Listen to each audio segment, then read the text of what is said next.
Under your skin.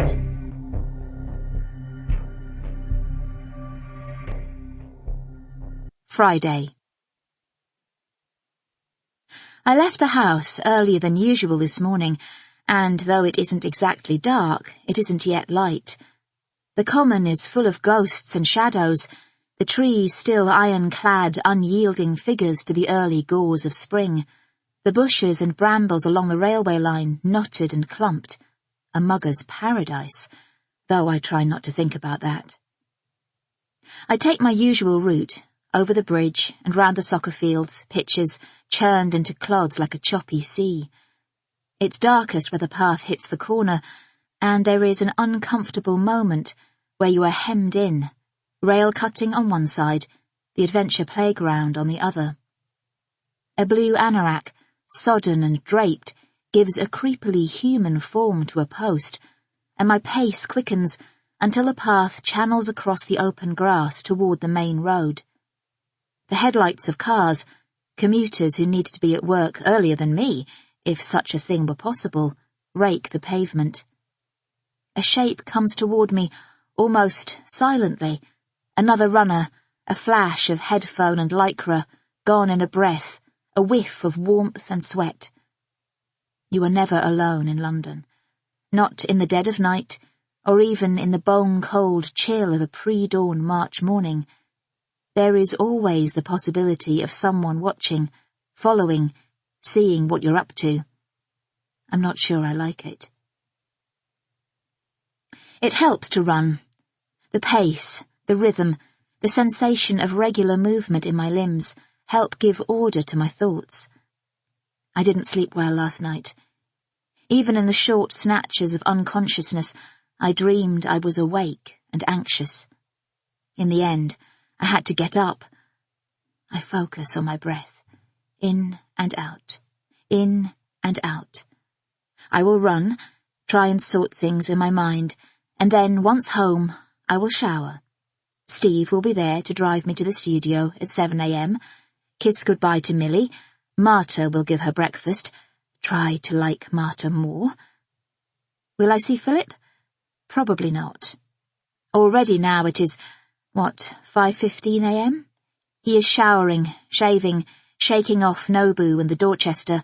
I smelled the cigars when he stumbled in at 3 a.m, elbowing into all that spandex and pedalling off on his brand-new carbon bike for Mayfair, Tokyo, Bloomberg. We used to run together, matching running tops, his and hers Asics. Is it pitiable to say I loved that? But we haven't since last summer. With the city as it is, he says, he needs serious muscle feedback. He needs powerful resistance. Running, he says, doesn't come near reducing his stress. My breath is ragged. I can feel it, hot in my chest. It's all wrong. I'm not doing it right. I'm hopeless. I'm a person who can't even run properly. I turn up the central path, past the heart-rending bench where someone ties a wreath, Mum, at Christmas. It might help to filter out the facts first. Philip's parents want an answer about Sunday lunch. Millie's pretend birthday. Beg Philip not to miss this one. How could he have not turned up on Tuesday? The weekend in Brighton. Something horrible happens in my stomach when I think about this. He says he's too busy. No biggie, I said, but I didn't mean it. It's not even the kind of phrase I use. It was as if I were pretending to be someone younger, sassier. India, that girl at work with the orthodontically perfected smile, Stan Kennedy's protégé, pretty and clever enough to have her eye on my job. No biggie. Did Philip look at me oddly when I said that? Did I sound as if I was trying to be cool? No biggie. All this little stuff is big. That's the problem. What's trivial? What's serious? Sunday lunch with Philip's parents, fancy undies in a suite in Brighton, a younger woman's pearly teeth, an 8-year-old blowing out her candles. It's what life is made of. It's all about love in the end. Up to the bridge and over. It's busier out here now. I spot 2 other runners across the grass, a large dog nosing toward the pond. 3 geese fly up, flapping, cackling. Somewhere behind lowering gunmetal clouds, a sun is rising, creating blank trickles of light that seem to flatten the common, leach it of contrast and colour. By the children's playground, a toddler's red shoe is stuck upside down on one of the grey railings. A wet, spotted ladybug hat hangs from a silvery branch. All these abandoned possessions, these bits of people left behind. Once, out running, I saw a pair of men's pants in the undergrowth. How? It's not like Clapham Common. It's Wandsworth. We're all labradoodles and rusty rackets here, not cabinet ministers in compromising positions. At the cafe, I make a split-second decision and turn off, keen on a quick jog round the bowling green. But when I reach the hut by the tennis courts, something draws me into the wilderness of the wooded copse beyond. I don't usually run there. It's only a small triangle of denser trees, tall and narrow, that edge the soccer field, but you're out of sight of the main drag. It feels too dodgy, too risky. Why did I do it? The gathering light? A desire to outrun the day? The manicure of the bowling green and the sedateness of my pace? My hopeless failure to sort? I don't know. Afterward, I might say it was a sudden yearning to feel fresh vegetation beneath my feet, to push the pathetic and tame boundaries of the common, to be, for a few seconds, on my own. I can't tell you. I'm not scared, because I'm running quite quickly, maybe, but it's harder going than I expected. The ground is uneven, shifts to trip you up. Tree limbs poke at eye level, tangles of grass lunge at ankle, and then, through a crisscross of branches, I see it. At first, I think of blow-up dolls, or fish. Once, on holiday in the Isle of Wight, we came across a dead porpoise high up on the sands, unsettlingly pale and fleshy, a disturbing incongruity. Then, walking along the canal at Oxford years ago, when I was a student, I stumbled on a dead swan, stretched out across the embankment. It was shocking. Not so much because it was dead, though there was a sense of savagery in the wasted beauty, all that whiteness, but because it was just there, because no one had cleared it up, I suppose, before me.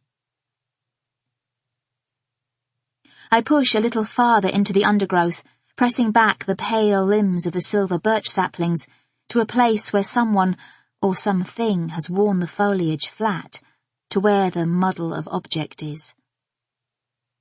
She is lying on her side, her bare white arms outstretched above her head, her back arched. Hair the colour of mahogany is away from her face, as though someone had pulled it. Her eyes are open, but they are glazed, as if covered in plastic wrap. She has long, thick eyelashes, I wonder if they might be fake, and a thin face. Her teeth are small, and her tongue swollen. It looks to be pushing out of her mouth against her bottom lip.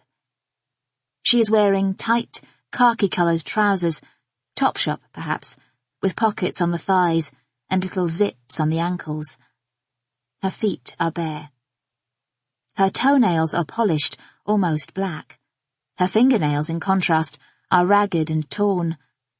A triangle of black thong shows where her pink, cap-sleeved t-shirt has ridden up in back. The skin on her face, neck, and some of her chest is bluish-white, but there are marks, blood, cuts and scratches, tiny dots and dark horizontal lines all over. I can hardly bear to look at her neck. I haven't screamed. I haven't made any sound at all. Isn't that odd? But I'm suddenly aware of my own breathing. It sounds like sobs or retches. I'm sort of panting. There are lots of things I don't expect. The Topshop thought, for example. Why do I care where she bought her trousers or whether her eyelashes are fake? I list the details that I notice in my head. I don't process them. For now, I'm just ordering them. I'm thinking about telling other people.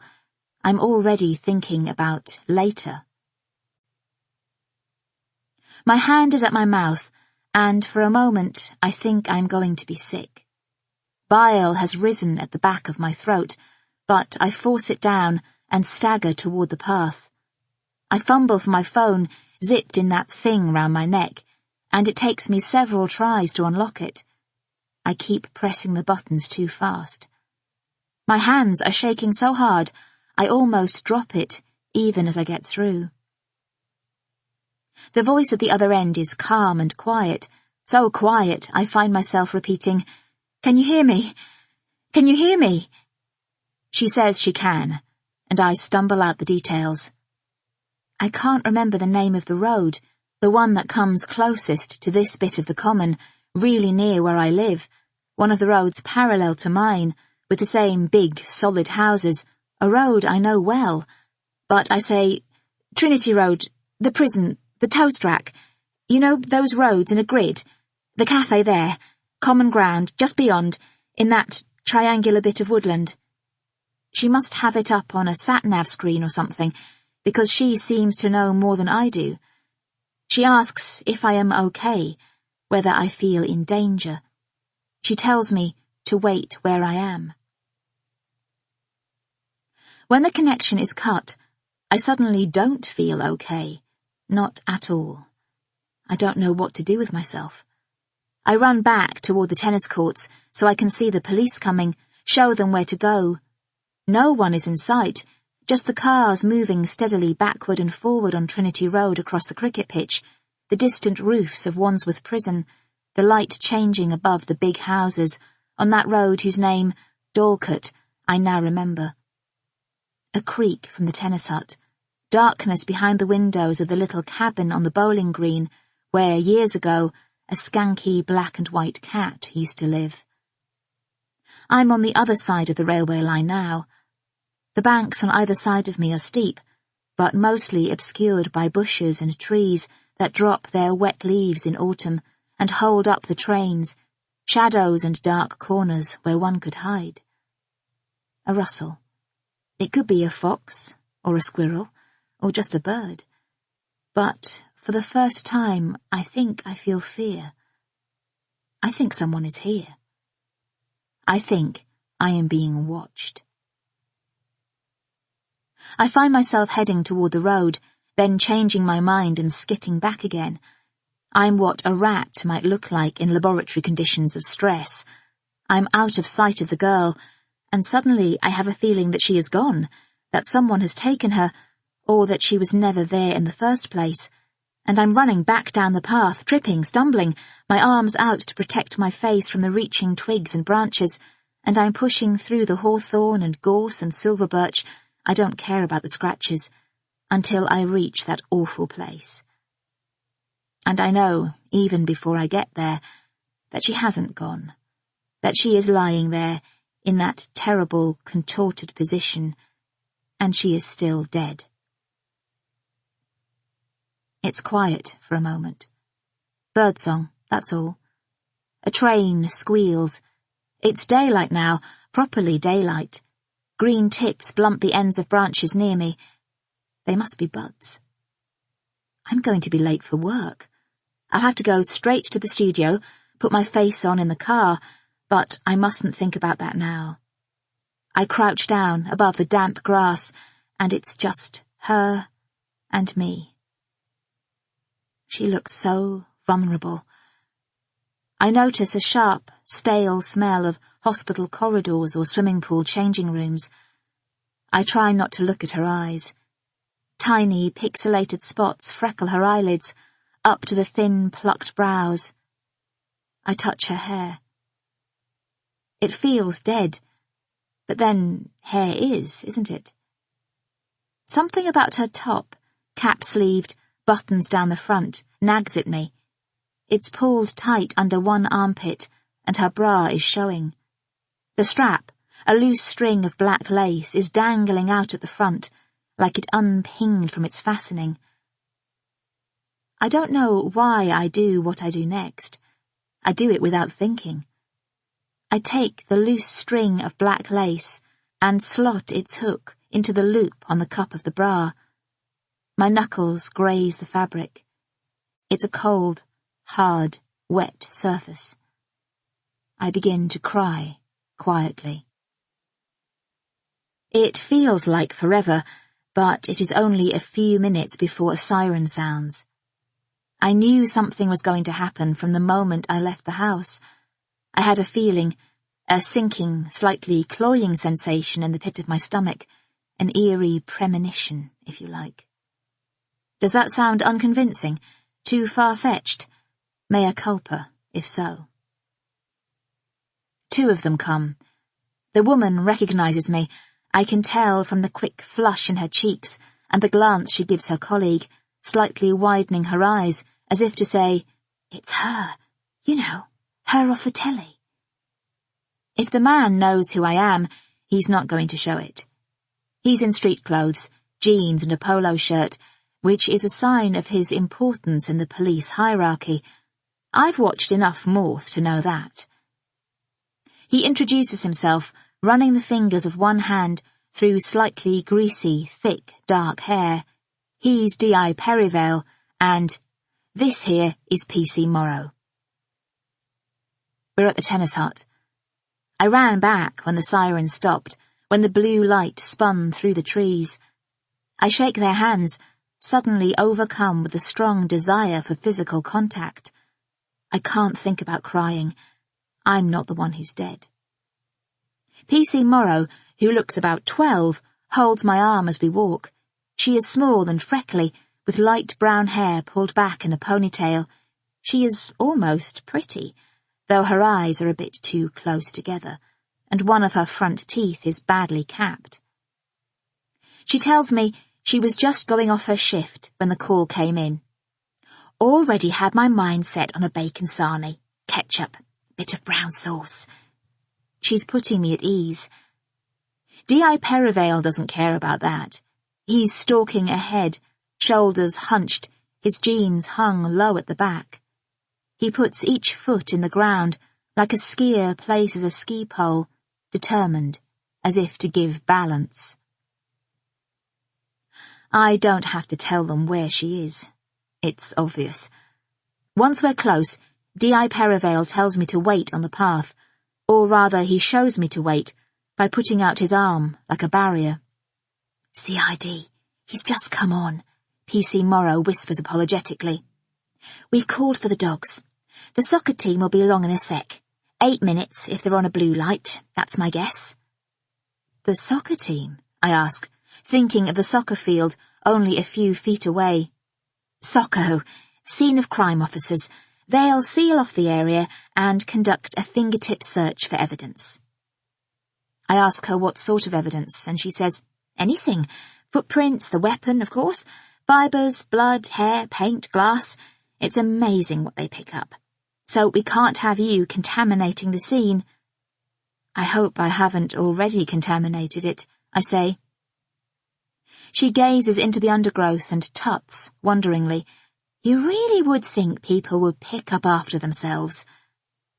For a bizarre moment, I think she means the body, and I half laugh in shock. But then, with her chin, she gestures to a scrunched-up McDonald's bag, spilling squashed polystyrene and bits of lettuce.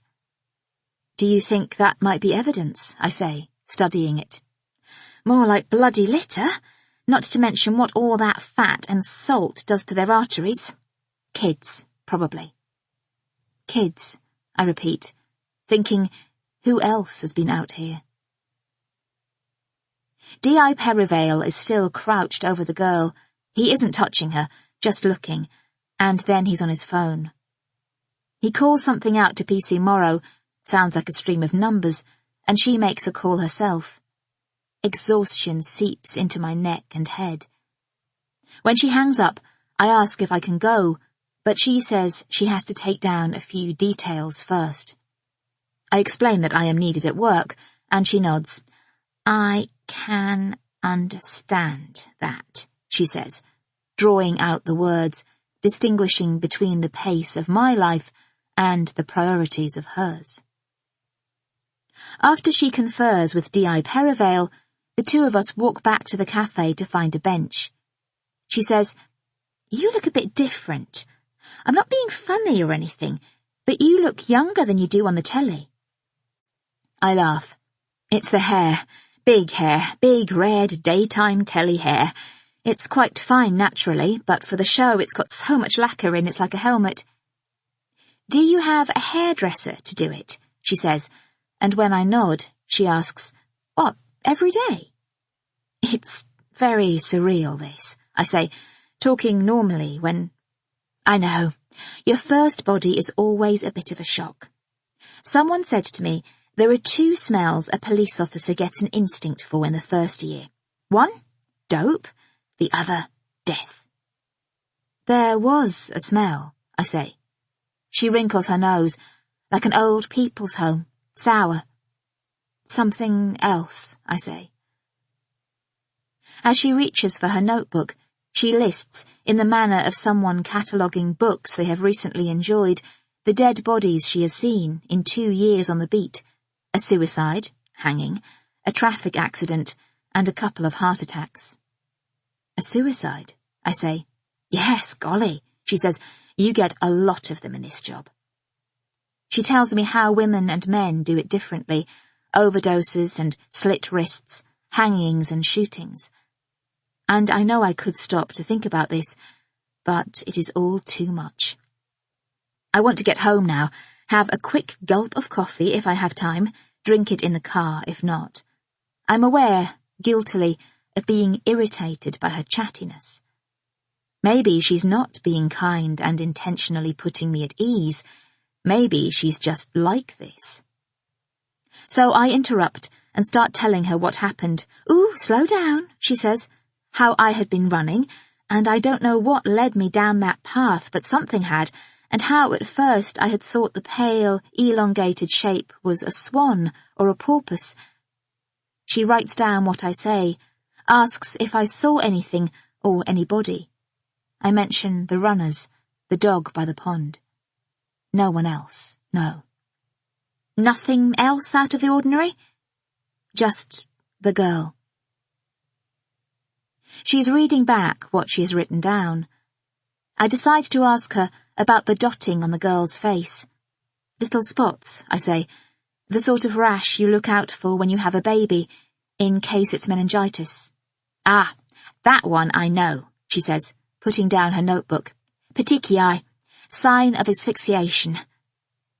And she had these marks round her neck, like she had been cut with a cheese wire, but also bruises, abrasions, like fingerprints. Do you think her neck was cut, or was she strangled? "We'll have to wait for the pathologist on that one," she says. "I'm no expert, but finger marks in a case like this often don't belong to the assailant, but to the victim. You know, when they're fighting to get the ligature off." I shiver involuntarily, and then do it again, because it makes me feel better. A grey hoodie is knotted round my waist. I untie it and put it on over my t-shirt. I can feel the shock settling, becoming something more normal, explainable. PC Morrow says, "Can I have your autograph?" And I turn instinctively smiling, hand obligingly raised, before I realise she just wants me to sign my statement.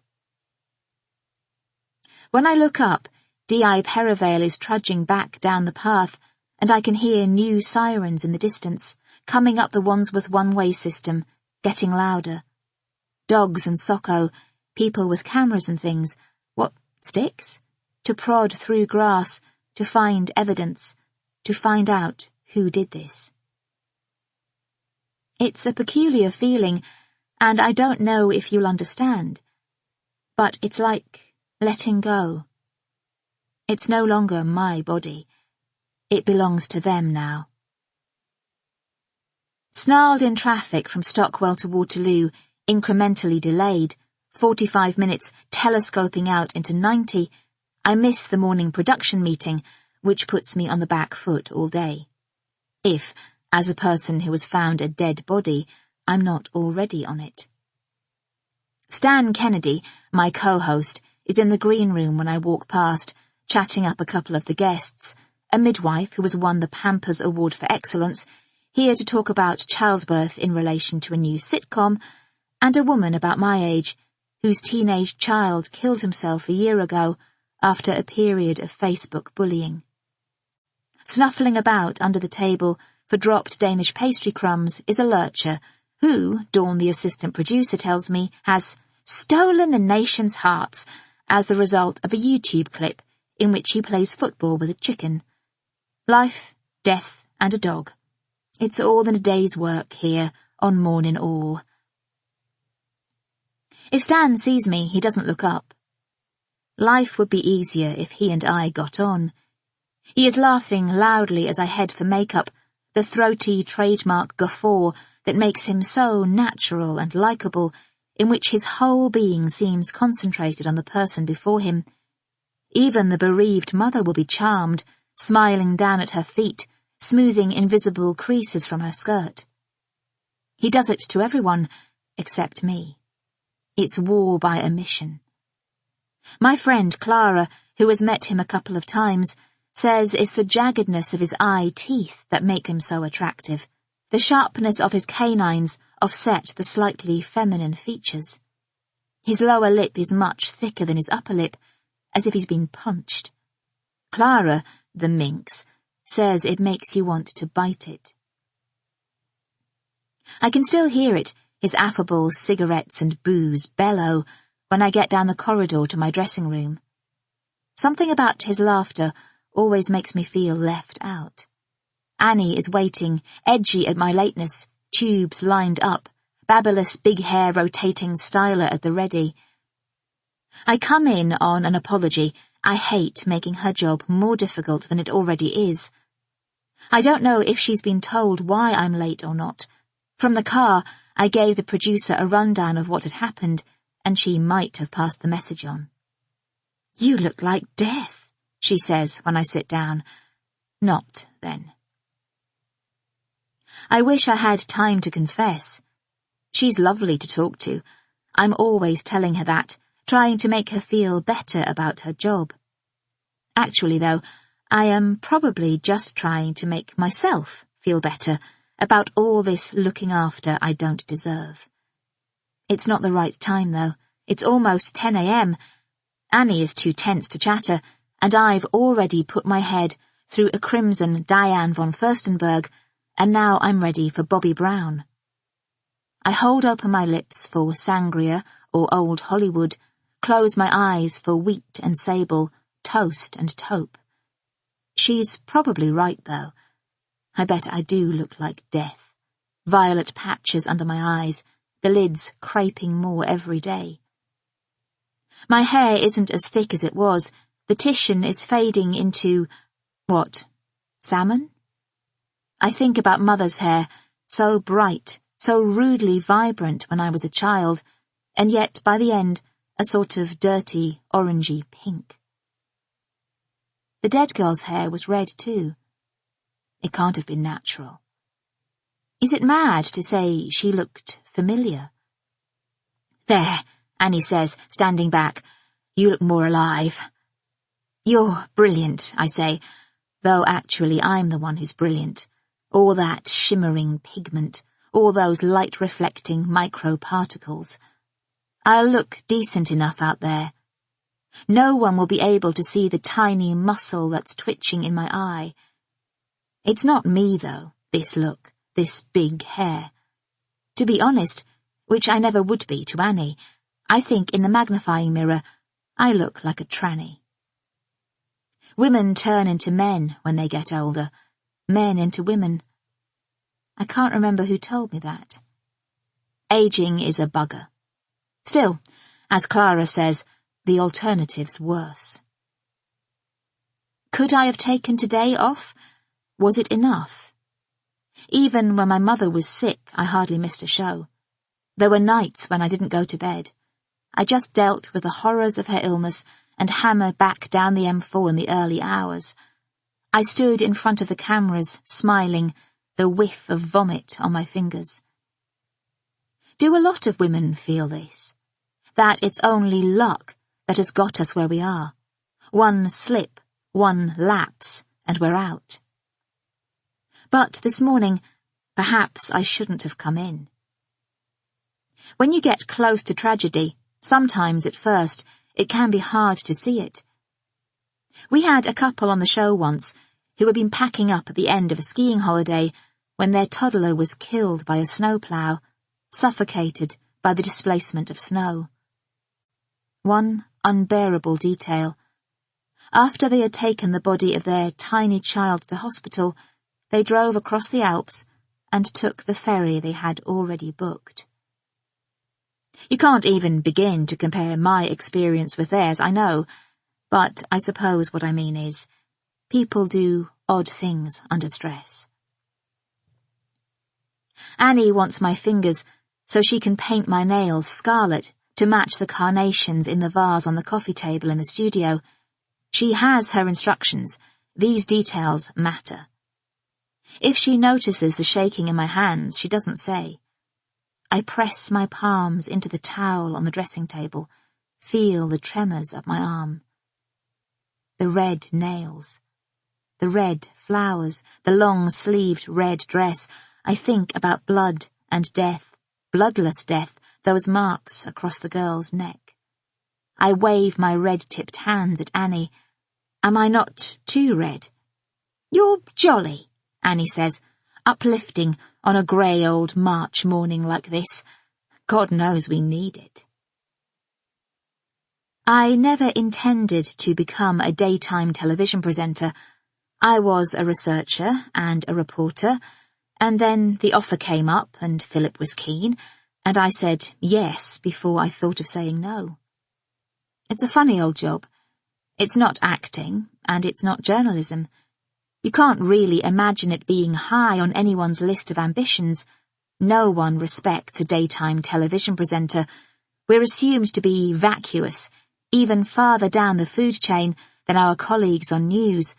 Cute faces and cute bottoms and nothing else in between, to quote Kate Adie. When Mr. Blair starts to bomb Baghdad, Richard Ingram said, we shall be informed of the fact by a smiling bimbo with a perfect set of teeth. When I see contemporaries from Oxford, serious players in publishing and academia, or bump into any of those bods I trained with on the BBC trainee scheme, now producers on Panorama or behind the scenes in policy, I am hardened to affront. How's the world of rudely bent bananas? Shouted some bloke across the floor at the National Television Awards the other night. I was a researcher with him on Newsnight. God knows what he does now, but he seemed to be wearing the same shirt. I smiled and said, pull down your trousers and I'll let you know. Everyone else on his table laughed. I feel shifty, remembering it. It wasn't funny. They only laughed because I am a bit famous, a household name. Their chortles were worse than his jibe, really, because of that. Thing is, I know daytime TV is associated with the long-term unemployed and the terminally depressed, and only marginally preferable to silence as an accompaniment to the ironing. Household is the right adjective here. But I also know there is a lot to be said for what I do, and that not everybody could do it. It's not about a set of perfect teeth, or the ins and outs of EU vegetable regulations. It's about speaking to the viewer directly, one at a time, the common touch. We're real life in your living room, Stan and me, and there is a skill to that. Despite everything, I'm on the sofa today before him. Annie says he likes to get there first so he can josh about my tardiness, my busy, juggled life, as he calls it. I've told her it's all just joking, light-hearted banter, feeding into the faux rude repartee between us that makes the show the hit it is, that he doesn't mean a word of it. but behind the smiles, the claps on the shoulder, I fear he does. That it is a tiny little element in the one-upmanship, his campaign to replace me. He doesn't know for sure that I earn more than he does, but he can't bear the doubt. I'm having my microphone fitted. Hal, the floor manager, is clipping it underneath the dress to my balconette, nestling it in my cleavage, and I'm thinking of the girl and her bra, that it must have been a style they call multi-way, which adjusts to fit whatever type of shirt you're wearing, or it wouldn't have come undone at the front. I'm thinking about this, but it seems too intimate, so I'm trying not to think about it, when Stan saunters in, chatting to Terry, the producer. He sees me and holds up his hands in mock surprise. Miss Marple, solving a murder, helping the police with their inquiries, and still at work on time. Or do we find Miss Marple as a role model a little ageing? He twiddles an invisible moustache and adopts a Belgian accent. Perhaps Hercule Poirot. I wonder if he planned to come in after me all along. It is always better to be standing up when putting someone down. In this context, the context in which my life has been taken out of the ordinary and the domestic, perhaps it's important to him to look busier and jollier and more in control and more alive than me. Not solving a murder, Stan the man. I grin. I'd never let Terry see me crack. She's tough and has no time for slackers, but as long as I stay dignified, she'll stand up for me. Just finding one. When he plonks himself down, the cushions beneath me swell with displaced air. Remind me never to run with you, he says, to the room in general. The Morning All studio takes up the entire 5th floor of a tower on the South Bank.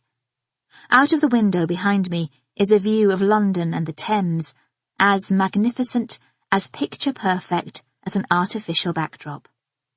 Our section, with its mock-up warehouse-style wall, its swirly carpet, its nestle of lounge, is in the middle of the studio. The lighting is rigged. We're a glossy, brightly lit spot of loveliness, a ray of sunshine, but I'm sitting here, and all I can think is how ugly Stan is. The music is playing, they're running the intro, and he's wisecracking away across the room, to the lighting and the sound guys, to the researchers, to pretty India in her corner, waiting for her Twitter and email and Facebook slot. He's an uncouth rugby player on tour. What do necrophiliacs call morticians? Pimps. What's the difference between paedophilia and necrophilia? 80 years. He's trying to unnerve me. I'm wondering if his words aren't slightly slurred. Then we are on air.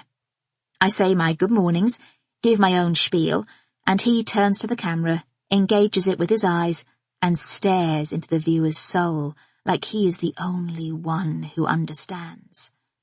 His expression is somber, the corners of his mouth turning down, when he announces the sadness to come later in the show. A year ago, he says simply, Maggie Leonard's 14-year-old son, Saul, lost his life as a result of internet bullying. He gives me a look heavy with shared sorrow.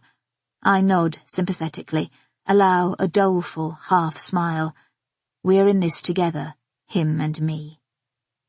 He rubs his hand across his jaw. I alone can hear the rasp of skin on bristle. A raw day, Stan concludes. A few weeks ago, when a cabinet minister was caught lying on Question Time, we invited a psychologist into the studio to talk about body language and the art of mendacity. Children, she said, often cover their mouths after telling fibs. Grown-ups touch their chins with their hands or fiddle with their cuffs, an unconscious desire to cross their arms. I work hard to control my body language during today's show because I feel as if I am lying all the way through. Today, the trivialities feel particularly shallow and vapid. I'm late with my prompt for India, have to apologise on air, make a pratfall face for the viewer. No biggie, India says in return. I coo over the lurcher, Billy he's called, tease Stan, wish I had checked the burglar alarm before I left home, told Marta not to walk across the common, but to take the long way round to school. I hadn't been thinking straight. There are precautions that have to be taken. During the interview with Maggie Leonard, I sit with my head cocked to one side. We know what vocabulary is permissible this side of midday and what isn't. We say, passed on, lost his life, no longer with us, left you. It's insane, the efforts we make to stop ourselves from saying the word dead. In the car on the way home, I lie my face against the window. It's a relief to let my guard down. I think about that poor girl. The car stops and starts, jerks and accelerates. I bash my chin, knock my forehead. My neck has come loose. Steve, my driver, is chatting away about last night's darts and the roadworks at Elephant and Castle. Fed up with this weather, he says. It's not cold, it's not wet, it's not hot, it's just nothing, isn't it? This year, March is just a load of nothing.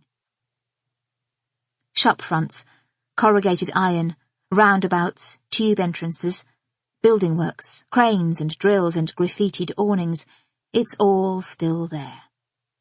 Horrible things happen to good people. Buses crash and children die, women are raped and mutilated in the Congo. There was a programme about it the other night. Friends tell you about tragedies, a young husband's unexpected heart attacks, brave 6-year-olds with leukemia. They touch your life, these terrible happenings.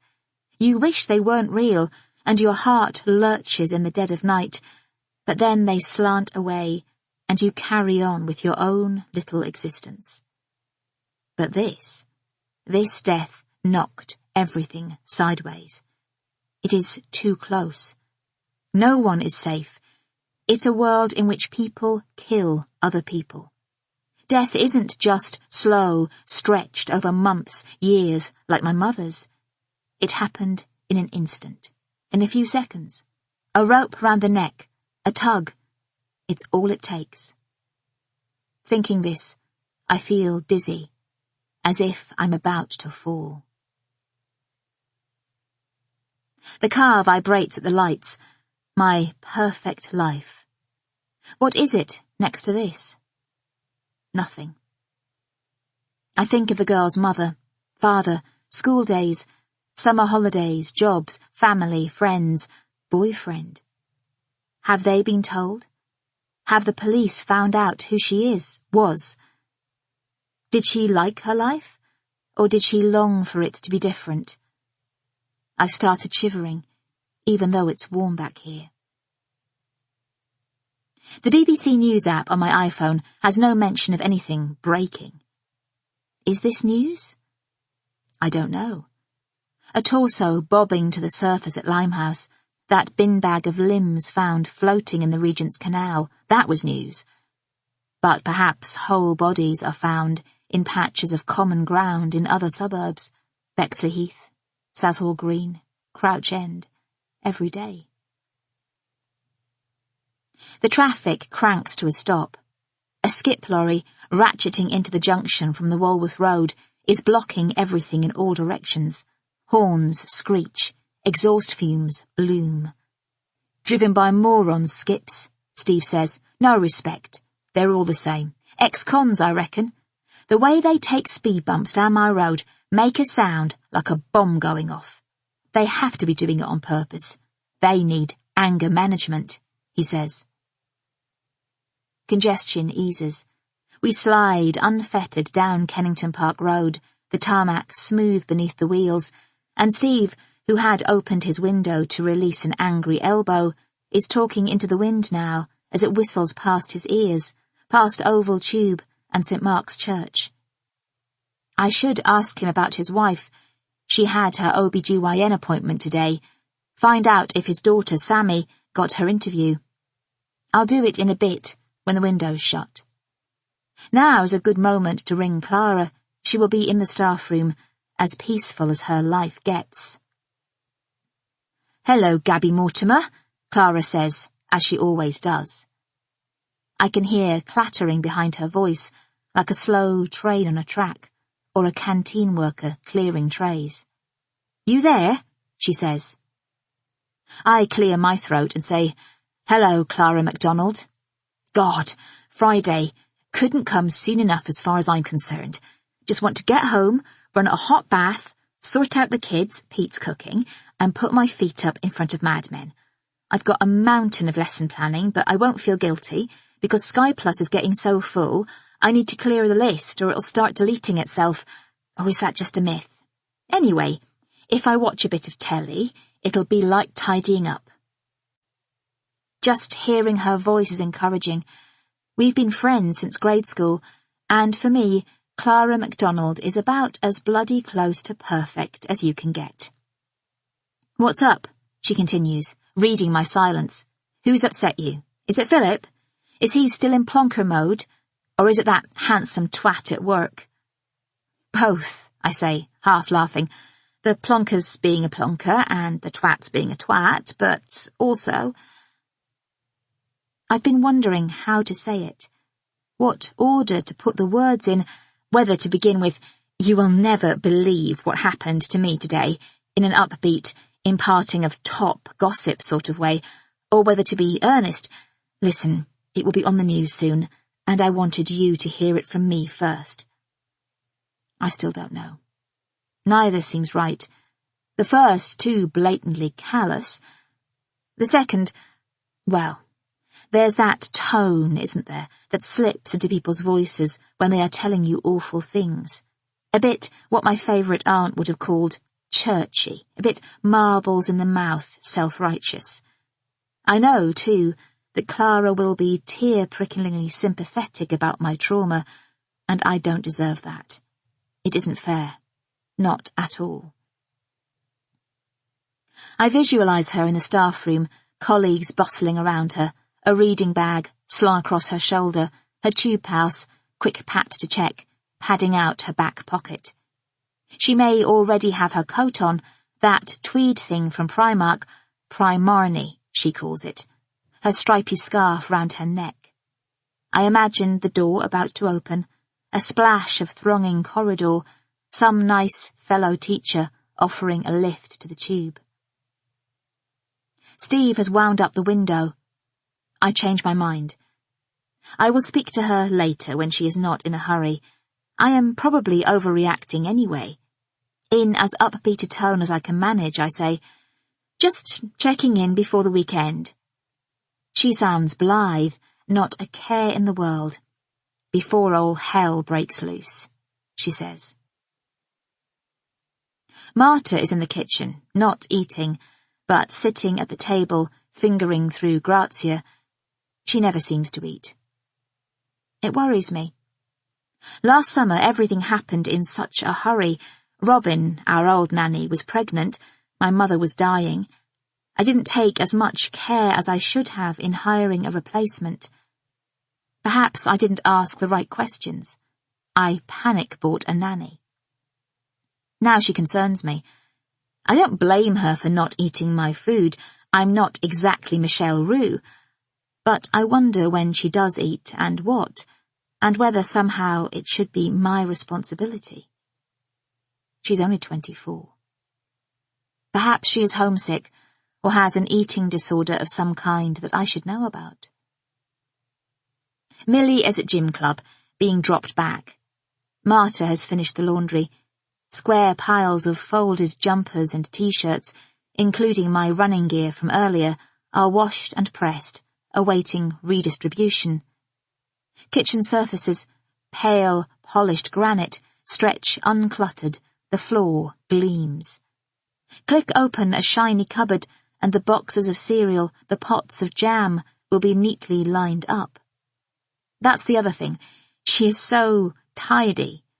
When she first arrived, her one request was special cleaning gloves, latex, like a second skin. I know I should be grateful. Philip is in his element, at last in surroundings that match his brain. But it makes me uncomfortable. Robin, who came from New Zealand and lived with us for 7 years until she got pregnant and married her East Anglian farmer, the audacity of the girl was unbelievably messy, and that was just fine. She was part of the family. We all, or she and I, mucked in together. Marta is different.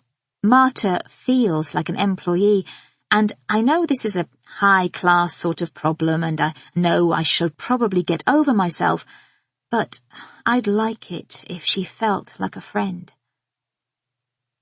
Quietly, I make some tea, a lemon and ginger infusion, good for the nerves, and sit down on the bench.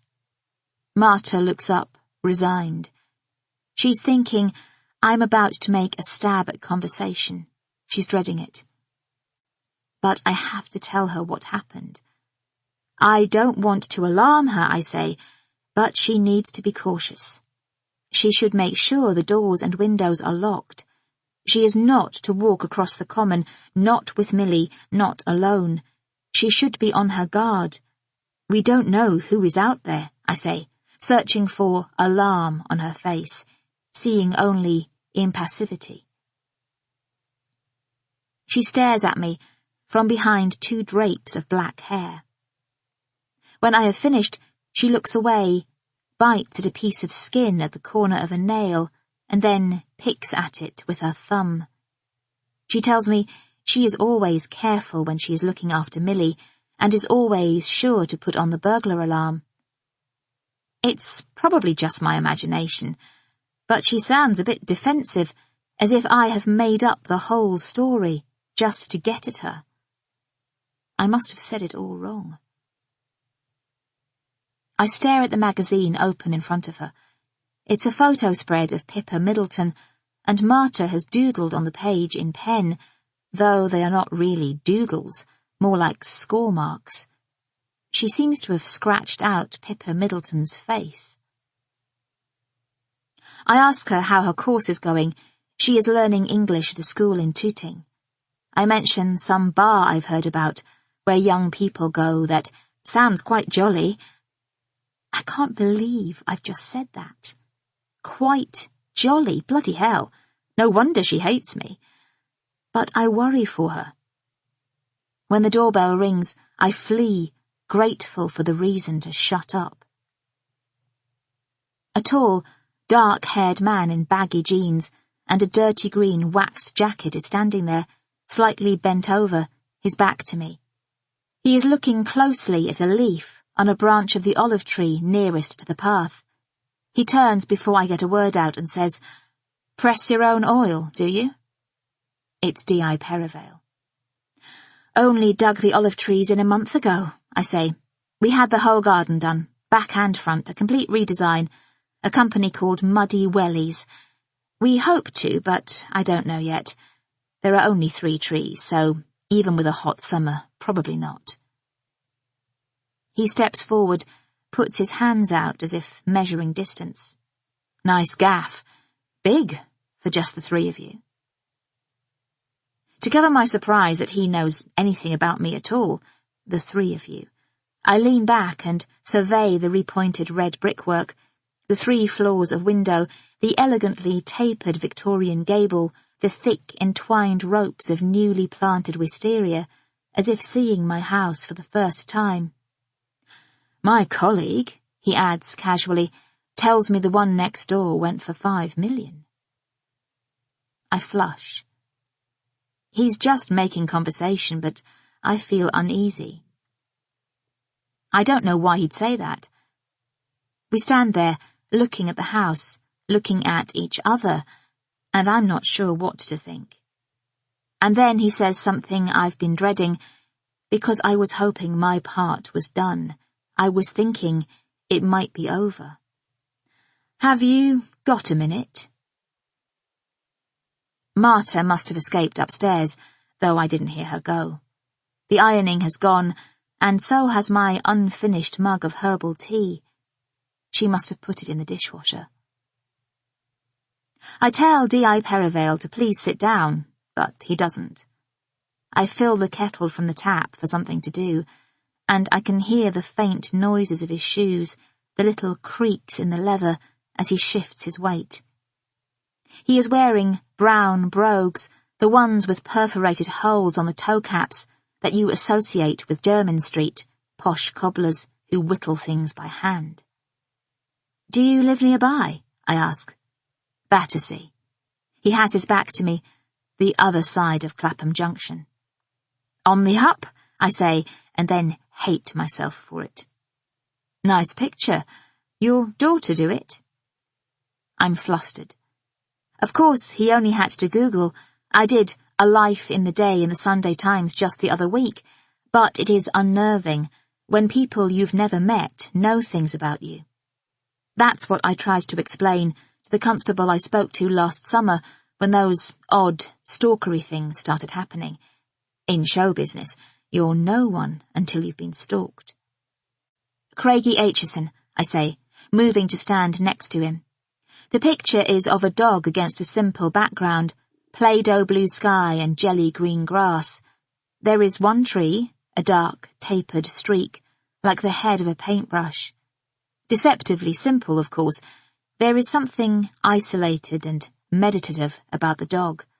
I think you are supposed to think about Christ. "It's a Bedlington Terrier," I say. "A Bedlington Terrier? Not just any old terrier. And another olive tree. Obviously a bit of a theme around here." "I think it's a cypress, you know, death and all that. My husband bought it years ago, but when Aitchison died, prices rocketed. Quite a clever buy."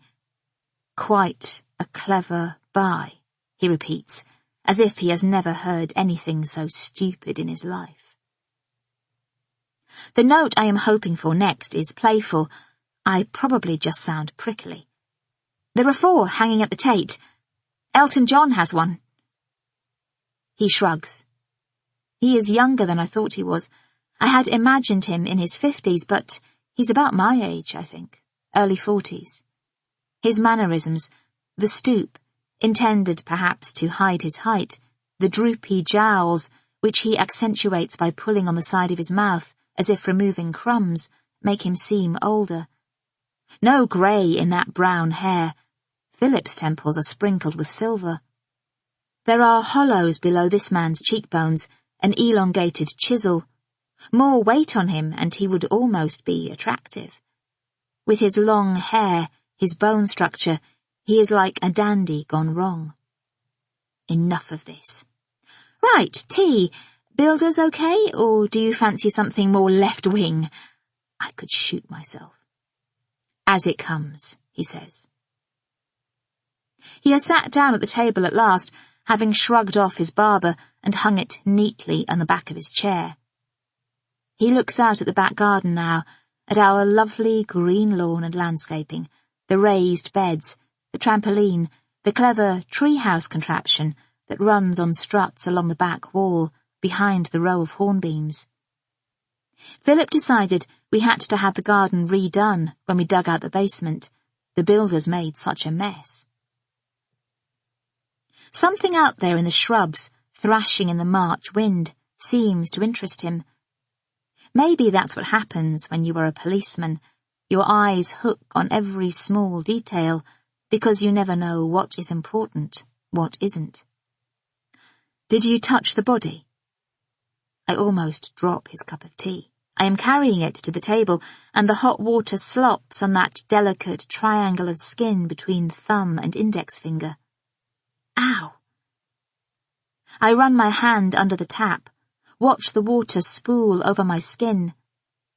For a moment, my brain focuses on this, the water and my skin. And then all I can think about is the woman's hair, the lank, stringy texture of it. "Her body," I say. "No, I didn't touch her body." When I turn round, he is looking at me. "Did you know the woman?" "No."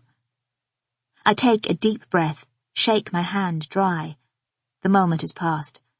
"As I told your PC, I've never seen her before. Have you found out who she is? Not as yet. No. I sit down opposite him, on the bench that runs down one side of the table, with my back to the garden. He has launched into his interview now, small talk over. He asks me to run through what happened. He doesn't take any notes. It is a seemingly informal chat, but as I talk, every gesture feels self-conscious, like I'm on display. It's a generally understood social norm that the person listening looks at the person speaking, who is allowed to look away. D.I. Perivale doesn't look at me at all, though. I'm the one who's watching him, until the moment I pause, and then his eyes swivel back, skewer into mine. It's disconcerting. I tip my head, gather my hair into a ponytail, and twist it round to make it stay like that, a habit of mine that suddenly feels unnatural, like someone pretending to be relaxed. Same sensation when I burrow my hands up the sleeves of my sweater. Best to try and stay still. It's what we tell guests on the show. Sit on your hands if you need to. My neck is hot. When I have finished my narrative, the identical story P.C. Morrow wrote down earlier, I tell D.I. Perivale that he is making me feel guilty and defensive, like I'm walking through security or past bouncers at the doors of expensive shops. Do that often, do you? What? Walk through doors of expensive shops? I give his arm a frisky slap. It's not a comfortable moment. His skin, below the short sleeves of his polo, is pale with dark, spidery hairs. He looks down at my hand, at my crimson nails. I had to have it on for work, I say, taking it back. He gives a half smile. You'd better drink your tea, I say. Sorry I can't be of more help. I wish I had seen something, anything. I'm sorry it's been a bit of a wasted journey. That poor woman, though. No journey is ever wasted for me. He is perhaps one of those men who feels less inadequate when making other people feel small. He reminds me of my boss on Panorama when I was a trainee, Colin Sinclair, with his big black leathers and his little red Suzuki 125. You might say that. I couldn't possibly comment, he would venture at any observation even remotely controversial. Or when my train was late, I believe you, millions wouldn't. His brain was lost unless he could find a little worn groove to slot into, until he found a preconceived idea to latch onto. And this policeman seems to be doing the same, and a body out there, if it is still out there. Is she still there? I ask, in the middle of the common, or have you moved her? I've no idea what happens in these situations. I tap the table, touching wood. Luckily. He rubs his face. We've taken the body away. She's with post-mortem. Did they, Socko, find anything? Anything at all that might tell you what happened? Was it a mugging, do you think? Or a rape? A random killing? Is there some maniac out there we should all know about? Sorry to ask these questions, but it would be nice to know. To my surprise, I think I might be about to cry. We need to wait, he says, not unkindly. We'll know more later. My motto? A, B, C. Assume nothing, believe no one, check everything. I will be in touch, I promise. I suppose auto-asphyxiation is out of the question. Even assuming nothing, he says, I think we can rule out auto-asphyxiation. It's funny how no one had ever even heard of it before Michael Hutchins, and now it's the first thing we all think of. Oh, auto-asphyxiation, we all say, people of the world now, unshockable. But it's still such a weird thought, to find strangulation sexually exciting. I'm gabbling, being facetious, a habit when I'm nervous. He's just staring at me, half bored, half interested, as you might stare at a brightly striped fish in an aquarium. You don't know who she is? No mobile phone or wallet? No. He gives an almost theatrically heavy sigh. Perhaps he is not so insufferable. At the moment, we know nothing. I feel suddenly very sad. I suppose you are used to this sort of thing. Not really. Well, I am sure you'll do a good job, I say inadequately. There's nothing else at all you can remember. A memory washes over me, the shock of a cold wave. An odd smell. Almost, it sounds stupid, but almost like bleach. He nods. I noticed that. The pathologist will confirm. And her eyes, I meant to ask, they looked like they were covered in wax. Conjunctiva. Nothing to do with how she died, more about when. It happens when the pressure drops behind the eyes. The eyeballs soften. It gives them a thin, cloudy, filmy appearance. The light goes out. Indeed. I look at my watch. Millie will be back any minute, and I wouldn't mind him gone before she gets here. I need to think about what to tell her, and how to tell it. And I must ring Philip. It's terrible that I haven't. During my mother's final illness, I was on the phone to him every day. It's peculiar, disturbing, that I haven't spoken to him yet. Another sign, if I needed one, of the distance between us. I get to my feet and collect the DI's mug, rolling up my sleeves as an indication that I am about to wash up. I see him looking at my arms. I follow his eyes. My inner forearms are scratched and grazed, seed pearls of dried blood at the crease, and my bracelet's gone, the bracelet Philip gave me for my birthday. I must have dropped it. That isn't what the policeman is interested in, though. I give my wrists a rub. Undergrowth, I say. When I was pushing through, I didn't even notice. Good thing I was wearing a long-sleeved dress for the show, or viewers would have been sending me literature on self-harm. Be nice to me, I add, in an American accent. Why? I am literally scarred by the experience. Luckily, he doesn't seem to hear. He is putting his jacket back on. It is greasy around the cuffs and at the hem, where his fingers have held on to tug at the zip. I just need to take a DNA swab for elimination purposes, he says, and I tell you what would be really helpful, the trainers you were wearing this morning, for the tread. Of course.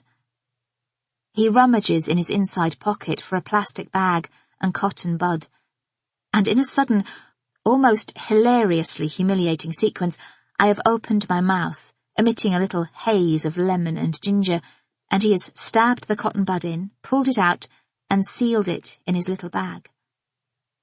I leave the kitchen in a hurry and run upstairs. I pound the stairs more noisily than I need to. I let out a laugh. He had that plastic bag there, waiting. I think of boys I knew in the past, in my Yeovil teenage years, and the ever-ready foil-creased Durex in their back pockets. In the bedroom, I make a silent scream at my own face in the dressing-table mirror, just to release some tension. I grab the trainers from the cupboard and run back down.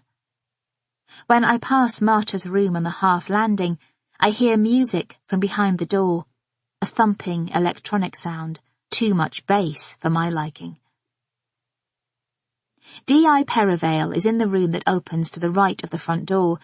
He has just wandered in there by himself, as if he owned the place. It is 2 rooms knocked through, a pale, creamy, sumptuous display of a room, glass coffee tables and sink-inable sofas and puffed-up cushions, a room, of course, we never use, and D.I. Perivale is standing by one of the fireplaces, looking at the framed photographs. He picks one up. I know what it is from here. It is of Philip and me, and our wedding day. I am laughing into the camera, and Philip has one arm round my waist, pulling me to him. Philip, wild, dark hair, wide-eyed, ridiculously boyish, is in a baggy charity shop suit. I'm wearing a wrinkly white dress, in that clingy polyester that was the edge of cool back then. It shrunk up when you washed it. You had to pull it into shape with the iron. In the awkward, sideways pose you strike when you think you have to squeeze to fit into the frame, I look as if I am about to topple down the steps of Chelsea Town Hall. I remember thinking, I can't believe he's chosen me. He's married me. We had a party in the pub, and the rest of the weekend we spent in our flat with no clothes on, because we were newlyweds, newly met. We'd known each other 6 months, and those were the days when we couldn't get enough of each other. D.I. Perivale holds the photograph out, and to my surprise I have to resist the temptation to dash it from his hands. I make some comment about how young we look, but he has an odd expression on his face, as if there is something I am not getting. Is it just me? He says. Is what just you? He shakes his head, getting rid of a thought. Sorry, nothing. It's just... I take the photo and pretend to study it, and then I put it back on the mantelpiece. It makes me feel sad, the picture. I take a while lining it up, so it is symmetrical with a picture of Millie doing gym. So, he says, I expect you will be hearing from us. Really? I say. Oh, victim support, of course. Victim support? We had a visit from an officer concerned about my mental health when my mobile phone was nicked out of my handbag during a trip to Cineworld. She was really quite persistent. So I imagine you're offered counselling when you find a dead body. Or maybe I'm wrong about that. I suppose the real victim of this crime isn't in a perfect position to receive counselling in this particular case, however persistent. It's a reproof, and he is probably right, but I do wonder whether he realises how awful it is to be an ordinary person and find a body. A lot of alliteration in that sentence, I say. Plosives. A P is a plosive. We study each other, as if neither of us is quite sure about the other anymore. Anyway, I don't need counselling. I'm stronger than I look, I say. He is still standing by the mantelpiece, and in this moment he seems to make up his mind about something. I can hear doors slamming in the street outside, the high-pitched squeals of exuberant girls. It's too late. I didn't get him out in time. You know, I'm just really struck, he says, by the physical similarities between you, or the way you look in this photograph, and the girl out there. He gestures to the window with his chin, and I know he doesn't mean my daughter. He was already clattering up the steps. Just because we've both got red hair, I say, flicking it over my shoulder to hide how unsettled I feel. She looked much younger than me, and shorter. He is zipping up his jacket, pulling on that greasy spot of fabric at the bottom, then stuffs his hands in the pockets. As he crosses the room, I notice the soles of his brogues leave the shape of themselves in the nap of the cream rug. At the front door he says an odd thing.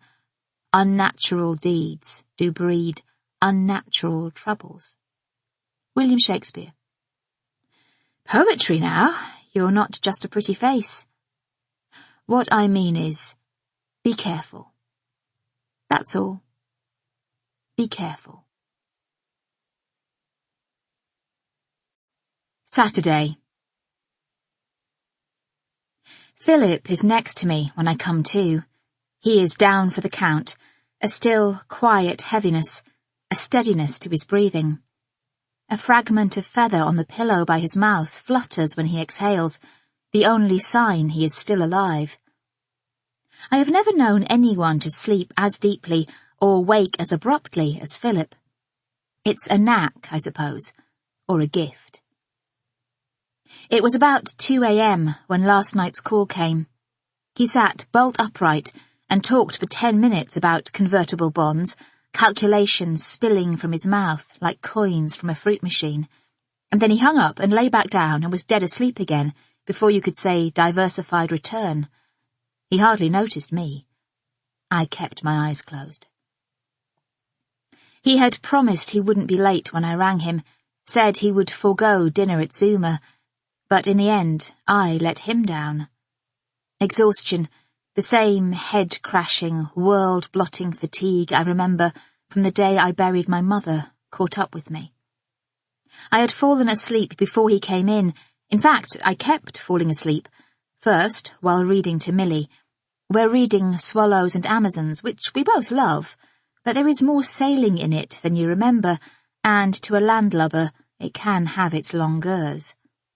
And later, after extracting myself from the entanglement of stuffed pink rabbit and duvet and small warm body, in my bath, deep Relaxoil, which Clara gave me after my mother died. She told me it would do the job of a sleeping pill or a big glass of wine. Well, I had had 1 or 2 of those as well. In the end, I rolled into bed, legs snarled in a towel, still damp. I wake with the same headache, the same clunking bowling ball of a migraine that I fell asleep with. After a short while, I bury my cheek in the pillow, concentrate on keeping the ball in one place, and watch Philip. He is 2 years older than me, but he looks younger now. Life's unfair that way. A fine head of hair helps, though the silver strands at his temple have become plentiful. This close, you can see the pinpointed pores on the side of his nose, the tiny threads in his nostrils that have evaded the tweezers. After plucking them, he sneezes, a big whoosh of a sneeze, which, if I am in the bathroom, he orchestrates with a conductor's invisible baton. He's always been good at self-lampoon, the exaggerated physical gesture, self-mocking and endearing at the same time. Though, now I think of it, I haven't seen him do anything like that for a while. He is browner than a person deserves to be in March, windburn, apparently, from that 24-hour golf trip to Turnberry. Funny how a tan can make you seem distant. I have barely seen him since our date night on Wednesday. I got the idea from a magazine in the green room. Make a thing of it. Talk things through. I know everyone has busy times, but days and weeks and sometimes months trot by, and suddenly you realise you haven't spoken properly for a while. My birthday, last June, that's a happy point to latch onto. He gave me the bracelet, a twist of fine grey, threaded with silver balls, which I've lost. He'd bent his head, the heat of his breath on the inside of my wrist as he fastened it. A pizza with Millie, a laugh, a bottle of wine, good God, even sex. Turning it over in my mind, though, I can't find a moment after that to fix on. August? September. He withdrew, clammed up, grew distant. His work, the market, my mother's disease. I can find excuses if I try hard enough. I had put Wednesday in the household diary in red capitals, underlined. We went to Chez Bruce. Philip once said it's handy to have a local bistro with a Michelin star. Oh, how I laughed. When I was growing up, I told him, a Vesta chow mein was a treat. But what a waste of a Cornish pollock and a pea tortellini. They could have kept their trompetti garnish and their lardo di colonnata and given extra portions to someone else. Philip was too busy on his blackberry to eat, and I just toyed self-consciously, feeling sorry for the waiters, wishing I had brought a book. I shouldn't have mentioned Brighton. His mood was wrong. It's just a wedding anniversary, he said. Take a rain check, Gabs. We'll go another time when things let up. Things never let up. That's the problem. It's all work. Even teeing off on the shores of the outer Firth of Clyde is work. Lying next to him now in bed, I launch into a satisfying internal monologue. I'm going to go mad, waiting for things to let up. They will be ushering me into my nursing home, and I'll still be muttering about things letting up. I must release a heavy sigh, because Philip opens his eyes. There's a fraction of a second when his eyes hook into mine, and then his brain, registering the fact he is awake, slide away. He props himself on one elbow. "Gaby," he says, to the top of my head. "Gabs, what a thing to happen. I can't believe it." He throws his spare arm round my shoulders. His chin rests on my scalp, and I bury my face into his neck. I have that sneakily self-righteous feeling you get when a person close to you hasn't been around when you needed them. His top smells of basil and lime. I try and remember when he started dressing for bed. A present from his parents, whom, Lord, I still haven't rung, crisp cotton in innocuous dark checks from Savile Row, but still, the wild, unfettered Philip I married, in cosy, comfy, conventional pyjamas. I give the soft crease between his collarbone and his neck a nuzzle, not quite a kiss, but a tug of lip on skin, nothing too humiliating if turned down. His body is firm under his shirt. The second button has come undone, and I resist the temptation to run my hand beneath it over his naked chest. He pulls away and leans across to smile at me. "Tea, that's what you need, and a lie-in. I'll bring up the papers." "I expect Millie is already up," I say after a beat. "Watching telly." "I'll pop a Weetabix into her and I'll be back. I want you to tell me everything." He kisses the top of my head and levers himself off the mattress. He won't be as quick as he promises, because he never resists a lunge at the punching bag, a pound of the treadmill. Philip's brain is extraordinary. He can commute a line of figures in milliseconds, can construct a complicated investment multi-strategy from an array of quantitative variables without breaking a sweat. Do I sound as if I know what I am talking about? I don't. To his individual investors, to the American owners, he is the hedge fund. That I do know. I've always known his mind was wired differently from mine. He is pathologically calm, meticulously thoughtful. I have never seen him make a rash decision, appear flustered, see red, but he can also be obsessive. Pete Anderson, a guy he worked with at Nomura, once told me, "Philip lives and breathes other people's money." I was appalled at the time, a life reduced to pounds and pence, not even his own. But I've thought about it since, and it's not quite right. The synapses in his brain may thrill to the vagaries of the market, but his body has its own obsessions, its own all-consuming love affairs. It used to be larking on hilltops, swimming in the sea, me that did it, but recently his physical preoccupations have become more refined. At the moment, he is enthralled to his custom-made bike, a Parley Z2, complete with level top tube and wishbone rear end. I heard quite a lot of this during the planning stages, as you can imagine, and the bespoke fitness arena that occupies half of our basement. Two-timing bastard. Here we go, my darling. Cup of tea and the Times. I must have drifted off. Philip is standing in the doorway, wrapped in a towel from the waist down. The hairs on his chest fan out in the shape of a feather. He hands me a white mug, the china not as hot as it should be. He will have poured boiling water onto the tea bag on the way down to the gym, taken the tea bag out on the way up. My darling. It's so grown up. Where did it come from? How can an endearment jar? How can a sweet nothing sound detached? Thank you, I say, taking a loud gulp. Did you see Marta? He wrinkles his nose. I ran past her room, just in case. I wouldn't want to risk catching a sight of her naked. Might do me in for the rest of the day. Don't be mean. The lights in the gym have gone again. He says, Can you get on to the electrician? Yes, of course. I do everything like that in the house. I'm your go-to snagging girl. He perches on the side of the bed. You look tired, done in. I can't believe you went to work afterward. And your poor arms. He turns them over, runs his fingers over the cuts. Undergrowth, brambles and stuff. Was it just awful? It was a shock. I tell him what happened again. Talking through it does help.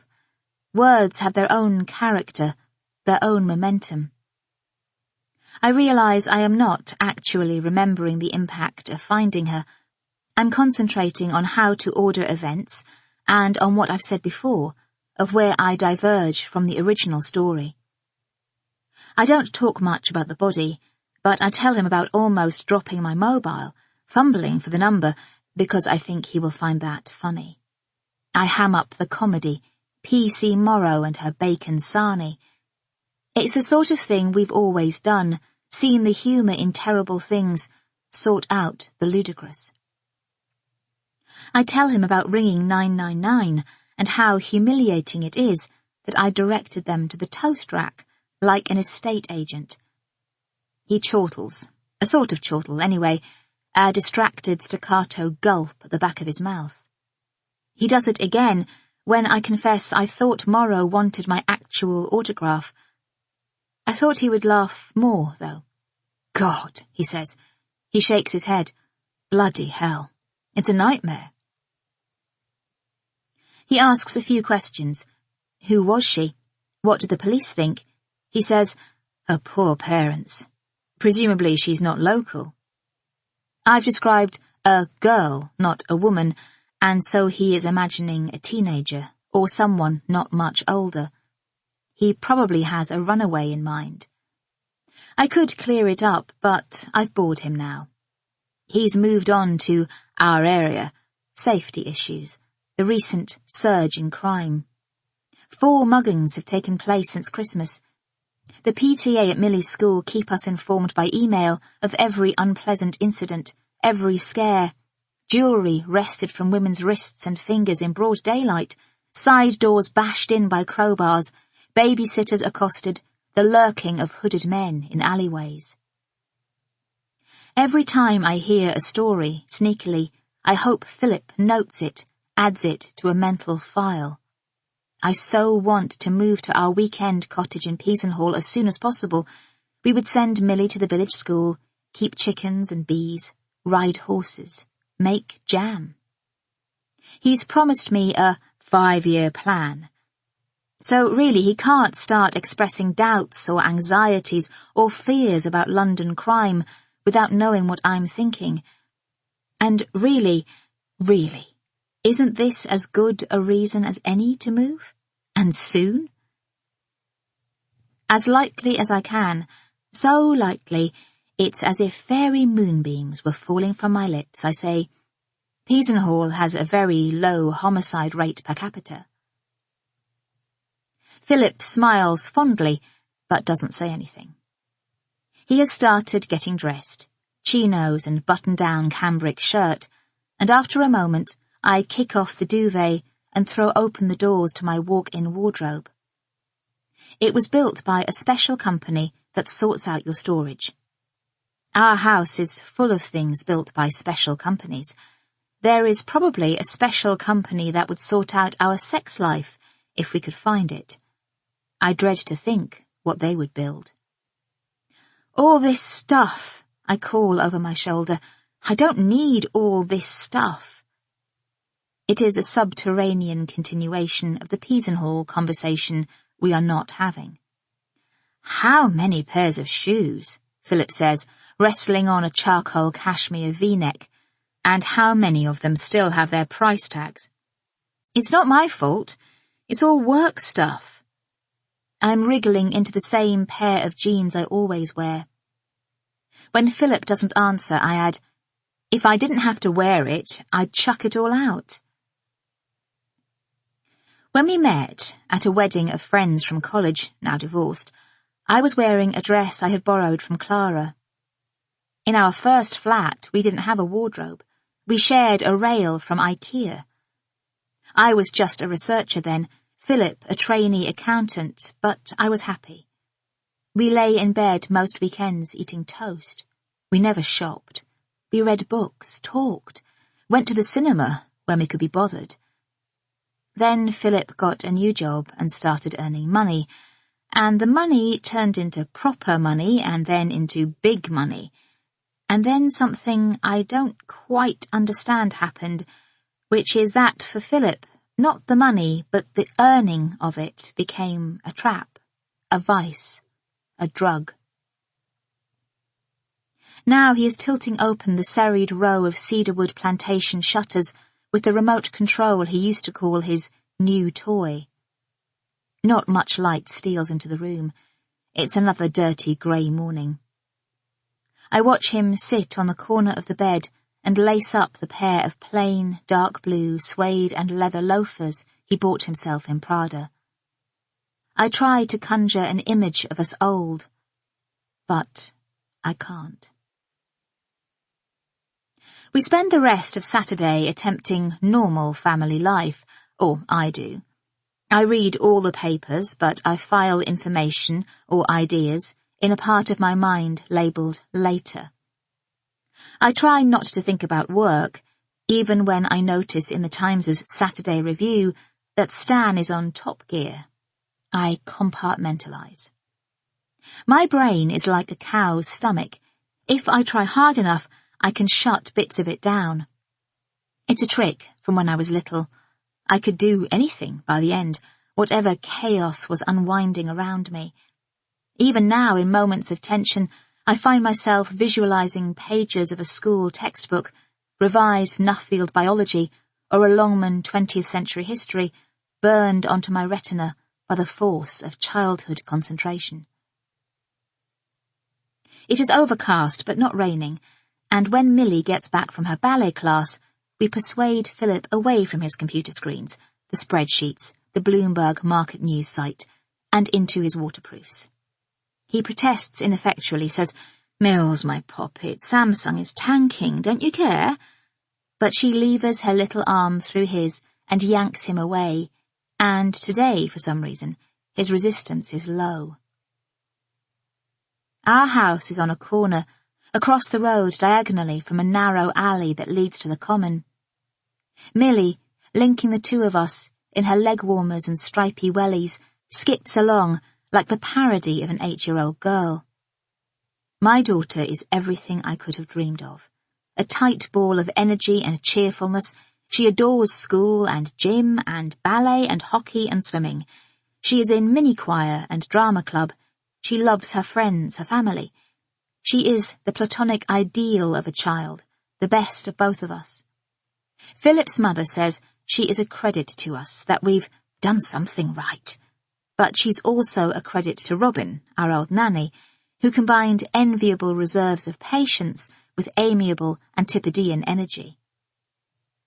As we reach the other side of the road, Millie trips, and while some children might darken, turn to glower at the curb, Millie giggles.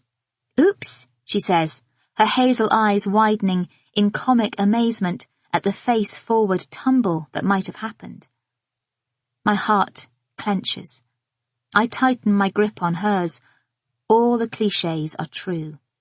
I would kill for my daughter. I really would. It feels odd venturing onto the common, unnatural somehow. I hadn't thought it would come back, but it does. No sign of anything untoward at first, just wobbling tots falling over their own feet in mini-football, a Pilates class on mats by the monkey bars, ambling groups of adults in coats, bare-armed kids on bikes. We set off toward the playground, not directly across the grass but round the path. I keep my eyes on the ground, scanning it in case my bracelet fell off my wrist when I was running. I give Philip his messages. His best mates from university, specifically Rog, have rung about a lad's ski weekend. I recite the dates and he mutters something under his breath that I will have to decode later, or Rog will think I haven't passed the dispatch on. I cup my hands ostentatiously over Millie's ears and remind him about her birthday rerun the following day. No calls, I say. I've made another cake. His parents, who are coming to eat it, want to drive up early and take us out for lunch. They are going away next week on a Swan Hellenic cruise of the ancient world. It's been nagging at me all week to check if that's okay. Sometimes he just wants space on Sundays. But now he says, fine, shrugging as if it doesn't matter either way. I've been trying to distract myself, but we've reached the part of the common the police have roped off with their red and white plastic tape. It drapes from tree to post to railing, fluttering and twisting like grotesque bunting. The cafe owners, facing a weekend of lost takings, have set up a mobile coffee-serving stall this side on the grass. It's stupid, but I've started trembling, breathing in an odd way. I feel claustrophobic and fight off the urge to force through the police cordon to run over to where the body lay. Millie has seen a friend and is swinging open the gates of the play area. Unsteadily, I move toward Philip, but he has taken a phone call. His head is bowed. He is looking at the ground, scuffing a clump of grass back and forth with his Prada-encased toe. The playground is full of people I recognize, parents from school, neighbours I've seen around. Most of them notice me and glance away. I'm not very good at making friends. I'm busy, not there at the right times, and even when I am, those hanging around moments like school pickup, I'm self-conscious. More to the point, Philip isn't keen on meeting new people. He doesn't have time, he says, to put in the effort, the getting-to-know-you conversations, the dinner parties. We have enough friends already, he says. He may well be right, but such intractability has its drawbacks at moments like this.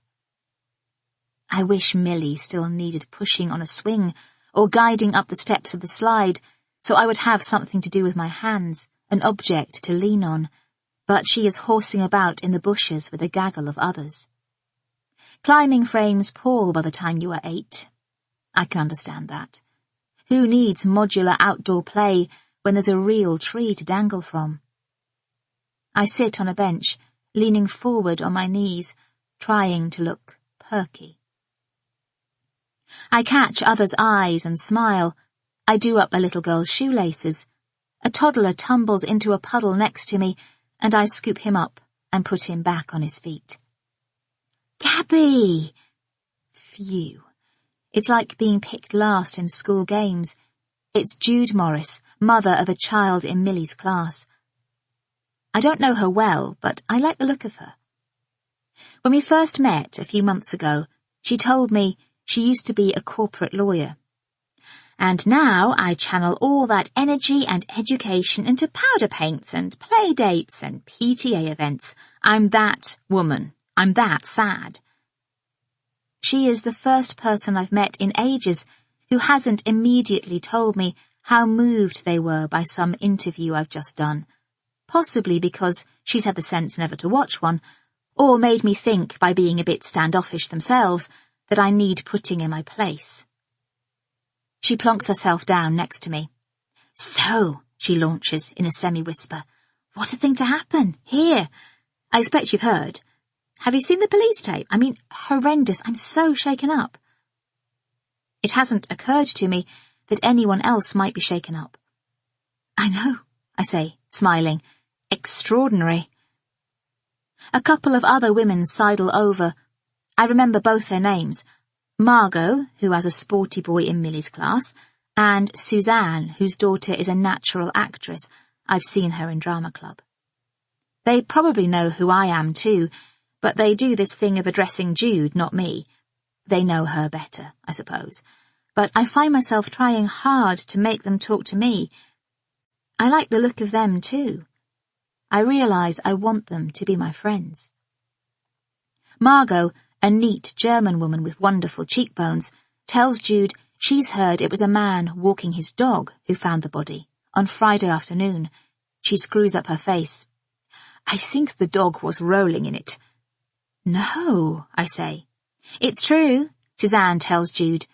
Round her neck is a series of colourful Tibetan scarves, which she adjusts, disentangling an avalanche of hair. My dog rolls in awful things, dead rats and fox poo, anything disgusting he can find. Ugh, I say. They talk about dogs and their habits for a bit. Then Jude mentions auto-asphyxiation, and someone else ventures prostitution. Margot, pursing her lips, says she heard the corpse was naked. Oh, I say, the word corpse is not one that has entered my mind. It is so absolute, so removed from life and humanity, dead flesh, dryness, finality, a naked corpse disengaged from my experience, my moments with her. I know, they both say, acknowledging me for the first time. I can't believe she was naked, I say. What do you think happened? God, it is almost unbearable, isn't it? And so close to us. Margot looks at me. You never think it, do you? You always think this stuff happens somewhere else. Suzanne says, perhaps it's good for us to be shaken up once in a while. We can all be so smug. We don't live in the real world. It's true, I say. It's like a wake-up call. And Jude says, second that. And Margot says, third it. And we all laugh. Is it terrible that I don't mention my part in the discovery of the body? The more they chatter, the harder it becomes. I should have said something at the get-go, but now it's too late. I didn't because... Why? In my line of business, one whiff of the wrong kind of publicity and a career can implode. Just look at the presenter John Leslie. The accusations of sexual assault may have been unsubstantiated, but he never worked in TV again. Stan the man has an agent, his own media machine. I've always tried to avoid that sort of thing. It seems so grand and self-important. Philip handles the legal side of my contracts, and the production company has a perfectly good publicity department. But now, well, I can see how useful another person would be. It occurs to me with panic that I should have contacted Alison Brett, who deals with Morninall's PR. I should have asked D.I. Perivale to keep quiet about my involvement, secured a seal of confidentiality. It seems more urgent now that I have sat here and listened and not said anything. I care less about my career, I realise, than about what these nice women think. I look across at Philip, who is standing by the gate, hopeless and stiff. He is wondering, why do I have to stand by this gate? What is my purpose here? Why can't I be back at my computer, watching Samsung tank? I take a moment to watch him. I see him notice Millie high in some branches, and his face brightens. I feel a swell of hope. I get to my feet and help her down, clinging onto her legs, catching her wellies as she scrambles. Jude reminds me about the charity auction I have promised to host at the school quiz in April, and I say goodbye to everyone as if they were my proper friends, trying hard not to mind too much that they aren't, and the three of us set about our family day as if nothing were out of the ordinary at all. At dusk, I see a man outside our window. He is on the other side of the road behind a car, so I can't catch the whole of him, just a snippet of his head, an arm, the change in light and texture as he moves behind glass, a tarnish of the silver, a mottle of the steel. I'm not imagining it. I stand and watch from the drawing room, wait for him to move. I am hyper-aware these days. my nerve endings alert to every encroachment. They haven't caught my stalker. It sounds a bit showy-offy to call him that, I know, but I don't know what other word to use. It could be a ghost, really, a figment of my overactive imagination, a sense of a person. Once, I told P.C. Evans, the policeman assigned to the case, I thought someone had been in the house. I smelled a sickly aftershave. Other times, I tried to explain, I feel watched or shadowed. But it's true I've never seen an actual person. Inquiries after Millie on Twitter, how's the little one's nasty cold? Presents, a pair of slippers from Toast, a CD of random songs, Ben Folds' You Don't Know Me, Joe Jackson, Another World. A book, Dear G-Spot, Straight Talk About Sex and Love, from Amazon. Maybe someone is being kind, the policeman said, looking out for you. I asked him if he had ever dreaded the post, the clatter of the letterbox. Since I withdrew from Twitter, the gifts have become sporadic. I'm standing just to the right of the bay, concealed by the shutters. I can tell it's a man from his height. It could be a smoker banished from a nearby house, an estate agent waiting for a client, a neighbour locked out. Or what? What am I dreading? Millie yells from the kitchen. She's starving. When supper, can she have a snack? I sort her out, make a sandwich and a hot chocolate. I look for Philip, though I can't find him. I'm not long, but by the time I get back to the window, the figure has gone. Monday. It began yesterday. I was woken by the phone. It was a journalist called Jack Hayward asking for an interview. "What's your peg?" I asked warily, as politely as I could manage, considering I was still half asleep.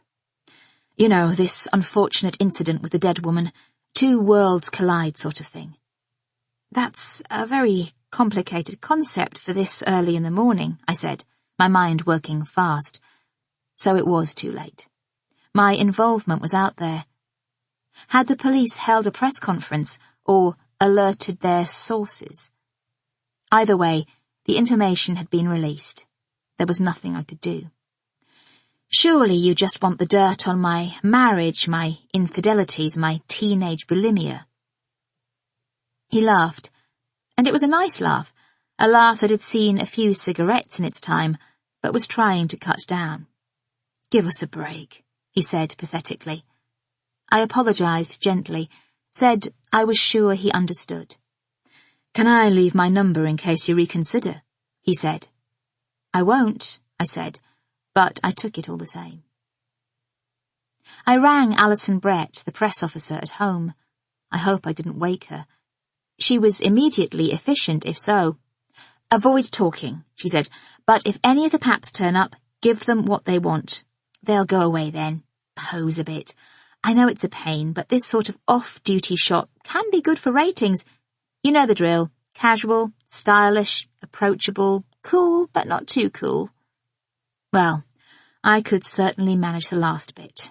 I had opened the door yesterday to pick up the Sunday papers in natural look makeup, i.e. quick dab of lippy, and jeans, i.e. what I was wearing already. Two photographers, straight from Central Casting, short, stocky, red of face, were already out there. They stubbed out their fags when they saw me. "Give us a pic, Gaby. Come on, Gaby, and smile, Gaby." I waited for a bit, holding the papers under my arm.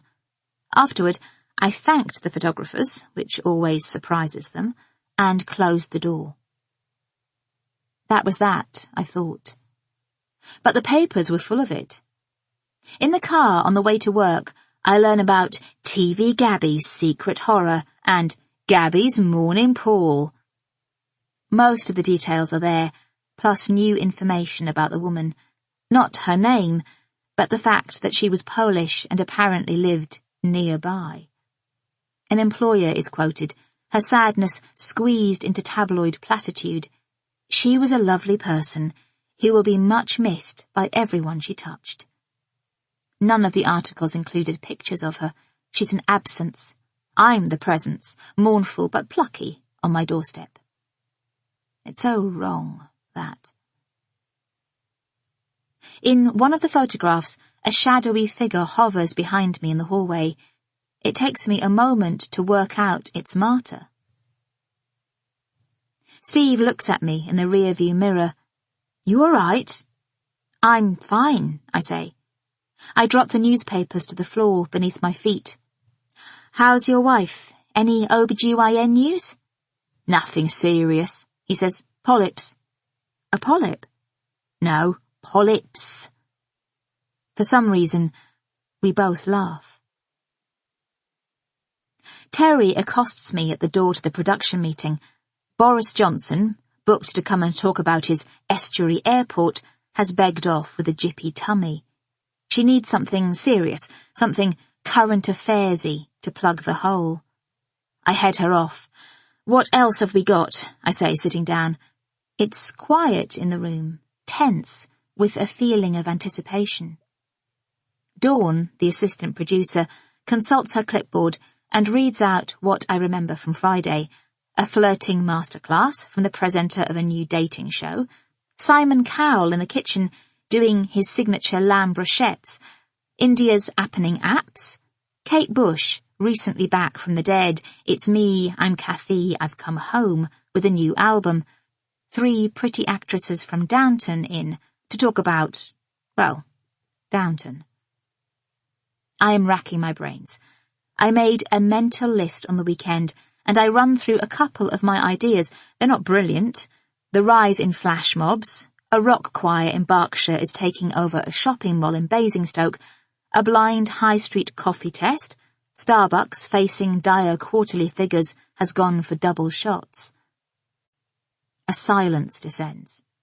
No one looks at me, apart from Terry and Stan, who has his feet up on the other end of the table.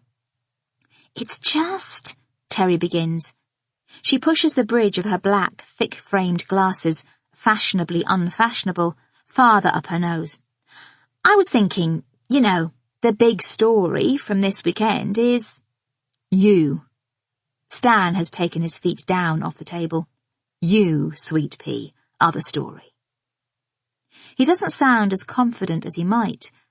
I wonder if he is working out what's in it for him, whether he's weighing up the pros and cons, whether his publicity consultant has suggested he get caught up in a police investigation.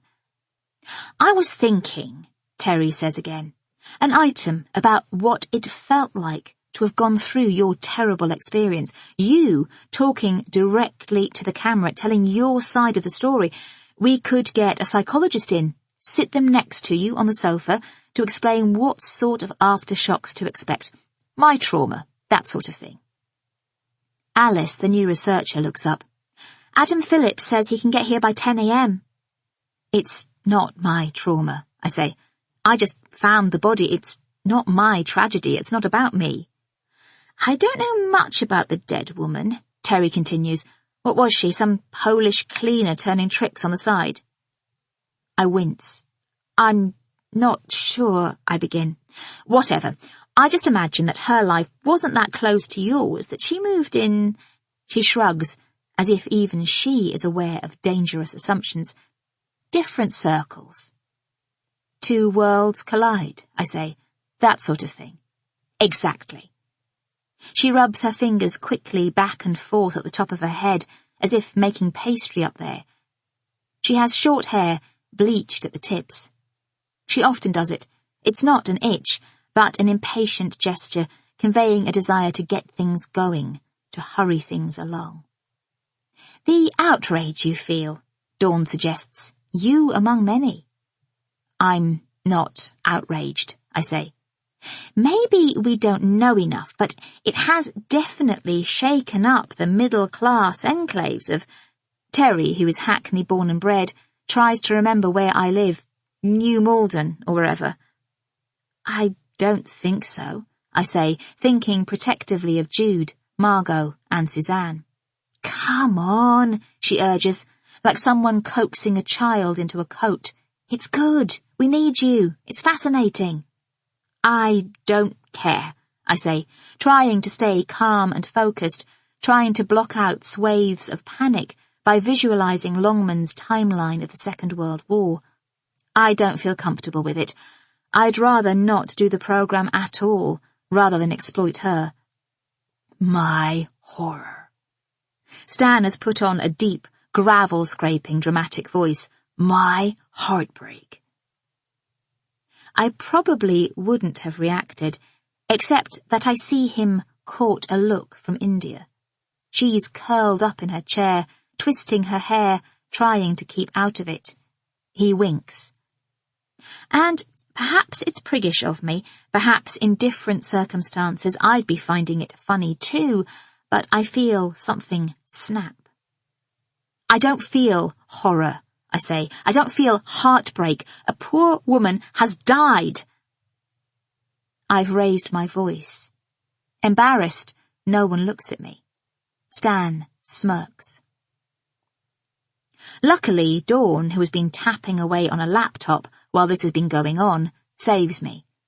With a satisfied click of her fingers, she says she's checked and we can bring forward Britain's fattest woman on a video link from her home in Tyne and Wear. She hasn't left the house in 4 years. The live feed, Stan interrupts, in another movie trailer voice. Later, of course, he will be the model of anguished sympathy.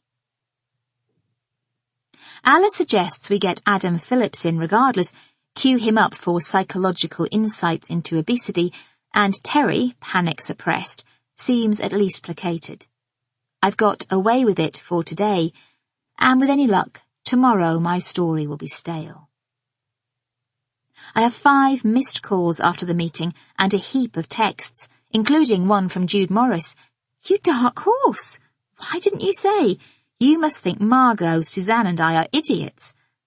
Clara has phoned twice, and Margaret, Philip's mother, once. Our dearly beloved, dearly departed ex-nanny, Robin, has left a voicemail. Hi, hun, blimey, what's going on? Can't leave you guys alone for a minute. I ring Clara on the way to makeup, but she must be teaching because it goes to voicemail. So then I try Jude instead. Do you hate me for not telling you? I say when she answers. It's complicated. I will explain.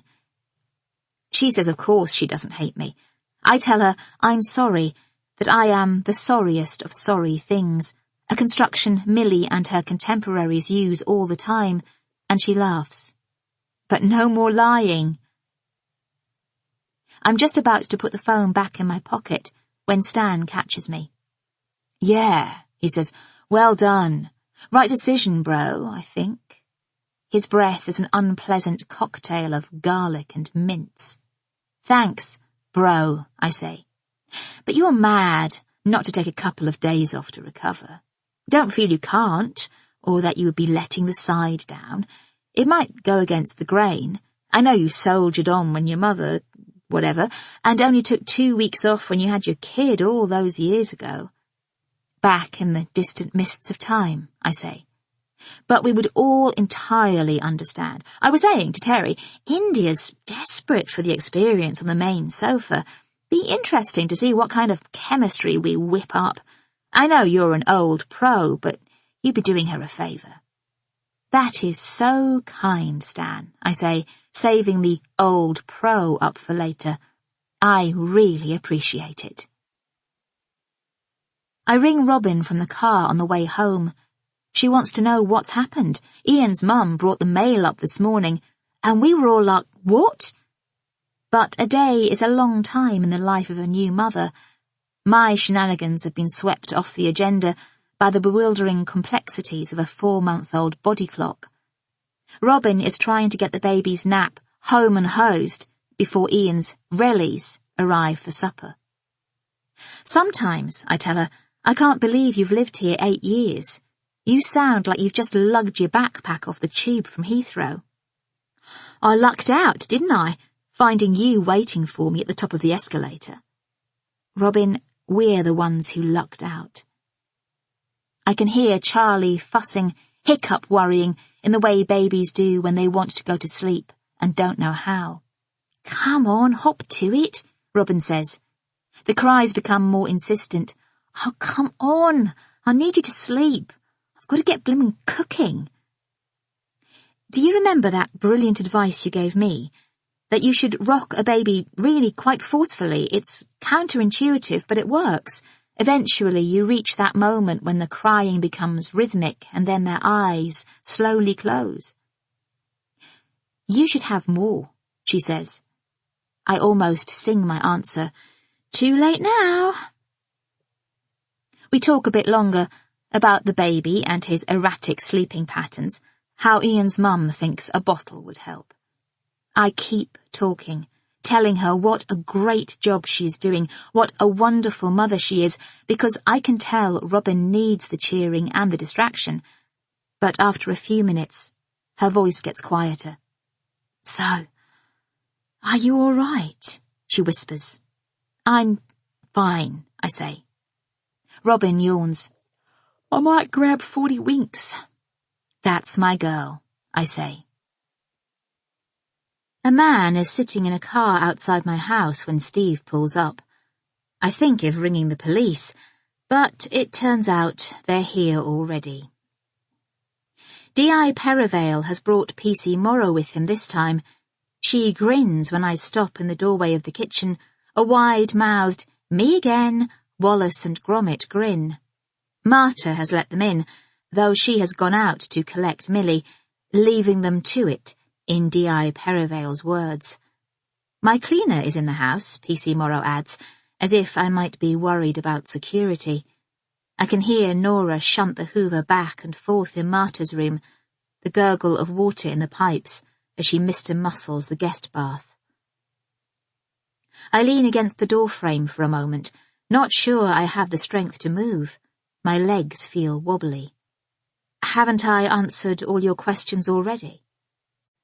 P.C. Morrow, who is sitting on the bench, wrinkles her freckled nose. Her forehead is without lines. She is wearing tiny gold hearts in her ears. I know it's a real pain, she says, but... D.I. Perivale, at the head of the table, is studying a piece of paper in his lap, and because he's not watching, she rolls her eyes and shrugs. If you wouldn't mind sitting down for a few minutes, he says, looking up, as if I have just been ushered into his office. It won't take long, but it is important. I unpeel myself from the door jamb and sit. I think about offering a cup of tea, but something in his tone tells me I shouldn't. Have you seen this woman before? D.I. Perivale asks. He has a slither of lettuce caught between two incisors and a blob of what might be dried ketchup on the upper breast of his zip-up Adidas top. If I were a forensic pathologist, I'd say he had had a Big Mac on the way over. He spins a photograph toward me. I dread looking at it. It was taken in a garden by a climbing frame. 2 children are stretching from the lower bars. One of those red plastic climb-in toddler cars has been abandoned at her ankles, and she is leaning back to grab the smaller child's legs, smiling broadly. She has those front teeth that lean in a bit, as if they have been pushed, and her dark red hair is pulled back in 2 bunches. She is slight, with a thin, narrow face and thick, fake eyelashes. One of her earlobes has about 6 rings in it. The picture makes me unbearably sad. Are those her kids? I ask. Do you recognize the woman? Yes, of course. Who is she? Are they her kids? I ask again. We know she was Anya Dudek, aged 30, of Fitzhugh Grove, SW18. Was, he said, not is. The family she worked for in Putney reported her missing when she didn't show up on Saturday. It's their children in the photo. She was working for them in the capacity of weekend nanny. Anya Dudek, I repeat. A nanny. At least they weren't her children. A nice job with a nice family in Putney. That congenial, safe suburb where Nick Clegg lives. Not really two lives colliding at all. Does the name mean anything to you? No. I shake my head. Nothing. You ever been to Fitzhugh Grove? No. I know where it is, of course. It's a group of high-rise buildings on the edge of the common, formerly owned by the local authority, but I've never been in. Are you sure? I nod. And Anya Dudek has never been here? No. I look across at PC Morrow, who has put on a sort of rather not be here, but I have to face, a stab at female solidarity. I smile at her. Never. Interesting. He produces another sheet of paper. It's a torn-out page from a magazine, a cutting, in a thin plastic folder. It's an advert from the lady for a live-in nanny in the Wandsworth area. The moment I see it, from the shape of the words, the layout, I know it is the ad I placed last summer after Robin gave in her notice. Any notion why this might have been stuck with a magnet to Anya Dudek's fridge? I had sinusitis last winter, and the infection went to my inner ear, causing sudden lurches of imbalance. Unilateral vestibular dysfunction, the doctor called it. It wasn't so much vertigo as a precipitous spinning. The room would shift on its axis. I have this sensation now.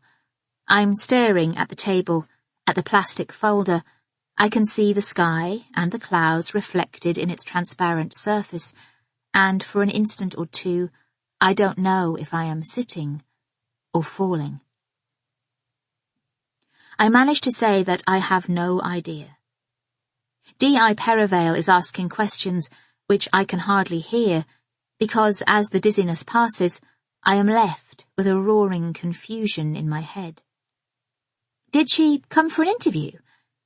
It's the first time PC Morrow has spoken. She's nodding, as if already confident of the answer. I wish I could say she had, I say eventually, but she didn't. I cast my eyes around the tidy kitchen. If I could lay my hands on last year's diary, I could show you who came. Oh, I know. I've got a file with their CVs. I could dig it out. Just tell us what you remember, PC Morrow says. I remember everything from that summer. My mother was ill, and our old nanny, Robin, was getting married, which was obviously wonderful, but also meant she was leaving us, so that was sad. For us, I mean. D.I. Perivale looks impatient. Anyway, I had 2 days of interviews. I saw about 6 young women. Actually, that's wrong. 5 women, 1 man. 2 were English. 1 was going to university in September, so that was hopeless. The other couldn't drive. There was an older Armenian woman who wanted to come up by train from Croydon every morning. The man was South African. Great if we'd had boys. A nice Portuguese lady. She seemed great, but her English was non-existent. I had a few more to see, but my mother's health worsened, and on the 3rd day we found Marta. I am talking too much, trying to give them as much information as I can. Then an idea, an obvious thud of explanation. I mean, maybe this Anya thought about applying for the job, if that's her profession, and didn't. Yeah, that could be it, PC Morrow says. She looks at Perivale. That makes sense. You know, I continue with relief, how sometimes you stick things on the fridge and forget about them. Yeah. PC Morrow wrinkles up her nose. I've got some all-protein diet stuck on ours. Have I looked at it? You don't need to diet, I say, and that high-protein Dukan thing, terrible for your breath. She gives a squeezed hunch of her shoulders, as if she would laugh if she could. I think again how young she is. Our fridge is probably her mum's. D.I. Perivale takes the plastic envelope, puts the photograph on top of it, and lines them up in front of him on the table. I can see specks of dandruff in his part. I wonder if he is married, has kids. Okay, one more question. He hasn't looked at me, but he does now. His eyes seem to bore into mine. I have asked you this before, but I am going to ask again. Did you touch the body? The body. I gaze at him. I try and think back. My head is fuzzy. If I can't bear to think about her body now, how could I have touched it then? No. Are you sure? I know I touched her hair. Did you take anything from the body? No. I feel uneasy again. I don't understand the direction these questions are taking. I feel as if I have forgotten something important. You didn't take a St. Christopher on a chain from round her neck? No. Why on earth would I do that? He rubs his face, his eyes, with his thumb and fingers. Look, Edmund Locard. The Locard principle? Every contact leaves a trace? Have you heard of that? Well, it's one of the first things you learn at Hendon. Hair, flecks of paint, fibres, makeup, particles, travel, move, shift. Every mote of dust has its own identity. Cotton has twisted fibres that resemble ribbon. Linen looks like tubes with pointed ends. Okay. And although the killer seems to have sprayed her neck with bleach, so that was the smell. He nods and continues, we found certain fibres, certain DNA on her collarbone, which... It would just be helpful if you could rack your brains. Now, I know you were traumatised, in need of victim support.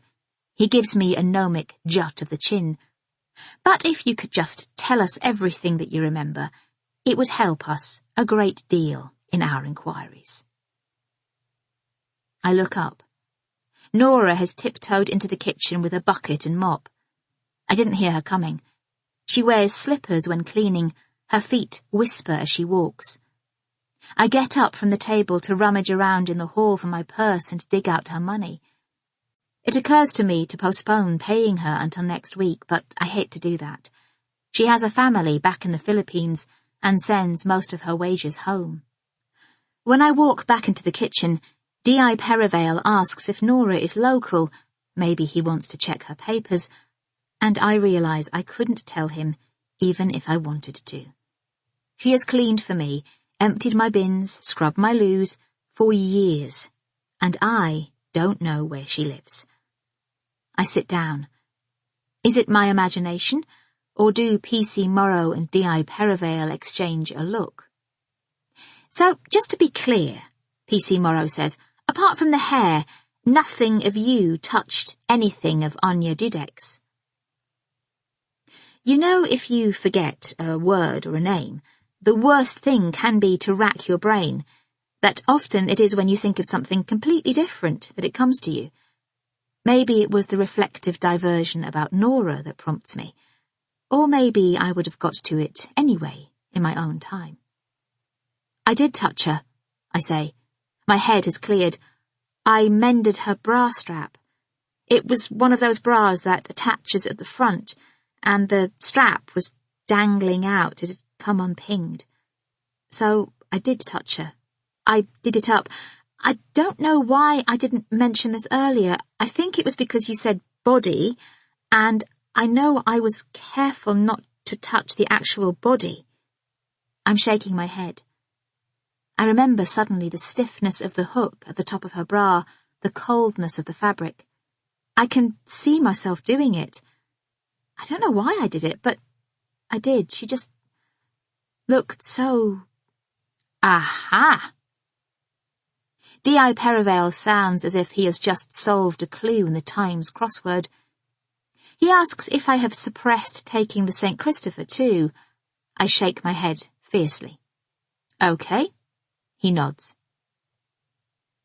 I ask if they know what killed her, and he says, cardiac arrhythmia caused by pressure on the carotid artery nerve ganglion, the superficially incised curvilinear abrasions, self-inflicted bruises, as she struggled to remove the ligature from her neck. I feel myself blanch. And what about who? Do you have any leads on that? Perivale stares at me. No boyfriend, I say. Aren't they usually the first in the frame? A boyfriend. He nods, but not in the country at the time. And no obvious murder weapon, PC Morrow adds. I am desperate for them to leave now. I don't want to hear any more, but Perivale starts talking more about fibres. Polyester threads, apparently, look like smooth, unwrinkled rods. And then he asks, for the sake of elimination, if he can take away the clothes I was wearing that morning. I fetch the jogging bottoms and the t-shirt and the grey running top as quickly as I can. And then, just when I think we must be done, he asks me where I was the night before the killing, between 4 p.m. and midnight. I don't understand why he is asking this. Well, I wasn't on the common, I say. Not then. She wasn't killed on the common, PC Morrow says chattily. She was killed in her flat. We know that from the pooling of the blood in her body. An exasperated frown knits D.I. Perivale's brow. When the heart stops, he continues, in the dum-de-dum tone of someone repeating information for the umpteenth time, blood settles in the lowest part of the body, causing the skin to become pink and red in that area. The hypostasis on Anya's body suggests she was killed with her legs in a lower position to the rest of her. This is consistent with indentation marks found on the cover on the bed in her flat. There were 2 cups of tea there, one untouched, and a glass of water that had been knocked over. I was here, I say, at home. I had a nap, a run, just a quickie, then a shower, some supper, read to my daughter, watched a bit of telly. What did you watch? I can't remember. Mad Men, I think. Can anyone corroborate that? Marta, Millie for the early part of the evening. And what about later? I went to bed early, alone. My husband was at work and then out with colleagues. I am being helpful, but I am also wondering why they want to know where I was. I found the body. Do they think I killed her? I can feel panic and the beginning of fear. Is this what a police investigation is? Pointless queries, bureaucratic quagmires. Maybe he just has to ask, though. Maybe it's policy, like having an HIV test when you're pregnant, because then he moves on and asks a couple of questions about my stalker. The file on it has drifted to the surface. I tell him the stalking, if you can call it that, began at the end of last summer, which D.I. Perivale at least finds sufficiently interesting to write down. It may just be a coincidence, I say, but I'm sure I saw someone watching the house on Saturday, and when I came in just now, there was a thuggish man looking a bit suspicious in a car outside. I try to speak casually. I don't want them to think I'm making a fuss. They both stand up. PC Morrow makes a circular movement with her shoulders, massaging out the tension. That thuggish man outside? D.I. Perivale shrugs. He's one of ours. After they leave, I take a run. It's like getting back on a horse. I have to do it sooner or later. I don't have my Asics or my favourite running clothes. I don't know when I'll get them back. But I've got a pair of old Dunlops hanging around and some tracksuit bottoms, which will have to do. I tie Philip's grey hoodie round my waist. I probably won't need it, but it hides my bum. You can get to Fitzhugh Grove across the common. A path leads from the soccer field into John Archer Way, a new road created out of nothing when they built the modern housing estate, and then along a row of towering chestnut trees. If you take that route, though, you have to broach the police cordon, and even if you work round it, those big chestnuts, with their thick, reaching branches, turn the path into an uninvitingly dark corridor. So instead I pace along Trinity Road beside 6 lanes of thundering traffic. At the entrance to the grove, rattling in the vibration from passing lorries, is a yellow sign, appealing for witnesses. I jog on the spot for a bit, pretending to read it, and then I walk a little bit farther in, just to where the cars are parked, blocks of flats separated by scraggy patches of grass. I can see the roof light of a police car whirling by the second tower, turning the wall intermittently orange. I feel drawn in, entangled. At the last minute, I turn on my heels and run home instead. Nearly at my house, just before the gate, a bulk comes out of the shadows between me and it. I stifle a scream. "Oh, don't," the man says, putting out his hand. "Sorry, gosh, sorry. Did I scare you? What an idiot, sorry." I push quickly past him. He doesn't block me. He moves easily out of my way. I catch a whiff of polos and tea and the artificial bouquet of fabric softener. "Sorry," I say, when I have put the front gate between us. "No, I'm sorry. After the shock of what's happened, your nerves must be shot to shit." I laugh. Shreds. I can see him properly now. He is not much taller than me, with curly hair and mad, haywire eyebrows. He has big brown eyes, appealing, slightly crinkled at the side, quizzical. "Shreds? Shit!" He makes a surprised face. "Where did that come from? Anyway, sorry to bother you like this." He puts his hand out. "Jack Hayward, we spoke on the phone." I nod, shake it. Two worlds collide sort of thing. "That's the one. I thought it was worth a try to ask you personally. It's such a good story. I've found out a few more things since then. I'm freelance. I need a break. Give me a break." He opens his hands. "Have you thought of getting a proper job?" I ask, not unkindly. "I tried a proper job. You know, they make you go every day, and you have to wear a tie and sit at a desk." Unbelievable. People go on about the water cooler and how much fun it is around there, but have you been to a water cooler recently? Dead. Nothing. Some guy from accounts, that's all. I'm telling you, the party's moved on.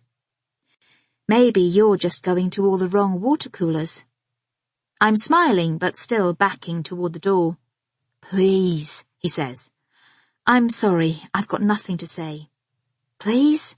He pushes. I've got my key out. "Another time, maybe," I say, "when things are quieter." Philip rings at 8 p.m. He won't be home for supper. He's had a difficult day. He can hardly speak for exhaustion or stress. His words are stunted and cold. We haven't spoken much since Sunday lunch. He was so rude to his parents I could hardly look at him. He spent the meal either fiddling with his phone, or leaving the pub to make calls, or staring at the table as if he couldn't bring himself to engage with any of us. I love Philip's parents, but Margaret, his mother, is no good at confrontation. She just kept smiling as if nothing was wrong, and Neil, a retired headmaster from the days when erudition was more important than charm, ploughed on with his disquisition on the history of pub names, while I desperately tried to compensate for Philip's distraction with an enthusiastic stream of "Oh, reallys" and "No, I didn't." It was heartbreaking. Margaret and I were the last to leave the table. "Sorry about Philip. Lot on," I said. She looked at me, and for a moment I thought she was going to ask more. The urge to confide, to feel her reassuring arm on my shoulder, was briefly overwhelming. I wanted to tell her what I'm actually scared of, that Philip is drifting away from me. But she smiled again and gave a cheerfully clipped laugh.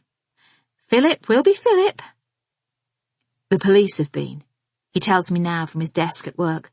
"I had to come out of a meeting." "The police?" I say. "It was about the dead woman." "Why?" I ask. "Why did they need to speak to you?" He doesn't answer immediately. He has put his hand over the receiver or has put it down on the desk. I want to scream to get his attention, but when he comes back on the line, I force myself to sound calm. "They've been here too," I say. "They know who she is, a woman called Anya Dudek." "Yep," they said. "What did they want with you?" "Routine. Because you found her." He goes again, or I think he does. "And?" I ask when he comes back. Just questions, Gabby, okay? About where I was, where you were." "Please don't sound so irritated. I'm sorry you've been disturbed at work, but can you just tell me a bit more, please?" He lets out a deep sigh. His voice sounds distorted with the effort. "Sorry. Yes. I can't believe this has happened to you. Why you?" "I know," I say. "You said she was a teenager." "No, a woman." Another silence. Is he actually talking to someone in his office at the same time? The policeman was checking what you told him about finding her, and I can hear a distant clicking, like a ballpoint pen being retracted and extended. Basically, checking details of time and place. My alibi, you mean? They're checking on my alibi. Sort of. Not that I'm much good to you. He gives a bitter laugh. It was back-to-back meetings, followed by work drinks, followed by work dinner. I've got a list of alibis as long as my arm. Pity you can't have one or two of mine. I long for him so badly to come home. I find myself pretending to be asleep when he finally does. I want him to wake me, to nudge me. I want him to want to, but he doesn't. He slips in almost silently. And later in the early hours, when I wake of my own accord, he's not there. His side of the bed is still warm, tepid at least. I wait for a while, but when the sheets have gone properly cold, I tiptoe quietly down all 4 floors of the house. I reach the basement and pause in my bare feet by his bike, which he has had time to hoist carefully onto its special rack. Philip sometimes works out when he can't sleep, but tonight he is slumped in a chair in front of his screens, Bloomberg, CNN flashing holograms onto his blank face. He's so wrapped in his own thoughts, he doesn't even hear me. Tuesday. Sex. You need a weekend away and you need sex. All that money people spend on psychotherapy and couples counselling and CBT, I'm telling you, there is no marital issue that can't be solved with a good shag. You're right, I say. Honestly, you'll have to sit him down and make him see sense. Do you still have the hotel room?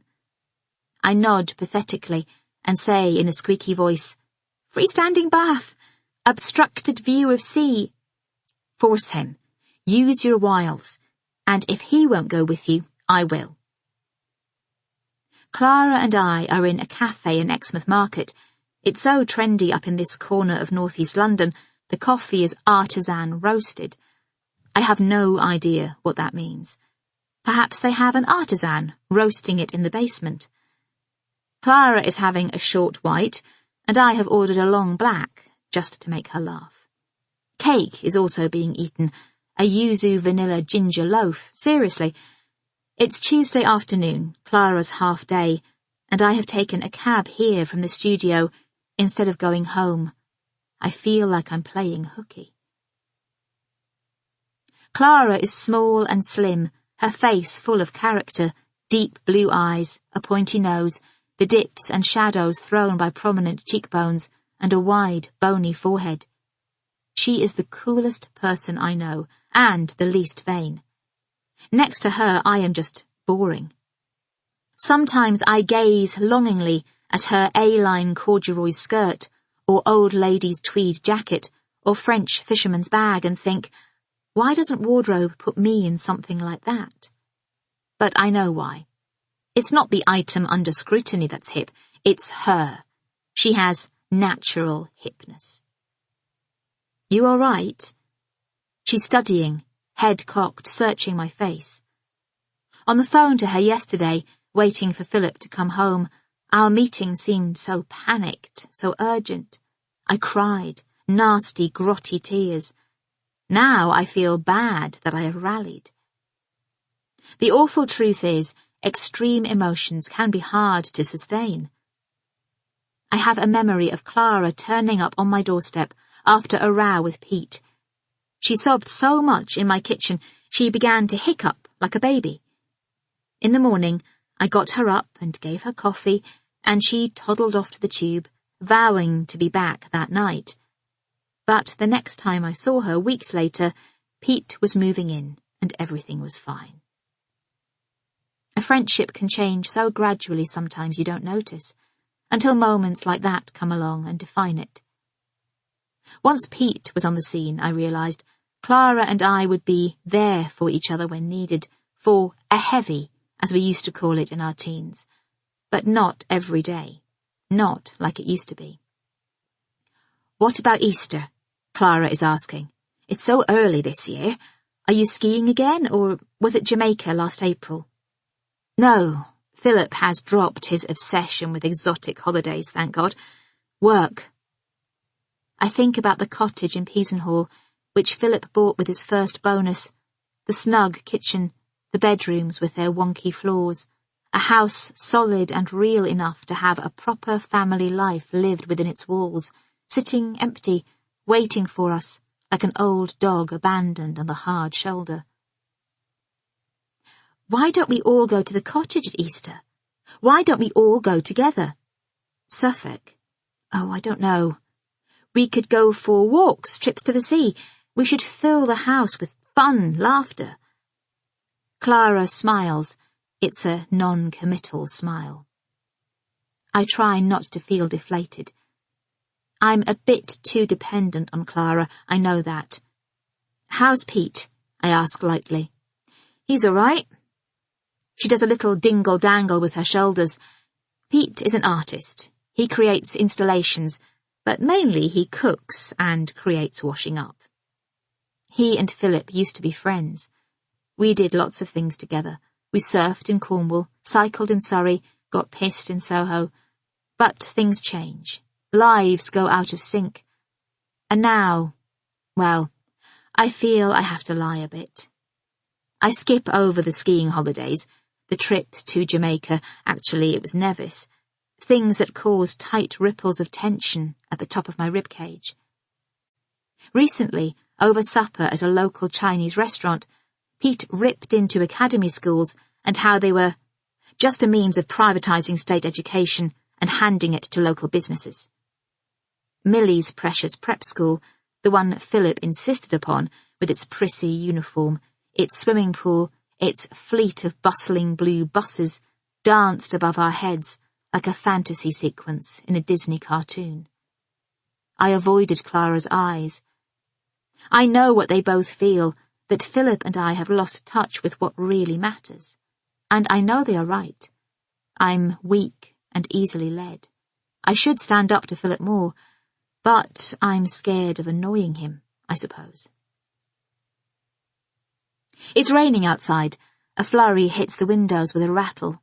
The cafe has floor-to-ceiling doors which open wide in summer. They are closed now and the lights are on. Trendy fittings which dangle down like naked bulbs, each golden orb throwing a wobbly reflection onto each wooden table. It's dark in here, but cosy.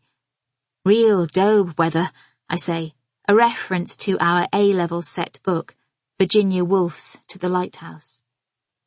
We cackle with laughter, and then, when we stop, Clara asks how I am feeling about my mum. I look out of the window. 2 women are walking by, bent double under umbrellas, as if forgetting they could raise them if they wanted. Clara doesn't often ask. She knows I would rather not talk about it. It's not that I shy away from the subject. I just don't want to be one of those people who is still in a bad mood from their childhood. I take a glug of water. The dry pain rises despite my efforts, the ugly murkiness. I swallow hard. Fine, I say, as indifferently as I can. I'm trying not to feel guilty. I know it wasn't my fault, that I did everything I could to stop her drinking. I'm resigned, or I think I am. I still feel responsible. I keep thinking I must go down and check, before realizing that I can't. In some ways, it's a relief. Clara is making a face, pulling her lips in, and it's an expression I've seen somewhere else. It's the expression P.C. Morrow made the previous day, and I realised with a shock that I had taken it to express solidarity in view of something that was about to happen, D.I. Perivale's endless questions, whereas actually, as here, it might well have been a hopeless sympathy for something that had already happened, that kept on happening, something I could do nothing about.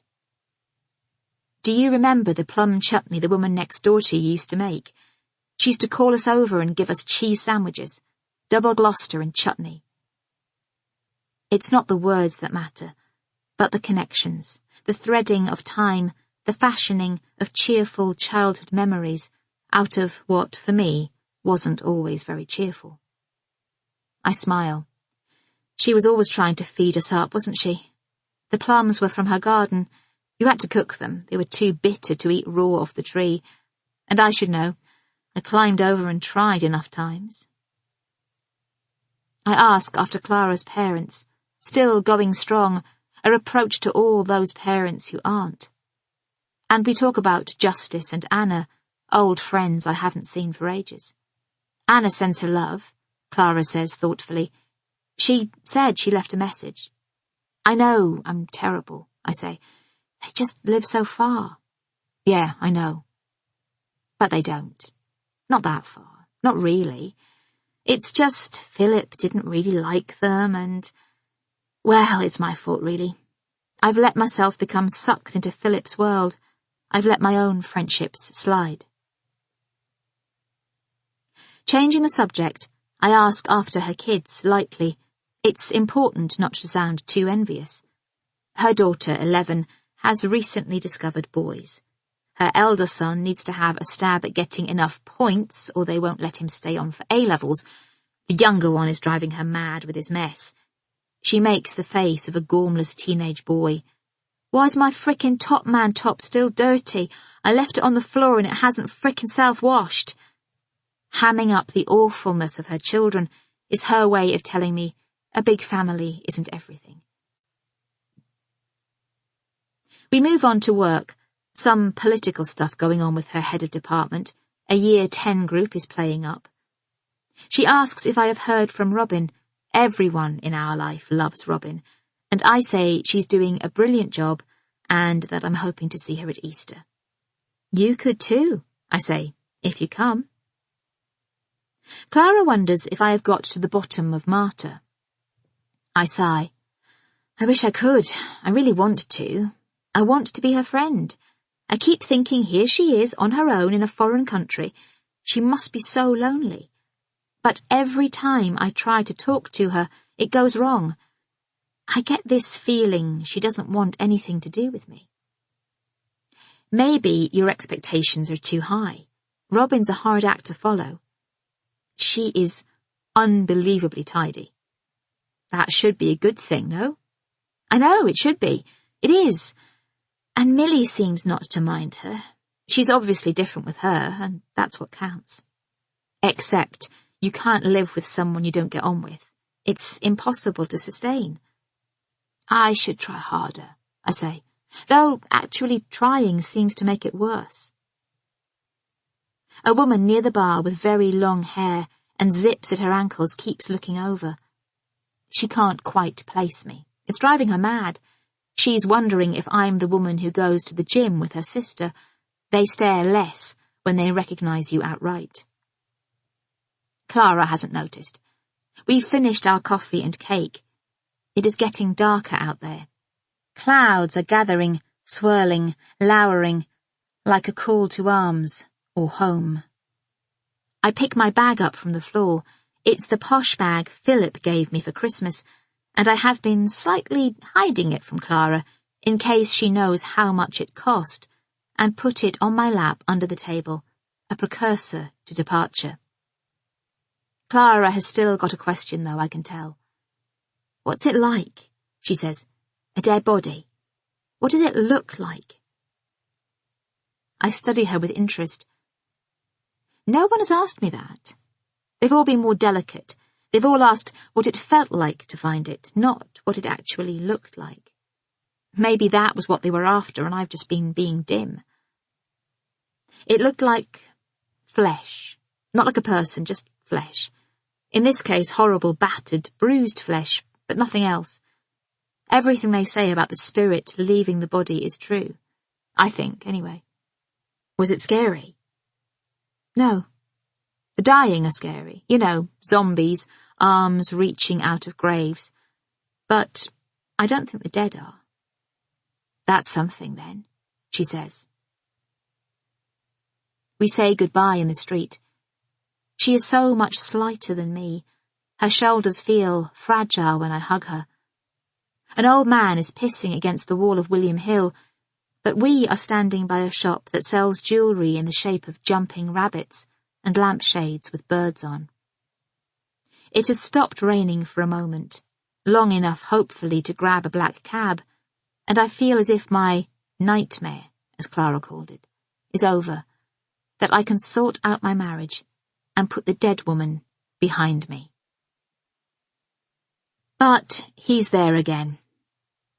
At the back of my mind I thought he might be, and it's almost a relief, as things you've been dreading often are. I should have listened to Clara. She told me to take the tube. Once you lose the swing of public transport, it's hard to get back in. It took forever in a cab. The taxi driver took some mad route up to West Way and down through Earl's Court. Steve, now safely home with his wife in Wallington, would have told him what for. London glittered and blurred through the window. Rain came in flurries, in waves. Wheels hissed and sprayed. The windscreen wiper scraped. My optimism drained along with the rain. Fulham Broadway, where I had my first flat, looked dismal, the worst kind of urban, veg from the market rotting in seeping gutters, commuters scurrying from the tube in damp suits. Under Battersea Bridge the river churned, beige and pockmarked. Nearing home on Trinity Road, the common stretched bleak and grey. As the taxi ticked, idling in the bottleneck beyond the prison, I could see over to the tennis courts, where small figures huddled under trees, an after-school all-stars group lesson halted by rain. The police cordon must have been lifted then. He was sitting in his car, and he got out as soon as the taxi drove off. I was rummaging for my keys. Why can I never find them? And he came up behind me and said, so politely, "You won't be needing those, if that's all right." I pretended to be startled, though I had seen the car the moment the taxi pulled up. "I've spoken to your help, and she says you're not needed for an hour or so." "Marta, you mean? If you wouldn't mind, we would like it if you came to the station with us. It's easier down there, just so we can ask you a few more questions, properly." "I've told you everything. I don't know anything else." "I know it might seem unnecessary to you. I know you're busy, but I'm sure you understand we need to pursue every lead we can. Nobody, you more than anyone, wants to think there is a killer out there for any longer than there need be." He's right. I can't complain with a killer on the loose, and he has to follow procedure. "I am at your disposal then," I say, and we climb into the back of his car. It's a beaten-up Volkswagen Golf, not what you imagine for an unmarked police car. It smells of air freshener. There is a cardboard pine tree dangling from the rear-view mirror, and of old onions. That'll be all those Big Macs, I think. Perivale gets in next to me. There's another man behind the wheel, the thuggish man from the other day. He has short-cropped hair, the kind that grows in dark whorls at the back of the neck, and broad shoulders. I talk too much on the way. I always do when I'm nervous. "Do you like sitting in the back?" I say. "Does he drive you around like a chauffeur?" "Very funny. So you're just keeping me company?" "Something like that." "All this rain," I say after a bit. "Must bugger up a crime scene." "Can do so, indeed," Perivale replies. At the police station, we hurry straight through past the desk and down a corridor. The room we enter is smaller than the smallest rooms you see on Vera or Scott and Bailey, and if there is a two-way mirror, it's extremely well concealed. It's not very well insulated either, like one of those 1980s conversions. Sounds of the station drift through the plyboard, laughter, talk, a voice saying, "I'm sorry, but if she thinks she can talk to me like that, she's got the wrong woman." Perivale steers me to a chair and asks if I want a cup of tea. Then he disappears out through the door, leaving it open, and I stare around me for a few minutes.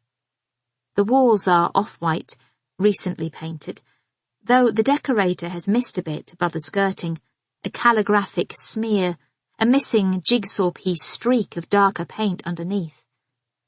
My mind has started flickering all over the place, as if trying to find some comforting thought to latch onto. I wonder if they use ordinary decorators from the Yellow Pages to paint police stations, or whether it is in someone's line of duty. "Oi, Robson, you're on paint. Counter-terrorism this afternoon, Crow Magnolia this morning."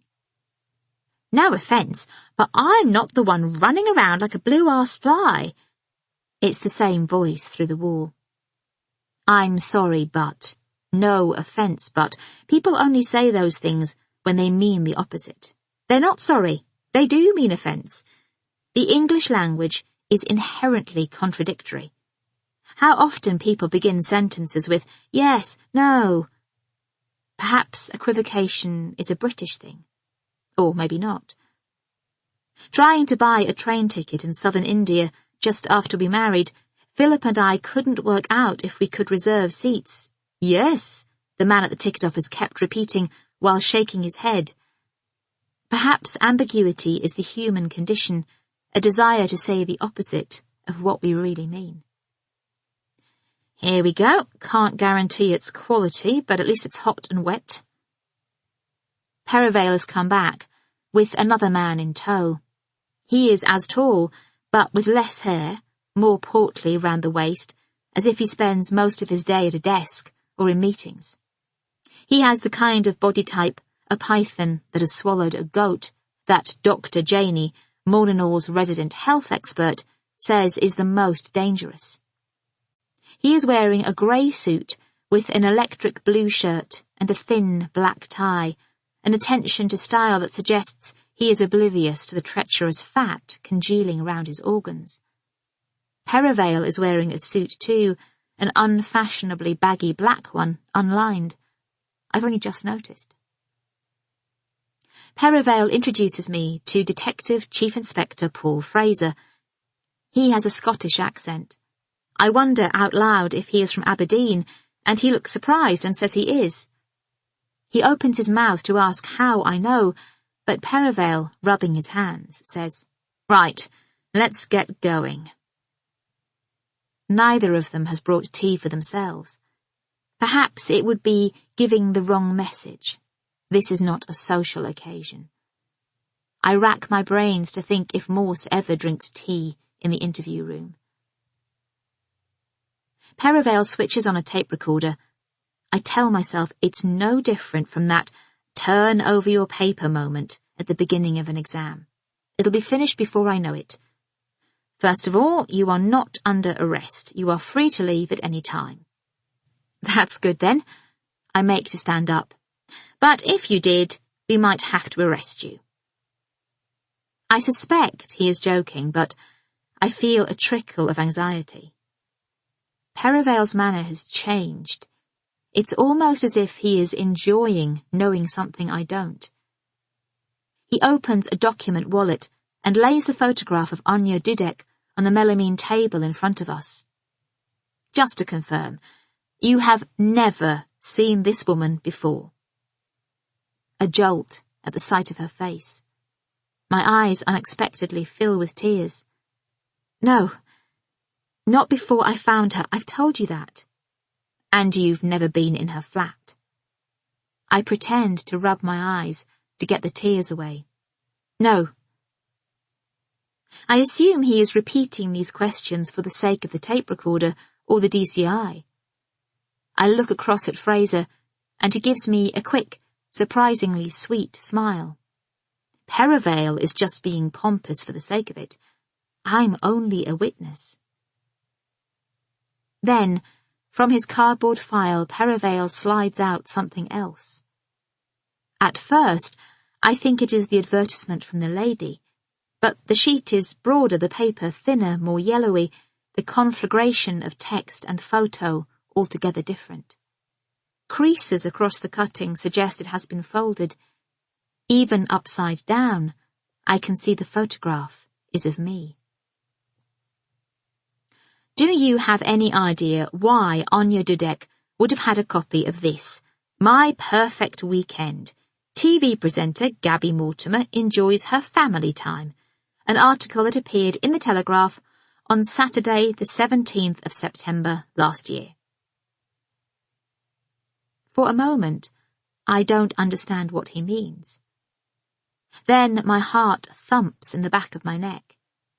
I study it, trying to gather my thoughts. Lines leap out. Friday night is movie night. As the only child of a single parent, family is vital to my well-being. My husband makes sure he is home early, and we order a takeaway. Sometimes we eat it in bed in front of the TV. I think it was June when I spoke to the journalist. They must have kept it on file. It's like a time capsule, a touchstone of a happier time.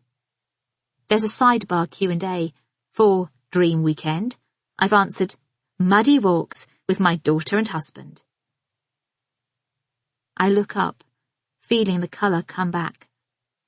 I can't possibly think why she would have it. It's peculiar. Do you know? Fraser and Perivale are both staring at me. I look back down. My brain feels hot. I think it through out loud. Maybe she thought of applying to be a nanny, which is why she had the ad from the lady and then didn't for whatever reason. Her application was too late, perhaps. Then she became, curious. I don't live that far from her. She might have recognised me. Maybe she cut it out to show someone. This is the woman with the job. What do you think? I look to Perivale hopefully for answers, but he sets off on one of his tangents. I'm trying to concentrate. I am still bothered by the cutting, even if he isn't. He tells me he has searched Anya's flat, and that when he searches a scene, I have a quirk. I tend to follow the left-hand wall round a room. If you go to Hampton Court Maze and follow the left-hand hedge, you get to the middle. You solve the problem. It's a good technique. Blood distribution, saliva, little bits and pieces. I'm not going to miss it. He has caught my interest, though I am not sure where this is going. Maybe he's just showing off to his DCI. Anyway, we didn't find her mobile phone, which makes us think someone decided it was worth disposing of. It's amazing what I did find, though. In a pile of magazines, for example. Not just that.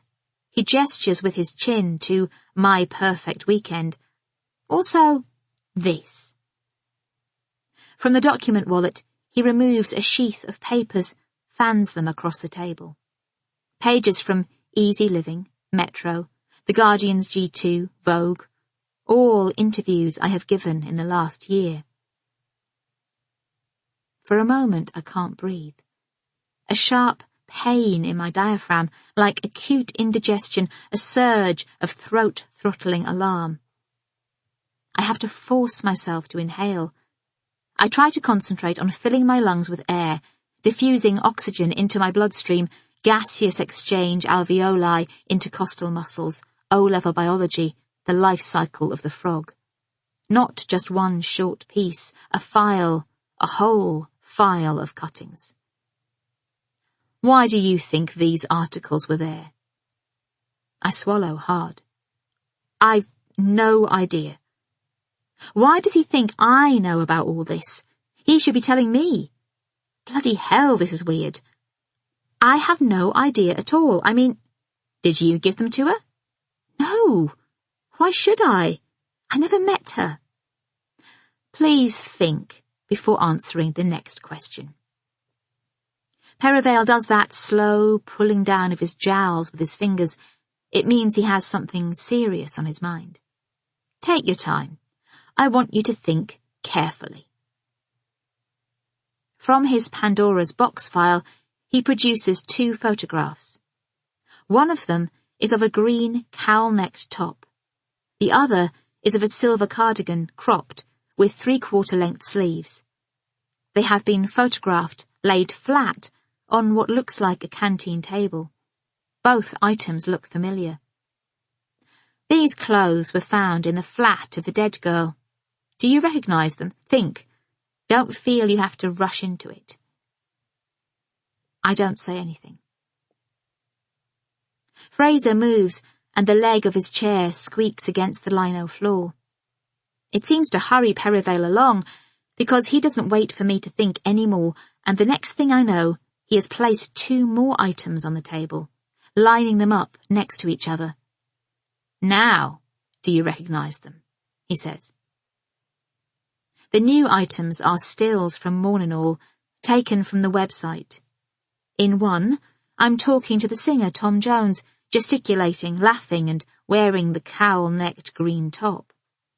In the other, I am listening to Stan interrogate the mother of a persistent school refuser in the silver cardigan. I can't think clearly. I loosen my sweater at the neck, and a gust of my own body scent rises up. It's too much to take in.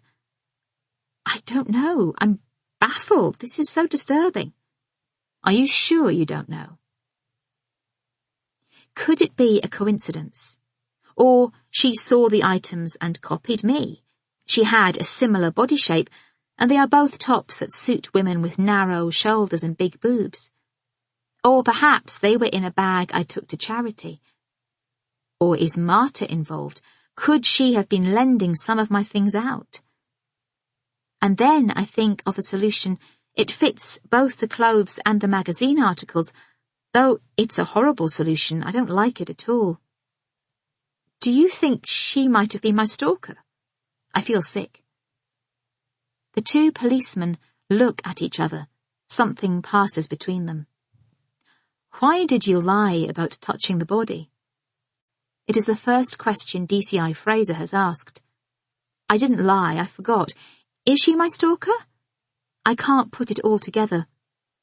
Why did you say you didn't know the victim when you obviously did? I didn't know her. And your alibi? Fraser looks down at some notes. You say you were with your daughter and her nanny for some of the evening, but for the rest of it, you were alone. Is that right? Yes. My husband didn't get back until 3 a.m. That's an incomplete alibi, Perivale confirms. What? Does it matter if it's incomplete? Perivale emits a sarcastic sort of laugh. Why do you care about my alibi? I get to my feet. Suddenly, I realize where this is going. I feel scared, but more than that, outraged. You think I killed her? Perivale says nothing. Even if she was my stalker, that's not a motive. I wouldn't have killed her. Are they insane or just really stupid? No one out of television cop dramas really cares about motive, Fraser says. In my experience, who, where, and how are more important than why. Perivale stands up. We'll see you again. Don't go on any long trips. The moment I get through the door, I run upstairs to my wardrobe, demolishing neat pile after neat pile, scattering garments in my search. When I have finished, I stand in the middle of my bedroom, clothes tangled at my feet. Marta and Millie are both in the kitchen. Millie is sprawled on the sofa, apparently doing her homework, though her books are all over the place, and she doesn't seem to have a pen. Marta, in latex gloves, is scrubbing the sink. Millie throws herself at me, demanding to know where I've been and what collective nouns I can think of, because Marta doesn't know any. I dart a look at Marta, who isn't smiling.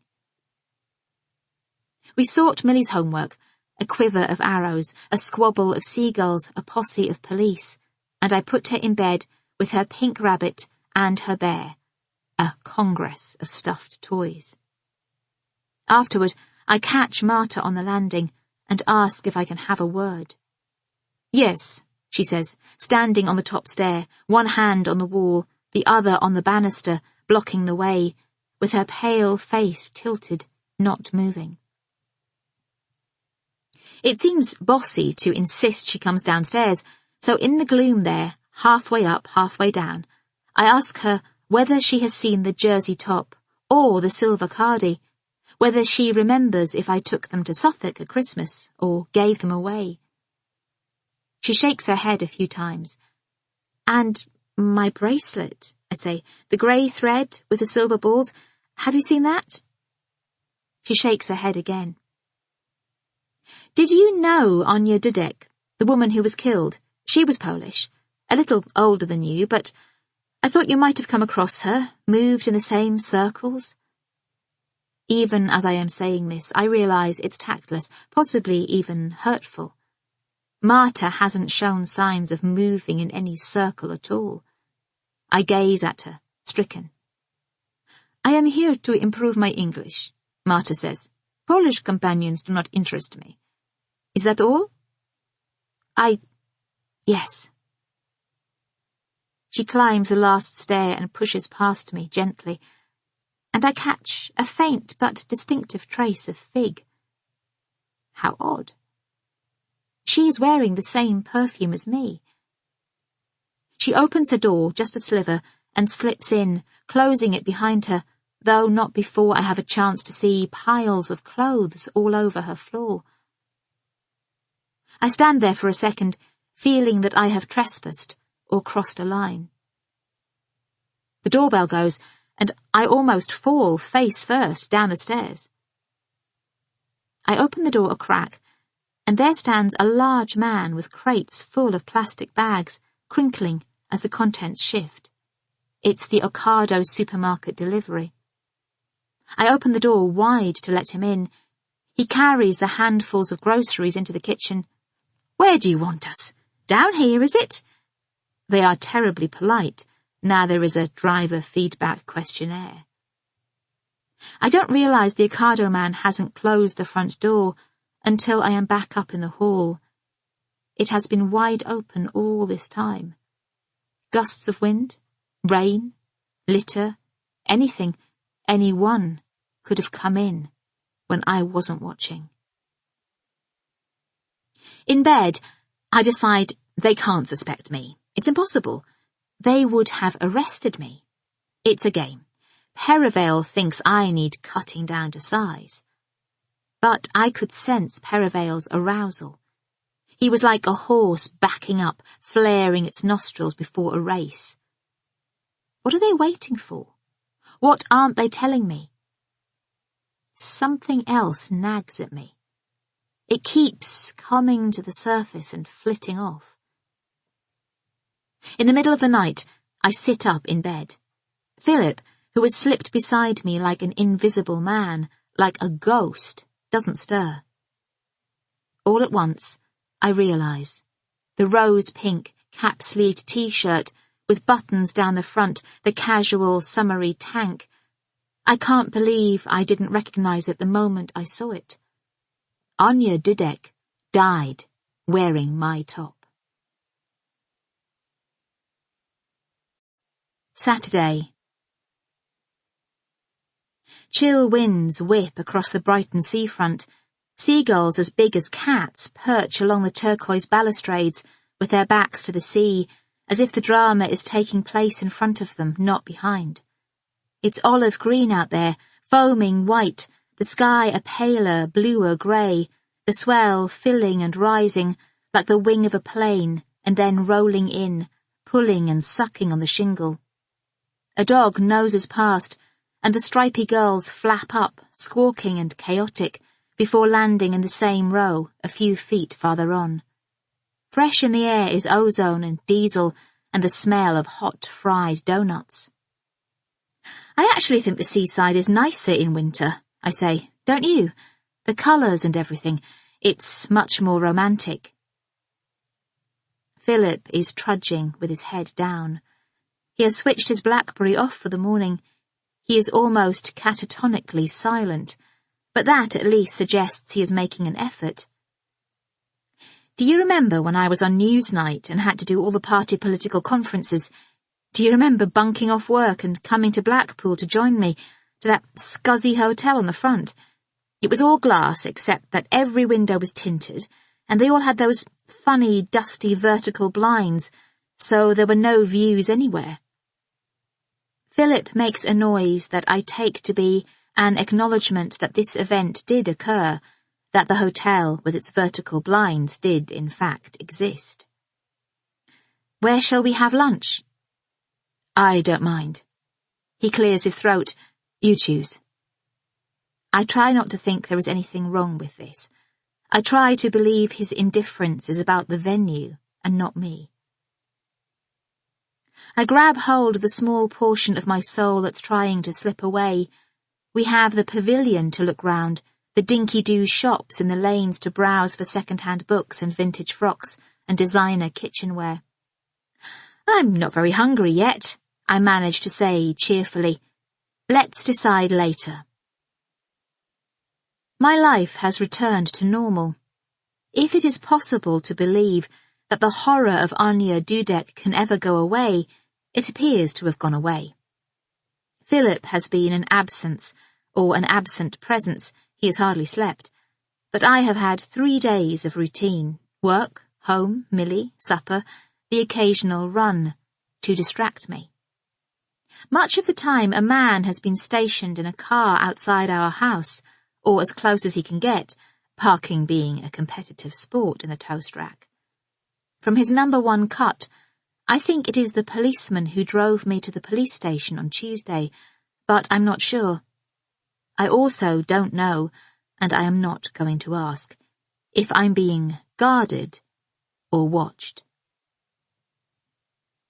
It is at the back of my mind much of the time, this feeling that the police want or need me for something, but there have been moments when I have forgotten. Whenever I catch myself thinking about the case, I block it out. My terrifying ordeal has also been off the agenda at Morninall, largely, I'm afraid, thanks to a tragedy in the American Midwest, combined with double-dip recession here and economic chaos in Europe. On Wednesday, Terry said, "Okay, directive from on high. We are to be the light at the end of the tunnel. Dancing bears, cotton candy, cupcakes. You know the score." What with all the scurrying to secure that Hollyoaks actress who is storming Dancing on Ice, my discovery of a dead body went out of everyone's mind. Thank God. On the personal front, there have been no more inquiries from journalists, no more photographers. Philip's parents left on Wednesday for their cruise, and when I spoke to Margaret in the middle of her packing, I told her there was nothing to worry about, that it was just a typical media circus. By the time they come back, I said, it would have all blown over. Do tell us if there is anything we can do. Of course. Now you have a fabulous trip. On Thursday, Jude Morris rang. Ostensibly, she was phoning to talk about the fundraising evening at the school. She had forgotten to ask if I wanted to join a table for the quiz before the auction, or whether I wanted to perch in the wings before my slot, with her and some of the other PTA squaddies. I told her that, no one having actually invited me to join a table, the squaddie's perch sounded perfect, particularly if she was on it. Then she said, "Everything all right?" "Yep, fine. Calmer, thanks." "It's just Rachel Curtis, who was walking her dog, saw you going off in a police car on Tuesday." She made a police car sound as extraordinary a proposition as a pimped-up double-stretch candy-pink limo. "Oh," I said, "blimey, yeah, that was a thing. So, what's going on?" I should have told her. I'd promised not to lie, and if I wanted her to be my new friend, this was an opportunity. Yet the thought of any more information slipping out, of the production company hearing, of it being blown up into more than it was, "It's all so horribly stressful," I said vaguely.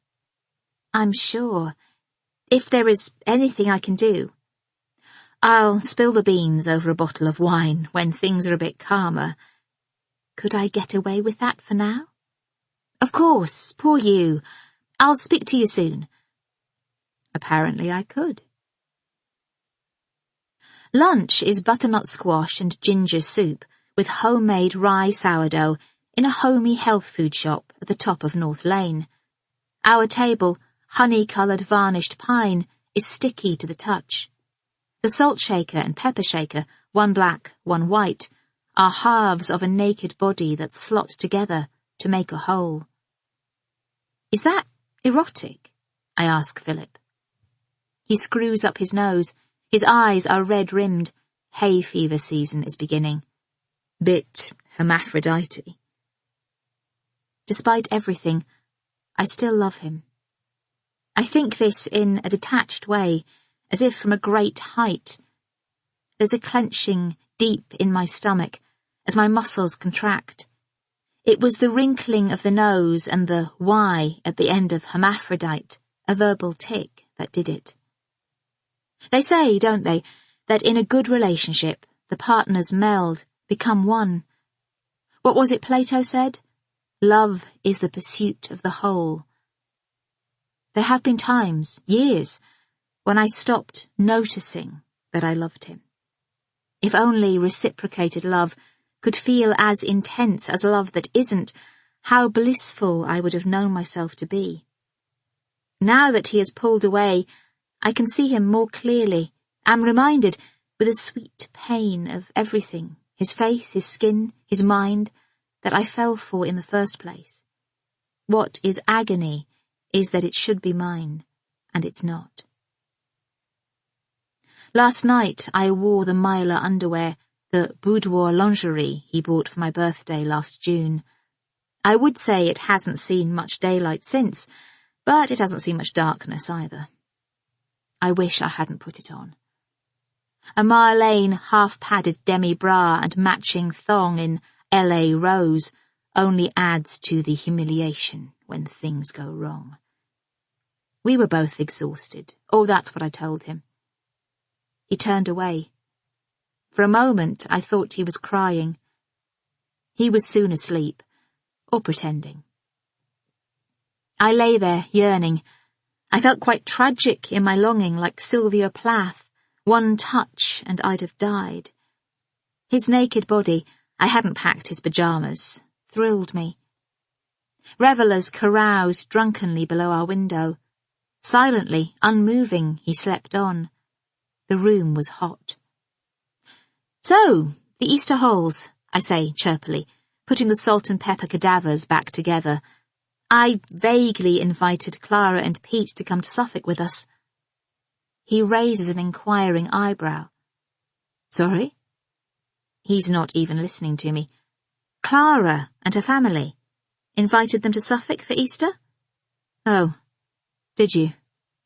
His tone is not encouraging. I can see thoughts flickering in his eyes, like figures on the NASDAQ. He could be remembering what a stressful week I have had, or how bad he feels for me.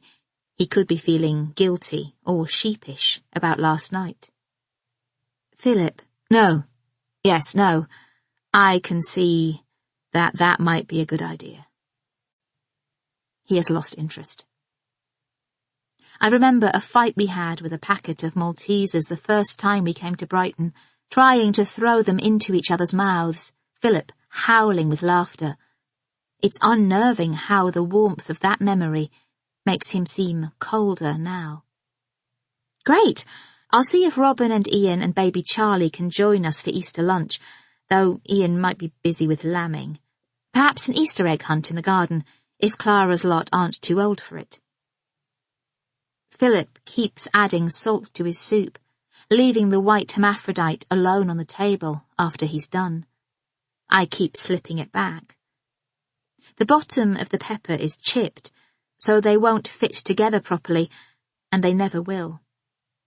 The cafe owners, the woman behind the counter with the blonde dreadlocks, should throw them away and buy a new set. With sudden certainty, I think he is about to leave me. It is over. It's too late. There is nothing I can do. He sighs. His whole body shakes. Hun, he says, I've got to go away again this week, to Singapore. Only a few days, with any luck. Less than a week, or maybe a week. Back-to-back meetings, important ones. Will you be all right in the house on your own? My body feels as if it belongs to somebody else. I won't be on my own. I'll have Millie and Marta. You will make sure you lock the doors properly at night. Put the chain on, won't you? He knows I always forget. I'm biting the inside of my cheek. We'll be fine. Safe as houses. He hates complainers, whiners. He fired his last PA, a fearsomely efficient Harvard grad, because she was always moaning about the office aircon. He pushes his soup bowl away. Don't make light of it. There's some maniac out there. I know. God, Philip, you don't have to tell me. Something passes between us. In his face is a desperate vulnerability. With a stab at spirit, he says, Shame you have to work, or you could come with me, like in the old days. The old days. The woman with the blonde dreadlocks clears our bowls. She asks if we enjoyed our soup, and Philip, who has hidden most of it under or in his bread, says it was delicious. You can get by on pretending. My stomach settles. He's not leaving me, not quite yet. I have a sense of possibilities, of things cranking up, starting again. For the first time in ages, sitting with Philip in a cafe in Brighton, I try to imagine an ordinary life. Wednesday. They come for me soon after dawn. It is as if they were waiting for Philip's taxi to tick, tick, tick up the road and stutter off round the corner before they knocked. I'm half-dressed. I have come to the door holding my tights. The light out here is pinky, as if the sun had risen early for once and was thinking of poking through. I thought you were my husband, I say. I thought he'd forgotten his passport. Gaby Mortimer? Yes, I say, confused. Perivale knows full well I am Gaby Mortimer. He isn't looking at me. He is gazing at the wisteria, at the twisted wooded stems, the hopeful lime-green new fronds, as if inspecting them for buds. I'm arresting you, he says, on suspicion of murdering Anya Dudek on the night of the 15th of March. You do not have to say anything, but I should warn you that it may harm your defence if you do not mention, when questioned, anything which you may later rely upon as evidence in court.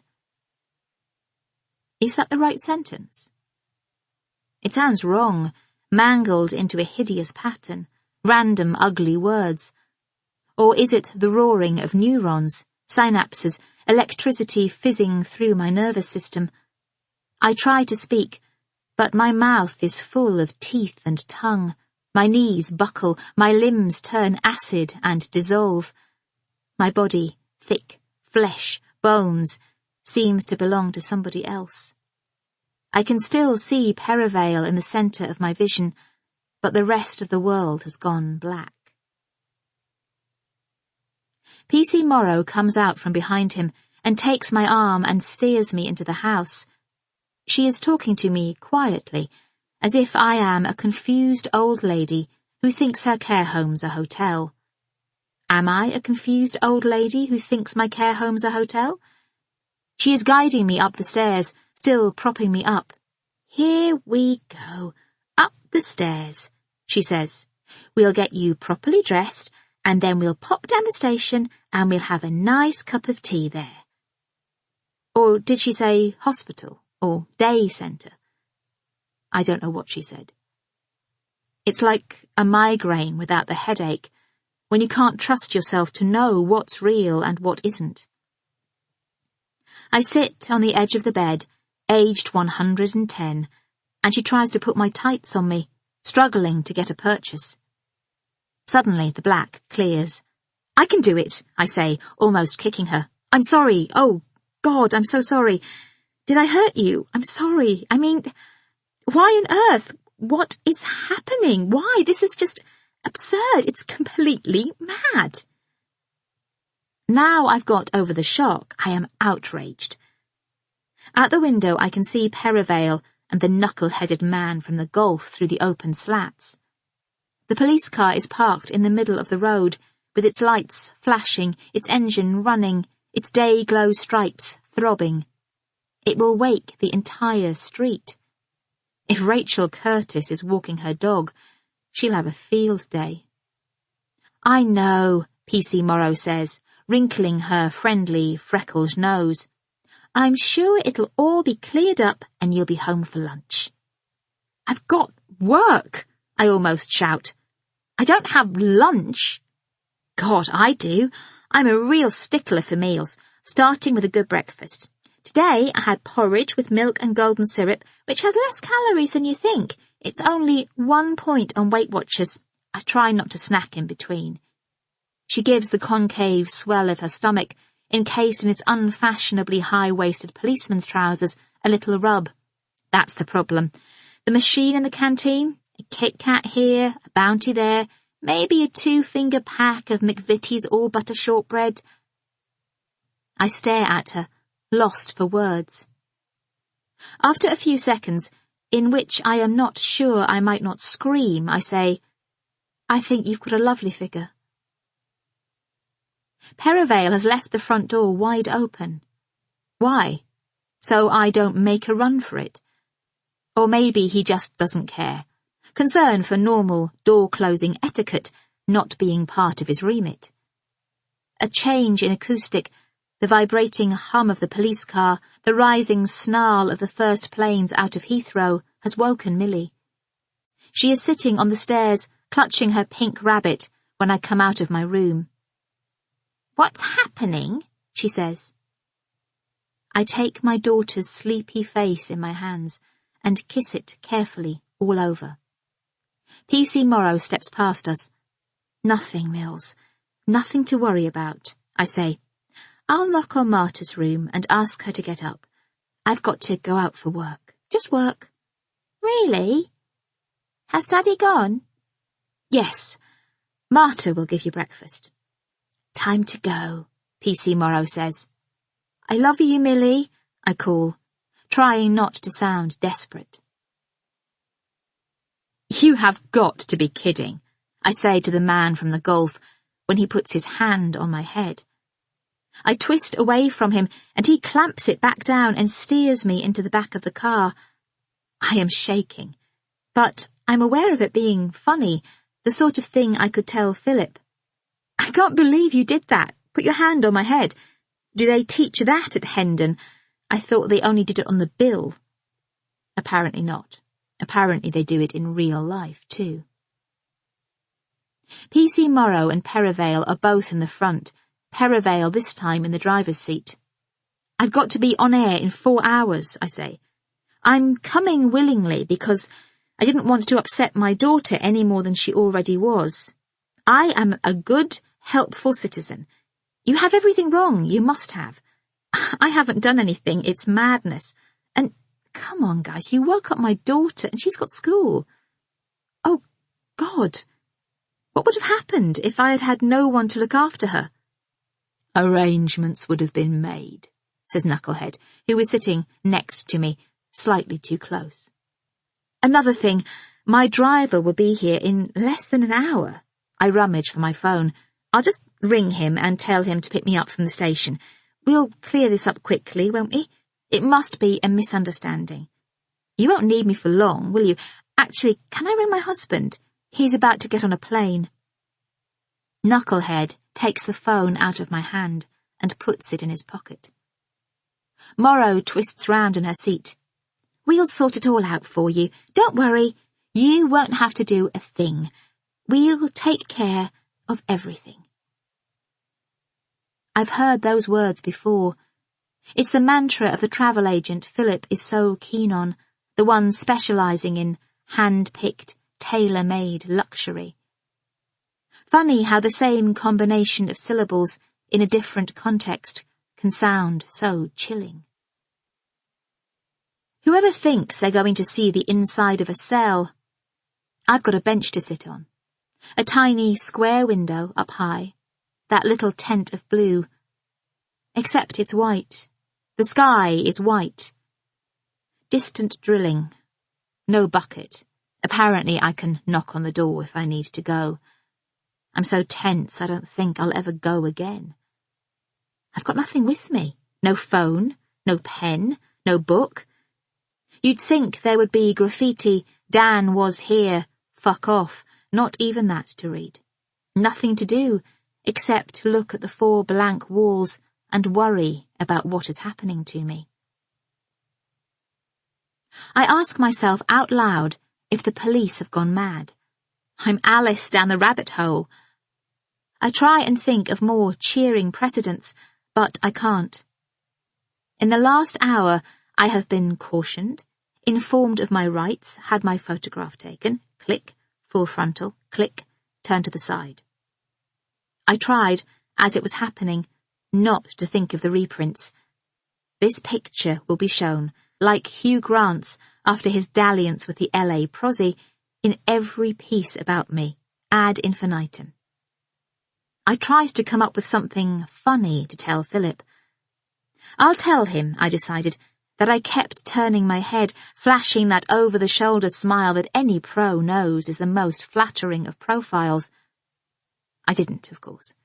I looked as glumly petrified as I felt. I couldn't have raised a smile if you'd paid me. Not a mugshot, a snapshot into my soul. I have given my fingerprints, and made a thumb of ink on the hem of my skirt by mistake. One of us is never coming out, I thought to myself. There you go, a joke. I could tell Philip that. PC Morrow asked if I wanted to see a copy of The Codes of Practice and Procedures. Nobody ever does, she said. Or I did have one bloke, pissed to the tits, mouthing off all over the place, thick as shit, mind my fringe. I said, certainly, sir. Do you want help with the big words? She giggled. I told her I was all right, thanks. I've turned down legal representation, too. Philip has his own firm of solicitors, posh ones, like his travel agent, a sparky solicitor on the 3rd floor for wills, another on the 6th for conveyancing, and presumably another equally sparky on the 8th, in the event of murder charges. Only the best for the golden couple. But I don't want a sparky solicitor. It will be a statement of guilt. I don't even want to see the duty lawyer. I don't need to. But the duty lawyer's free, PC Morrow said, as if they were a sample of a new type of yogurt being handed out in a shopping centre. I close my eyes. The cell is too small, so I pace in my head, up and down, up and down. It doesn't soothe. I am back in the exam room. The paper's turned over, but I haven't revised.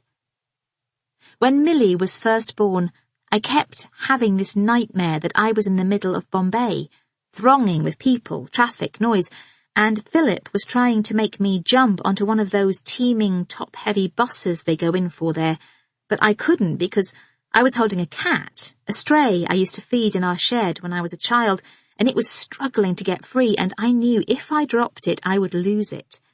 It would be sucked up by the heaving city. I would never find it again. It was a stupid dream because of the cat. Philip accused me of moggish sentimentality, and yet that giddy feeling of standing on the edge of something terrible and inevitable, of a loss waiting to happen, is what I have now. I'm out of control. All that I have, money, house, job, connections, none of it means anything. Calming thoughts, calming thoughts. I was allowed one phone call. I tried Philip first, but it went to voicemail.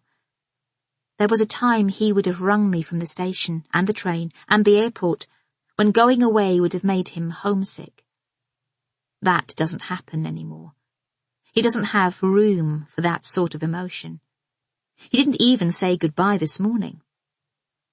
When he went downstairs, I was expecting him to come back up. I prepared a loving speech about how space would do us good. I was going to hug him hard, just in case it was the last time I saw him. He knows I'm pathetic like that. But this morning he didn't come back into the bedroom. I heard the taxi outside the window and the front door close. So I didn't leave a message. And anyway, what good would it have done? If he had gone through security, they probably wouldn't have let him back out, and that would have been unbelievably stressful. And even if they had, perhaps it would end up being for nothing. He would have given up his trip, gone through all the inconvenience and annoyance of that, and I might be home before he got here. I might be having lunch. I hung up. Not leaving a message? PC Morrow asked. Didn't want to use up my go, I said. I smiled at her. You kill me, she said. Go on then. Try someone else. Marta answered the home phone on the first ring. Millie was dressed and eating Cheerios. Yes, she had calmed down. I said to her, silly girl, your mother back later. She out all the time anyway. I didn't have the energy to take umbrage, so I laughed and told her I didn't know how long the police would need me. They had a few questions, that was all, but could she hold the fort until I got back? This delayed things a little while, idioms along with collective nouns not having yet been covered at the Tooting School of English. PC Morrow took the phone out of my hand quite abruptly then, as if I had taken advantage of her benevolence. She said, if I wanted, she would inform my work that, will I be in late today? You won't be coming in at all. We were on the station side of the front desk at this point. She was sitting on a high stool, raised up higher than me, even though I was standing. Thank you, I said. I thought about Terry's panic and Stan's glee and Alison Brett, that efficient woman in publicity, and what she would say about all this. Leaning my elbow on the counter, I thumped the palm of my hand on my forehead and rested it there for a moment. Oh, Lord, will they be really cross? She said. I have no idea what happens in these circumstances. Will Stan the man be all on his own on the sofa? Poor Stan. Oh. She moved her chin to one shoulder, suggestively. Maybe if I ask nicely, they let me cuddle up next to him instead. Not you too, I said. Now, what about hubby? Do you want me to keep trying his number and give him a message? I went quite still.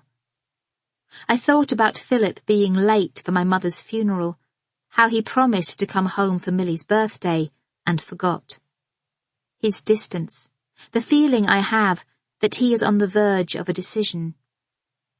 I thought about how important he'd said these meetings were, how tense he has been, how, possibly, if our marriage has any chance at all, he needs time away.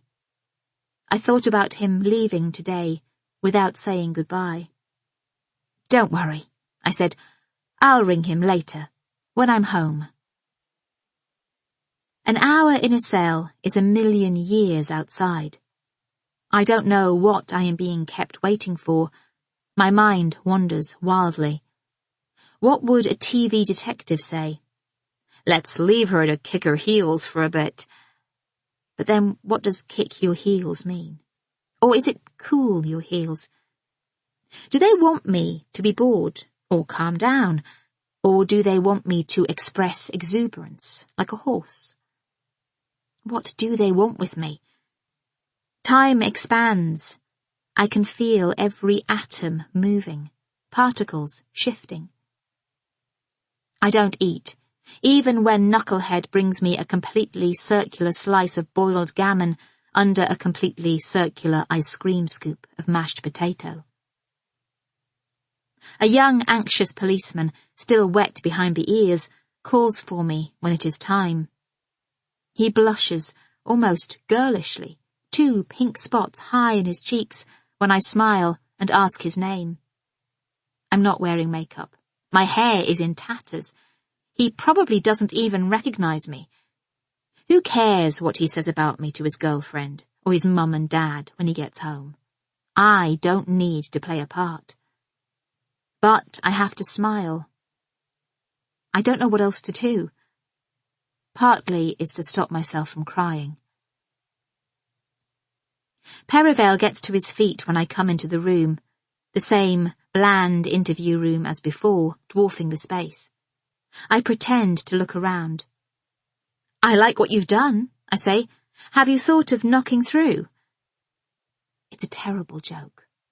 What's wrong with me? "Take a seat." Knucklehead enters. It is 13:47 hours. I know that because Perivale leans forward, hair flopping, and says it into the tape. I also learn that Knucklehead's real name is Detective Constable de Felice. His parents might be Italian, but he must have grown up here because he speaks with a South London accent. He has hooded green eyes, and one of those triangular-shaped faces that Pixar uses for its superheroes, a ridiculously broad forehead tapering to a squarely pointed jaw. I bet his mother hates his hair. Perivale has been running through the preparatory guff I've heard before, plus all the instructions about remaining silent if I want to. I recite my name and my address, and I say, no, I definitely have never been to Anya Dudek's flat before. No, I have never crossed the threshold. No, I had never met her before, and no, I didn't know her from Adam. I'm beginning to relax a little.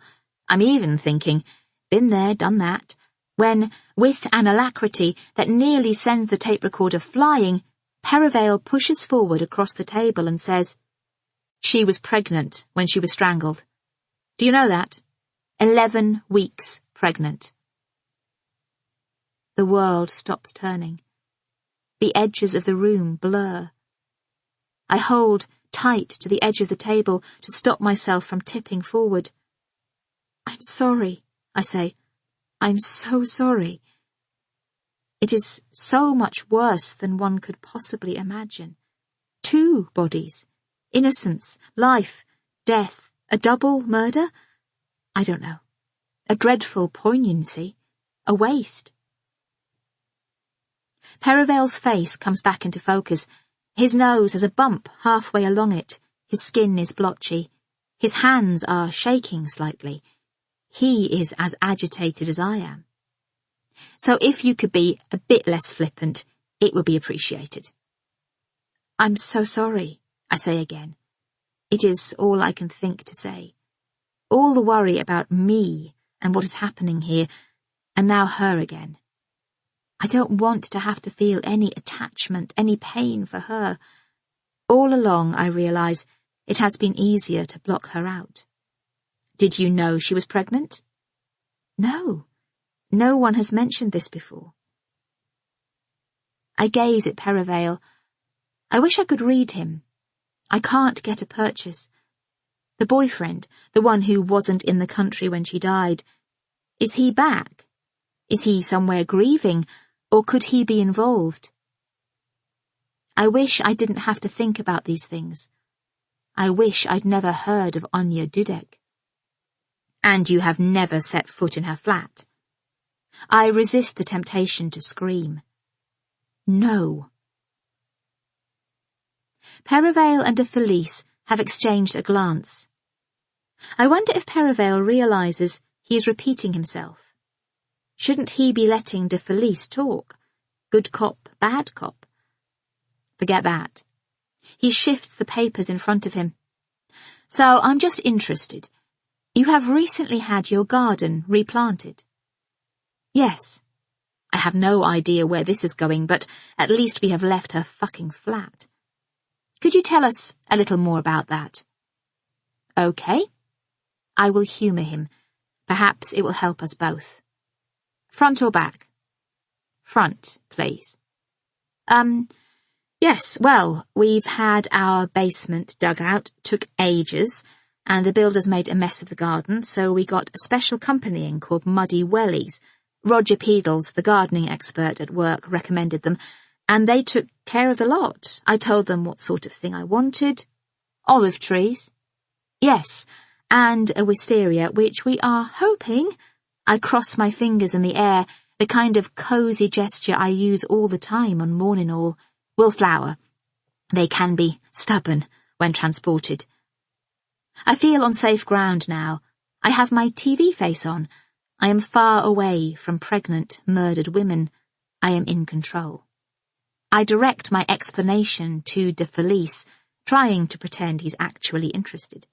And a line of lovely green Alchemilla mollis, interwoven with Heuchera purple pallis, and 2 large pots on either side of the door with French lavender in.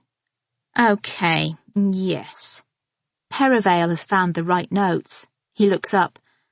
Are you aware of where Muddy Wellies sourced those plants? No, not really. Well, let me tell you. The olive trees and the wisteria were both purchased at Evergreen, a wholesale nursery in Banstead.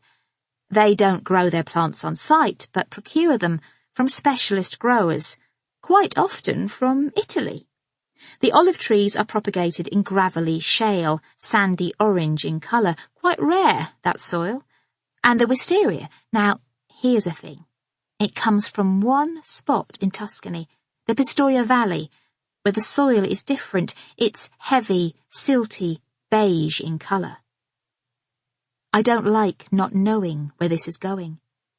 And on the floor in Anya Dudek's flat, he continues, a light in his eyes that is almost like excitement. Just inside the front door, we found mud shavings, minuscule, curved in shape. And here is an interesting fact. Our laboratories, they are clever. They've looked at that mud under the microscope, and it's almost striped, sandy orange mixed with beige.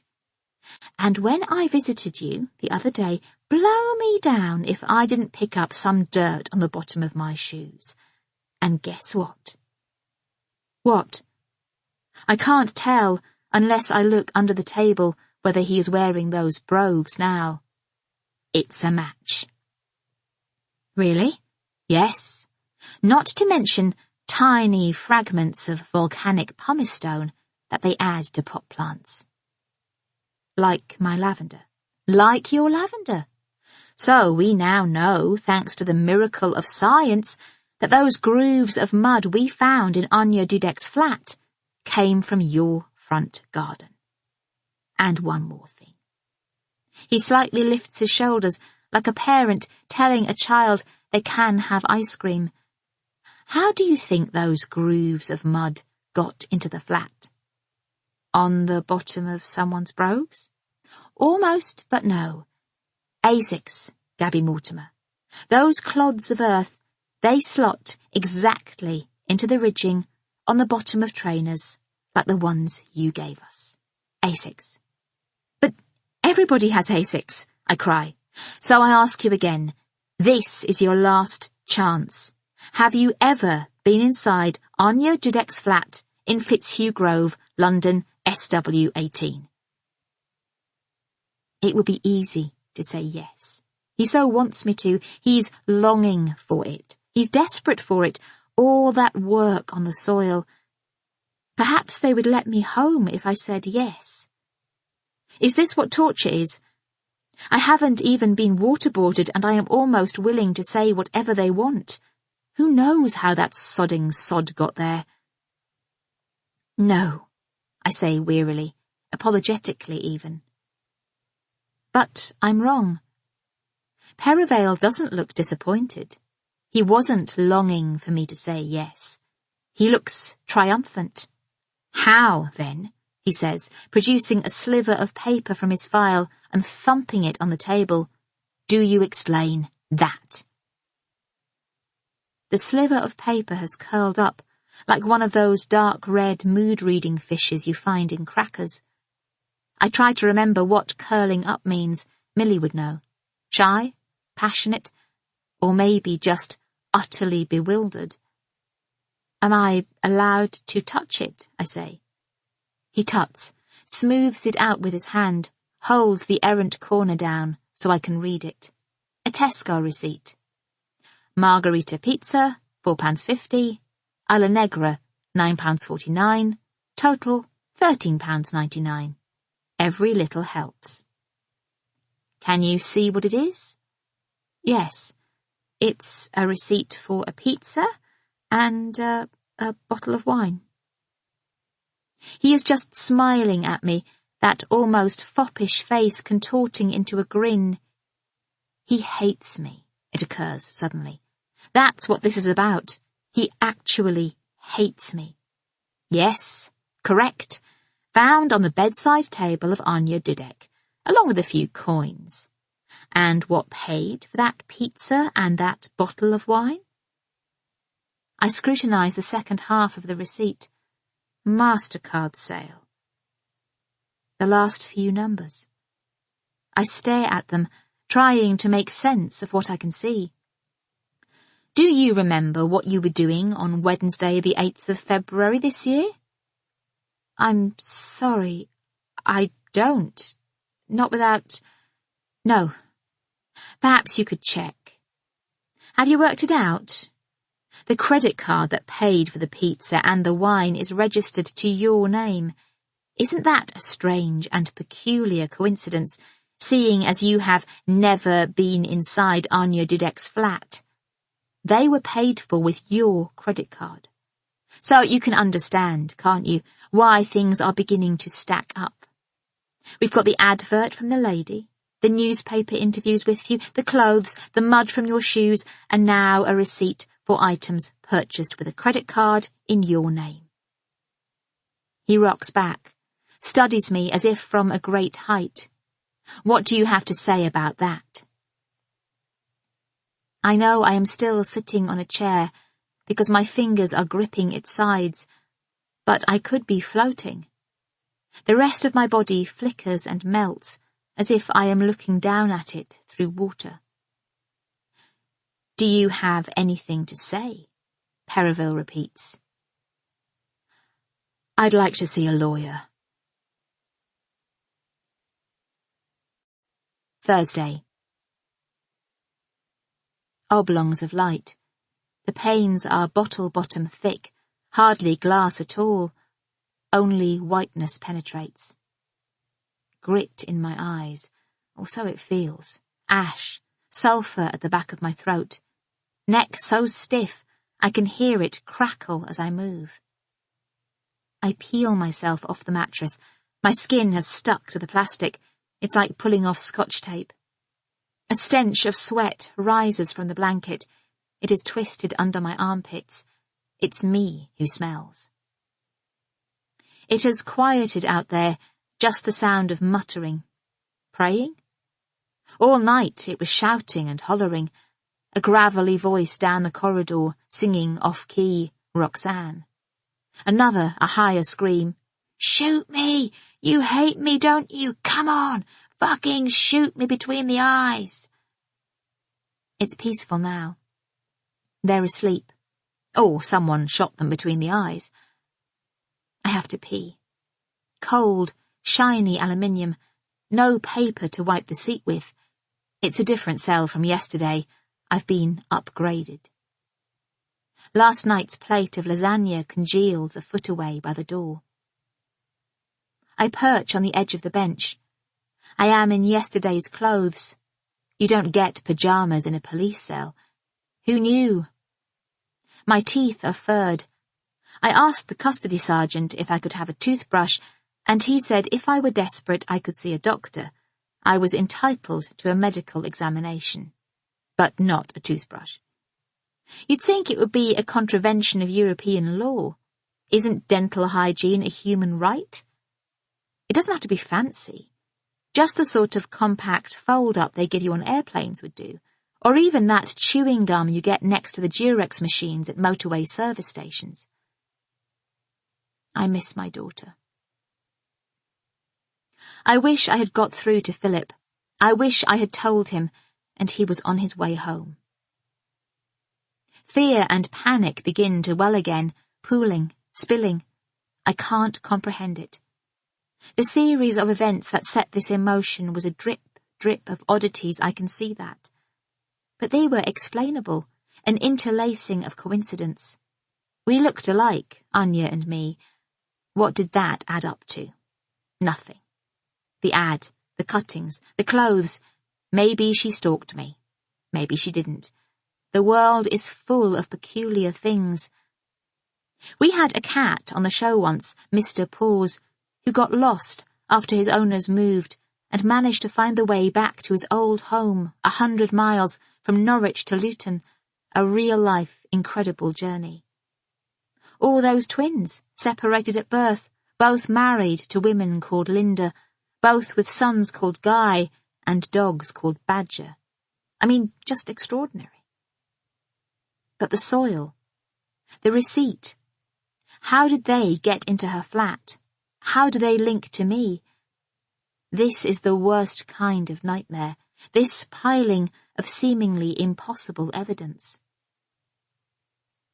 Last night, when she arrived, Caroline Fletcher, the duty solicitor, wrote it all down, listed it, then looked up at me with an expression that seemed to say, "Well?"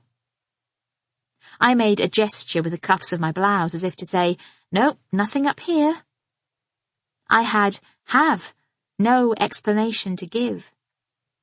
Why should a receipt from my credit card be found in the dead woman's flat unless someone else used it? It lives in my wallet, though I have been known to leave it by the front door when I've paid for a takeaway. Someone else must have used it. Caroline Fletcher, with her choppy salt and pepper bob, her black trouser suit, is a decent person. She has a good heart, I am sure.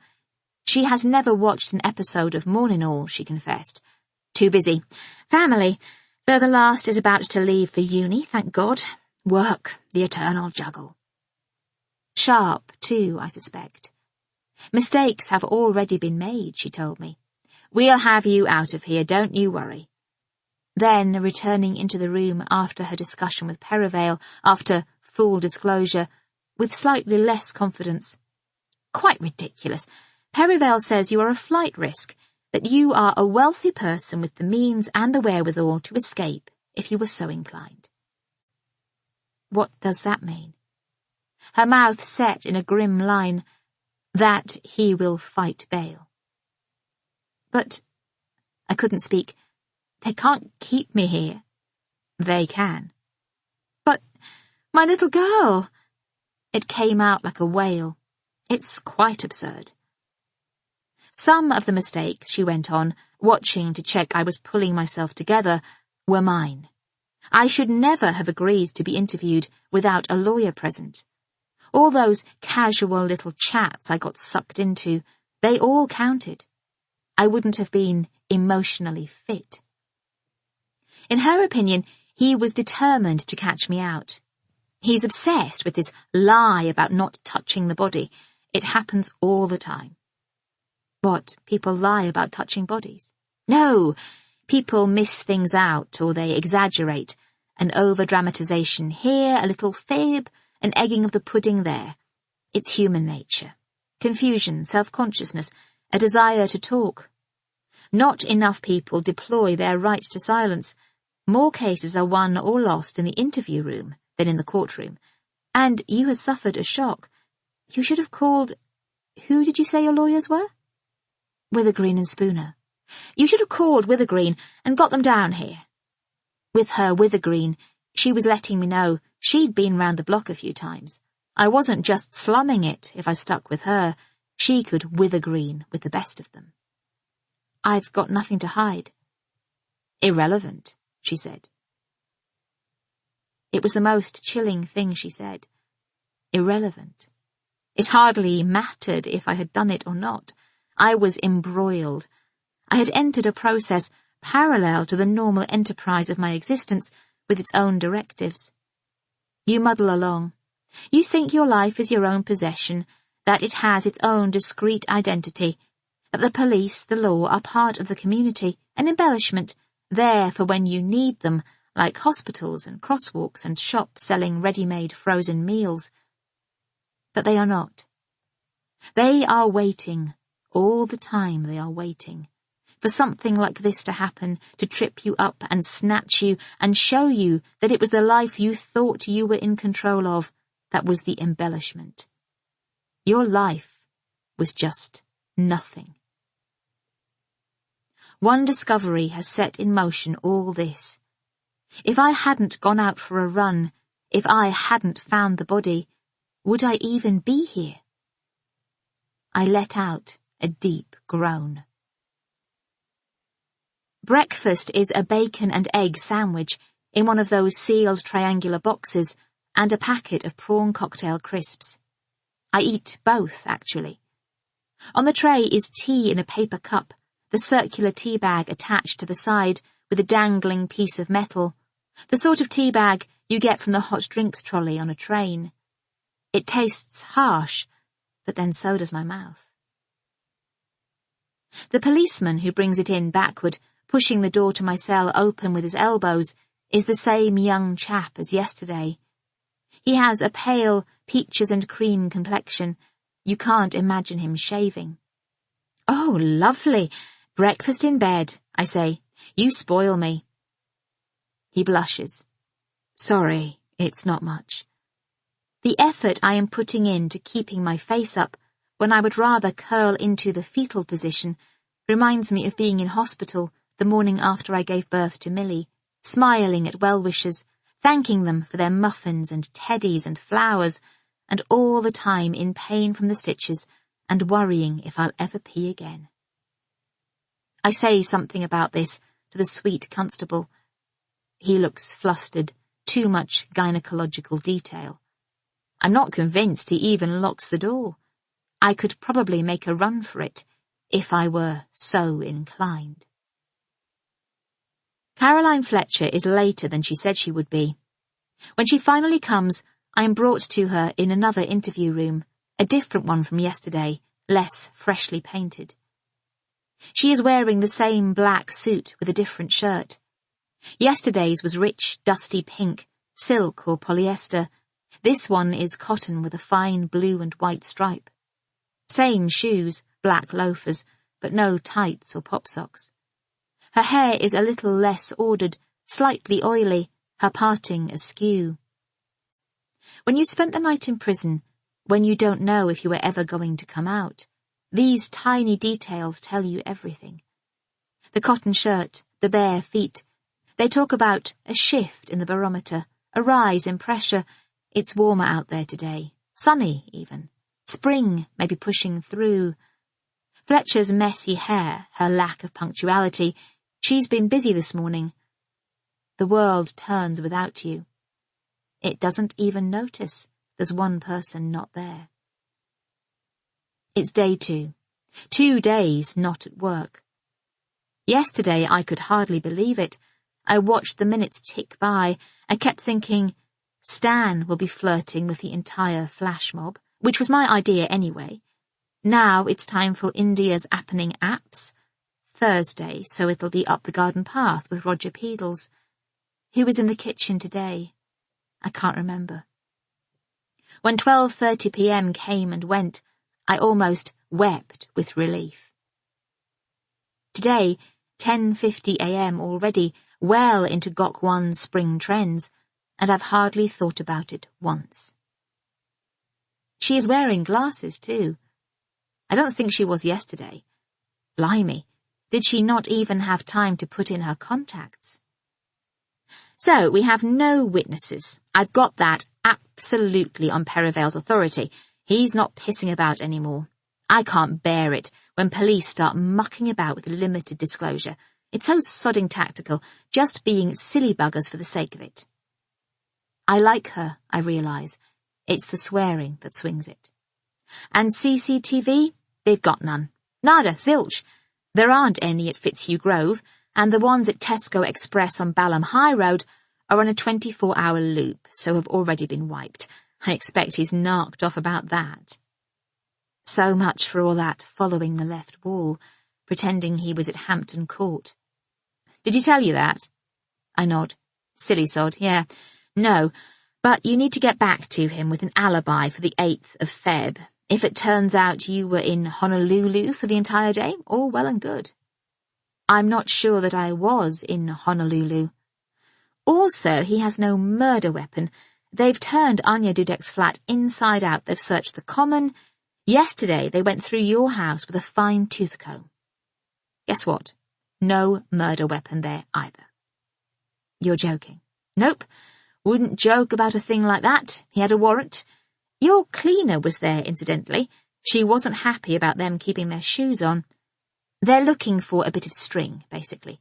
Anyway, he found not a thing. No murder weapon, and not this St. Christopher he's obsessed with. Also, she turns her steady gaze on me, they have no confession. It's what he wants, a confession. It's what he's depending on. Well, he's not going to get one. She is still looking closely at me.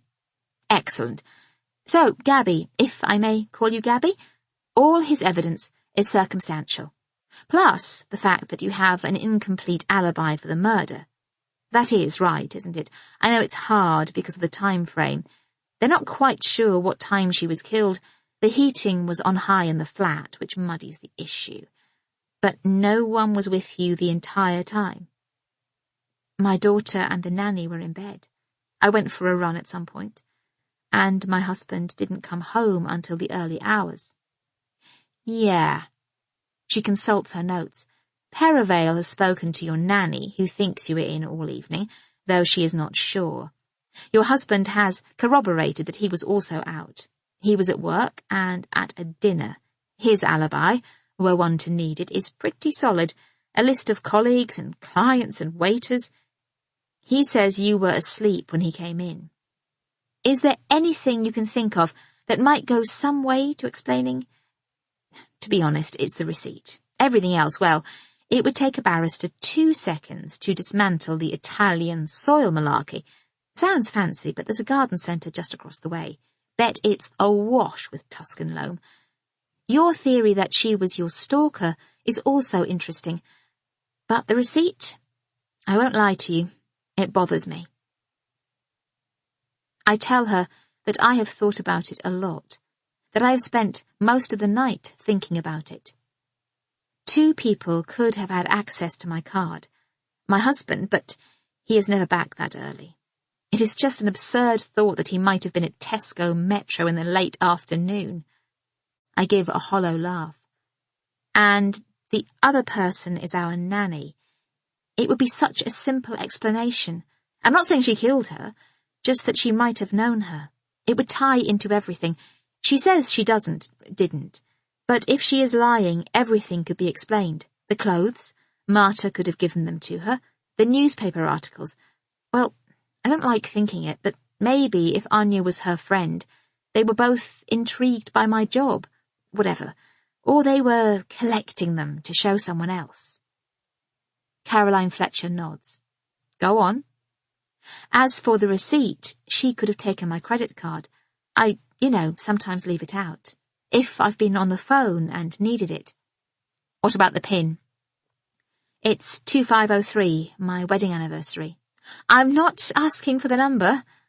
Rather comically, she puts her hands over her ears. Could she have known it? She could have seen me key it in, at Pizza Express or somewhere. She's been with me a few times when I've used it. If she is lying about all this, maybe she has something to hide. Caroline Fletcher has been watching me carefully. She is holding her glasses on the tip of her nose and has been looking over them. Reading glasses, then, not contacts. She closes her notebook now and nods. She says I am to leave it with her and not to worry. The most important thing is to get you out of here. They can't keep you for longer than 36 hours without charging you. They've only got until 1 o'clock to make this stick. She looks at her watch. Less than an hour. I'm back to pacing, only this time not in my head. Up and down the pathetic little cell, a new one. Up and down. I pretend I am at a step class. I am using the bench. I've got a stupid song spooling in my head. Build Me Up, Buttercup. It's one of the numbers they used to play during weekend aerobic sessions at the Harbour Club. Why on earth am I a member of the Harbour Club? The prissy women on reception, and the mothers in their skin-tight lycra, and the screamingly spoiled alpha brats in the pool, and the Nikkei-indexed fathers thrashing the living daylights out of each other on the indoor all-weather tennis courts. Philip was so keen, but why did I go along with it? I've let myself be sucked into his world. PC Morrow lets herself in, poking her head round the heavy door, like someone checking to see if their baby is awake. Let's be having you then, she says. I don't want to know what is happening. I don't want to ask. For the few minutes that it takes to walk along the corridor and up some steps and into the room where Caroline Fletcher and Perivale are waiting, I can pretend that it is all going to be fine, that Steve will be idling out there in the street, and in a minute I will be gone, leaving this horror, this nightmare behind, speeding away like Jackie Kennedy whisked off in her motorcade in Dallas. The alternative is too dark to contemplate. Your bag. Check it. I wouldn't trust any of them in here as far as I could throw them. The bag Philip gave me is sitting on the table. It takes a few seconds for her words to sink in. My hands are shaking so much I can hardly unzip it. I've no idea what it contains. My nervous system is in pieces. I rummage, but no electrical impulses connect. I push my sleeves up my arms to try and get sensation back, but my brain isn't charging. I could be fondling my phone, my purse, my Dodo universal organizer, a gaggle of Tampax, or I could be massaging the sort of wadding they use in medical dressings. All there, I say, because it is easier than saying anything else. Right. Caroline Fletcher stands. Perivale? He looks glum. He intones, almost mechanically, You are bailed pending further inquiries. Don't go on any long journeys. You are free to leave. The relief is, for a moment, almost as unbearable as the dread. I make a noise that is a bit like a gasp and a bit like a sob. He can't drop it, though, Perivale. He can't let it go. He has to have the last word. Scratches have healed, I see. Oh, it is a learning curve. The 219 is what I need. PC Morrow is a walking encyclopedia on bus routes. I could get the 319 and change, or the 432B or something, but that goes round the houses. I always thought that was the point of a bus, but there you go. The 219 is a bit of a walk, but it's a nice sunny day. It'll clear your head. Caroline Fletcher would have driven me, only her car was in the garage, having its suspension sorted. That's why she was discombobulated. There's an explanation for everything if you wait long enough. And then on the bus, it's a flat fee these days. Who knew? And they don't like giving change. I had to rummage around in my bag as the bus lurched off to dig out the right coins. Everybody else seems to have an Oyster card. In my new life, I am going to get an oyster. When you walk out of the cinema and you aren't expecting it still to be light, it's as if the world has spun a whole cycle without you knowing. For those first few moments, as you go down the steps or the escalator, the day itself is a surprise, even if you are only looking at it through the windows of the Southside shopping centre. Well, that feeling of wondrous incredulity is what my liberty feels like. Clapham Junction is a great, bright, brilliant ball of activity. The low sun catches the shop windows. A row of awnings is as jaunty as bunting. Wads of pink cherry blossom bunch over the walls of back gardens. Across the common, where the light turns hazier, trees show tips of acid green against the Chelsea blue sky. In the bottom of my bag, I have found one of Millie's school hair ties, and I've pulled my hair back into a ponytail. My lips are dry and cracked.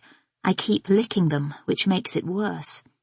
My eyes, shrunken and puffy, hurt when I move them. It's busy. All these people with their bags of shopping, a lad in a school uniform next to me eating fried chicken from a box, but no one spares me a peep, no nudging or sideways glancing. I'm desperate to see Millie and speak to Philip. I should wait until I'm home, but I can't. My worries about our marriage seem to have been swept away by the enormity of what has just happened. I need to hear his voice, even if I can't speak openly yet. And then, as soon as I know she is out of lessons, I'll ring Clara. I rummage around in my bag. No answering light flickers. Perhaps the battery is dead. I search the pockets, feel my way along the lining. I take out the heavier items one by one, and then I know for sure. It's not there. My first thought is that I need to go back to the police station. I half stand to get off the bus, but my second thought is that I can't possibly do that. It's the opposite of what I want to do. I want to get as far away from Perivale as possible. I will have to phone from the landline when I get home. Perhaps they can pop it in the post. It has knocked a little dent in my relief, but only a little. There's a stop just past the end of my road, and I get off. The magnolia in the garden on the corner seems to have blossomed overnight, unless I just haven't noticed it before. A spectacle of blousy magenta cups, the sort of show-off flowers you should have in midsummer, almost indecently magnificent. I pause to bury my nose in a bloom. Honey and lemon, with a medicinal note. All the years I have lived in our house, and I've never smelled it.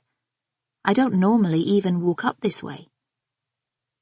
Then I turn the corner. For a fraction of a second, I have time to turn and run, but the fraction multiplies, splits into 1,000,000 numerators, 1,000,000,000,000 denominators, and then it is too late. The woman in a beige trench coat spots me first. I think she must have moved up the road a bit to have a cigarette. As she sprints toward me, I see her chuck it, still lit, in an arc over her head into the middle of the tarmac. "Gaby! Gaby! What was jail like, Gaby? Gaby!"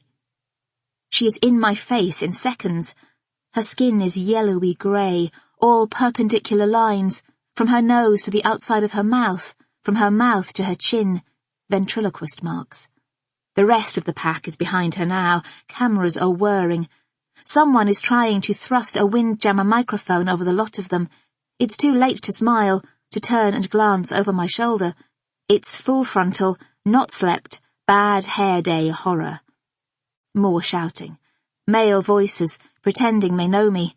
"Gaby! Gaby! This way, Gabs! Any comment, Gabs?" I close my eyes. The running of the bulls in Spain, filming it for Panorama years ago. The noise of the hooves, like standing under a bridge when a train is going over, the muscles straining in the beasts' necks, the sweat flying off them, people jostling, pulling, crowd control. If I push forward, I might get through to the empty pavement beyond, but the throng moves with me, ants transporting a crumb. Aside from the woman in the trench coat, it's all men in black. Black jackets, black puffers, a sprinkling of fur-trim hood. A king rat. Tails twisted. Some of them are trying to reach me from the other side of the parked cars, round the side, over the top. The scratch of microphone on metal, thumping of bag on boot. I should be smiling, half smiling but still sad, humbled by my ordeal, relieved to be out of it, but my muscles have seized. I'm just trying to get through, to get into the safety of the house. It's how far? 50 yards. If I can just do that without breaking. I mustn't crumble or cry. What do I need? Dignity, grace, mournful but plucky. Come on, order, control. The life cycle of the frog, the origins of the Second World War. I've managed so far. Where is my dignity? Where is my grace? At the back of my throat a lump is growing, making it hard to swallow. I am losing control of my mouth. It's trembling and contorting.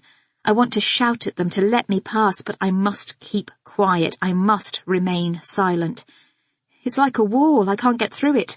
All those faces in my face. No one is on my side. The panic rises. I'm back in that cell. Nuclei, cytoplasm, external gills, lungs. Images flash through my head. Millie, Philip, Clara, Robin, the people I love. My house. The gate, the front door is only a few yards now. Stan, smirking. Perivale. I can't get there. I can't move at all. I'm twisting and turning. Gaby! Gaby! Are you free? Gaby! It rises, the strength from deep inside me. It rises and changes colour, turns red and flickering enters my blood. Go away! I hear myself shout, in an ugly voice that isn't mine. I am pushing through them. My foot impacts with shin. Leave me alone, all of you! Just go away! Inside, I lean against the door, shut my eyes and wait. It's so cold it's like a smell, the sort of cold that stops you in your tracks. An abandoned house, unlived in. How long have I been gone? A year? A month? No, 36 hours exactly. My eyes open. I can't keep them closed any longer. The noise has abated. A picture of Millie is at an angle on the wall, a faint footprint on the bottom stair. I find myself in the kitchen, an instinct, I suppose, the heart of the house. The floor is grubby in here, not filthy but slightly scuffed, as if Robin has been to visit with her dog. Perhaps the police brought a dog. Oddly, on the counter, the top of the Frosties box is open. Did they search the cereal, hoping to find the murder weapon lurking in a plastic wrapper like a free toy? Or maybe someone was peckish. I imagine Perivale nipping into the kitchen and grabbing a quick handful. I look for his markings, but there are no dirty fingerprints. He will have washed his hands or worn gloves. In the sitting room, the sofa cushions are lopsided, pointy-up triangles, not face-on squares. One of the silver-framed photographs on the piano, a picture of the three of us, is missing.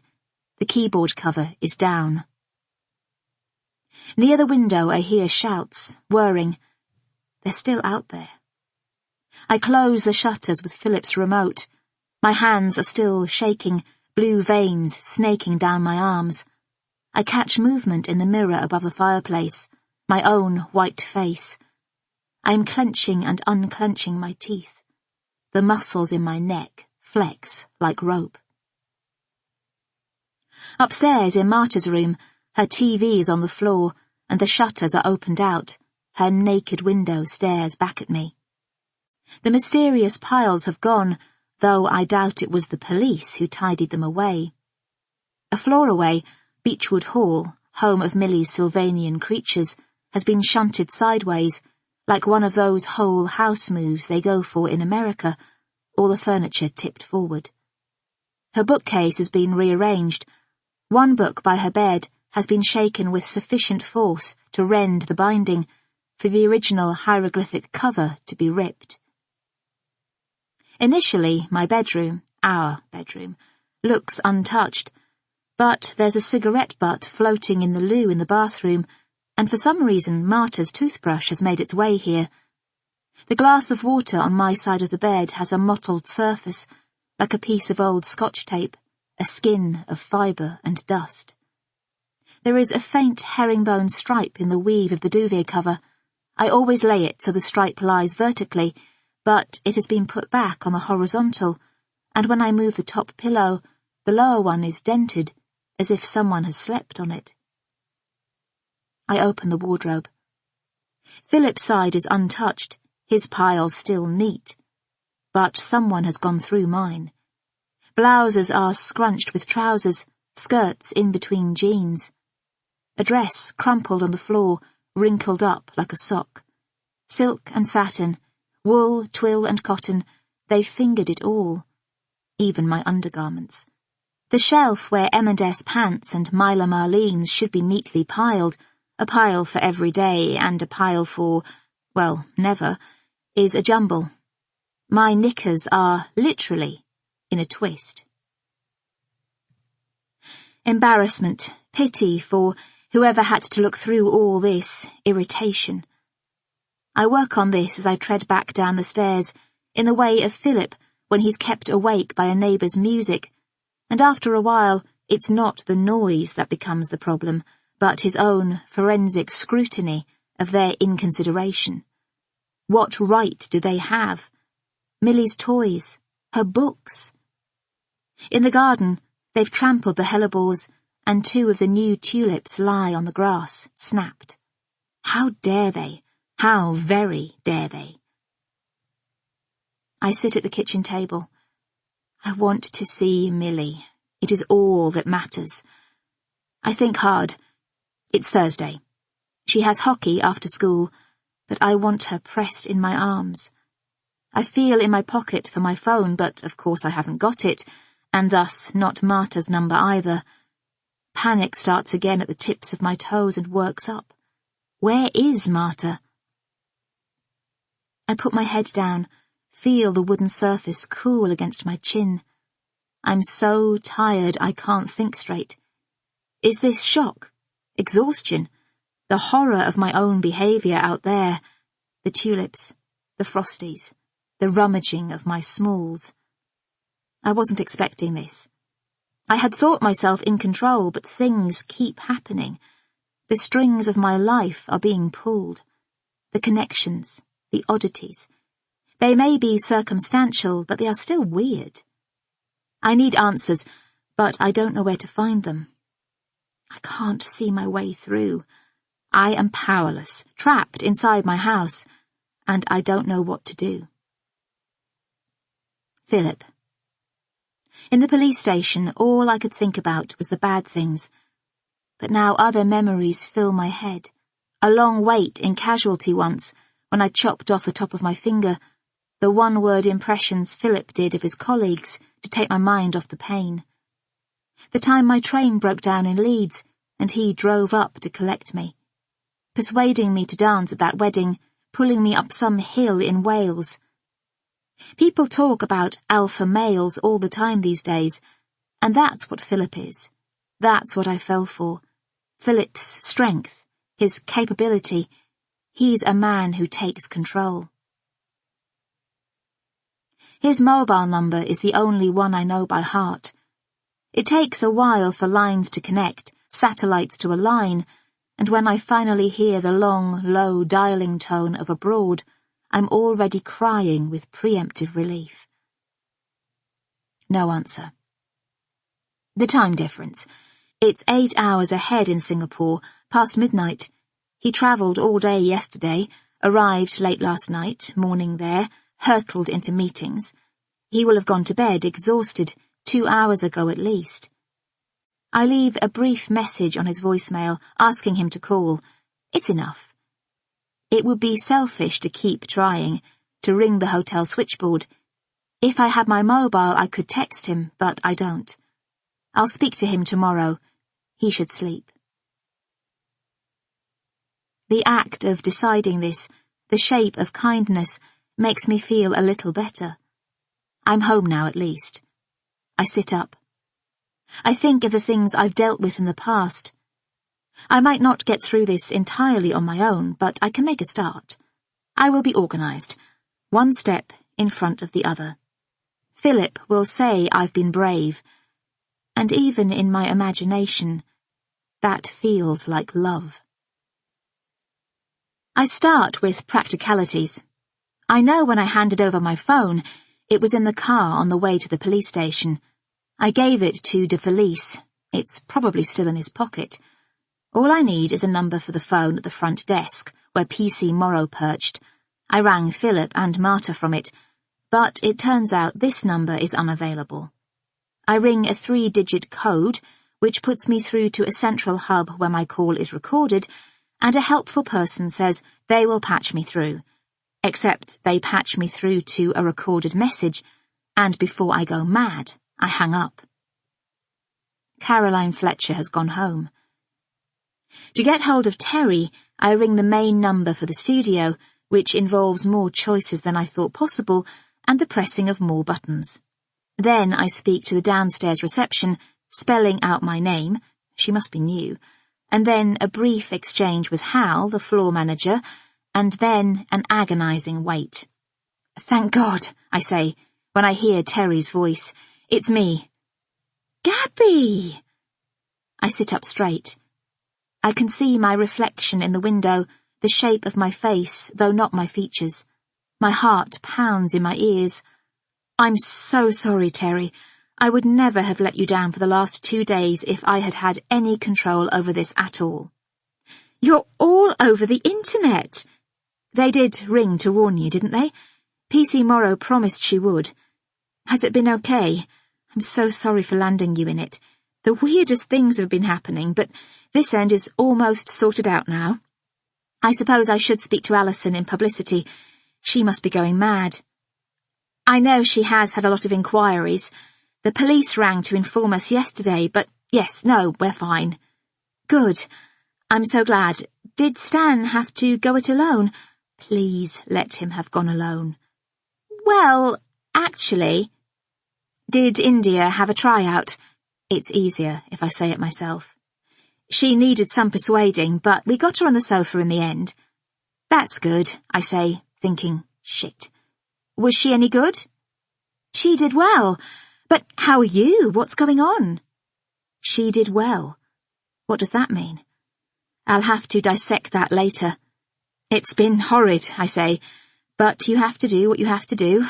If it's all over the internet, that explains the welcoming committee of reporters outside my house." "So you're home at least. That's good." I'm still smiling. My facial muscles ache with the effort, but the conversation seems strained. She makes it sound like I've been in hospital or the Priory. "I'm bemused by the whole thing, I must say. Such a storm in a teacup. I don't know what the police thought they were doing arresting me, but I've tried to help as much as I can, and it's just awful what happened to that poor woman, though there is a limit to how involved they can expect me to be. I have a life, a job.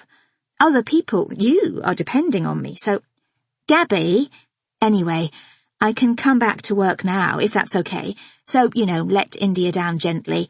Tell Steve to be here tomorrow, normal time." "Gaby..." She pauses. "Are you sure it's not too soon?" "Work is what I need. I know I've been a bit distracted recently." My voice is cracking, and I clear my throat. Try again. "Have we got anything good lined up for tomorrow's show?" "Have a day or 2 off. No one is going to blame you." "I'm up and at 'em. You know me, Terry. Oh, pro." I close my eyes. "Please." "Let's see how things look in the morning. Ring me, first thing." "Okay." I'm pressing the ball of my hand into my forehead. "No biggie." She hangs up before I can ask her to patch me through to publicity. It was an awkward conversation, but perhaps that was only to be expected. I will worry about it tomorrow, deal with Terry and Alison when I'm there. I have an overwhelming desire to hear a friendly voice after this. I wish I knew Clara's mobile number off by heart, or had it written down. How idiotic to be so dependent on technology. Philip is always talking about backup. He's right. I try her at home, but there is no answer. She could be watching one of the boys play football, or she could have a meeting after school, or she could be anywhere. There are other friends I could have rung, Justice and Anna, but it has been so long since I've seen them, I can't just ring them out of the blue with this. At moments like this, I am painfully aware of my lack of family. If only I had a sister or a brother. Philip's parents would help. They would drive straight up, but they are unreachable, floating on their cruise somewhere in the ancient world. I can't ring Robin. She has a new baby. She has enough on her plate. And Jude? Well, I just don't know her well enough. I look at my watch. It is 5:30 p.m. and Marta isn't here, nor is Millie, and I have no idea where they are. I'm alone. I can't leave the house, I haven't eaten all day, and I have no phone. I let my misery zero down onto that.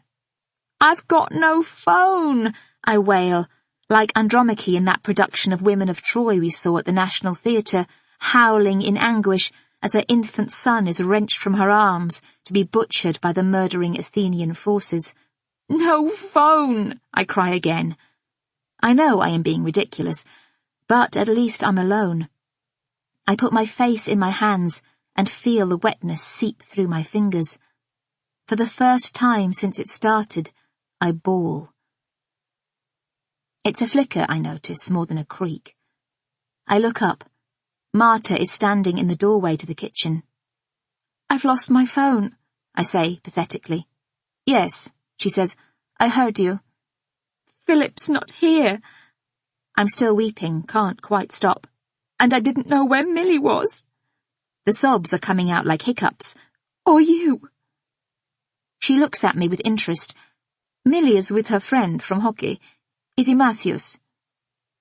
I haven't got a tissue, but I squeeze my nose between my thumb and finger. Isn't she the one she hates? Not today, Marta says flatly. I'm not sure she means to make a joke, but I laugh through my tears anyway. I grab some kitchen roll to wipe my nose, try and control myself. Do we need to pick her up? The we is rhetorical.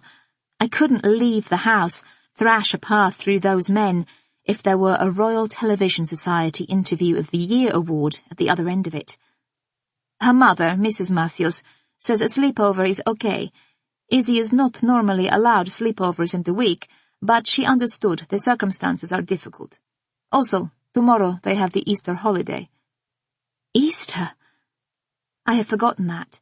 It had flown out of my mind, flapped up into the ether, like a skylark disturbed by a dog. So, Marta says. She looks over her shoulder. Is she planning to escape before I veer into a colloquy on the local bars? No. She walks across the kitchen floor, gingerly, as if the smears on the tiles might contain germs. She is in a blue shirt with a paisley pattern, quite diaphanous, and a pair of jeans that remind me of mine. When she gets close, I smell fig again. I wonder if it is my perfume, or just one that's similar. She sits down and explains in her broken English everything that happened while I was in custody. I once told her I liked to be kept informed of Millie's daily doings, and there is a dutiful precision to her narration. The police searched the house, but Millie was still at school, so she was not affected, but this morning people started knocking on the door, and once she had dropped Millie off, early because she had running club, Marta found the class phone list and rang Mrs. Matthews, who had been happy to look after her. I have taken her toothbrush to hockey and handed over her bag. It seemed best, as I was, it's almost a smile, I should catch it and cage it, holding the fort. I don't say anything for a moment. I miss Millie. I long for her. I want her here. But maybe this sleepover is a good idea. It gives me time to pull myself together. I can ring Mrs. Matthews, using the invaluable tool of the class list, to thank her and speak to Millie, say good night to her. In the meantime, I could make the most of this. A moment on my own with Marta. Thank you, I say, and then, and are you okay? Yes, she says. It must have felt horrible in the house after everything, and I don't mind at all, but did you sleep in my bed? No. Oh. It's only... Never mind. I have seen the police, she says. They came here and asked me questions. What did they want? I ask. They had many questions. They want to know about you. About me. The night the woman was murdered. They want to know if you left the house. What did you say? Did you say I was here? I don't know. I say, I think you were here. Okay. And did they ask you about Anya Dudek? Yes.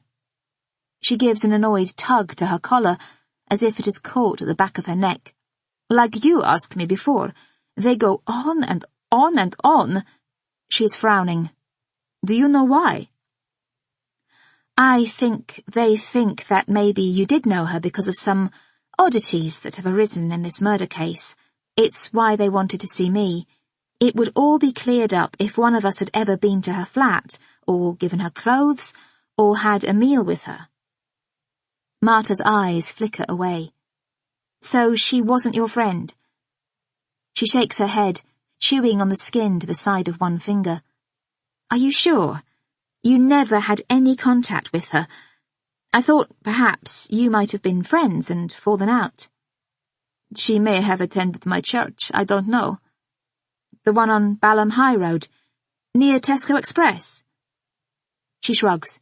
Many, many Polish people go to my church. She says it with some disdain, as if she isn't Polish herself. Maybe I met her once or twice, I don't know. Did you tell the police that? She nods again. For a moment I think she is going to add something, but she seems to change her mind. She looks at me, almost as if she is waiting.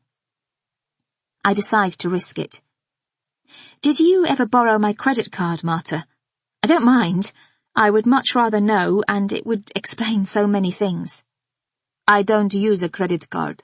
I don't own a credit card. So not the one in my wallet. Or perhaps I left it on the shelf by the front door. I know I sometimes forget to put it away. No. She is looking down, concentrating on a tiny scattering of crumbs on the table, corralling them into a corner and scooping them into her hand.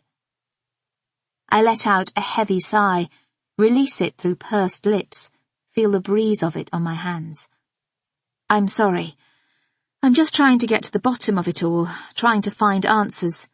Someone has used my card, you see, and if it was you, well, that would be fine. I'd be relieved. Suddenly, startlingly, she's off. She stops combing the crumbs and starts talking very quickly about identity fraud and about a friend from her language course who lives in Collier's Wood and how a person in a shop had taken an imprint of this Collier's Wood person's credit card and used it to run up bills, buying flights to Lagos and, she says this with increased shock and indignation, a Kärcher high-pressure water cleaner, very, very expensive, in B&Q. Golly, I say, I suppose it's a possibility. And it's true. It is a possibility. Only I am distracted by her delivery. Her English is better than I thought. It's not broken at all. It's glued together, like a badly mended vase. You can see the globs of adhesive along the cracks. Yes. She stands and sweeps the crumbs off her hand into the bin. Then she opens the tall cupboard for the mop and fills a bucket and starts swiping it in large, regular swoops over the floor. So, be careful, she says. I lift up my feet when she reaches me. Oops, I say, as streaks of shiny wetness engulf my chair. Now you've got me trapped. She doesn't smile. I watch her, still turning up the corners of my mouth, aching with the effort to prove I'm joking, but her face doesn't crack. It has the faint flush of someone who knows she is being studied. I wonder again if she's lying, if she has something to hide, or whether it is just the cultural difference between us that makes it seem that way. Not everyone conducts their social life with smiles, not everyone makes their face do half the work. I feel a twinge of guilt and doubt. Is Marta a liar? A thief? A plausible suspect? Really? Before we go to bed, we clean the house. We are uncomfortable allies. Marta vacuums the stairs, and I go through every room, rearranging and adjusting. We don't talk much, the odd word here and there. Can you pass the pledge? Marta closes all the shutters, blocking out the eyes and lenses. She checks the basement too, which I haven't done, not with the lights on the blink. All those Saturday night TV thrillers of the 1970s, don't go into the cellar, have a lot to answer for. A basement remains a basement, even when it has been dug out and fitted with a high-tech gym. Marta doesn't flinch. I hear her moving around in Philip's office, small sounds, the puff of the spray, the squelch of a mop. While she is down there, I phone Mrs. Matthews, Izzy's mother, who manages to express concern about my situation without completely concealing her consternation at being caught up in it herself. I'm too grateful to mind. She calls Millie to the phone, and just the sound of my daughter's breath before she speaks makes my heart sing. She is completely herself, as if yesterday morning never happened, chatty, cheerful, upbeat. She got 21 out of 50 in her spelling test, but that's good, Mum. Sophia got 15. Izzy has a bed on stilts, but not with another bed underneath, a desk. She asks if Dad is back yet, and when I say, "No, Mills, darling, not yet," she replies, with sweet indulgence, "Busy old Dad." I tell her I love her, and she makes a noise that is half tut, half groan. Even her contempt is soothing to my soul. I change my sheets.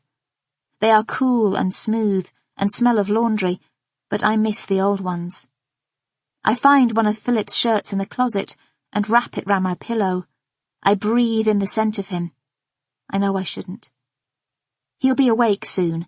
11 p.m. our time will be early morning there, and he'll ring as soon as he is.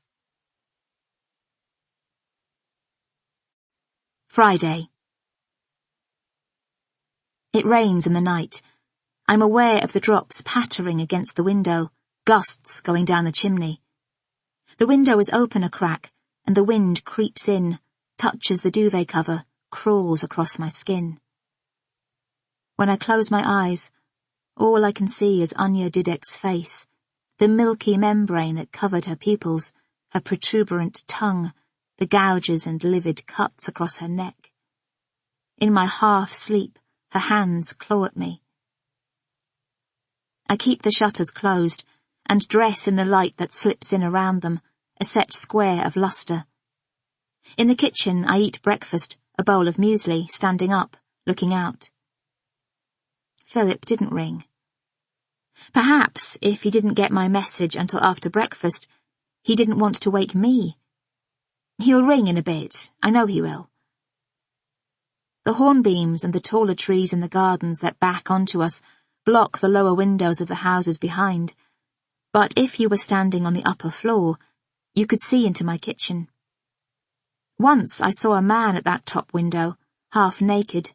No details, a blur of flesh, monochrome, pale against dark. Our kitchen wall is all glass. What was it the architect said? Inviting the garden into the kitchen. Well, the garden can bugger off. I'm getting blinds. I'm early for Steve, and so I sit on the bottom of the stairs, looking at the front door, tensing for the tinkle of the gate, the sound of his footsteps. The newspapers stare reproachfully up at me from where they have fallen on the doormat, half curled, half splayed, like rolls of defrosting pastry. I wish I could thrust them deep into the bins, or hide them, as Millie did with Struwelpeter, that gruesome collection of cautionary tales, which I once found tucked behind the bath. I have to read them, though. It's my job. Current affairs, or the flotsam and jetsam that follow in their stream, are my life. I'll go through them in the car, Steve as moral support. I shall incorporate them, and whatever cautionary tales they contain, the dreadful woman who found a body, into the bustle of the day. Work. Work will help. I'll feel better at work. But Steve is running late. Each extra minute, agony. 5 minutes. 10. 15. Where is he? Then a niggle, a thought blooming like a bruise. Terry had given me her number and said to call. She answers on the first ring. Terry, I say quickly, only to say I'll be fine. I'll be with you shortly, just waiting for Steve to roll up. Gaby, she says, in a tone I don't like.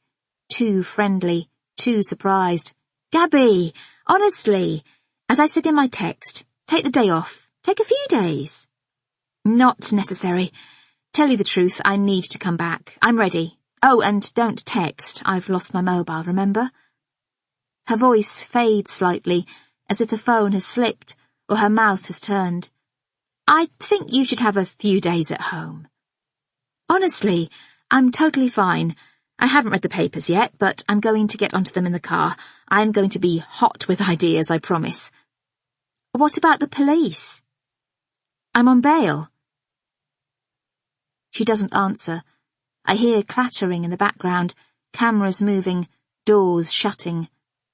A long, uncomfortable silence, in which my hand clutches the banister so tightly I hear it creak, feel the post beneath it shift.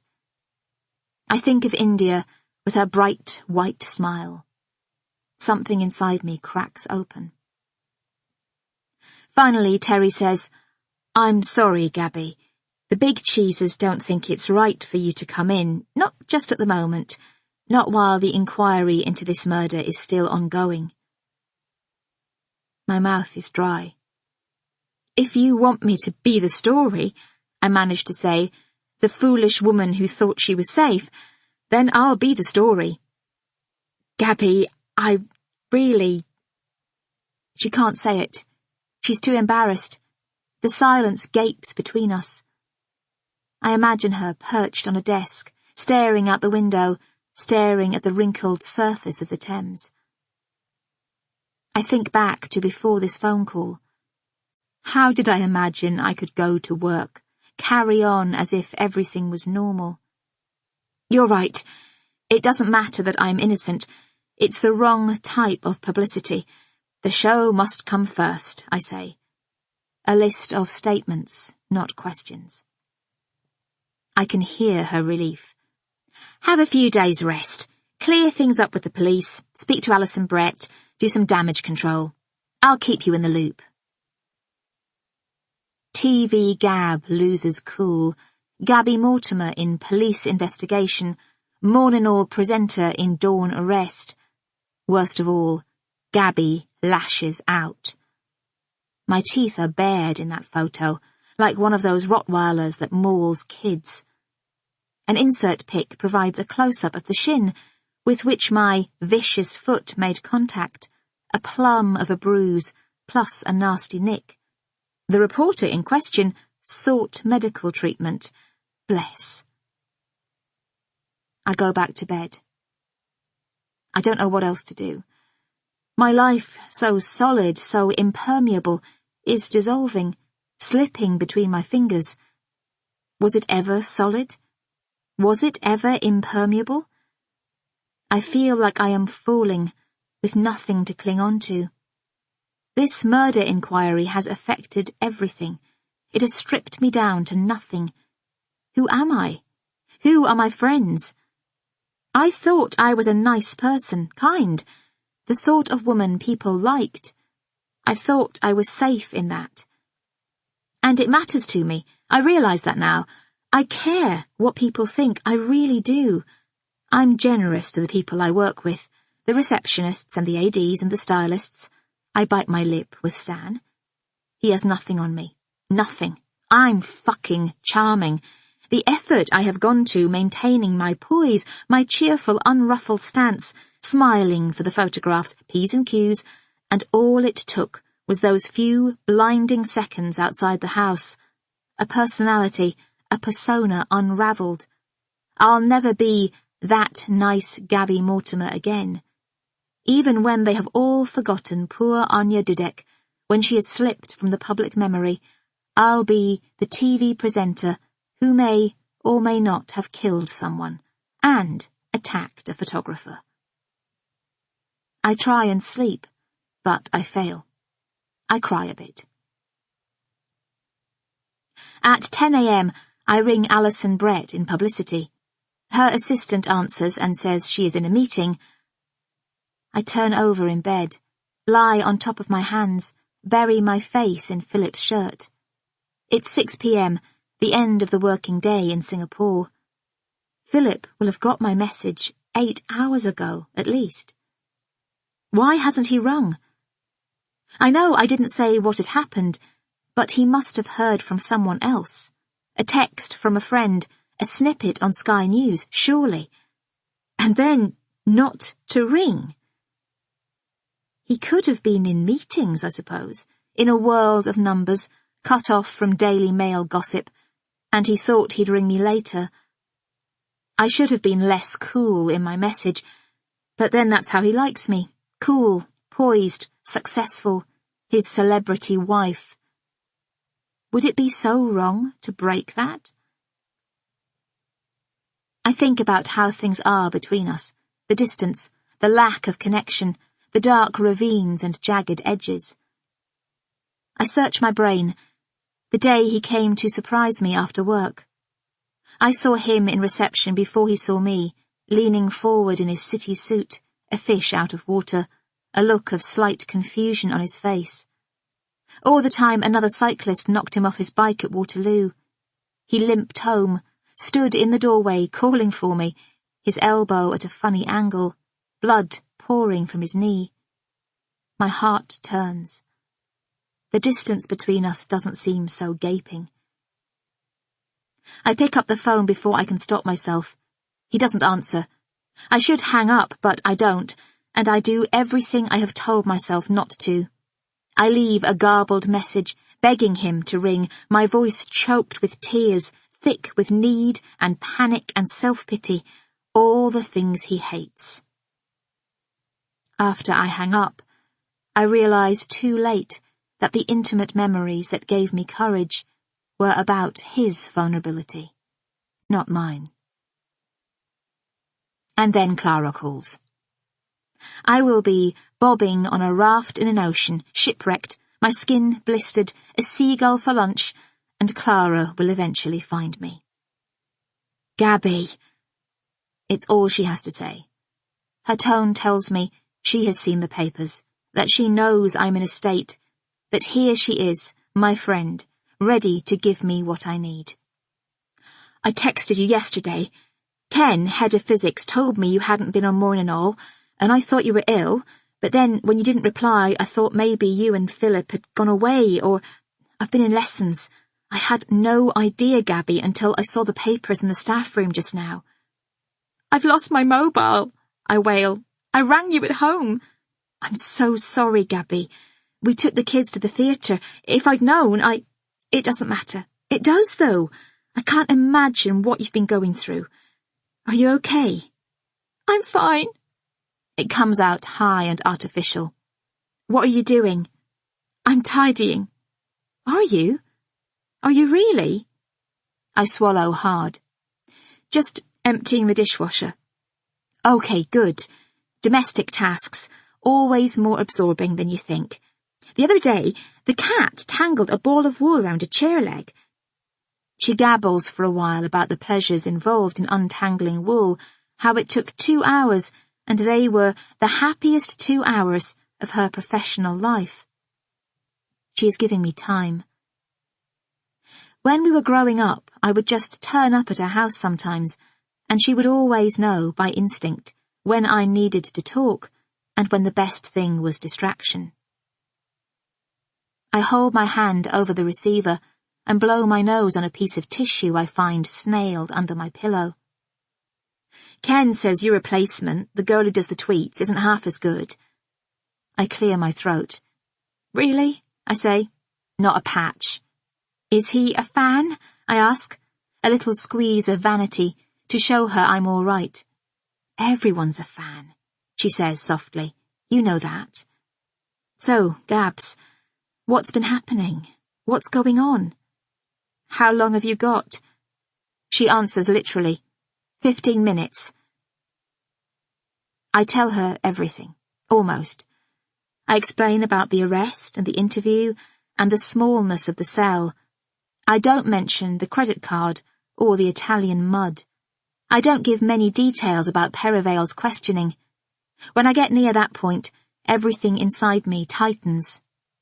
I realize he makes me feel as if nothing about me as a person matters, that he can mold me into anything he wants, and that is his aim. Did the cell have a loo? Clara asks gently, after I have fallen silent. One of the cells did. Did you go? I had a wee. Couldn't keep it in. I didn't have anything else. Loo roll? No. I laugh. I had to give a little shake. It's inhumane. No loo roll in Battersea police cell shock. You should write an exposé. I think a different exposé might be in the pipeline. The tabloid's still outside your house. I can see the olive trees in the corner of the pictures. They're looking good. Yes. She says, now the police have seen the error of their ways, I should talk to one of the hacks, do an exclusive, so the others go away like they do when they come out of the Big Brother house. My story, my agony, she says, turning it into a single word. Go on, do it. Get it done. Mention the lack of loo roll while you're there. Lobby. Get questions asked in Parliament. I could become known as the woman who reintroduced Andrex to the arrested masses. Or Cushelle, she says, enjoying the name. Or those tissues with aloe vera built in. Or quilted. Or, bloody hell, why shouldn't felons be allowed wet ones? We both laugh. My eyes feel tight and small. When my chest contracts, I feel an ache, like a stitch. When are you going back to work? She asks finally. Terry has given me a few days off. India, the tweeter, has been longing for the opportunity to take my place. Did Ken in physics really say she wasn't any good? Yes. I feel so pathetic. My voice catches. What am I going to do, Clara? Don't do anything. You've had a traumatic experience. You'll be back at work before you know it. You need to rest. Spend some time with Philip. The bell goes. She's got resistant materials with her year 9s. She'll ring me later to see how I'm faring. It is a good choice of word, faring. It calls to mind sea voyages and fair, clement weather. It has optimism built in. She doesn't know Philip is away. You're a survivor, Gabs, she adds, with a concern that has been there all along, underneath the joking. All that stuff you did on your own, when we were growing up. You'll get through it. You've got through worse. After I hang up, I get out of bed and wash my face. It stares back at me, hollow-cheeked and red-eyed. I get dressed. I can't find my favourite jeans, so I put on tracksuit bottoms and a sweater. I peer out of the bedroom window, through the slats in the blinds. The clouds have shifted, and it looks like a sunny day.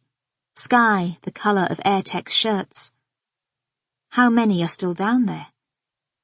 I look down at the tops of heads. Bodies leaning against cars. Camera equipment splayed on warm slabs. Puddles in the gutter. Boredom. Cold hands. Pop music from someone's iPod. Idle chatter reaches up, the possible convolutions of tomorrow's game. Yeah, they should put McEachran in midfield. Give the kid a chance. Should I choose one to talk to, I wonder? As Clara suggests, I'll ask Alison Brett when she calls back. And then I see him. Perivale. And I realise I have been so acutely dreading this moment that I feel no real surprise at it actually taking place. He is standing across the road, by the alley to the common, leaning against an ivy-clad wall. His hands are dangling by his side, the low crotch of his jeans foreshortening his legs, head tipped back. He looks, with his hangdog demeanour, his hanks of thick hair, like a character from a Dickens novel. He is scuffing the ground, turning something over with the toe of his shoe. And then he looks up and stares straight at me. I dart back into the room. The mattress sighs. I lie flat, stare at the ceiling without moving. It's not over. The police haven't seen the error of their ways. It's still going on. My stomach muscles contract, wither in on themselves, shrink into my pelvic floor. I wait for the air around me to still. It is ridiculous. The slats are closed. He can't see me. I am clenching and unclenching my teeth again. As soon as my legs can take my weight, I creep out of the room and go downstairs. I pause in the kitchen, and then I let myself out into the garden. A whole house stands between us now, but it doesn't seem enough. I can still feel his eyes, but he can't be there out the front and simultaneously up there, in that top window in the street behind us. It's impossible. He has just spooked me. I move under the cover of the apple tree, where I can't see any windows at all. New growth is fizzling, the cherry knotted with buds, the ivy unfurling against the wall, each leaf a little claw-like hand. A robin perches on a lower frond, head hopeful. It's cold. From inside it looks like summer, but out here it's as bitter as midwinter. In the shadow of the house, the grass is sodden. There is a door in the back wall, behind the hornbeams and the treehouse. It leads onto a passage where the street used to keep the bins. A few years ago the council, or rather the company contracted by the council, declared the passage too dangerous, too much bending or ivy negotiation, and many of our neighbours, concerned for security, have bricked their back doors in. I fought for hours. I imagined Millie as a teenager, nipping out there for an assignation or a secret cigarette. I felt in touch with the history of the house, in tune with coal deliveries and milk in metal urns, for a time when Serco was just a twinkle in the public service market's eye. Philip agreed back then, but last year, when we redesigned the garden, he fell in line with the neighbours, and I was too preoccupied with my mother to fight. The door is still there, but buried behind the treehouse. You have to arch to reach it, contort round a wooden corner, bend your neck, bash your elbows. To bother, you'd really have to want a cigarette. The damp seeps through my sneakers. I wriggle through the undergrowth, raindrops scattering, and stretch my arm far enough to draw back the bolt. I bash the door about a bit, tearing beards of ivy from its joints, until it opens. Millie is home. I rang Marta, and she brought her back along the alley, through the secret door. Neither Perivale nor the tabloid journalists will have seen her come in. A pathetic little triumph, a wresting of control, a spark. I hug her, breathe in the smell of pencil sharpenings and floor wax, and that particular form of processed garlic they use in school dinners.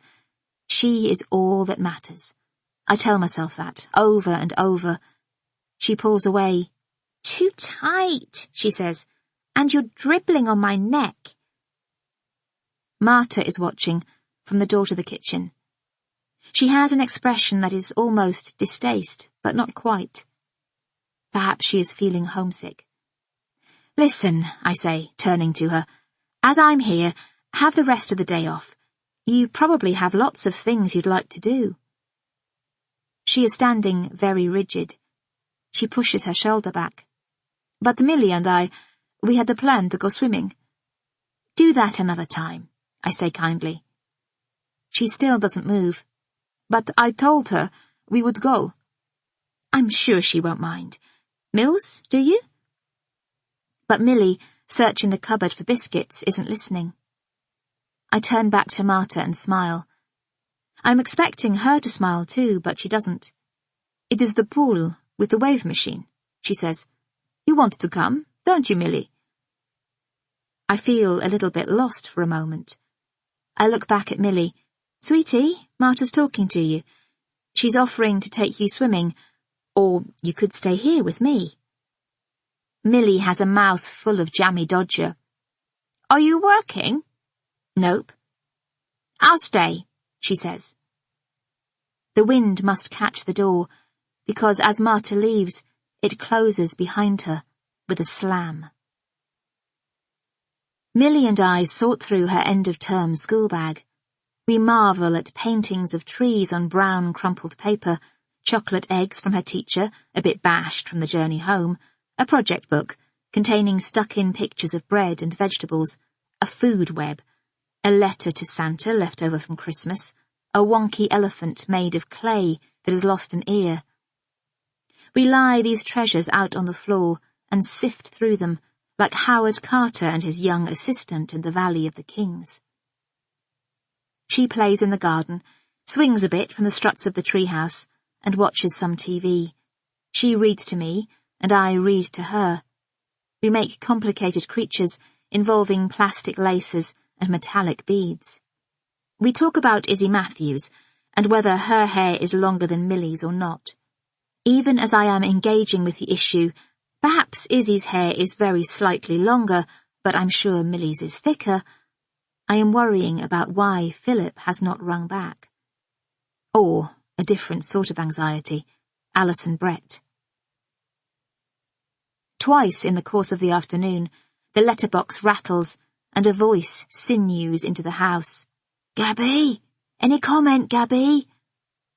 Both times, Millie is concentrating, once on threading a bead, once on Miley Cyrus. I don't know if she hears. She doesn't say anything if she does. She asks if we can go swimming, and I say no. "What about the playground?" I shake my head. Millie, picking up the early traces of her own boredom, slips into petulance. I am aware of feeling panic and an edging despair, the inner sapping of my own resources. I should be returning to the house about now, sweeping in on a breeze from the world outside. If I had had a proper day at work, these hours before bed would have a different flavour, an intensity and speed, not this languor. Time has varying tastes. I wonder whether India really wasn't any good. I wonder if she missed a cue or giggled uncontrollably. I hope she did. How horrible I am. How can I be a parent when I can't even operate as a person? A neighbour rings to complain about the reporters, this unsavoury mob. She asks what I am going to do about it. They are smoking outside her house. It's an invasion of her privacy. I don't know her. She'll have got my number from the school list, or from Philip's squash ladder at the Harbour Club. An invasion of my privacy. She says, with the whine of someone used to getting her own way, "It's not fair on the rest of us, and I've got people coming. It's my book club tonight." "I'm sorry about your book club," I say, "but I don't really know what I can do." "What about the police?" I smile wanly. They're already here.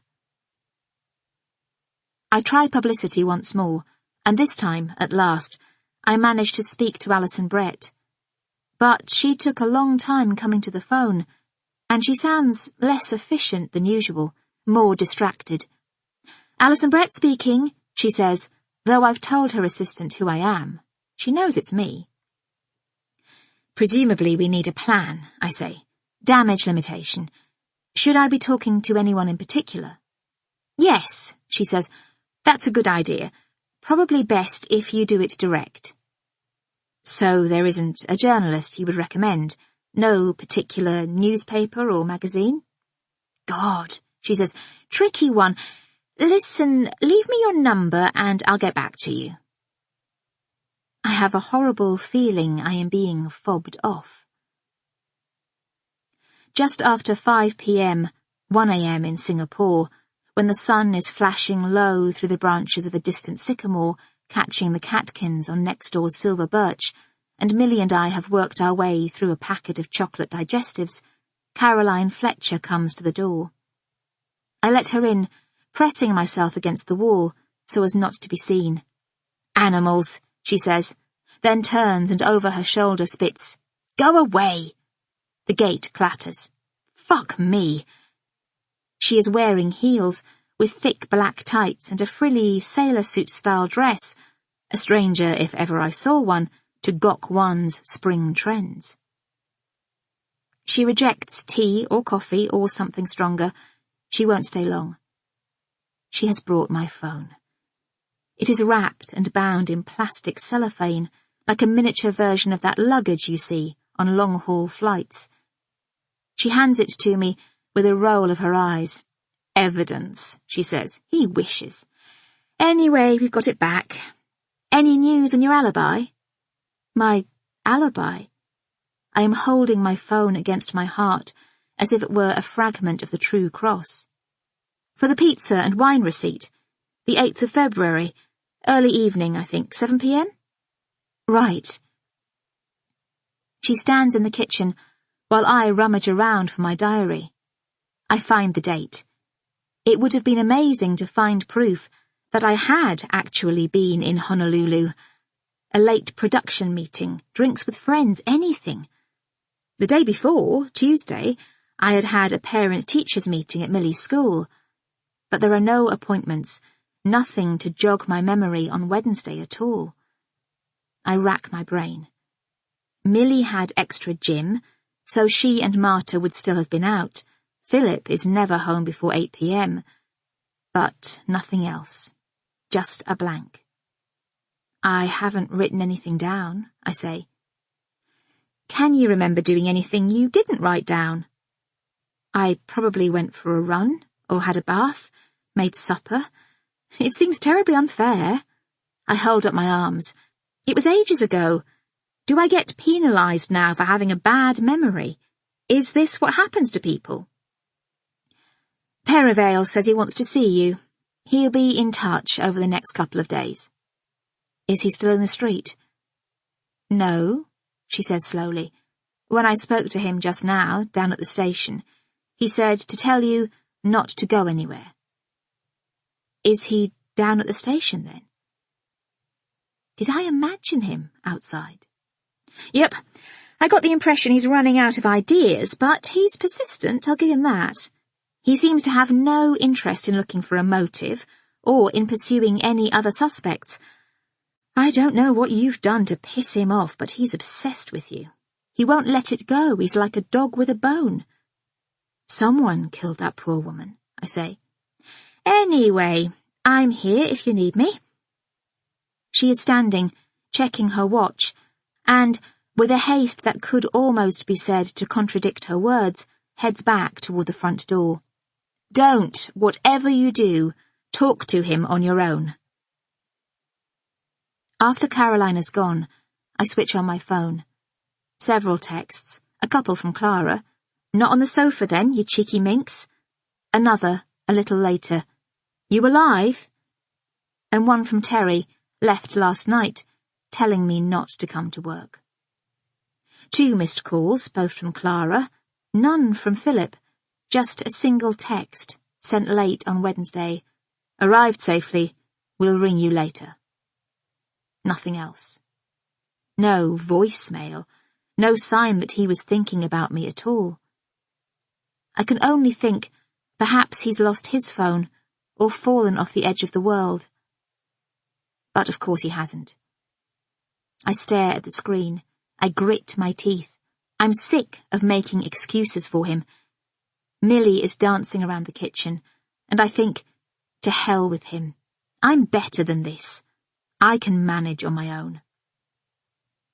I cook supper, an unadventurous pasta with tomato sauce. Banned from watching more TV, Millie finds her own entertainment, skipping to the front blinds, peering through and springing away again, squawking if she's spotted. It's like that car game she plays, Sweet and Sour, where she makes faces at pedestrians and scores their response. In the end, I join in, stand and squint out too. There are 2 reporters at the front gate, leaning against it, chatting. Another's legs are poking from a car. He's listening to the radio. I can hear the burbling voice of Radio 5. A can of Pepsi Max is spiked on one of the wrought iron railings, like Oliver Cromwell's head. Then a shape goes by, clashing colours, a familiar gait. I hear a jaunty voice, "Excuse me, thank you." It's an impression of Miss Hyatt, my primary school headmistress, the way she used to jolly up her imperatives, corralling her charges with a sort of bossy exuberance that brooked no complaint. There is only one person on this planet who still quotes Miss Hyatt, who could part a gaggle of tabloid reporters with that intonation, purely for her own amusement. "I got the tube from work," Clara cries, after I have let her in, "and then the train, and then I walked. Sauve blanc." She thrusts out 2 bottles of Blossom Hill and, from her Daunt Books bag, wrestles several enormous packets of kettle chips and salty snacks.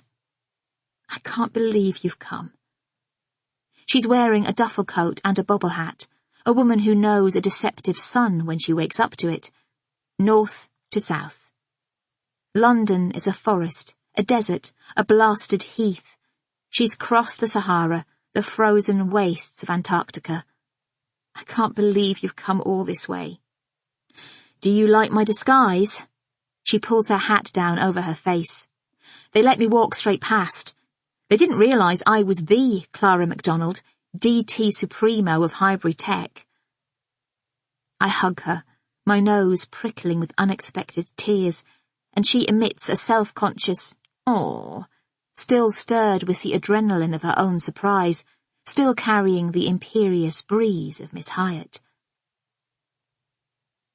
We go into the kitchen, and with my back to her, wiping my eyes on a tea towel, I open the Blossom Hill, Nisa Local's finest. Millie sits on Clara's knee. "Auntie Clara," she calls her, which has always irritated Philip. No aunties allowed in his family, related or otherwise, far too common. Millie eats the crisps to make up for the appalling pasta, and Clara tells stories from our childhood, about the summer my mother was sick and had to go to a special place to get better, and I stayed with her family for a whole month, a month of sleepovers, though we called it staying the night then, until, finally, we coax her off to bed. I tuck Millie in and kiss her carefully. She puts her arms round my neck. The talky smell of her pyjamas fills my nostrils. I breathe it in deeply, until it seems to knot around my heart. Nothing will ever come between me and my child, I think. For a moment, I wish Clara hadn't turned up, that I could snuggle down with Millie and close my eyes. All my worries, all the trauma, if it could just boil down to this. "I love you," I say. "I love you more. I love you more than that." I stay there for a bit longer than I should. When Millie was very little, Philip and I used to lie on either side of her until she slept. Sometimes he fell asleep too, and I would watch them both, the movement of their chests, the flutter of their eyelids. I have to stop remembering things like this. I rub my eyes. I must go downstairs. I will tell Clara everything that has happened since Thursday, but I want to order it in my mind first. As long as I can keep it clear in my head, I'll be all right. If I start splurging everything out to my oldest and dearest friend, I might not stop. All these fears about my marriage, my job. This murder has set it all in motion. Being selective might be a lapse of faith in our friendship, but that trendy media scientist we had on the show recently said something about atoms and electrons and nuclei, and how an atom will react to fill its electron shell. Well, that's what I'm doing. I'm just trying to shift the energy level, trying to keep my nucleus happy with a full electron shell. Clara has moved places when I get down, and is sitting with her back to me, looking out at the garden. The light is on, in that upstairs window across the two gardens. It's a bathroom, I think. It must be, with that flat, white light. Or an office. I look for shapes moving, but the rectangle is blank. Without turning round, she says, "Where is Philip?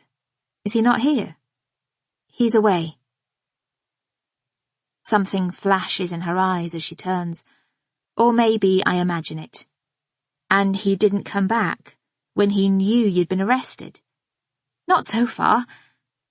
My tone is so light, you couldn't catch it if you tried. "To be honest, he hasn't even rung." "That's just ridiculous." "It's just possible he doesn't yet know.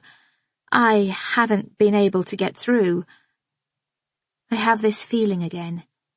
It comes from nowhere. It's as if I am standing on the top of a precipice. I could tell her anything, and she would be on my side. I sit down and refill our drinks.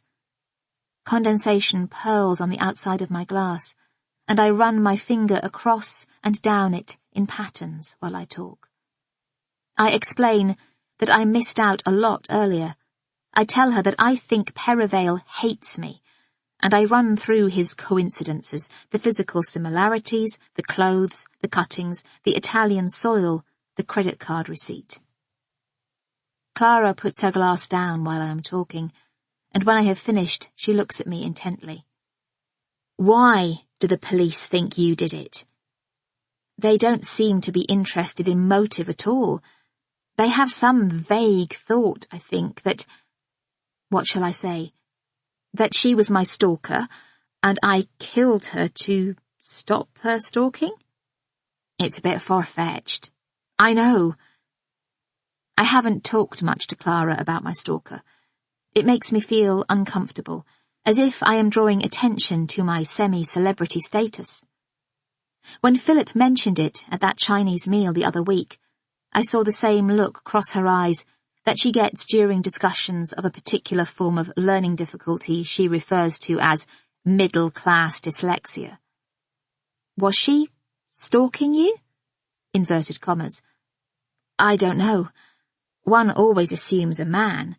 A report in the US a couple of years ago said 67% of stalked females were stalked by males, but—" I break off, frown. "So what's your explanation?" "The coincidences tie Anya Dudek not to me so much as to the house. I don't live here on my own. Marta is a possibility, for some of it anyway." "And what does she say?" "She denies everything. She denies knowing her, giving her clothes, nicking my card to buy pizza." "And do you think she's telling the truth?" "I don't see why she'd lie. I don't really like her. I do have this feeling that she's hiding something, but I haven't got any proof, and I don't know, perhaps it's all my fault." Clara is looking at me. Not liking her, I mean. But she is still looking at me, waiting. "Philip," I say, after a moment. "You're thinking about Philip. He does live in this house too. All the evidence could link equally to him as you." I take a big swig of wine. I know Clara dislikes Philip, but I can't quite believe she would suspect him of murder. "True," I say. "Gaby."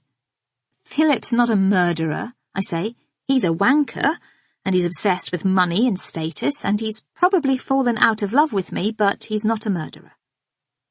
She laughs, and I do too, though I didn't mean to be funny. Also, he's so organised and cool and considered. If he wanted to kill someone, he'd do it cleverly. It wouldn't even look like a murder, not messy and raw like this one.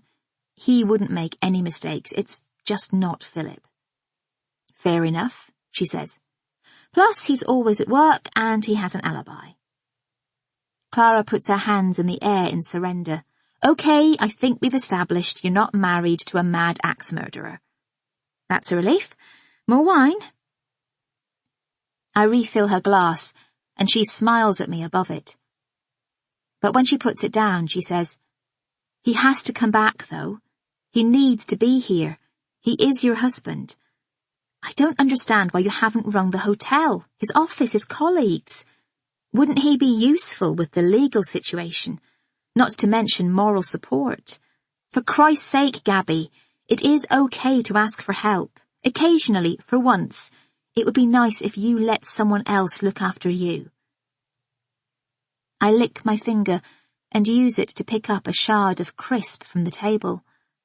I put it on my tongue, where it rests like a fragment of card. I've forgotten how to behave normally. I can't be myself. Every action when I'm around him is self-conscious. Why, Gaby?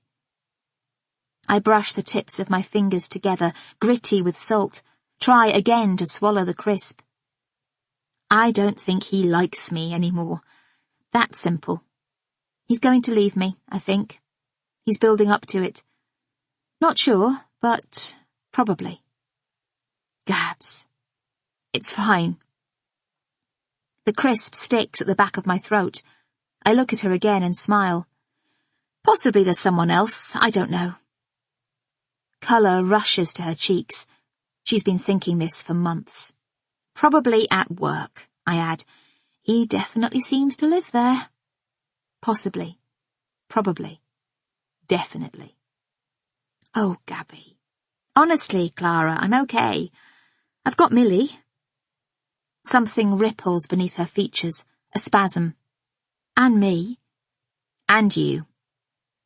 I put on a crinkly old lady voice, wrinkle my shoulders. I've still got my eyesight, my health. We need to get you through the next few days, Clara says. Don't think about Philip. He really is a wanker. We'll worry about that later. I can move to Suffolk with Millie. Start again. Exactly. But in the meantime, you need a plan. 2 plans, several plans. Clara plunders her bag for a pad and pen. The pen is sparkly, with a feather on the top.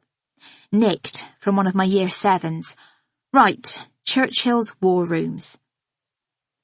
The sentiment that floats between us is swept away by activity.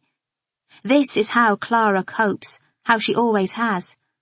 I think about her lists and her mind maps, her index cards and revision cards. She was the first person I knew to buy a Filofax. We agree that for the immediate future I am stuck at home. Perivale has said I am not to stray too far, and I don't want to annoy him any more than I already have. I should win him over, prove reliability, shake off this image he has of me. We can't accuse Marta of anything, we have no proof. For the next few days, though, until it is all sorted, it would be good if Millie was somewhere else, somewhere safe, a place where there weren't predatory journalists or police officers on every street corner. My heart aches. Clara suggests Philip's parents until I tell her they're away, and says her parents would help. They were lovely to me when I was growing up, but that her dad is in hospital for his dodgy knee. She asks then if any of my local friends might leap into the breach. A small chasm opens up. I think about Jude, whom I never got to know, and say, local friends? What local friends? And she stares at me. Do you have local friends? I say. Yes, everybody has local friends. Local friends, Gabs, are the secret to happiness. I've been busy. And it's awkward being on the telly, and Philip. She raises her finger. No excuses. When this is over, you're going to sort yourself out. For now, she says, she could take Millie home to Islington, tonight, this minute. Pete could look after her while Clara's at school. She doesn't break up until Wednesday. Something delicate crumples in my chest at the immediacy of that. The dream I had when I was pregnant, the cat struggling out of my arms in downtown Bombay. Waking her and kissing her goodbye, the confusion on her sleep-pouched face. Clara's still working it through. She has another thought. Suffolk. Robin. I could ask Robin anything when she lived with us. To work the weekend, to move her holiday, and she would be saying, sure, even as the words left my mouth. It was up to me to decide whether she minded, to calibrate the disappointment behind her eyes, the shifting of plans. So now, is the baby too young? Is it too much of an imposition? Clara rides across my hesitations. We ring her. Sure, Robin says. Of course. What's one more? What better helper with Charlie could I have than Millie? I'd love to have my girl. As for getting her there, Clara will take her up on the train tomorrow. A lifting sensation in my shoulders. Above and beyond, I say. Definitely. Don't be silly. Clara reaches to tap my knuckles with a feathered pen. She misses, knocks the crisps over instead. We're both a little drunk. And Marta? I should give her a few days' holiday. Suggest she go... where? Collier's Wood, to stay with her identity-thefted friend. Clara has to set off. Pete has been cooking chicken jalfrezi for the kids. He went to Southall especially for the spices. They'll be washing up. Fuck me, they'll be washing up. She decides to leave out the back, just for the fun of it. All those people going in and no one coming out. It's like that Beatles movie. We stand in the garden, in the middle of the lawn. Wispy clouds scuttle across the sky like smoke. We giggle. I'm 13 again. Knockdown ginger, kissing Johnny Riggins, fake ciggies from the health shop, nicking my mum's booze. We used to wander Yeovil, pretending we were French. Clara hovers in the alley. Spiders, she yelps, and then she is off, dancing to the end of it. She waves, turns the corner, and disappears. When I was little, when the mood took her, my mother used to take me to the seaside. It didn't matter if it was a school day, not to my mum. She would put the radio up high and sing at the top of her voice and stop for chips and Tizer. I would sit on the edge of the back seat, searching the skyline for the first hazy line of blue. But quite often it would all go wrong. I might have dropped tomato sauce on my top, or it might not be the right song, or she would see someone out the window she didn't like. She would change her mind, turn back. The ozone would be blasting at the window, but in the car the air would turn black and sour. I think about that when Philip calls that night, how things that one longs for can sometimes tip, the moment you reach them, into disappointment. He says everything I have waited to hear. He just got a text from Rog. He has heard what happened. He's sorry I've been through such hell. Thank fuck, it's over. What did the police think they were doing, arresting me? Why did they think for a minute? He's so sorry he didn't ring earlier. His phone was charging, back-to-back meetings, then forced to a karaoke club, this endless corporate entertainment. He hasn't even showered. He saw that I'd rung, but he's only just listened to my message. Of course he'd have phoned back if he'd known. Am I all right? I sounded so distraught. Did the police take me in because I found the body? Is that what it was? I don't know. It doesn't matter. Yes, I'm sorry. Yes. He's coming straight back, he says.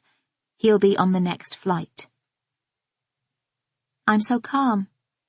It's as if I am looking down on myself from the cockpit of the Boeing 747, or whatever it is he would fly home on.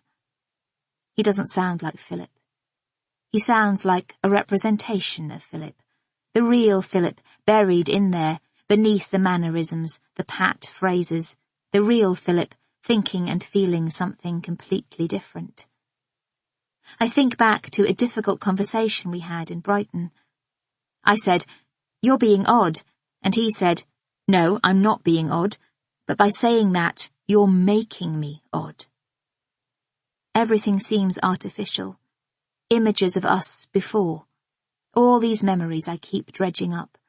They are all filtered. It's all words and posture. "Stay in Singapore," I say. "It was a storm in a teacup. I'm sorry I cried in my message. I was over-emotional, tired. But it's over now. I don't even need a lawyer. It was a misunderstanding. It's enough that you've offered. Millie has gone to stay with Robin and... Don't come home unless..." I want him to fill in the gaps, to sense there's something I'm not saying, to care enough. When it is silent on his end, I add, "Stay." "Well, if you're sure. I suppose, having come all this way..." He yawns, an ache of silence, a sob. "And if you promise the police have let you go..." "Stay," I say again. "Okay, old girl." Old girl. I'm in the kitchen, and I look out into the black garden, at that square of banded light above the apple tree. I'm digging my fingernails into the palm of my hand, and the pain is so ordinary, so easy to bear. I almost laugh. Saturday. I don't sleep well. It's racking up, the lack of sleep. Phrases from my phone call with Philip keep coming back to me. His reference to a missed shower, the indulgent self-importance of this endless corporate entertainment, his yawn. Somewhere, Anya Dudek's parents are suffering, and Philip is forced into karaoke. I told him to stay away, and I meant it, but he should have insisted on coming home. He should have realized I was in trouble, or even if he didn't, he should have wanted to be by my side. Nothing should have kept him away. My longing transmutes to hate. They were never that far apart, it turns out. You think it's a continuum, a long arc, a process, but it's just the flip of a switch. I ball up his shirt, the one I slept with last night, and hurl it across the room. All this anger is oddly soothing, and in the morning I am up early. Marta's door is closed. I pack for Millie, and we watch television quietly. I don't want Marta coming down before Millie has left. Clara rings to let me know she's at the garden door. Millie skips across the grass. I carry her bag. I'm in my dressing gown, and I have to hold it closed because I couldn't find the belt. My daughter's bag bumps with each step against my bare leg. I don't want her to go, but she's excited. Clara has come all this way, again. She has the train tickets, flapping them in the air as if she has won the lottery. I'm in too deep. Millie won't wear her coat. She shrugs it off. I get cross. I pick it up, tell her it's cold, she'll need it. Clara says, "We'll have to run if we're going to catch that train. We'll soon warm up." When I walk back across the lawn, I catch sight of Marta at the kitchen window, watching. "What is happening?" she says. "Where is Millie going?" She is fully dressed, even down to the latex gloves. I feel at a disadvantage in my dressing gown, as if I have been caught out. I close the door and lean against it. She's gone to stay with... I pause. I'm worried about hurting her feelings. With our old nanny, Robin. Why? Just for a couple of days, while the police are getting to the bottom of things. I gesture to the coat, thrown over my shoulder like a body. She wouldn't wear her coat. It's cold. I got cross. I wish I hadn't. Sometimes she is a spoiled girl. I sit down at the table. Do I mind Marta criticizing my daughter? She is only 8, I say. Marta makes a dismissive noise, a hrumph, at the back of her throat. So I won't really be needing you for a little while. You should take a holiday, if you like. Go away somewhere. She is still standing by the window. Where? Where do I go? Your friend, I suggest, brightly. The one in Collier's Wood? No. I think I stay here. Panic rises inside me. I don't want her in the house. It's awful, I know. This is her home, but I would like a day or two without her. The table is tacky from last night's wine. I shift my elbows. Might be good not to be here for a while, I say more firmly. She blinks slowly, moving her head slightly at the same time. It's hardly a gesture at all, but it conveys contempt. I clear my throat, look down.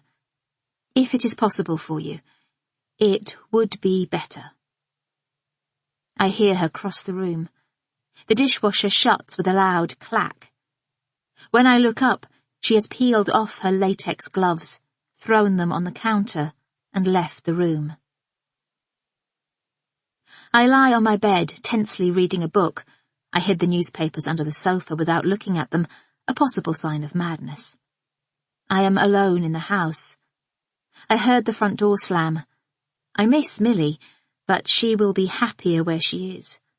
I tell myself that, like a mantra.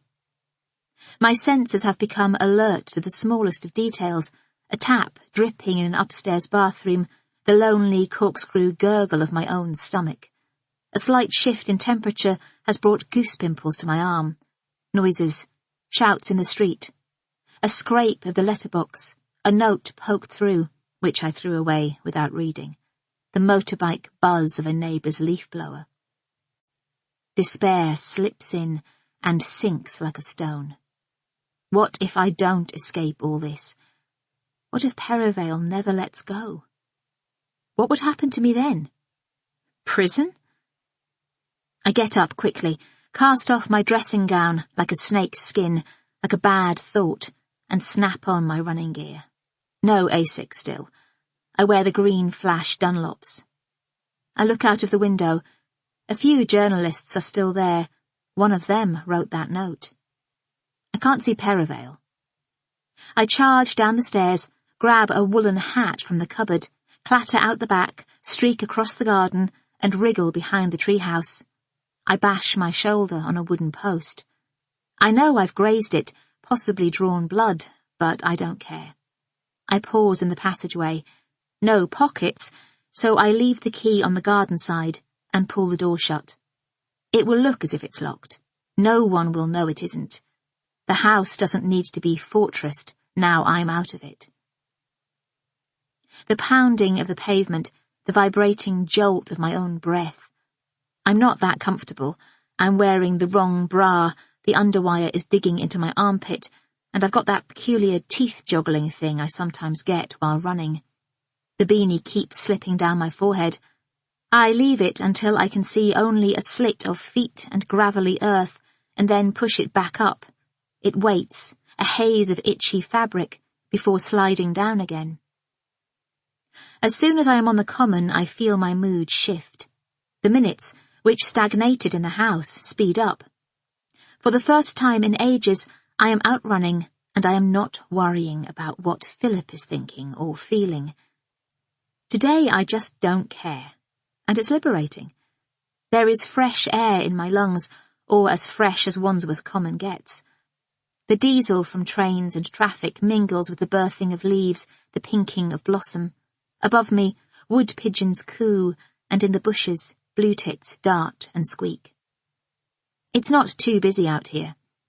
I've timed it well, post-football club, pre-afternoon stroll. A dull day, too, a day for jigsaw puzzles and shopping centres. Layers and layers of fleeting grey cloud, a leaden gloom.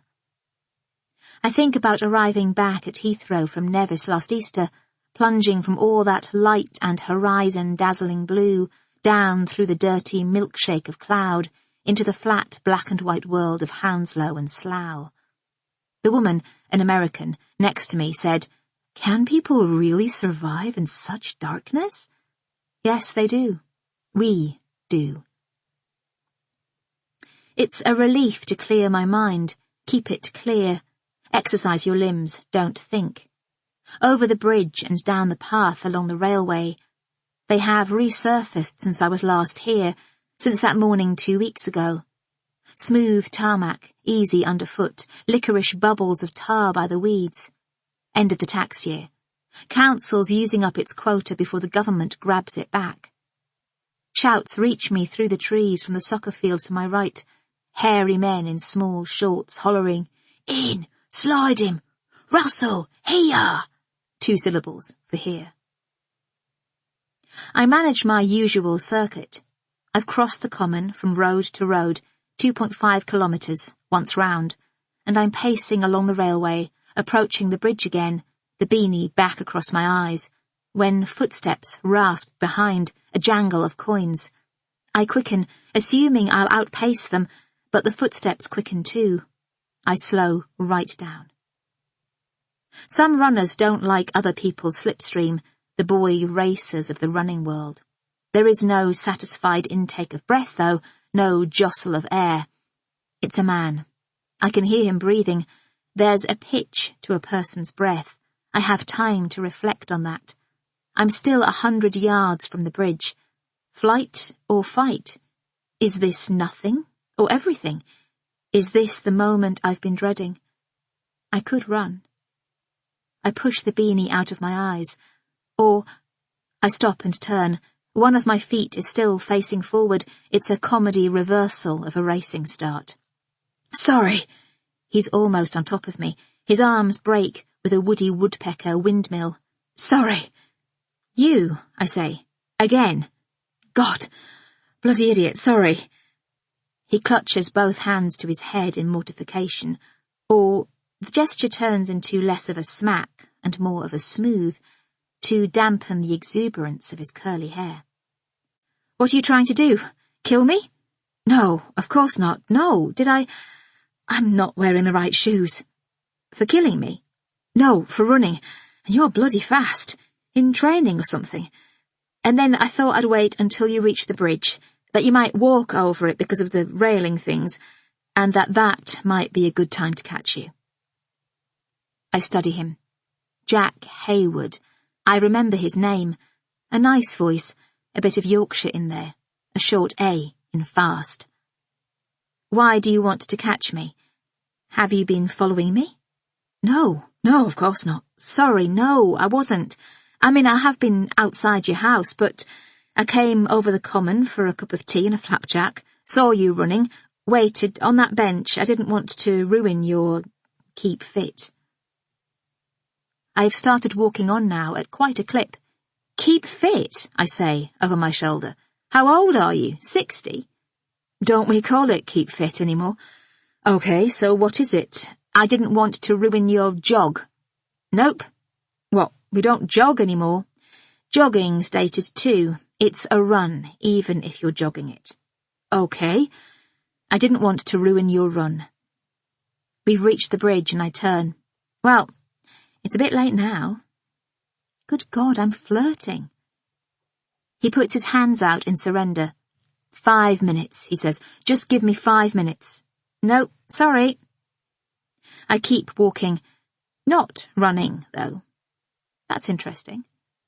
He keeps pace. "I know you think journalists are scum." "I don't think anyone's scum." Animals, Caroline Fletcher called them.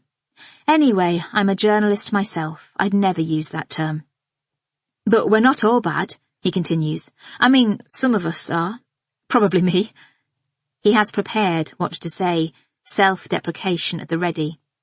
"And post-Leveson, we're all better behaved. We're not hacking your phone. We're not even knocking on the door.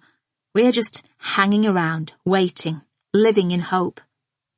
He sighs, less like hope, more like disappointment. Maybe the speech sounded better in his head. I know you're using the back, he adds. I was parking when I saw your daughter and that woman leave this morning. My head turns sharply. You saw them? Don't worry, I haven't told the others. Consideration or self-interest? He laughs. Bit of both. The admission of ambiguity, the humour or self-knowledge, it's like a solve. I mean, none of our motives is ever straightforward. I think about Clara's suggestion to sell my story to one hack to be free of the rest. Does that tactic work? I don't know. I would ask Alison Brett if she showed any interest, which it doesn't look as if she's going to. It's not my reputation she cares about anyway, it's the show's. She doesn't care who killed Anya Dudek. I'm on my own in that, but I also need to do something if I am to be rehabilitated, if I am ever to be that nice Gaby Mortimer again. We pass a piece of apparatus for Wandsworth Commons trim trail, a horizontal plank of wood on 2 struts, just off the path near the pond, meant for sit-ups. I walk across, balance my bum on it and say, 5 minutes. Not to talk. This is off the record. You have 5 minutes to persuade me. He sits down next to me with a sigh of what I can only imagine is heightened hope. He is wearing a suit with a thin waterproof jacket over the top. The jacket puffs up like a buoyancy aid. He'll be getting mossy stains on the seat of his trousers. I'm oddly touched by the fact he doesn't seem to notice. Listen then, he says, I believe you are innocent. His expression is so earnest and heartfelt I laugh. He grins, his eyes disappearing, brackets around his mouth. Give me an interview, and other people will see that too. I can help you prove it. I've got a lawyer for that. Yeah, well, he winces. You haven't really. Caroline Fletcher is only the duty solicitor. Caroline Fletcher? I'm startled, rattled he knows her name. What do you think we all talk about, hanging around for hours outside your door? The football? Mainly that. But the odd other thing slips in. A duty solicitor is always on to the next job. They only care about getting a suspect off the charges. In your case, Caroline Fletcher won't give 2 hoots about your public profile. I suppose you're right. Even an innocent person needs the best legal representation. I could give you a list of celebrities whose careers have been ruined, regardless of whether they did what they were accused of or not. He looks quite grim for a moment, a dark set to his mouth. Not all cheerfulness, then. I could write a sidebar on it. Well, thanks for the advice. I'll get a better lawyer. And agent, I think to myself. I won't make that mistake again. No, you don't need that. You just need me. Give me an exclusive, a nice, in-depth profile, and I'll turn this thing around. I look at his face, trying to read it. A handsome face, but one Philip's mother would call lived in. A large nose, smile creases on the cheeks, wild eyebrows, brown irises with strikingly dark rims. How do I know you won't do the dirty? You might be stitching me up. He shrugs. You just have to trust me. He holds my gaze for a moment and then looks away. A firm chin, broad shoulders, a determined mouth. The sort of man who in a previous generation would have run a battalion, earned the respect of his troops. Journalism, the new armed forces. Is he to be trusted? Who knows? How old is he? The pent-up energy, the enthusiasm of a young man, but a fan of weariness around the eyes. That bitter flash earlier. About my age? But then I've started thinking everyone is about my age, until I find out they're actually 28. How old are you? He shrugs. 40. Old enough to know better. About my age. Well, almost. On the path, 2 young women with frog-shaped buggies have stopped, their heads turned towards us. There is a second when my face falls into its muscle memory minor celeb smile, but there is no smile back, no bashful dawning of why they recognize me. Their eyes narrow, I can hear whispers. They think I can't see their lips move, or they don't care. What do you think she was doing, getting mixed up with that dead woman, obviously unhinged, kicking a reporter like that? Did you see the bruise? I do need somebody. Even Alison Brett agreed with that before she hung up. Perhaps Hayward knows how to tinker with search engines, bury my bruise way down on page 23 when no one ever looks. Google washing, Google bombing, Google bowling. We had a media manipulator on Morning All a while back, some story to do with George W. Bush. I know it can be done. We can use each other, a symbiotic relationship, gobyfish and snapping shrimp, or those birds that sit on the heads of African wildebeest. A large brown dog barrels over and starts digging the bark with its 2 front paws, pausing to sniff the newly formed hole and then frantically re-digging. Earth is spraying onto Jack Hayward's suit trousers. He's collecting mulch in his cuffs. He laughs and calls the dog to him. "Come, boy." The dog, tail wagging insanely, noses about a bit in his crotch, licks his hand and gambles off. Hayward watches him disappear. Somewhere in the distance, a voice shouts, "Roger!" "Okay," I say. "I'm probably mad, but okay." "What, you'll do it?" I nod. I shall have to be alert, that's all. He makes a gesture with his elbow and his fist and says, "Ka-ching." "If you do that again, I'll change my mind." "Sorry," he says, and then does it again, more mutedly, as if behind my back. He is pretending to be more carefree than he is. I'm intrigued. Perhaps he is playing a part, but he's hardly alone in that. I will have to keep my eye on him. We will just have to see. I get to my feet and sweep a few globules of dog-displaced grassy mud from my lap, and we start walking back in the direction of the house. It has begun to rain. He is talking, with the attention to detail of someone for whom food is important, about the various goodies he has in his car: Italian sourdough from the bread stall on Northcote Road, some Somerset brie from the cheese shop, thought it was worth trying, and a couple of bottles of Belgian beer. Not very cold, but beggars, etc. "Are you thinking of coming back now?" I say. "This minute?" "If that's all right." Dark spots of rain on the path ahead are rushing in at the top of the trees. I frown, trying to look as if I am considering the matter, weighing the pros and cons, still in control of the situation, while inside, a tightness I hadn't realized was there eases a little. Maybe it is loneliness, or despair, or the dread of an empty house. But I have that feeling, one I haven't had in a long time, when you don't want to let a person's company go. Jack goes to the car to collect his gubbins, as he calls them, so I am alone for a few minutes. I try Alison Brett again, but she doesn't answer. I didn't think she would. I pull a comb through my hair and make a stab at lunch. I chop tomatoes and slice mozzarella, chuck on salt and olive oil. I grate a couple of the zucchini substitution carrots from the supermarket delivery, grating my finger along the way. Now they're grated zucchini substitution carrots with extra finger. I rack my brain. Didn't Carol Vorderman do something clever with carrots in the Morning All kitchen?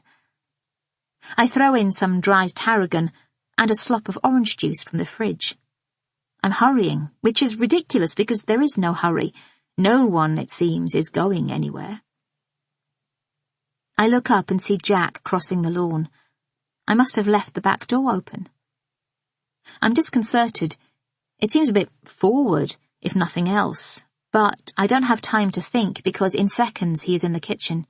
His hair and clothes glisten. He makes one of those horsey brrr noises that people make to express any sort of cold or discomfort, and unzips his Mac. I ask if he needs a towel, but he says, "I'll survive." Unlacing his shoes, he bends over the edge of the bench. Rain scatters against the window, blurring the garden into green clumps. I chuck him a clean tea towel, whether he wants one or not, overarm. See how casual I can be? It floats to the floor a few feet from him. He stoops to pick it up and gives his face a quick rub before handing it back. "Thanks," he says. I'm rootling around in the fridge for a bottle of wine when he says, "Top salads. Where did they come from? It's not bread and cheese, it's a feast." That's why I was hurrying. I wanted him to see the salads spirited onto the table and be impressed. I was showing off. And now he is impressed. "A feast," he said, and I feel foolish. It's just carrots and orange juice, and he's just a hack. I am not the sort of woman to need male approval. If Jack Hayward thinks I'm nice, that's enough. I don't need him to move in. What is the matter with me? Why am I flustered? I'm holding a bottle of rosé, but I slide it back in next to the milk and take out the carton of juice instead. "Orange juice okay?" I say, though you've already got some of that in the carrots. "Or would you prefer tea or coffee?" "A hot beverage," he says in a funny voice, which makes me think he's feeling awkward too. He has laid the bread and the cheese on the table, spreading out the wrappers as if they were bone china platters. He is browsing the recipe books on the island shelf. He isn't a big man, a little less than 6 foot, but he's stocky, broad in the shoulder. He seems to take up more room than I'd bargained for. "I've got an espresso machine," I say pointlessly. "Krups. Or I've got those Belgian Trappist ales, but they could do with chilling."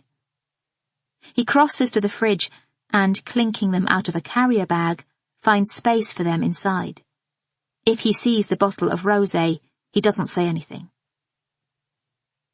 I click on the kettle, just for something to do, and find plates, wincing with the clatter, and the two of us sit at the kitchen table. He has hung his waterproof politely over the back of a chair. Serving, I hold the spoons at a self-consciously high angle. I'm beginning to wish I hadn't said yes. There are stages I have missed. I should have checked his credentials, confirmed Jack Hayward exists, that he hasn't made up the name or co-opted someone else's, that he is who he says he is. I remember Alison Brett saying never to let a journalist in the house. Even writers on the high-class Sundays want to make jokes about your bathroom fittings. Too late now. We eat. It's an odd feeling. The rest of the house is so shuttered and dark, peculiarly domestic. "Pass the salt," he says. "A pinch of salt is bloody good with these Toms." Philip and I haven't sat at the kitchen table in months. If we've eaten together, we've eaten out. "They're Riverford," I say. "River what?" "You've heard of Riverford. Organic veg boxes up from Devon, left on the doorstep every Tuesday. Our old nanny, Robin, introduced us to them. Very posh, muddy veg for the middle classes." "Don't give me that, you and your Somerset brie that you thought was worth trying." "All right, you've got me there. And yeah, I've seen their vans." This exchange makes me feel better, less twitchy. This man isn't looking around, sizing up the house, valuing the Craigie Aitchison.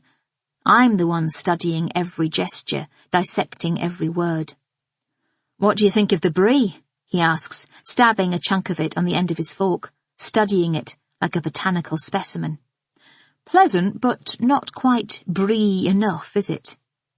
"Oh, I think it's quite brie," I say. "I know what it needs."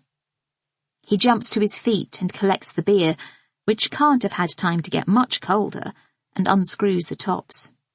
"Can you cook?" I ask, taking one from him. Not bad, he says. I'm an everyday cook. I like simple ingredients, seasonal. Saying that these days has become tantamount to a moral code. He laughs. True. My mum was good. 4 kids. I'm the only boy. She taught us all to cook. You? My mother wasn't really the teaching to cook kind. More of a baked beans out of the can sort of person. I'd say you have natural talent. The, carrot salad has an interesting flavour. I sip the beer straight from the bottle. It tastes like caramel. I can feel it slipping down my throat, like that ad they used to show for castor oil. Do you live locally? Brixton, for now. I've got a flat above a laundrette, which is handy. Intriguing, a man of his age in a flat above a handy laundrette. No, Mrs. Hayward. He prongs another corner of brie onto a torn piece of bread. No, current, Mrs. Hayward. Divorced then, getting back on his feet. Kids? Ah. He wipes the olive oil juices on his plate with a piece of bread. He has barricaded the carrot in one corner. He's working hard to avoid it. It wasn't tarragon Vorderman used, now I think of it, but coriander. Really good, those Toms. No, kids. I ask him how he ended up as a reporter, and he launches into his life story. South Yorkshire, youngest child, mother dead, dad still alive, did a journalism course somewhere, a London evening paper, followed by the Express, or does he say the Mirror? Freelance these days. I don't take much in. I'm after different sorts of information. How clever he is, how kind. Can he really disentangle me from this mess? Will he write a good piece? Is he to be trusted? That slight Yorkshire accent, associated with honesty, sharpens when he talks about his family. The short vowels, the G in youngest, clung to, like a security blanket. Anyway, he says after a while, enough about me. He gives a quick shake of his head, as if to say, I'm being boring, though I am not finding him boring. Anya Dudek, he says abruptly. A ringing starts up in my ears, a surge of panic. I feel guilty. I had forgotten this was about her as well as me. I have managed to put her out of my mind for a bit. Anya Dudek, I repeat, waiting for something inside me to still. He pushes his plate to one side, reaches into his pocket and stops, brings his hands out again, cigaretteless. Now, there's a conundrum. From what I've picked up hanging around out there, she was a hard-working Polish woman, training to be a teacher at Froebel College in Roehampton, doing jobs all hours of the day to make ends meet, nannying, dog walking, babysitting. She was learning ballet and had applied for British citizenship, get that. She was intelligent, making something of herself, putting down roots, and she ends up dead, strangled with a narrow ligature in her own flat and dumped a few feet away in the middle of Wandsworth Common. Pregnant, he adds, as if the fact needs its own pause around it. I just wait. Sometimes I close my eyes when I think about her being pregnant. And the police think you did it. I let out a small involuntary noise because the juxtaposition of that is hard to hear. Hayward has moved the cheese wrappers and the bowls of salad farther down the table, as if clearing the decks. Word is it's an E-Day fix with Perivale. An E-Day fix, I say, raising an eyebrow. He gives me an old-fashioned look. An E-Day fix. Mickey Smith of the Mirror, he's a proper crime reporter, been around the block a few times, says D.I. Perivale has got a handful of facts and is determined to slot them into place. The policewoman, what's her name? Morrow. P.C. Morrow. P.C. Morrow is not happy with the way the investigation is going. Mickey overheard her in the pub talking to one of the other coppers about how blinkered Perivale is. Most people are killed by someone close to them, husband, wife. The big question is Anya's boyfriend. I don't know why they're not looking at him. 99 times out of 100, it's the boyfriend. He wasn't in the country when she was killed, I say. Perivale told me that. Ah, I laugh. So there goes your theory. He looks thoughtful. Odd, though, his obsession with you. Mickey thinks it goes back to the morning you found the body. That was my big mistake, I say, finding the body. Your DNA all over the place didn't look good. I fixed her bra and I forgot to tell him. I touched her hair. A simple explanation. Then there are these other clues. The soil. I'm sure if we did a survey along every street round here, we'd find traces of Italian mud on the front path of every other house. Anyone could have trodden it in. The milkman, the postman, someone delivering pizza flyers. He has been busy. He seems to know everything. What about the other connections? I ask, intrigued. The cuttings, the physical resemblance between us. The police think maybe she was stalking me. Here is what I think. She told her neighbour that she was going to apply for a job as your nanny. She was excited, nervous. She'd seen you on the television. He catches my expression. You have no memory of this? None, I promise you. She didn't come for an interview. I would remember, even though it was a bit of a hard time for me. I can remember everyone I saw, and I didn't see her. He is looking at me expectantly. Hard time. I've slipped up. My mother had been taken ill. She died that week. I say it as flatly as I can, but of course anything with death in it is loaded. I'm so sorry, he says. Cancer? Something like that. Nothing prepares you, does it? You're right. I smile, a woman coming to terms with the loss of her mother, but he is wrong. I could tell him how prepared I had been, how for years I had known it was coming. But I won't. He leans back in his chair, the pose of someone at ease with his own body, who has had enough to eat and is quite enjoying stretching his muscles.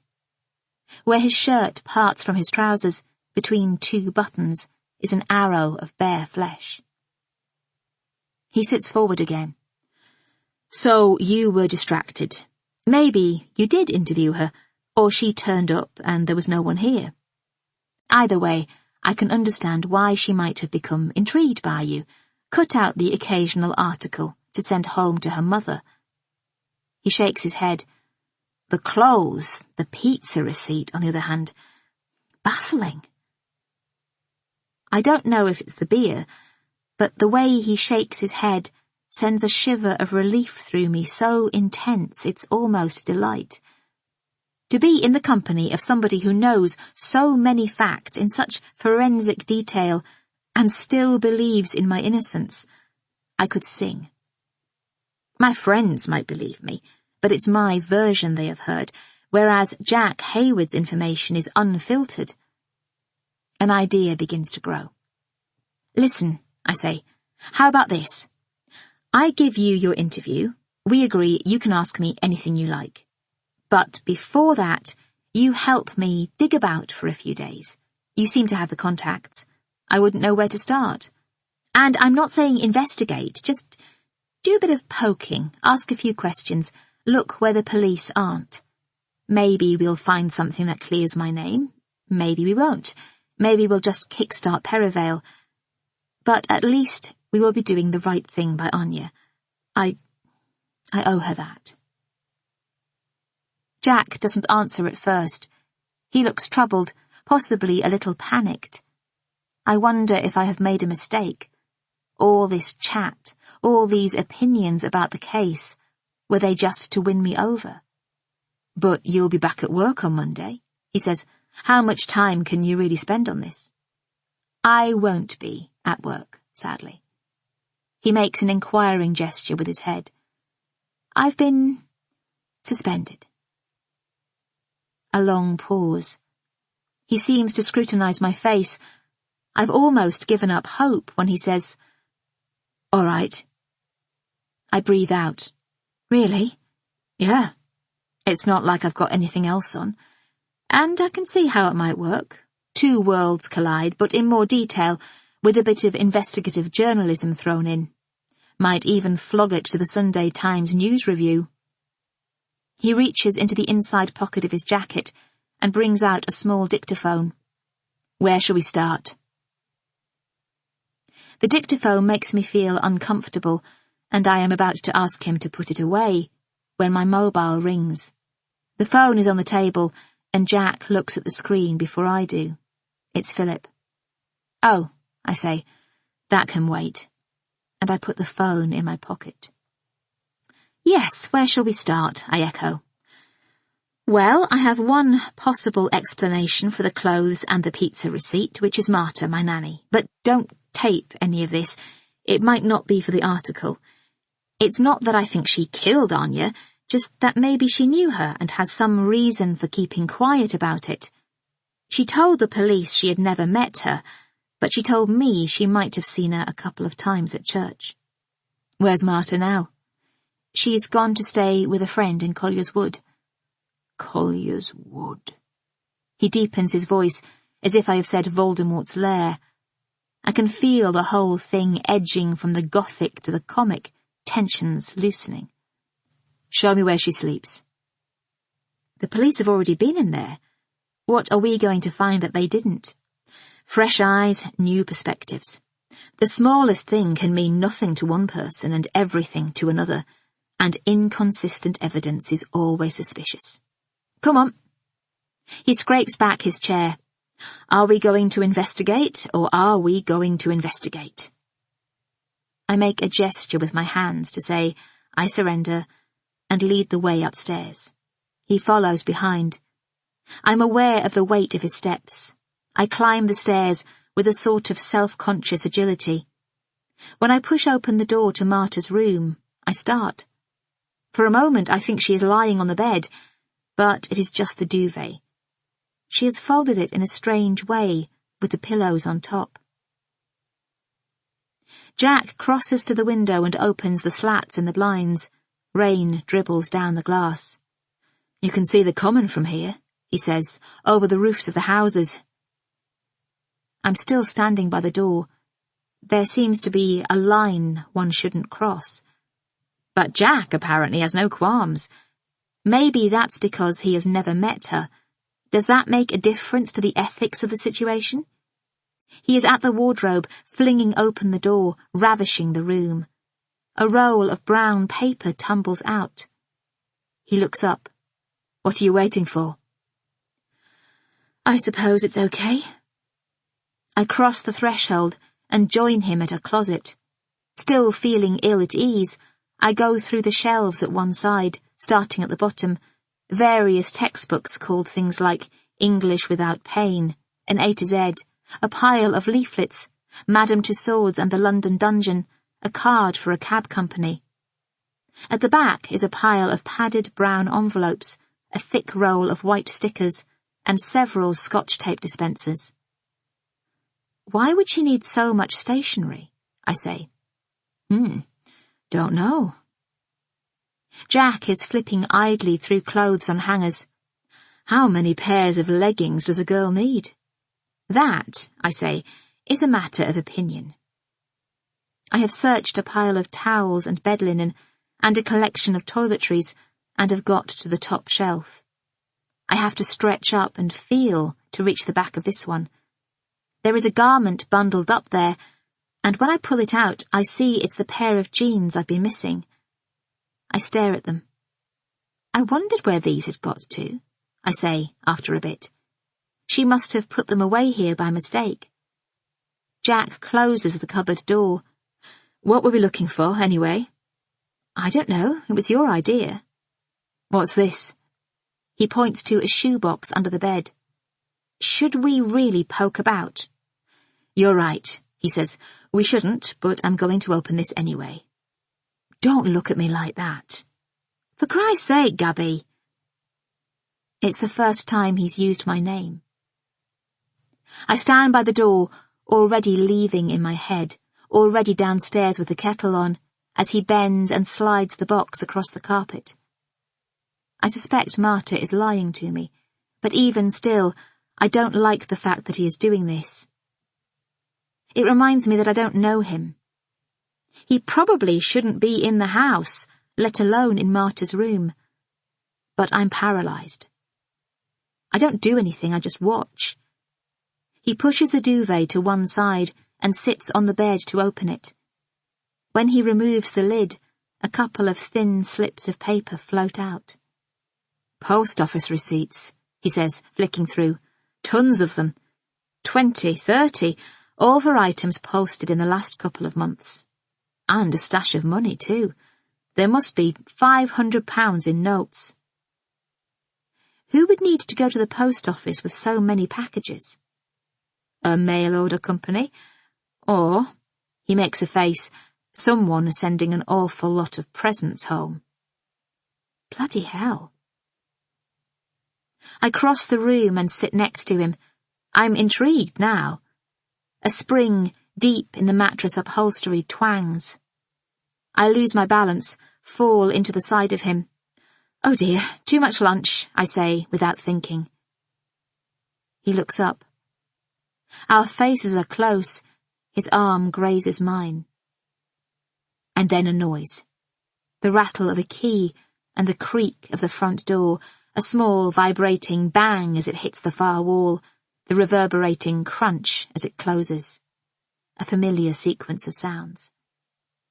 Jack and I stay very still. I feel the pressure of his arm. There are footsteps in the hall. A clatter, a wait, and then, coming up the stairs, a slow, heavy tread. At my feet is a stain on the carpet that Marta has clearly tried to get out. The smooth nap of the carpet has been twisted into drawn fibres, like a towel. I stand up. The floor creaks. Nora, on the other side of the door, gives a small yelp. "Sorry, Nora," I say. "God, I didn't know you were coming. Did I scare you?" "No," she says, shaking her head, though one hand is clasped to her chest. She is wearing her gold lame slippers and holding a cloth. "I've come back because on Thursday it was too difficult to clean. That's incredibly kind of you." "Sorry," she says. No, I'm sorry." She is holding the cloth out, only it is unravelling. It isn't a cloth. It's the missing belt to my dressing gown. "I found this," she said, "on the coat rack. I take it upstairs, okay?" I wonder how it got there. All these possessions that keep turning up in odd places. I'm losing control of my own life. But that's brilliant. You're brilliant. Thank you. It wouldn't occur to me to be anything but grateful to Nora, but even as the words leave my mouth, I wonder if they are being registered, documented. Behind that door, Jack Hayward is listening. That evening, when the house is full of creaks, I run myself a bath. Deep relax. It doesn't always work. I lie for a long time, looking down at my limbs, flickering under the water. I raise my hand, trying to be as quiet as possible, listening to the droplets fall. The freckles on my arm look dark against the pallor of my stomach. I think about Anya Dudek. Did she have my colouring? Was her body as white as mine? Philip left a message. "What news, my darling?" But I haven't rung back. I put my head under the water, blocking out everything but the gurgle of the pipes. Out of the window, I can see violet clouds rushing across the street-lit sky, blue or grey or orange. A night sky is never black in London. A splattering of rain. A helicopter whirs, circling, the scissor drone louder and softer in sequence. A prisoner escaped from Wandsworth, a drug bust in Brixton, an Al-Qaeda cell in Tooting. Nowhere is safe. After my bath, it's raining properly, and I walk through each room of the house, opening shutters. The journalists seem to have scattered. Rain sees off hacks, like it sees off rioters. Jack left by the front door and had a hurried conversation with the man at the gate, Mickey from the mirror, I suppose. Afterward, one by one, they got into their cars, doors slamming, engines starting, and drove off. I should feel relief, but I don't. They were a buffer, those bodies. They kept something or someone that I was fearing at bay. Passing the front door on my way up to bed, I think I see a shape against the etched glass, the contour of a hand stretching out to press the bell. But it's only the rippling shadow of an olive tree, thrown by the street lamp. Sunday. Philip rings again in the morning, and this time I answer. I tell him things have quieted down. "Oh, good," he says. "It's awful, worrying so much about you and being so far." Fake concern. If it is so awful, why don't you come back? "Is everyone at work being supportive?" he asks, and in my head I reply, "Supportive? Are they being supportive? Is telling me they don't want me anywhere near them supportive?" But I don't say any of that. I say, "They've given me a couple of days off." I sound like a petulant child. "Oh, good of them." I rest my forehead on my palm. I feel irritated and drained at the same time. He is so far from understanding what I am going through. "I suppose so," I answer in the end. How different I am on the phone to my daughter. Millie is bursting with it, baby lambs and Easter bonnets and bike rides with Ian's niece, Roxanne, who's only 9 and she has pierced ears. I delight in every joyous word. In the background is the clatter of Robin's kitchen, the scrabbling of the dog, and the snuffling of the baby, plates clattering, the rattle and hum of family life. "That's because she's half Spanish," I hear Robin shout. "They get their ears pierced at birth." "Like circumcision?" I say, when she comes on the line. "Oh, don't," she says. "Are you all right, Gaby?" Her tone is serious. "I'm fine," I say cheerfully. "Are you sure? You're having a nice break from work?" "Yes. What's happening up there?" She tells me Millie is being awesome, brilliant with the baby and scarfing all her veggies. I ask if she is cleaning her teeth properly. They are at such funny angles. Now that the big ones are coming through, she tends to miss some. And Robin, who knows me well enough not to mind me fussing, says Millie has been giving it her best shot. She calls out to Millie to include her in the conversation.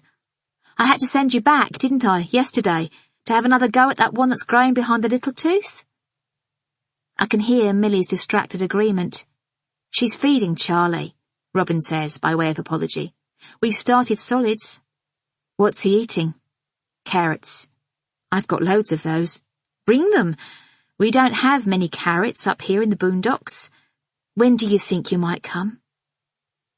I let out a small groan. "Come now," she says softly. "Get in the car and drive. If you bust a gut, you'll be here in time for mid-morning coffee. I've got those yum-yums I know you're partial to."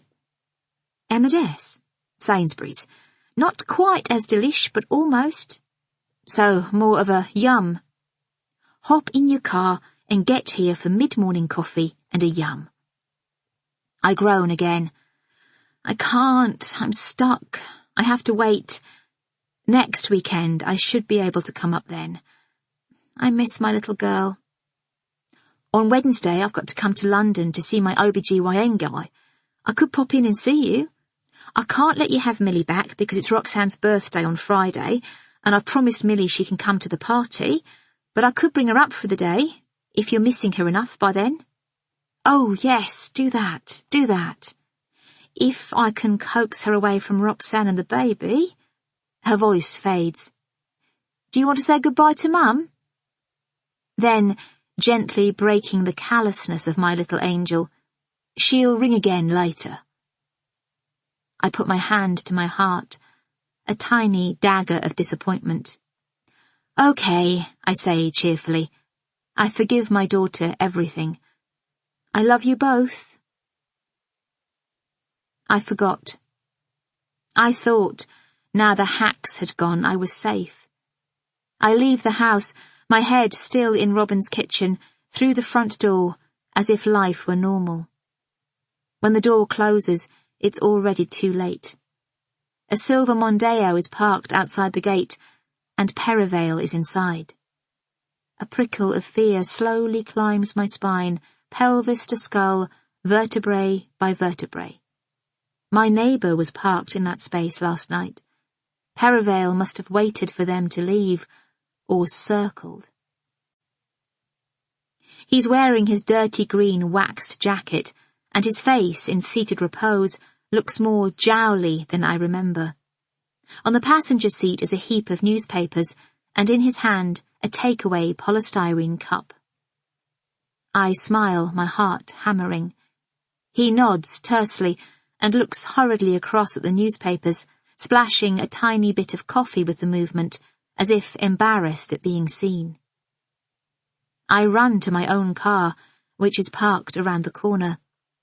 I sit for a moment until my pulse settles. I think he might tap on the window, but he doesn't. Why hasn't he approached me? What is he waiting for? I contemplate going back and tapping on his window. I'd rather know what he wants, get it over with. I imagine myself screaming, "There's a murderer out there!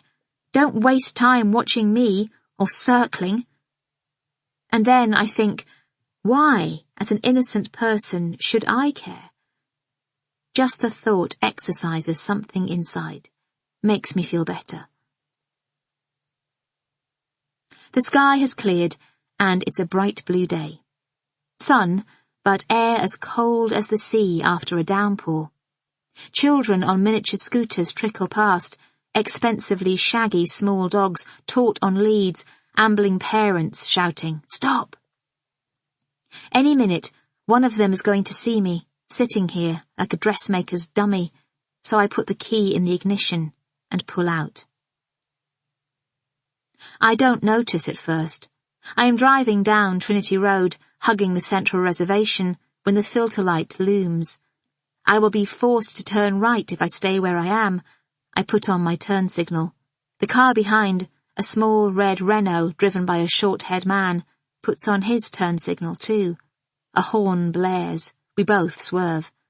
The Renault pulls back a bit and puts some distance between us. It is still there, 2 cars away, when I swing left onto East Hill, and still there hugging my tail after an erratic speed weave into the bus lane.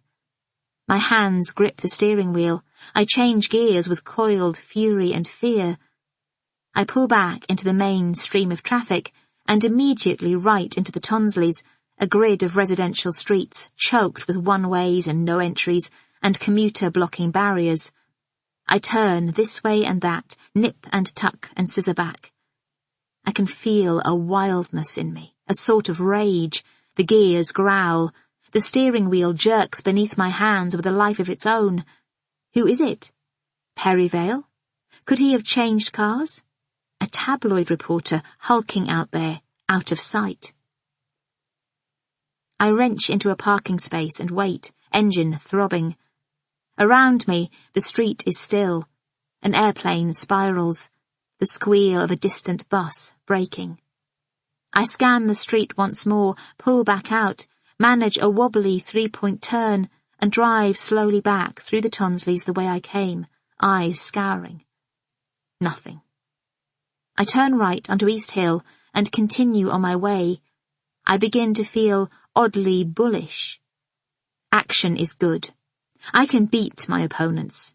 If I can throw off a tail, surely I can withstand Perivale, fight for my reputation, wrest back my life. At East Putney Tube Station, I pull in on a double red line. No sign of Jack. I'm late, but then so is he. It hasn't rained all morning, but the gutters are still flowing, and the striped awning above the flower stall sags. Gloves warm the hands of the young florist. She is bashing them together in a sort of clumping clap. Behind her is a newsagent, and I leave the car quickly and run in to get a bottle of water. I grab a few random things at the till, including a packet of polos. My throat is dry with thirst. Must be nerves.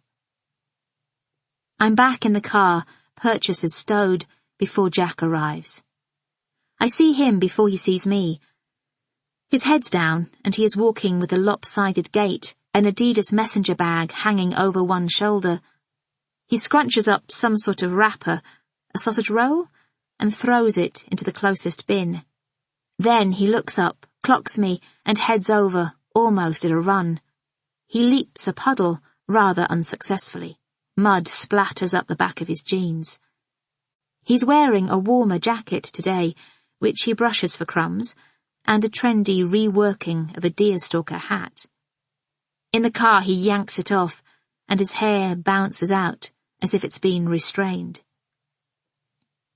He rearranges his feet to avoid the empty cans and sweet wrappers, the pay and display tickets stuck to chewing gum.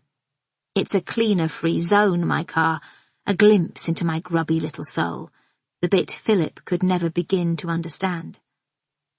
Jack doesn't say anything. Maybe he's at home in such a mess. Instead, he apologizes for being late. It was more of a journey than he'd anticipated. Long wait for a Wimbledon-bound tube at Victoria, and the district line so slow, chugging along like a rural train. If he had been standing there waiting for me as I drove up, I would have told him about the red Renault, shrieked a little, but now I feel the tension of it slipping out of reach. Am I being paranoid? Have I made the whole thing up? The sense I have of being followed, watched, maybe getting worse. Am I the problem? Is it in my mind? The bullishness I felt earlier has gone. If I don't know what's real and what isn't, how can I be sure, make sure of anything? I've reached the lights. Where to? I say. I look straight ahead. I feel jaw-achingly self-conscious. I realize that I am without parameters. I have no idea what he thinks of me at all. I have lost my bearings. I don't know what to do with my face. Ah, yes. He pulls out his phone and fiddles until he finds what he needs. The Baxters live in a pretty tree-lined street of semi-detached Victorian villas in West Putney. We are not followed. I keep checking. Their house, painted one of those tasteful National Trust colours, clutch or bone or dead skin, is set back from the road behind a gate and a small drive. An ornamental cherry, its boughs laden with clusters of candy pink blossom, squats in a raised flower bed by the front door. People's taste in plants is often so much more vulgar than their taste in anything else, I say. My voice sounds strange. I'm quoting Roger Pedals. Off camera, he's a big one for the arch, withering generalization. Jack looks at me and shakes his head. I can't believe you said that. I'm sitting in a beaten-up Nissan with a plant snob. Beaten-up Nissan, I say, raising an eyebrow. Could I possibly be sitting in a beaten-up Nissan with a car snob? He grins, and I realise we are both more comfortable when we've had a go. We've agreed I should wait in the car. Jack leaps out and negotiates the gate. Children's shouts reach me through the open window. The back garden, that climbing frame from the photograph at the police station, a toddler's red plastic car. Millie was desperate to have one of those. Why didn't we let her? Philip probably thought they were ugly. The front door opens. A slim woman greets him. They're expecting him. He rang ahead. He's writing an in-depth profile of Anya Dudek, cutting through the tabloid mulch, getting to the real woman. Mrs. Baxter was open to persuasion. She loved Anya. They all did. The children miss her madly. I close the window and lean back in the seat. I am in a backwater. No one followed me. I tell myself that again. I should have told Jack. Now it's too late. No one followed me.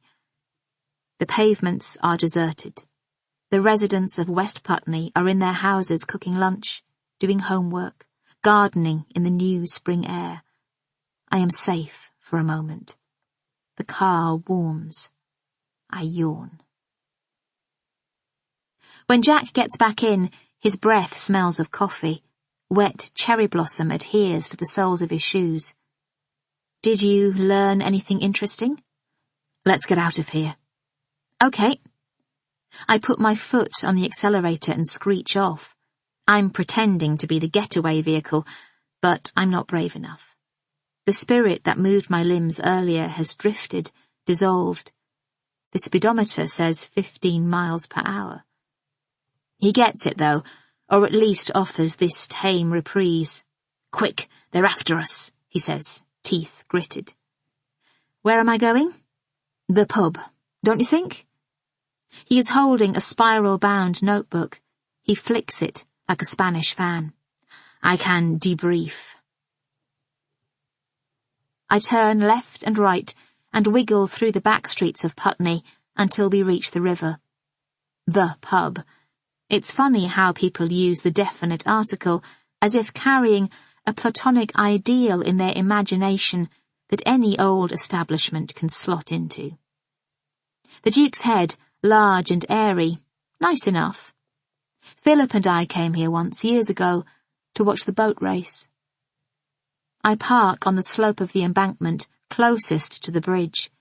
A red bus crosses. Its reflection ripples in the water below, clouds scudding like an advert for London. The tide is in, lapping the balustrade, and there's an amount of frenetic activity by the boathouses, hulls being hoisted, legs getting wet, muscles flexing, ducks waddling. The pub is still quiet, not yet noon, though a group of broad-shouldered rowers guffaws at the bar, pints of beer held in that way some men have, all gripped fists and elbows at right angles. They recognise me as we enter. Pulled back hair, no makeup. As a disguise, it used to work. Not now. I've been photographed, teeth bared. I smile into their stares. Nothing back.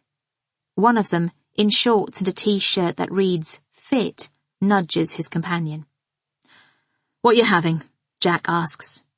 I want a Diet Coke, but it seems so small and mealy-mouthed, everything this man seems not to be, so I turn my back on the rowers in all their poker-faced meanness, say, "Oh, go on, half a lager shandy," and find a seat in the window.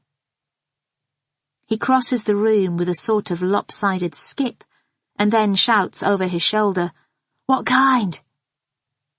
There's a moment of panic when I can't remember what shandy is. "Lager," I call pathetically. "Lemonade or lime?" "Oh, yes, lemonade, please." Jack keeps looking over at me, rolling his eyes impatiently at the slowness of the barmaid. He spills a drop of my drink, smashing it down too fast on the table, and mops at it with the sleeve of his jacket. The rowers have lost interest now, resumed their banter. Right. Jack, oblivious, takes a swig from his pint of Guinness. Froth arches on his upper lip. He takes his notebook out of his pocket. Are there clues in there, or is it all just words and make-believe? He launches straight in. So, Anya had worked for them for 7 months. She had answered an ad they placed on Gumtree for a weekend nanny. Mr. Baxter, who is in advertising, has been spending a lot of time in Dusseldorf, working on the BMW account. I raise an eyebrow to acknowledge what that account might mean to a car snob. Yeah. And Mrs. Baxter had had ill health, bit of postnatal depression, and had been told by the doctor to take it easy. At first, Anya just worked daytime, but she was so brilliant with the kids, the boy, Alfie, is a bit of a biter apparently, she became their main babysitter too. A bit of a biter, I say. Yes, issues with discipline, anger management. Anya had a way about her, they said. She coaxed Alfie to do things that other people couldn't, like eat his dinner. She was selfless and warm, the sort of person who really engages with the world. She bought the kids presents at Christmas, made biscuits with them. She took them to Chessington on the train a few weeks ago. On another occasion, he checks his notes, they collected frogs' eggs in Richmond Park. Issues with discipline? I can't help laughing. The man who thinks he's fit looks across at the sound. Anger management? He only looks about 5. Enough about Alfie. He eyes me over his Guinness. Alfie is not the focus of our inquiries. They had no idea of anyone who would do her harm. To know her was to love her. A sharp twist inside. I think about the photograph Perivale showed me, the children on the climbing frame, Anya smiling. Her whole life was ahead of her. What kind of a mother would she have been? A wonderful one, young, full of energy and enthusiasm. To know her was to love her. I start thinking about Millie. I force myself to focus. Did they know anything about the boyfriend? I was getting to that. He taps the table a couple of times with both index fingers, drumming in miniature. Yes, Tolek, a man from home, her childhood sweetheart. I think he followed her to the UK, a builder. They were engaged, though she didn't yet have a ring, and it seems to be one of those engagements that drags on and on, without any sense of it going anywhere in particular. One of those Catholic engagements, perhaps, that's just an excuse to have sex. Had they met him? He picked Anya up from work a few times in his van, though Mrs. Baxter said she hadn't seen him recently. He was on a big job, working funny hours. Nice enough. Nice enough? Is that all? Poor Anya, it's not much, is it? We should talk to him. Even if he didn't do it, he might know something. One of the men at the bar emits a gutturally pitched bellow. Another doubles up. The fit rower bangs the bar with the palm of his hand. Jack raises his eyebrows. I try to look just at him, to imagine we're alone. What else, I say. She hadn't told them she was pregnant. The police were the bearers of those glad tidings. She had started behaving differently, though. When she first came to them, she seemed short of cash. She bought her clothes at charity shops. Mrs. Baxter complimented her on a coat she was wearing, and Anya told her she got it in Farah, that charity shop on the Northcote Road. Rich pickings, apparently, Mrs. Baxter reported. Kept thinking I should pop over there myself. Even without meeting Mrs. Baxter, I can imagine her saying that. But my clothes, do you think? Do you think my clothes found their way to Farah and Anya bought them? He shrugs. It's a possibility, isn't it? Just an extraordinary coincidence. But either Anya or her boyfriend seems to have come into a chunk of money. An enormous bunch of flowers arrived for her at the house a month before she died. I suppose if he had been working on a big job. More rowers have joined at the bar. Whispering takes place. The newcomers turn to me and stare. True, Jack says, oblivious. It would explain why Anya was more flush. He checks his notes. She started taking taxis home, and she was dressing in a more stylish, upmarket manner. Designer, Mrs. Baxter decided, and definitely not second-hand. And once, she was a bit sheepish about noticing this.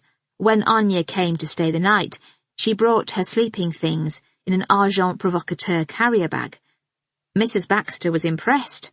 Agent provocateur, posh undies, aren't they? Very posh undies. Expensive. Sexy. There is something about the way I say sexy that makes me want to hide under the table. They didn't have a number for the boyfriend, but they did tell me Anya had a friend, a woman called Krista. She babysat for them once when Anya was busy. And, he stabs a page of his notebook with his finger, here is her number. He looks at me expectantly. Good work, I say. And I mean it. He has surprised me. He is taking this more seriously than I expected. I'm grateful. I wouldn't have known where to start with the Baxters.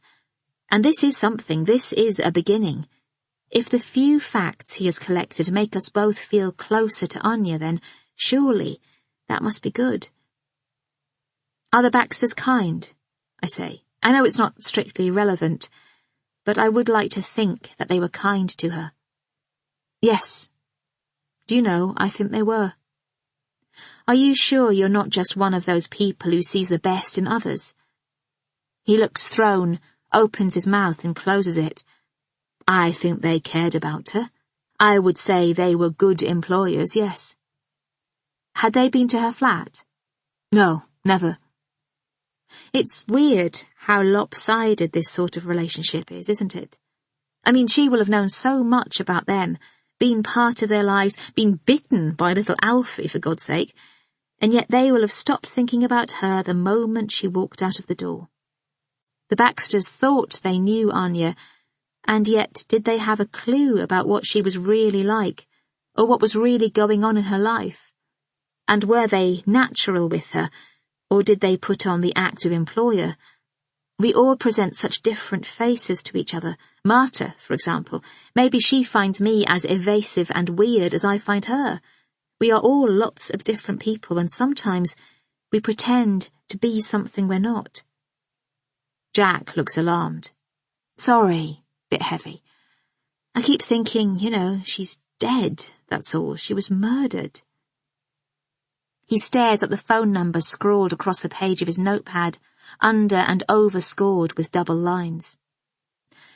Let's ring Krista, I say. She might know something. At the very least, she might have a contact for Tolek. He nods. The pub is filling, the noise level rising. The Lombard reflex, an instinct people have to talk louder and louder over themselves to be heard. We had a sociologist on the show the other day to talk about a South East England survey on noise pollution. Jack has gulped down his Guinness, and I can't pretend to sip my shandy any longer. A bare-legged couple, fresh from the river, have been eyeing our table. I give them a signal and wait for them to barrel over. They look away when they reach me. Don't even say thanks. It's not as cold or as blue outside as it was. The wind has dropped. A haze of disconsolate cloud covers the sky. There is a bench, and we walk over to it and sit down at opposite ends from each other. Why did I have that outburst? It has left an awkwardness. While Jack punches in the number on his phone, I stare at the roiling expanse of brown river. The people in the pub, they have got to me. After a few moments, Jack says, "Shall I leave a message?" I shake my head. I feel a wave of despair. He puts the phone in his back pocket. "You all right?" he says. "Those men in there, no style." So he had noticed. Perhaps he picks up on more than he pretends to. "I'm fine," I say. If you put yourself out there."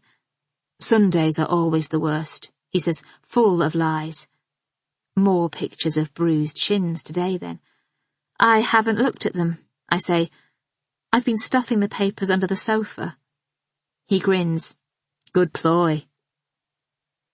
We sit for a bit longer. Jack says something about lunch. "Didn't you have a sausage roll only a couple of hours ago?" "No." "How? It wasn't a sausage roll, it was a hominy pie." "A hominy pie? What's that when it's at home?" "I was hungry," he says, aggrieved. "It's giving up the cigarettes. Plus, I didn't have time for breakfast. And there's this great organic bakery near Brixton Tube. I'm amazed you're not fat." "I work out most mornings. Feel." He thrusts a bicep toward me. I squeeze it, a clutch of muscle, and then immediately look away, flustered. "Quick stroll?" he asks. "A stroll rather than a walk. Let's start with a stroll and see how we get on." The tide has gone down since we arrived, an arc of beach at the bottom of the slipway.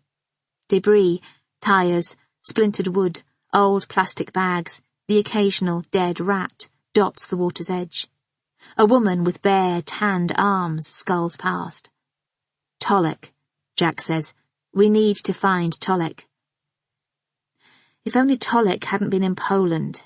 If he had been in the country, maybe Perivale would never have fixated on me. He could have fixated on him. Can't really beat Poland as an alibi. Pretty cast iron. What is a cast iron alibi? It's such a cliché. Stops people from looking any further. I mean, he could have slipped back into the UK in the trunk of someone's car and then been smuggled out again, couldn't he? And not having an alibi, like me, both for the night Anya was killed and for the credit card receipt, it doesn't mean I'm guilty. It just means I don't have enough friends. I laugh to show I'm not being completely serious. Any sign of Perivale recently? Jack asks. He was outside the house again today. I wish he would be more obvious, get it over with. It's like waiting to be called into the headmaster's study. I turn to face him. Am I being paranoid to think he's out to get me? No. He stuffs his hands in the pockets of his jeans with a sort of confirmatory vigour.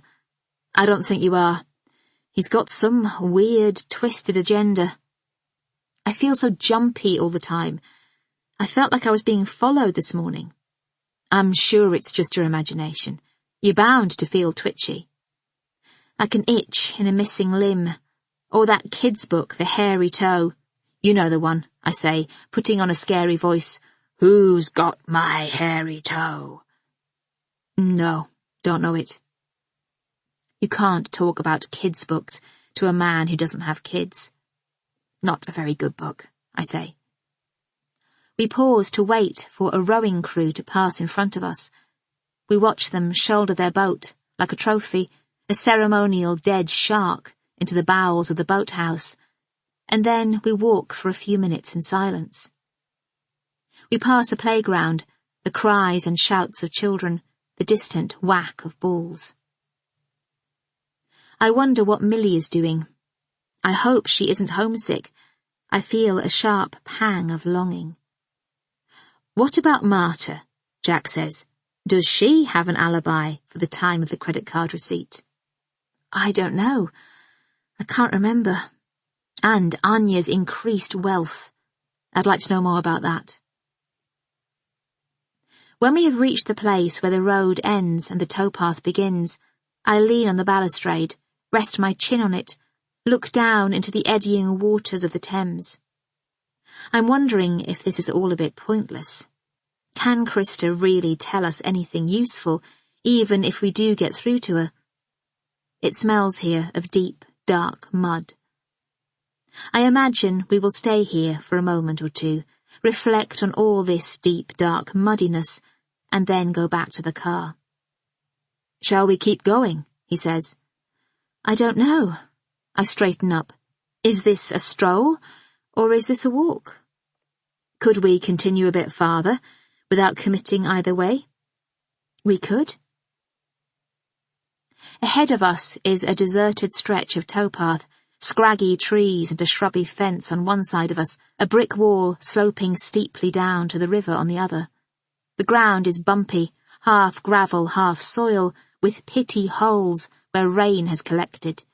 There is the dank, brackish smell of wet clothes and rotting vegetation. Did you like your job? Jack asks suddenly. I did. Do. A silence. Have I still got a job? Anxiety rises and spills, a dull, murky unease. Terry hasn't rung. Should I ring her?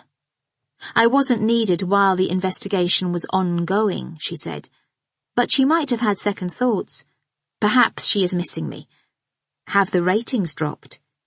Should I ring her later, just to check? Dare I hope?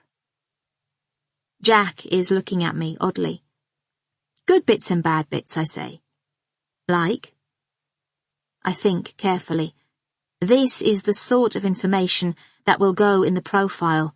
I should be cautious. Bad bits, early starts, being recognised on the street, people thinking they know me.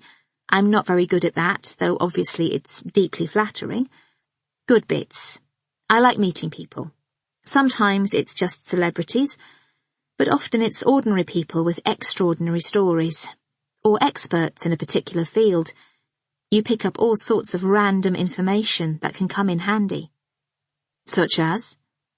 He raises an inquiring eyebrow.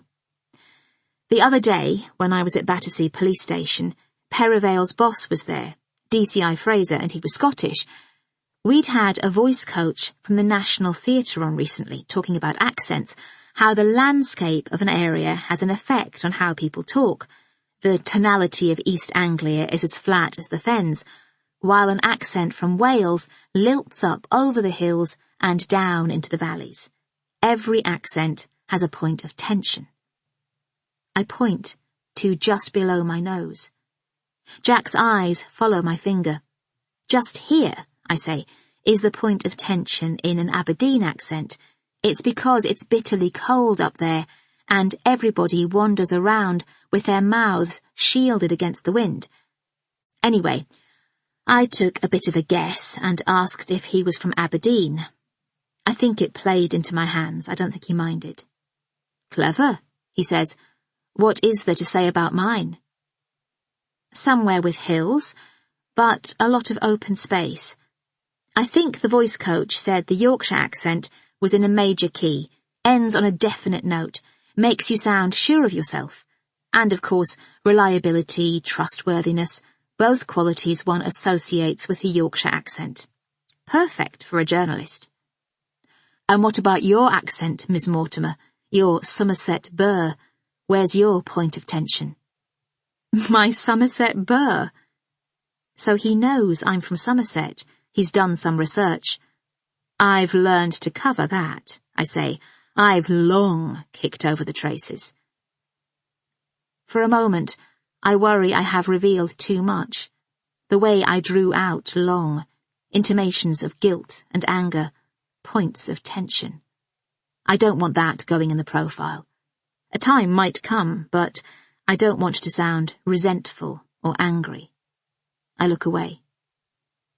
A man on a bike comes into sight, swerves to avoid a puddle, cycles past. Anyway, I say. Ahead of us, along the bending path, is a solitary boathouse. We are tramping toward it when Jack says, "So, Philip coming back from Singapore any time soon?" Another faint alarm bell.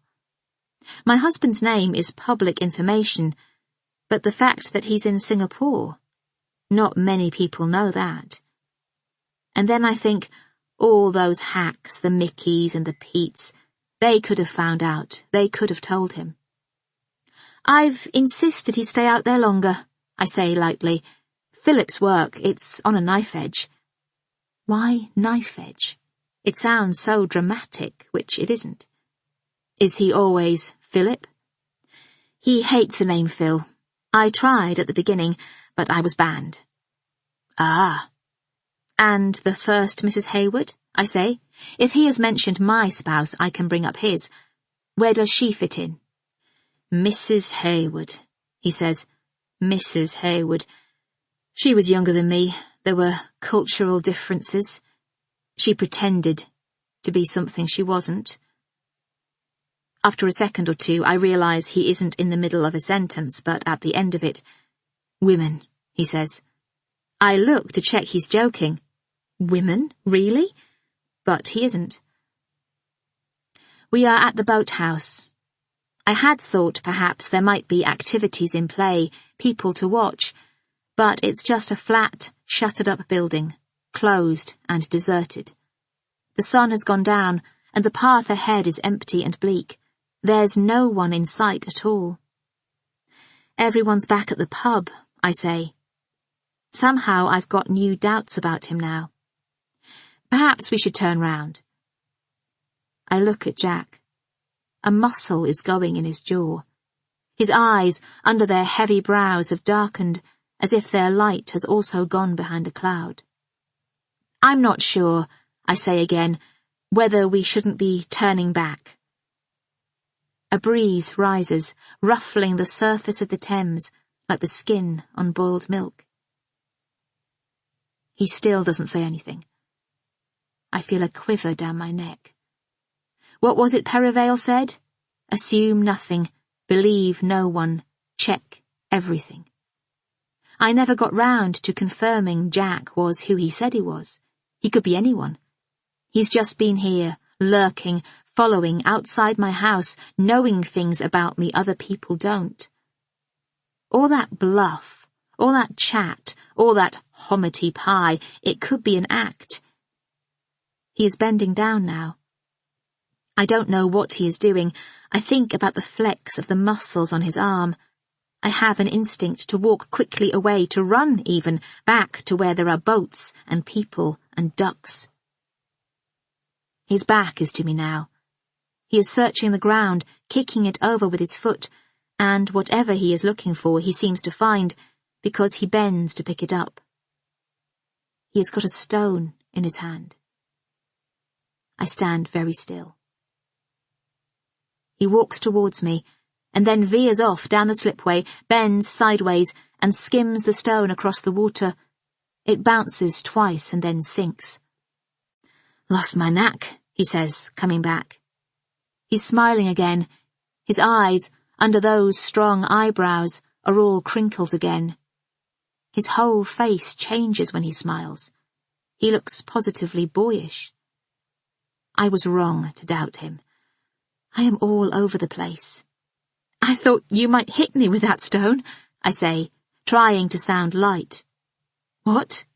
Why on earth? You looked so cross. Sorry. It's the thought of my ex-wife.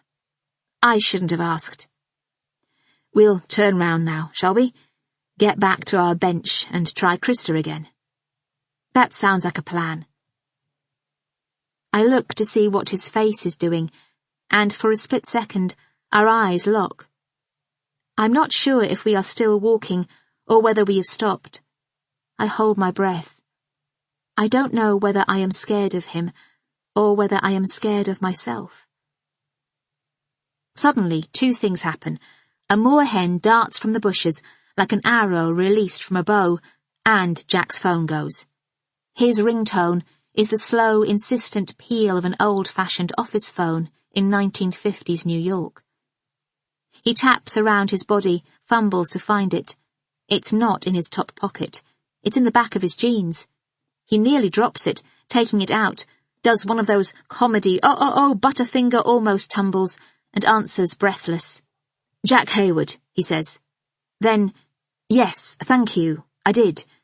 He widens his eyes at me, mouths, Krista. Yes, I am sorry I did not leave a message. It is complicated. I smile. He's doing that loud, talking like a foreigner thing English people sometimes do when they are talking to a foreigner. I am a friend of Anya's employers in Putney. I am organising a book of remembrance for the children to remember her by. They loved her very much. He listens for a moment. Yes, I know. So please, if it is okay, can I come and visit you to talk about Anya? Is that convenient? Yes? When he has slipped the phone back in his pocket, I say, So, we walk back to the car now? Good idea. And Krista, she see us tomorrow, yes? The convenience of that is suited to her? Oh, fuck off, he says affectionately. Searching in my bag for my house key, never in the inner pocket, never where it should be, I am braced for the gate, for footsteps on the path. I'm on edge. The world, on the way home from Putney, seemed full of red cars. I place my bag on the ground and crouch down for a proper rummage. At last, here they are. I need a bigger fob. I stand, scrabble for the lock, collect my bag, and I'm inside, leaning against the front door, feeling as if I've dodged a bullet. A package, the size of a paperback book, is lying on the mat. It is the same kind of brown padded envelope that Marta has in her cupboard. I sit on the stairs and open it. Inside the packaging is a DVD. I've been watching you too. Prom night. No note. The doorbell peals a second later. The noise goes right through me. My bones vibrate. I look through the peephole. Perivale is standing there, my keys dangling from his fingers like dog poo in a bag. I open up. You left these in the lock, he says. A pause before I take them. Thank you. I would have realised in a second. He has terrible posture, so tall he's hunched. He is not a man comfortable in his own skin. His eyes move toward me, but when he speaks, his jaw seems half-locked. You might not have noticed until you looked for them tomorrow. Anyone could have taken them. You were in too much of a hurry. I've told you to be careful. Did I just walk past his car without noticing? Has he been here all day? I was searching in my bag. I couldn't find them. I breathe in deeply, scanning the street for a silver Mondeo, a red Renault. I never can. Is that a female thing? Men tend to have them wearing holes in their back pockets. He taps his thigh. Front pocket. I'll be more careful. My voice catches. You all right? Perivale asks. He actually sounds genuinely concerned. Look. I pick the DVD off the floor where I hurled it. This was waiting for me just now, inside this envelope. He takes them from me. I'll make sure the officer in charge of the case gets them fingerprinted, he says. Marta, my daughter's nanny. I know you've talked to her, but she's got the same sort of envelope in her cupboard, quite a few of them. I'll bear that in mind, he says, with a patronising dip of his head. I'll fingerprint Rose, the PA down at the station, while I'm about it. She's partial to a padded envelope. I decide to ignore this jab. And someone followed me this morning, in a red Renault. Was it one of yours? He shakes his head. No. Well, now you know, I say. Anyway, I'll leave that with you, and if that's all... I hold the door, as if I'm about to close it on him. I've learned my lesson from last week. I'm not going to speak to you without my lawyer present, so... He puts his hand out. Just one thing, quickly. No, seriously. I mustn't do this. I mustn't let him draw me in. Off the record, nothing formal, as we find ourselves here. And it's not about you, but your mother. My mother? The hall walls close in very slightly. Did a background CRB check. Mortimer, G, Avon and Somerset Constabulary, Yeovil, Brimpton beat. Nothing. That's because I've never been in trouble with the law. There is nothing to find in any police constabulary anywhere, you know that. Mortimer J, on the other hand, quite a record. Hardly, I say. My voice sounds as if it is being squeezed out of a tight place. Public offence cautions, drunk and disorderly, October 2 years ago, and, again, February last year, a conviction for drunk driving. His eyes watch me, not with mistrust, but sympathy. Yes, I manage to say, you've done your homework. Tough, growing up with a mother like that. What doesn't kill you makes you stronger. Nature. Is it? I say, conversationally. I thought it was Kelly Clarkson. He laughs, a quick burst of warmth. Take care now, he says. The evening is empty and long. My limbs are heavy, dull with inactivity. My head aches. I'm scared. Perivale did that. But also, low in my stomach is a damp, curdling dread of things that should have been done and haven't. I retreat to my bedroom.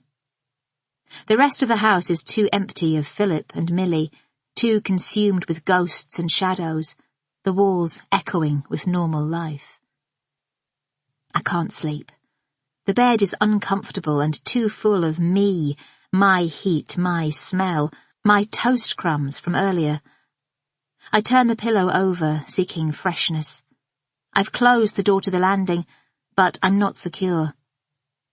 I plan my escape, open the window, throw out a bunch of pillows and jump. Or the bathroom, the rear extension, less far to fall. Time passes. I think about Millie asleep in Robin's farmhouse. I hope she is asleep. I hope she isn't scared or having a nightmare. Will she get into bed with Robin if she does? Will Robin mind?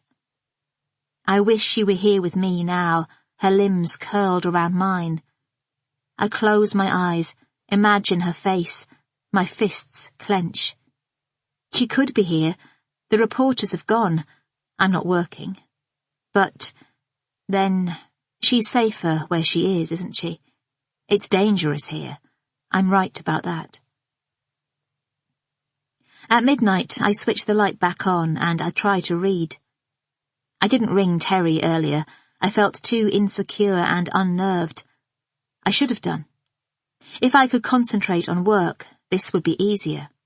I'd have a rhythm to my days, perspective, other people, Stan, to spar with. I'd feel less trapped. How many more days until they will let me back? 2? 3? Shall I go in, see her face to face and beg? What if she turns me down? That would be worse. Better to hope, better not to know. There are noises in the street, shouts and cries, the sound of pounding steps, shrieks, teenagers. If I lie here any longer, I'll go mad, madder than I already am. I had a missed call from Clara, but she didn't answer when I rang back. It's too late to speak to Millie. Philip? No. Jack. His number is on the flyleaf of my book. I wrote it down when he rang all those days ago. I'm sorry. Had you gone to bed? His voice is low. No. He yawns. I was working. What on? Me? He laughs, a sleepy laugh. A book review for the Mail on Sunday. He mentions a middle-aged thriller writer, but I'm not really listening. I'm sorry to ring, I say, feeling a bit, I don't know, on edge. I've had an anonymous package from my stalker. I try to sound casual, but my heart is thumping. A horror DVD. I've been watching you too. Prom night. I've been watching you too. Yes. Prom night. It's horrid. That's actually quite funny.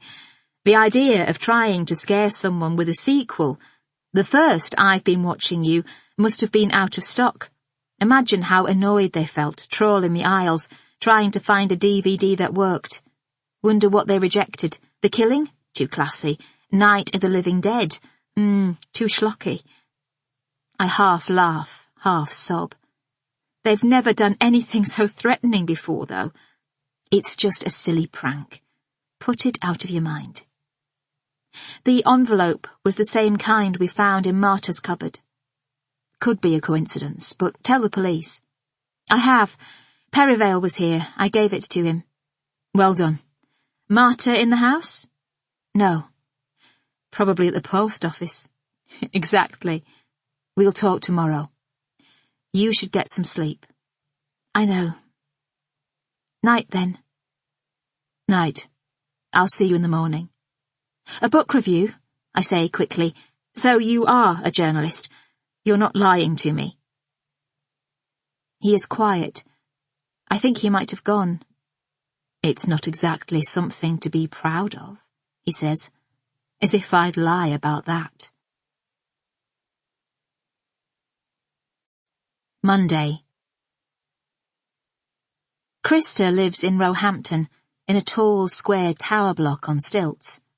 It's one of 5 or 6 slabs, at a slant to the landscape, which march across it, heading for Richmond Park. You can see them on the horizon from the Isabella plantation.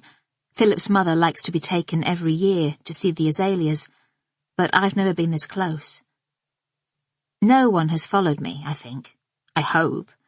I took a convoluted route, double-backing on myself in Earlsfield. I checked the mirror every few seconds, like you do on your driver's test. I didn't feel calm or in control. If I'd seen a red Renault, I think I'd have stopped the car and screamed. I find a parking space right outside and wait. The flats are rather wonderful, actually. 1950s Bauhaus or Le Corbusier, Unité d'habitation or something. Should look it up. You can see how much thought was put into the landscaping. An expanse of cropped grass and tall pine trees. A sense of space, of nature, jackdaws chattering, pigeons pecking, not too far away. I've been awake since 4 a.m. 2 hours before Philip called. He knows I wake up early. He'd just had lunch, a few sakes too, just enough to take the edge off. All well, he said, coping?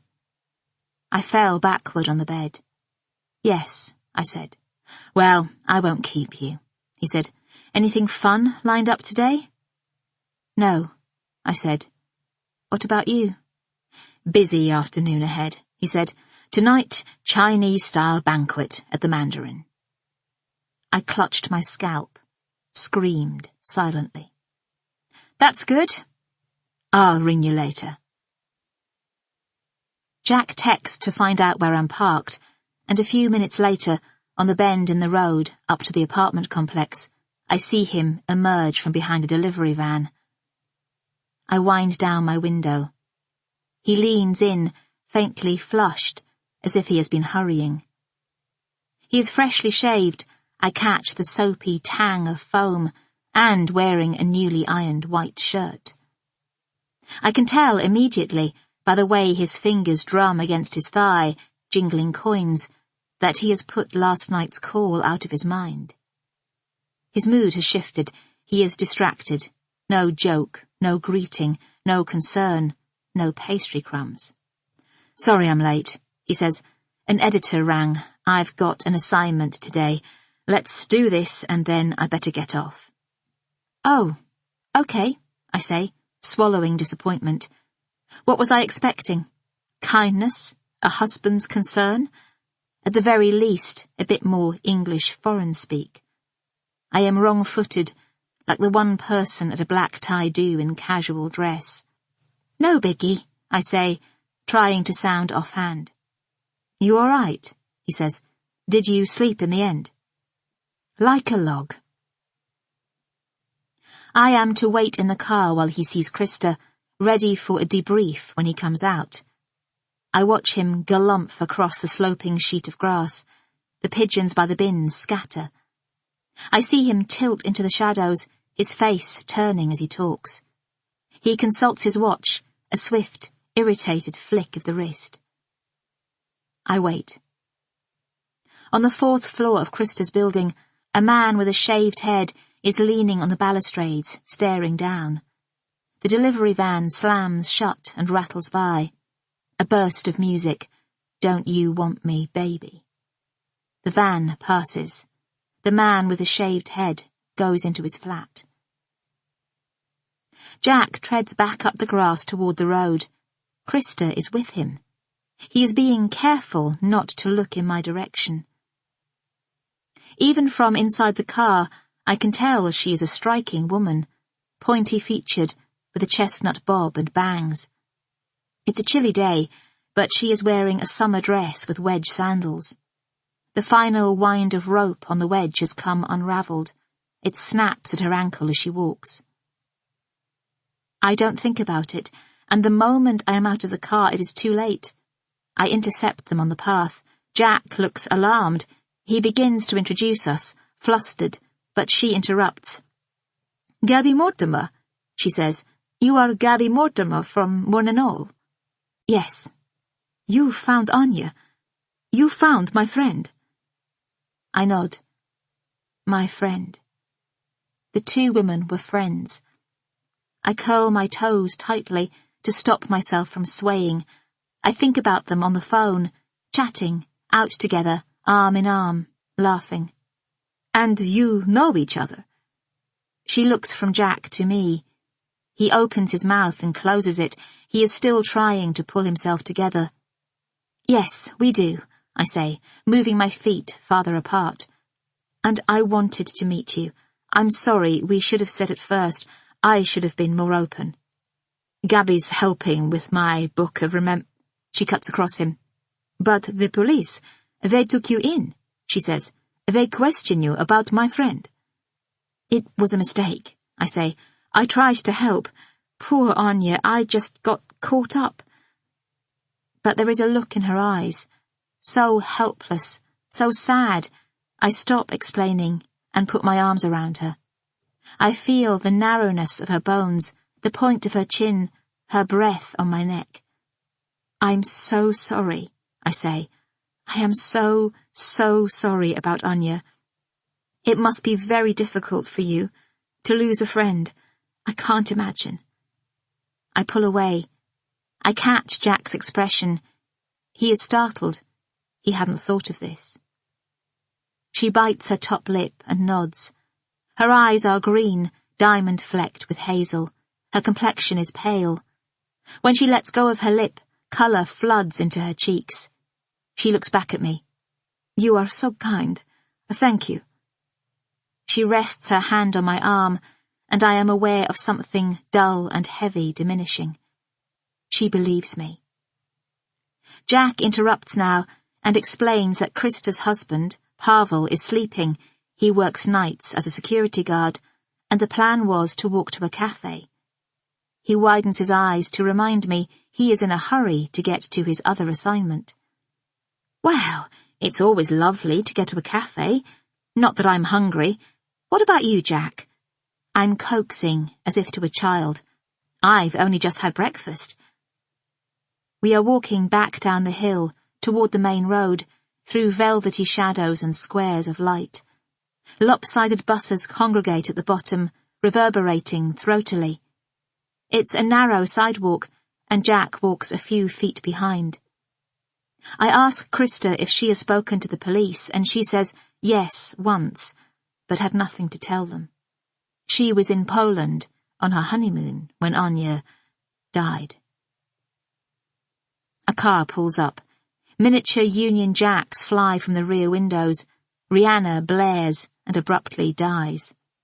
A young man with tattooed forearms emerges, clutching a helium balloon in the shape of a 3. Krista nods at him. I had been home to Krakow to get married, she says, after he is gone. A big wedding with all my family. Anya came. It was the week before the last time I saw her. Did you have a nice wedding? I ask gently. Yes, big. My mother was very busy. She was very bossy. She gives a rueful smile, and I ask if she wore a lovely dress, and she spends the rest of the walk describing it, the layers of tulle skirt, and the lace bodice, and the decorative beading. I mention a frock I saw in a magazine, which had a flower at one hip, fashioned out of the fabric of the skirting, and Krista, animated, says, Yes, exactly. My dress was like that. How beautiful, I say. You're so lucky. Mine was some cheap old thing. Have you just had your wedding? No, I laugh. My wedding was a very long time ago. And your mother, was she bossy? Not so much, I say, smiling. She rubs her eyes with the back of her knuckles. Goosebumps speckle her chest. Are you freezing? I ask. She laughs, rubs her arms. My coat is in the room where Pavel is sleeping. The cafe is at the far end of a stretch of shops, between a posh florist and a Greg's bakery. It smells of bacon and fresh coffee and cheese toasties. A table has just come free in the window, and Jack leaps to secure it. 2 middle-aged women clock me. I see something complicated cross their eyes, and an old man reading a newspaper glances at me and then away too quickly. It makes me feel both restless and exhausted. But Krista and I are at the front of the queue now, and I'm ordering lots of tarts, because she looks like she needs feeding up, and a pot of tea, and a cappuccino, and, after calling over to Jack, a double espresso. He leans forward the moment we sit down and clears his throat. He hasn't spoken for a while. About this remembrance book, he begins. Yes. Krista sits down. I do not know quite what you mean. Remembrance book. It's a scrapbook, he explains. A scrapbook? She takes a scoop of froth with a spoon and swallows it. Yes, a book in which you stick pictures and memories of a person. No, it isn't, I say. They both look at me. I mean, it is, but that's not why we're here. Jack is a really good journalist, and he wants to write a piece for a newspaper about Anya, what she was like and what might have happened. It was an accident, me finding her, Krista. It could have been anyone. But because it was me, I feel entangled, responsible somehow. I don't know if that makes sense. But I want to find out how she died and bring her killer to justice. She was very, very kind. She wouldn't... What do you say? She wouldn't kill a fly. Jack looks from me to her. So you don't mind talking to me about her? You are kind people. Whether it is for a book or the newspaper, I know you tell the truth. She picks up one of the custard tarts with long, tapered fingers and takes a small bite. The truth is always best, I say, looking at Jack. He gives a sheepish smile. The people she worked for said she used to bring the kids to Richmond Park, he says. Yes. She puts her hand over her mouth while she swallows. Excuse me. She loved the park. When she lived with me, we used to go in every day last summer. She took the children to the pond, and afterward we met here for tea and cake, Anya and Molly and little Alfie. Did he bite you? I say. Jack makes a noise that is a bit like a laugh. Krista says, Oh, yes. I know Anya said he could be a very naughty boy, but with her he was very good. All children are very good with Anya. Were, she adds. She pulls in the corner of her lower lip. What if I had employed Anya, if she had been our nanny? If she moved in with us, would it still have happened? My chest feels tight. The pain of missing Millie and the pain of Anya's death seem to get mixed up for a minute. I can't entangle one from the other. It's the cat dream all over again, a powerful need to keep something safe, the desperate fear of failure. Jack continues to ask questions. How long had Anya lived with her? 6 months. How long had they known each other before that? Since childhood. He helps himself to a tart, pops it in his mouth whole. He swallows it with a look of alarm.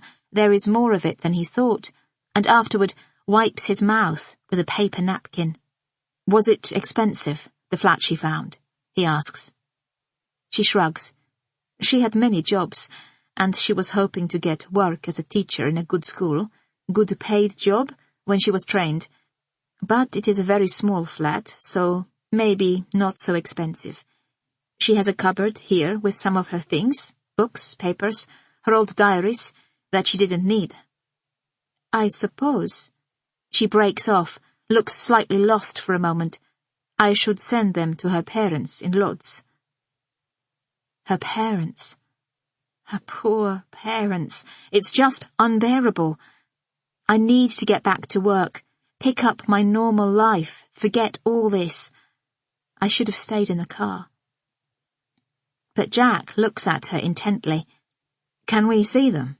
The diaries, I mean. Maybe. She sounds doubtful. I wonder if he is pushing too hard. Her boyfriend, I ask, forcing myself to focus. Was he a good thing? Yes. No. She is biting her bottom lip again. A good thing? I don't know. A bad thing? Jack interjects. Toleg, he loved Anya very, very much. She smooths invisible crumbs from the knee of her dress. Too much. What do you mean? Jack says sharply. She studies me, as if she's thinking hard. Finally, she says quickly, "He wanted to marry Anya soon, but she was always talking about a career, her teaching. Tolek, he is good with his hands, a kind man. He wanted to have a wife who loved him like he loved her. It was difficult."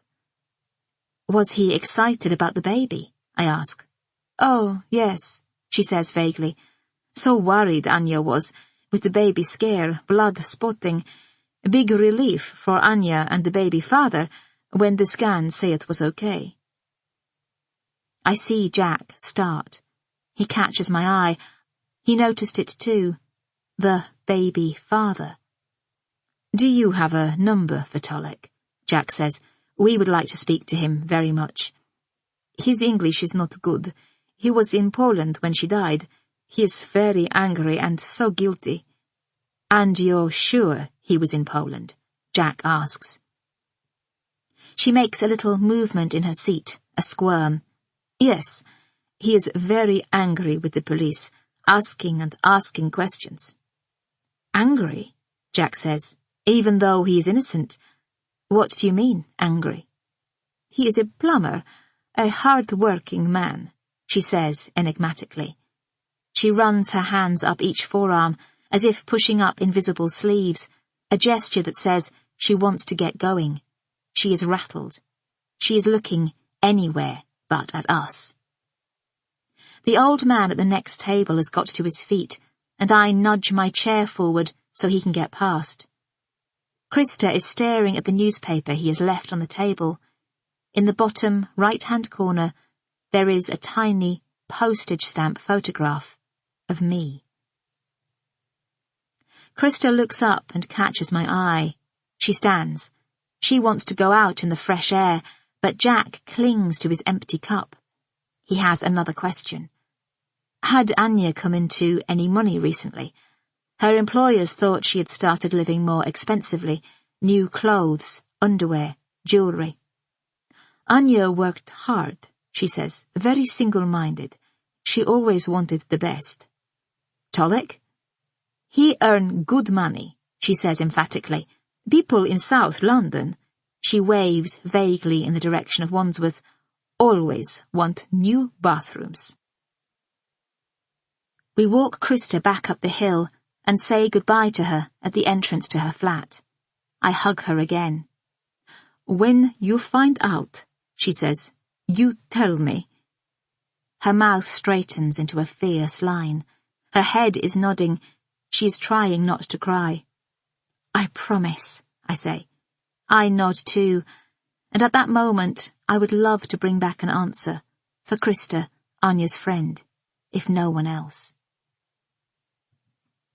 Jack is fussing with his phone. He is checking something and fiddling. I don't say anything. I just walk away, back up over the grass to where the car is parked. I'm trying not to cry.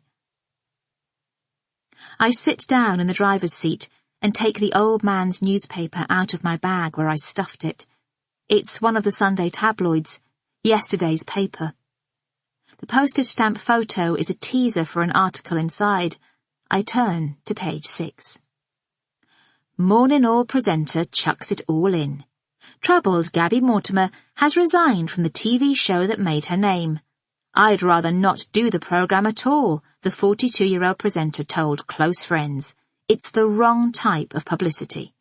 Colleagues say she has been behaving in an increasingly erratic manner since she stumbled on the dead body of Polish nanny Anya Dudek on Wandsworth Common a fortnight ago.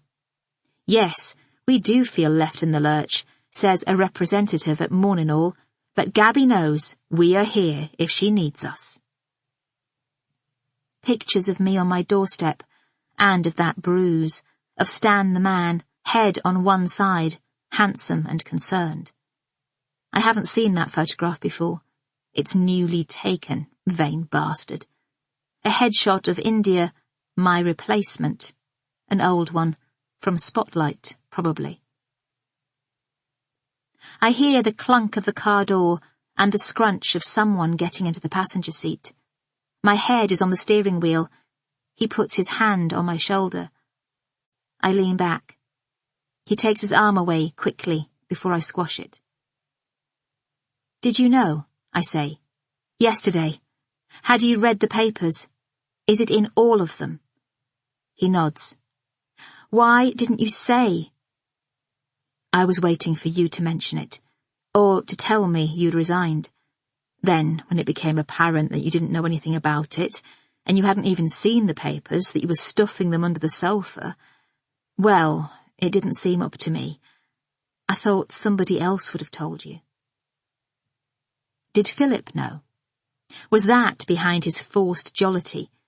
Was he feigning ignorance as a defence mechanism in case I burst into tears and made him come home? Or perhaps he didn't know. Perhaps he is just in his own bubble, hedge-funded in, not reading the UK papers or watching TV or even opening texts. But Clara's missed call, she was probably ringing about this. And Robin knew. The solicitude in her voice, the talk of yums, the way she tried to urge me to come and stay. And those people in the pub yesterday, the way they looked at me. It's all lies, I say. I haven't resigned. They've taken my words out of context. I told Stan I'd rather not do the programme at all if it meant using Anya. And wrong type of publicity. I meant me. I was giving the show the wrong kind of publicity. I'm sure. Is this their way of firing me? I don't know. I'm sorry. He puts his hand on mine. It's obviously one of those things he does. We sit for a moment. Do you still want the interview? I ask after a bit. Yeah. The rehabilitation of Gaby Mortimer. I like a challenge. Thank you, I say dubiously. He looks at his watch. Look, I'm on a bit of a tight schedule. Is there anyone you can be with today? I ought to get on. We need to talk more about this, and Krista, lots to say there. But later, yeah? Or tomorrow? Of course. Do you want a lift? I turn the key in the ignition. Where do you need to get to? Tottenham. Oh, not sure. Any tube station will do. I drive. I put my foot on the clutch and the car into gear. I click on the radio and check the mirror and keep my eye out for cars and for lights. But all the time I'm thinking, they've stitched me up. They've fed the papers all this stuff. How could they? After everything I've given them, all those years of soap stars and EC regulations and bloody bent bananas. Stan, the big cheeses, ambitious India, I don't care about them. But Terry, I thought she was my friend. Jack is talking, but I'm not listening. He's trying to take my mind off things. He's saying something about today's commission, how he's hoping the piece will make the magazine cover. I pause at the lights. What did you say it's about again? I manage to ask, to show I'm grateful. The father of the teenage boy from Tottenham, killed in that hotel bomb a few months ago on the Red Sea. Do you remember? There's an appeal. British families are awarded compensation if loved ones are lost in terrorist attacks on home ground, but not abroad. He wants to change things. Poor man, I say, chastened. What's a job to this? Losing a child, the worst thing. Anya's parents in Lodz. Unimaginable. Bit of a tough assignment, he says, with a little edge of self-importance. I always felt guilty interviewing people who have suffered appalling trauma. They want to talk. That's why they've agreed. It's a sort of therapy, I suppose. As a journalist, though, you know you should get the quotes, the story. You have to disassociate, he says shortly. Be who you need to be. Play a kind of game. Chop a bit of yourself off. Poor you. Poor him. I check my mirror and turn left onto the A3, speeding into the middle lane of the highway. A police car is parked up some way ahead at an angle, with its lights turning. 2 policemen are standing next to it, one of them holding out his arm. I slow down. A white van almost jackknifes across the lanes in front of me and skids to a halt on the hard shoulder. I drive past slowly. In the rear-view mirror, I see the policeman approach the van. I close my eyes fleetingly, shake my head. It takes a few minutes for my nerves to steady. Are the police going to spook me now for the rest of my life? At the roundabout ahead, Jack lets out a laugh. You are a terrible driver. I hope you don't mind me saying, but you really are. What? An extraordinary combination, simultaneously bullish and insecure. Am I? I'm not. I'm not a terrible driver. Am I? You are. The way you cut up that Chrysler just then, pulled in front of them, and then slowed right down. He's having another playful go at me, trying this out as a means of distraction. I turn onto West Hill. I'm not sure I will take you to a tube station now. I'll just dump you here, and it's a very long walk. Sorry, I won't say another word. In fact, I'll close my eyes. And he does close his eyes. He actually does. He makes himself comfortable and leans back in the seat. This is distracting. He has pushed the hair away from his face, and I can tell by the slight movement of his head that he is listening to the radio. The song is one Philip doesn't like, catchy with rude lyrics. Millie hums it all the time. If Philip were here, he would have changed the station, and I would have felt a tiny bit judged. It is shocking how on edge I have been with Philip recently, how I have imagined every gesture held up against some distant ideal and found wanting. How much easier it is to have been, temporarily, cut loose from that. I have reached the tube and pull into the bus lane to stop. Have a nice day then, I say, imagining for a moment I am a Somerset housewife, the one, if things had been different, I might have turned into, dropping her husband at a rural station before going home to an armful of kids. Jack opens his eyes and looks at me. His mouth moves softly. Don't worry about your job, he says. It'll be fine. It's just a blip, a misunderstanding. You're too valuable to them. You'll sort it. He steps out, bag over his shoulder, and gives the roof a little double bang. I scoop the newspapers out from under the sofa when I get home. Yesterday's and today's. I read the lot. The broadsheets are the worst, their prurient disapproval, like a high court judge sneaking a peek under a lavatory door. They use the passive voice like tweezers. Sources close to the troubled presenter, doubts have been raised. Am I really that interesting?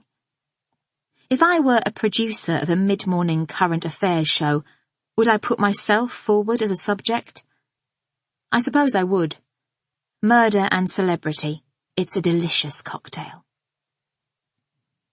One of today's tabloids has a photograph of me in the pub, enjoying a drink with a mystery male companion. Someone clever took it with their phone. I didn't even notice. More dangers of the modern world. You're never alone with a Samsung Galaxy. I can't put it off any longer. I know I shouldn't. It's like going down into the basement. There'll be a mad woman with a knife. But the compulsion is too strong. I go into the kitchen. If I hadn't found the remote control, I'd have put the television on with my teeth. Sky Plus. Thursday, Friday, and today's episodes are lined up neatly in the series link. I choose today's. At first, I think it'll all be okay. I'll survive. When he does his introductory blurb to camera, a group interview with the cast of Made in Chelsea, an item on the rise of eyebrow threading, Stan looks diminished. A bad shirt, too short in the sleeve, too much body hair. He needs ballast. He needs me. It's our relationship that gives him his youthful edge. I'm Mrs. Robinson, to his Benjamin Braddock, Francesca Annis, to his Ralph Fiennes. Without me, well, He looks sordid, grubby, a bit old. As for India, she's nervous. She's perching on the sofa, her hands wildly gesticulating in the way they always tell you not to. She's got a habit, too, of swallowing in the middle of a sentence, almost a gulp, as if she's got so much to ask, so much to tell me, the viewer, she can't get the words out. I'm not sure when it dawns. It's like a thought I can't quite pinpoint, fluttering lightly, like a moth in my mind. They've got a catchphrase going. Stan says, top news, top views, and India finishes with top gossip. It's a first. He's giving her the punchline. Stan, legs crossed, is subdued, avuncular, oddly sweet, and India is slightly leaning into him. Her hair has been pulled back, no, chopped.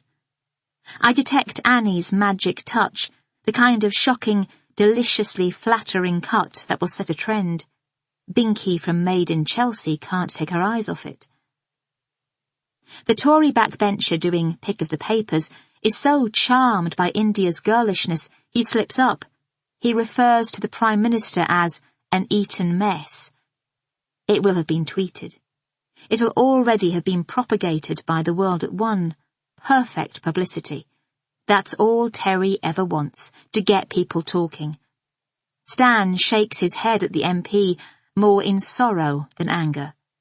Top news, top views, he says, and India says, top gossip. I know what it is. It's chemistry. It's what Stan is always banging on about. I switch off the television, groan into the silence of the kitchen, a terrifying realization.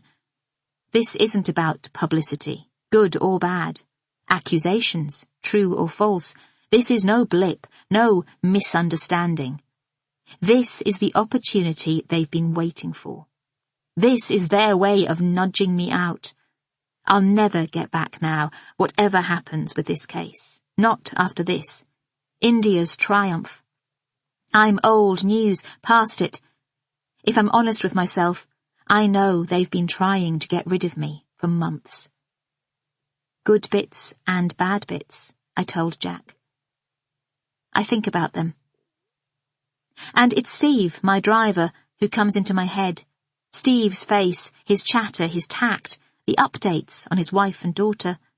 If this is the end, I won't find out what happened about the polyps, or whether Sammy got an interview. And it's thinking about Steve that finally makes me cry. Upstairs in the bathroom, I splash water on my face. It is a face that has seen too much and done too much. It's a face that's been around too long.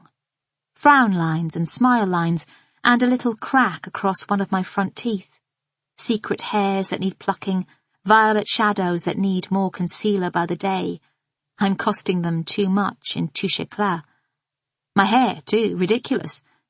Nail scissors poke out of the toothbrush pot, and I start hacking at it angrily, watch the coils spiral into the basin, clog up the drainage holes. I keep going. Once, my mother, in one of her spurts of exuberant extravagance, decided to prune our patch of garden. She came back from the shops with clippers, loppers, and pruning shears, and I watched from the house as, arms scratched and flailing, she slashed at the hedge of rambling roses, tugged and swore. She didn't seem to know when to stop. She just kept cutting and cutting until the beautiful bushes were reduced to a few black, stubby branches. Afterward, I study the hair in the sink. It looks like a dead animal. I study my face again. All those comments. I believed them, but I don't look like Anya, not without makeup. It was just the hair, the same length of reddish hair, nothing more. People have no imagination. Krista, who knew her well, who saw the expressions of her face shift and change, didn't even notice. I bundle the hair into a bag and take it downstairs. For a moment, as I hold it above the bin, I wonder if I could sell it. We live beyond our means. School fees, holidays, tennis club, a ridiculous mortgage. And if I have lost my job, and if Philip is planning... Well, I'm not going to think about that now. Disassociation. Jack is right. Images flock and throng if you let them. Better to lay them flat, like photographs. Let them fade, slip them into dark, undisturbed corners, into books and under stones. Life will be different, I tell myself, when this is over. I start by ringing up the Harbour Club to cancel our membership. I can feel the sneer of their surprise. Philip will be furious. I don't care.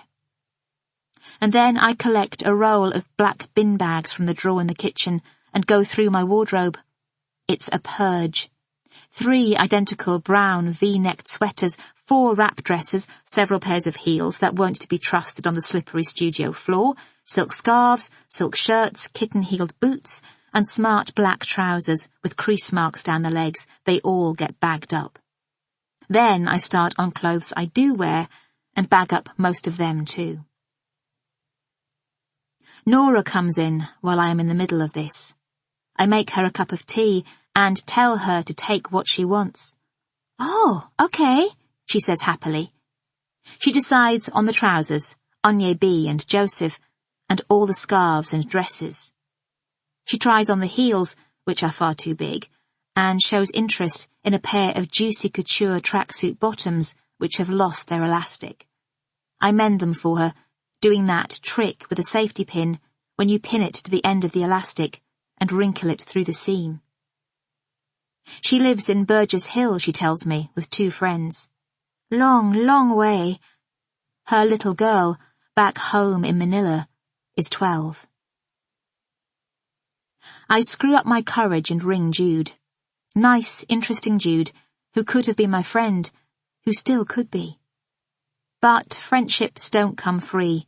You have to work at them, take the plunge, even when you're scared. She might be away, or she might be free for a coffee one of these days, but I won't know unless I try. "Oh," she says. "Hi, yes, Gaby, how are you?" "Oh, God, don't ask," I say. "It's been a nightmare." "I've heard. You've left your job." "It's not what it seems. If you've read the papers, you'll think—" "Listen," she interrupts. "I'm glad you've rung. I've been meaning to get in touch. Well, it's just this PTA quiz night. You'd probably forgotten it. But just to say, Polly's husband, an auctioneer at Christie's, says he'll do it. I'm sure it's the last thing you feel like doing at the moment, on top of everything."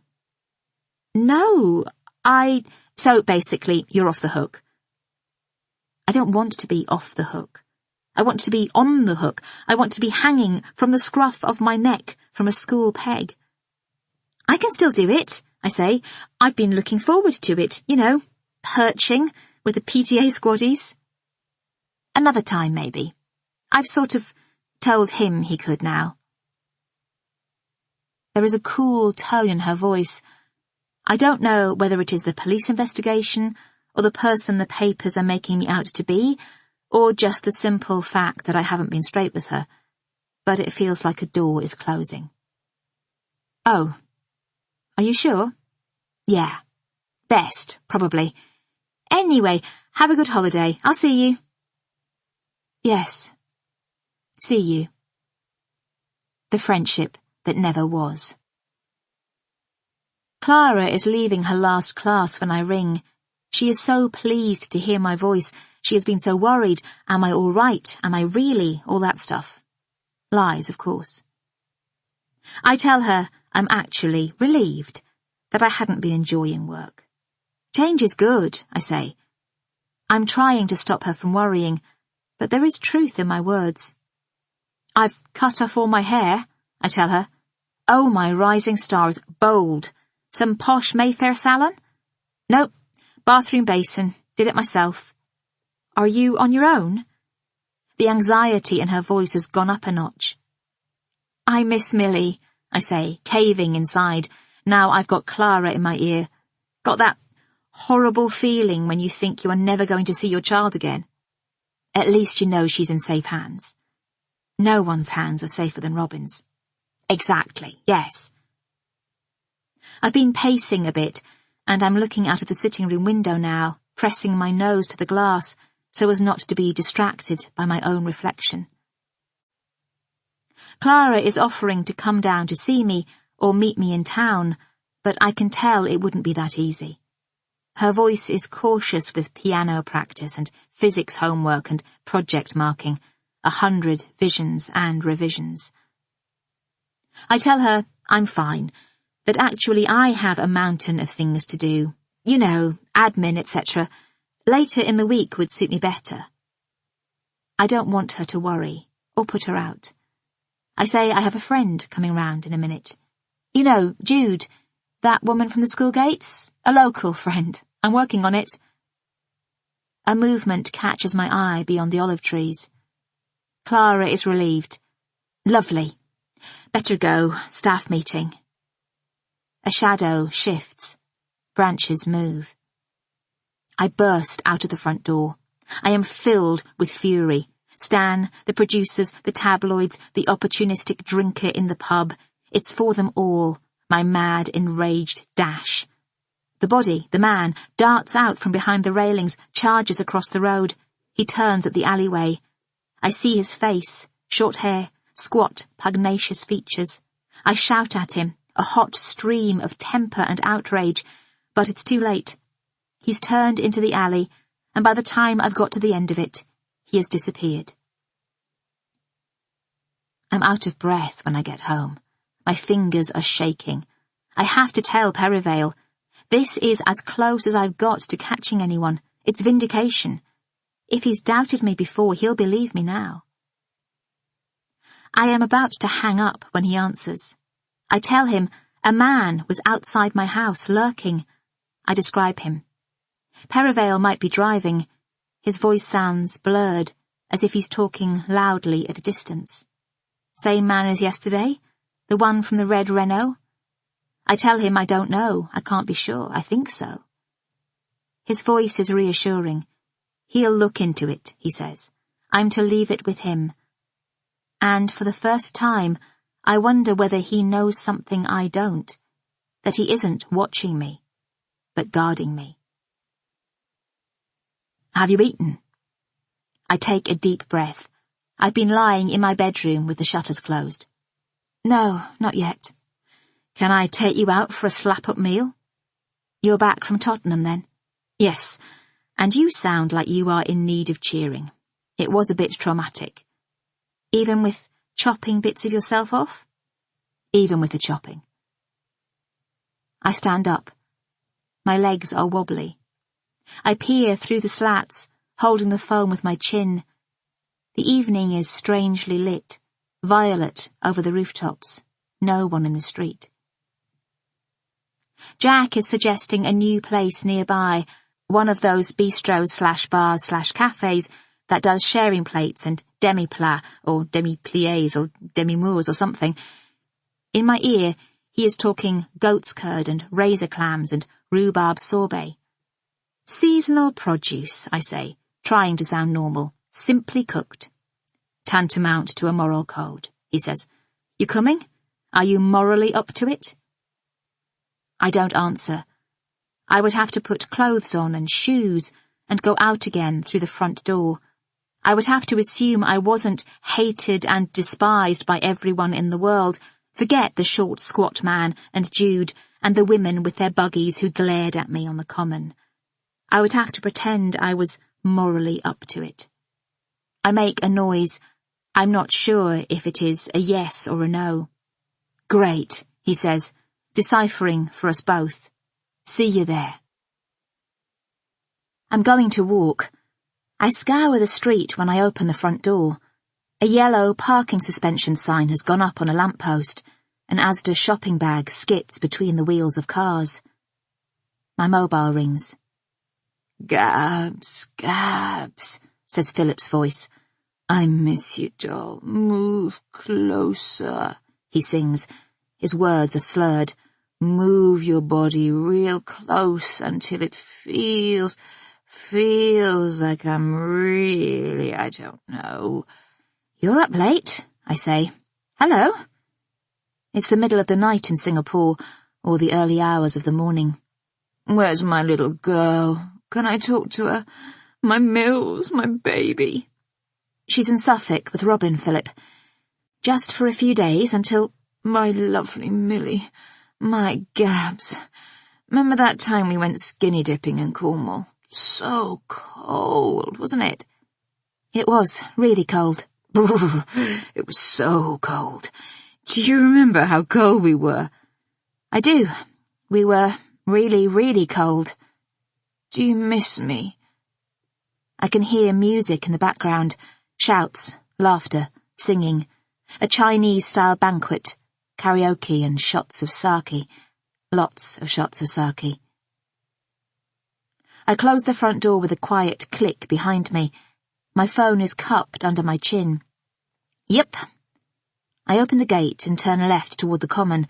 Tears are pricking the corners of my eyes. When are you coming home? End of the week. Promise, if I can. Sooner, maybe. I turn out of the alley and into the trees. Why does he have to ring with this, now? It feels like too late. The common stretches out, empty, green, a cathedral of trees, of dark corners and empty places. Love you. Promise see you soon. Bye, bye. His voice goes, as if someone has pulled him away.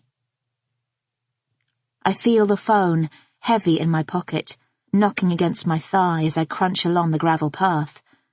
I want to turn round. All the way across the common, I have to force myself not to. I put one step in front of the other. I pull my shoulders back. I don't turn round. The bistro/bar/cafe is all dark wood and steel, Urkel chairs and vintage Anglepoise in alcoves. Jack is nibbling on some olives and what look like toenail clippings. I pause a minute at the door to collect myself, to pull my face into the right expression. And then I stand up straight and walk over, as if we were old friends and life was just normal. You couldn't wait, I say behind him. He looks up, outraged. I haven't eaten all day. Not since you put away your body weight in custard tarts this morning. Oh, yes. Forgot you were there. Charming. I slip off my coat and hang it on the back of my chair. It's busy. A mixed crowd, singles straight from work, couples on a night out, women plying small children with cold chips. Round here, even in late-night bars called Doom and Inferno, you find women plying small children with cold chips. Nobody notices me, but I sit down quickly, shield my face. Jack has a trendy French carafe of red wine in front of him. We do a swift mime of him offering and me accepting, and I lean back and take a big gulp. I can feel it bypassing my veins and going straight to my head. I close my eyes briefly, give the alcohol a few minutes to work away the phone call from Philip. When I open them, Jack is looking at me with a slight frown. New hair? Cut it all off. Makes you look younger. Thank you, He sweeps his hands through his own. So glad you came. I know we've got things to talk about, but first, God, this afternoon, this bloke. That's it about the hair, then. He starts talking about the father of the dead boy, and how, when the bomb had exploded, he had run down to reception, scoured the wreckage, hoisted masonry, sifted through body parts, demanded answers from police, officials, hospitals, plastered the resort with posters. Then finally, after a week of desperate searching, had driven 5 hours across the desert to a morgue in a different part of Egypt, where the body of his son lay. Jack carefully rolls up the sleeves of his white shirt, one fold after the other when he gets to this bit. It's not an easy movement. It's controlled, but his hands are shaking. Meanwhile, He and his wife and his 2 other sons had been relocated to a different hotel, much posher than the one they'd booked, and when they weren't searching, they were sitting by the pool. Can you imagine that? They didn't know what else to do. It's the banality of tragedy, isn't it? I shake my head. The fact that life just goes on, kids demanding another Coke. They were probably hand-washing knickers in the hotel bathroom. They ran out of suntan lotion. They had to buy more from the hotel shop. He takes a swig of his wine. Bloody hell. I didn't see his wife. She didn't want to meet me, but I could hear her through the walls. She was washing up the whole time. God, losing a child and in such terrible circumstances. I sigh deeply. The horror, the finality of death, it's more than I can bear. I feel intense sorrow for this mother and father welling and growing, and then, very slightly, stagnating. Everybody is somebody's child. Anya, Alfie, the biter, Millie. I feel I am dying just to think of it. He wanted to tell me every detail. Maybe he thought if he kept telling the story, it would have a different outcome, that he would have some control over the ending. Yes, perhaps. And now he's fighting to change the compensation law, but it's not really what he wants. He just wants his son back. Poor guy. I'm wondering if it is too early to change the subject. We've run out of things to say, but we can't launch straight into me, even the man outside my house. It would be heartless. I sigh again. My problems seem so pathetic after... Jack smiles at me, as if I am someone he has known all his life. He slaps his thigh. Listen, he interrupts, we are going to clear your name. Get you back to work. I don't know if I even want to. I tell him how good India was, and how hopeless I've been recently, how my career is probably over, but I don't know what else to do. First things first, Jack says. Let's at least finish what we've started. Once there's a lovely piece out there proclaiming your innocence, you'll feel differently. I've had time to snoop about a bit today, by the way. The waiter arrives, and I leave the ordering to Jack.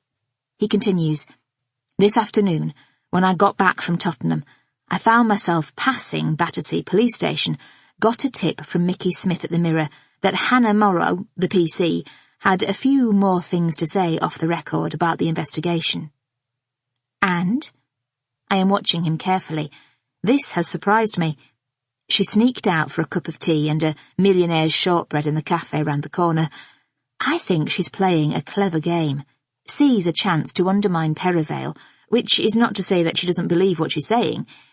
She implied he has been prejudiced against you from the beginning of the investigation, pursuing you, proving to his superiors that he won't be cowed by a person's fame or reputation, a way of showing he's made of strong stuff worthy of promotion. Personally, he smiles, I think he fancies you, and has quite an interesting way of showing it. I look down at my glass, swill the contents, because I think I've blushed. Hannah doesn't understand why he hasn't followed up properly on Marta, Jack continues. Hannah already? Hannah, it's amazing how intimate you can get over a shared shortbread slice, also thinks it's worth looking at the possibility Anya had been seeing another man or men. Did she have any idea who? No, but I think Krista knows. She was cagey this morning, wasn't she? She referred to the baby's father, not Tolek.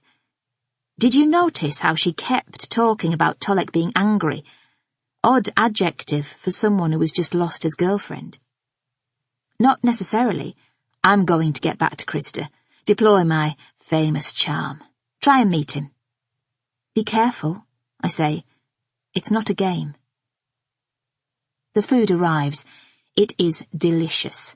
Such ordinary offerings as beetroot and hard-boiled eggs with exotic extrusions from places like Santiago de Compostela. I realise as we eat that I don't want to think any more about Anya's death. For the first time, I think perhaps we should drop it. We are getting out of our depth. If Krista has things to hide, we should leave that to PC Morrow. It is beginning to feel dangerous. There was a man outside my house today, I tell Jack, just lurking. I don't think we should pursue Tolek or Krista, you know? There's a killer out there. How close do we want to get? He laughs, as if I have made a joke. His focus has shifted now that the food is here. He peers at things before he eats them, flips a slice of beetroot over with his fork, and investigates its underbelly like a botanist. So let's leave it and talk about other things, I say, refilling our glasses. A new subject, something different. Let's pretend we are two normal people having supper. Cheer me up. Tell me about your family. He smiles, as if this is a nice thought, something he wouldn't mind doing at all, and starts telling me about his sisters. The eldest is in marketing, based in Leeds. The second is a GP. The third lives with her family out in the country near his dad. Jack was spoiled rotten as a child, the longed-for son. His mother died 3 years ago, cancer, though his father found a new, fancy woman, within 6 months. Men usually do. We had a grief counsellor and more in all. Widows, on average, take 10 years to remarry.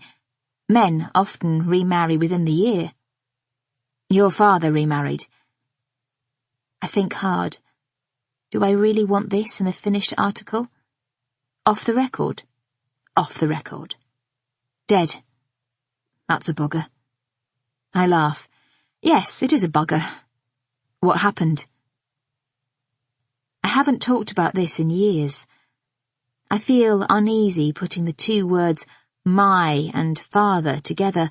There is no relationship to refer to. I've never come clean in the press before, and is now really the time? Do I want to open this all up with Jack? Is it the kind of material I want him to collect, or use, or even idly mull over at the back of his mind? Will I start to cry? I take another glug of wine. There isn't much to say. He was a manic depressive, and one wet November night, he drove straight into a tree.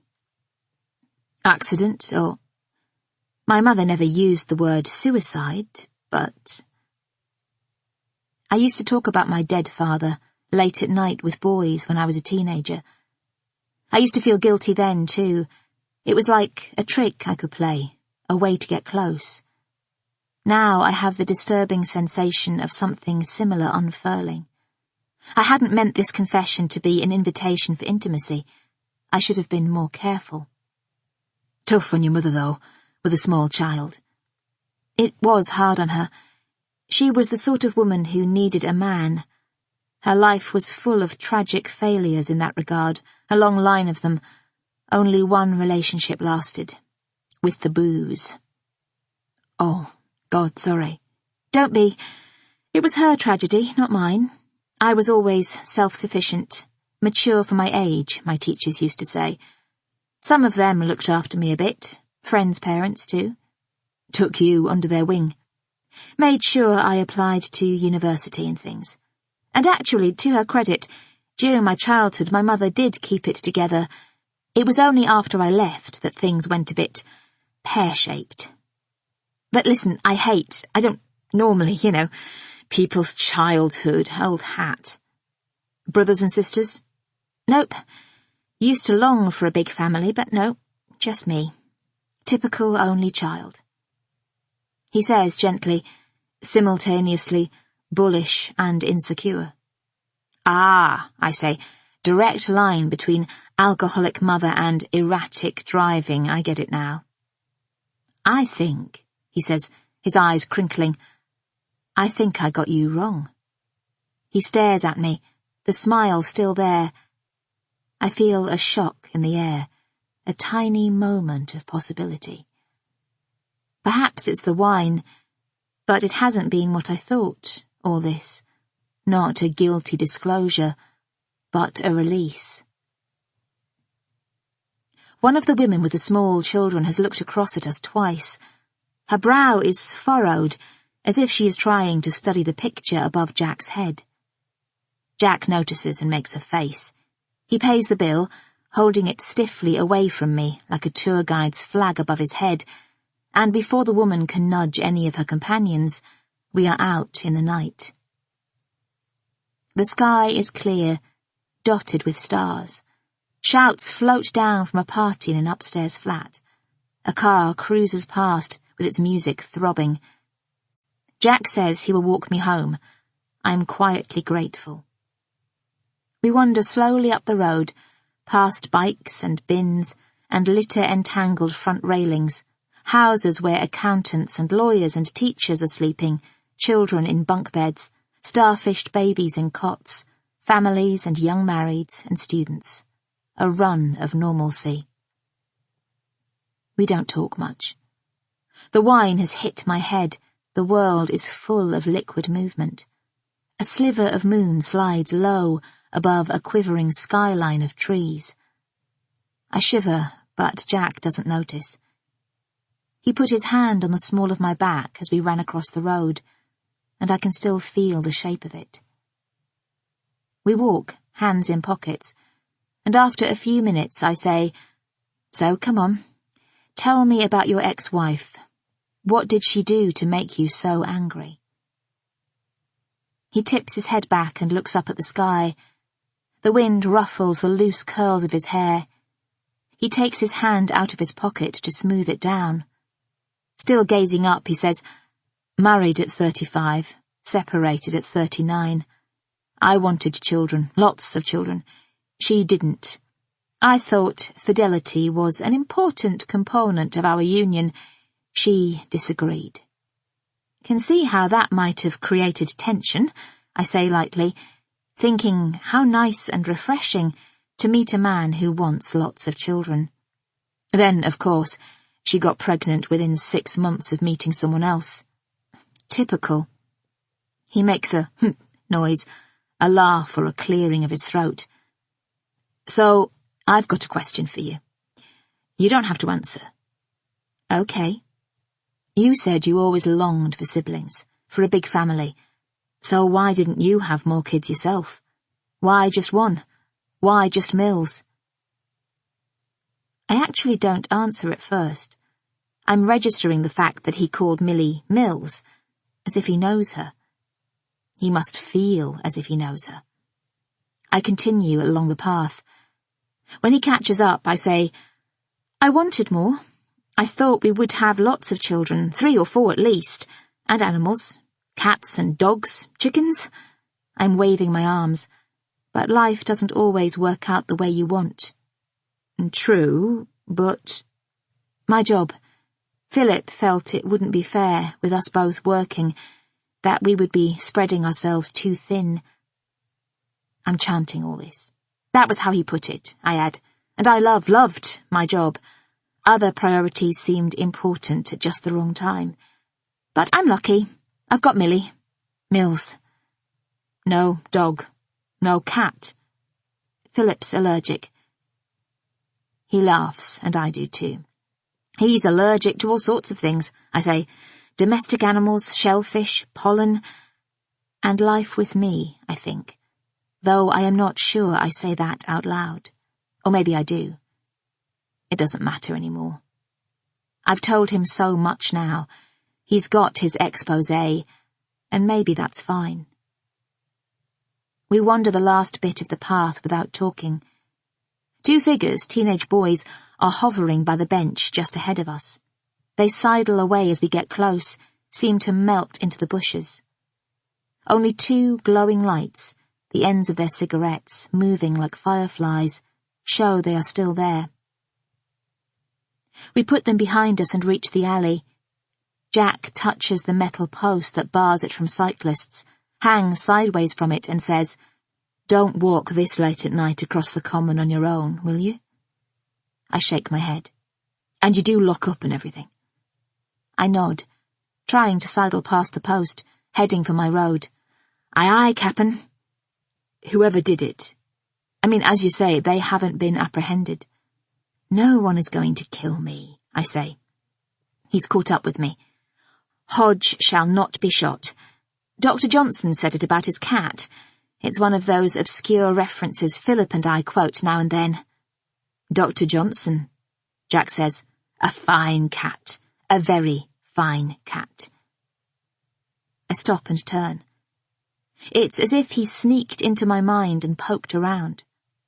I laugh. A familiarity with Boswell's Life of Johnson. Jack Hayward, you are a man of many, many surprises. We have reached the end of the alley. I'm aware Jack has stopped, a dark shape against the ivy wall. Gaby, he says.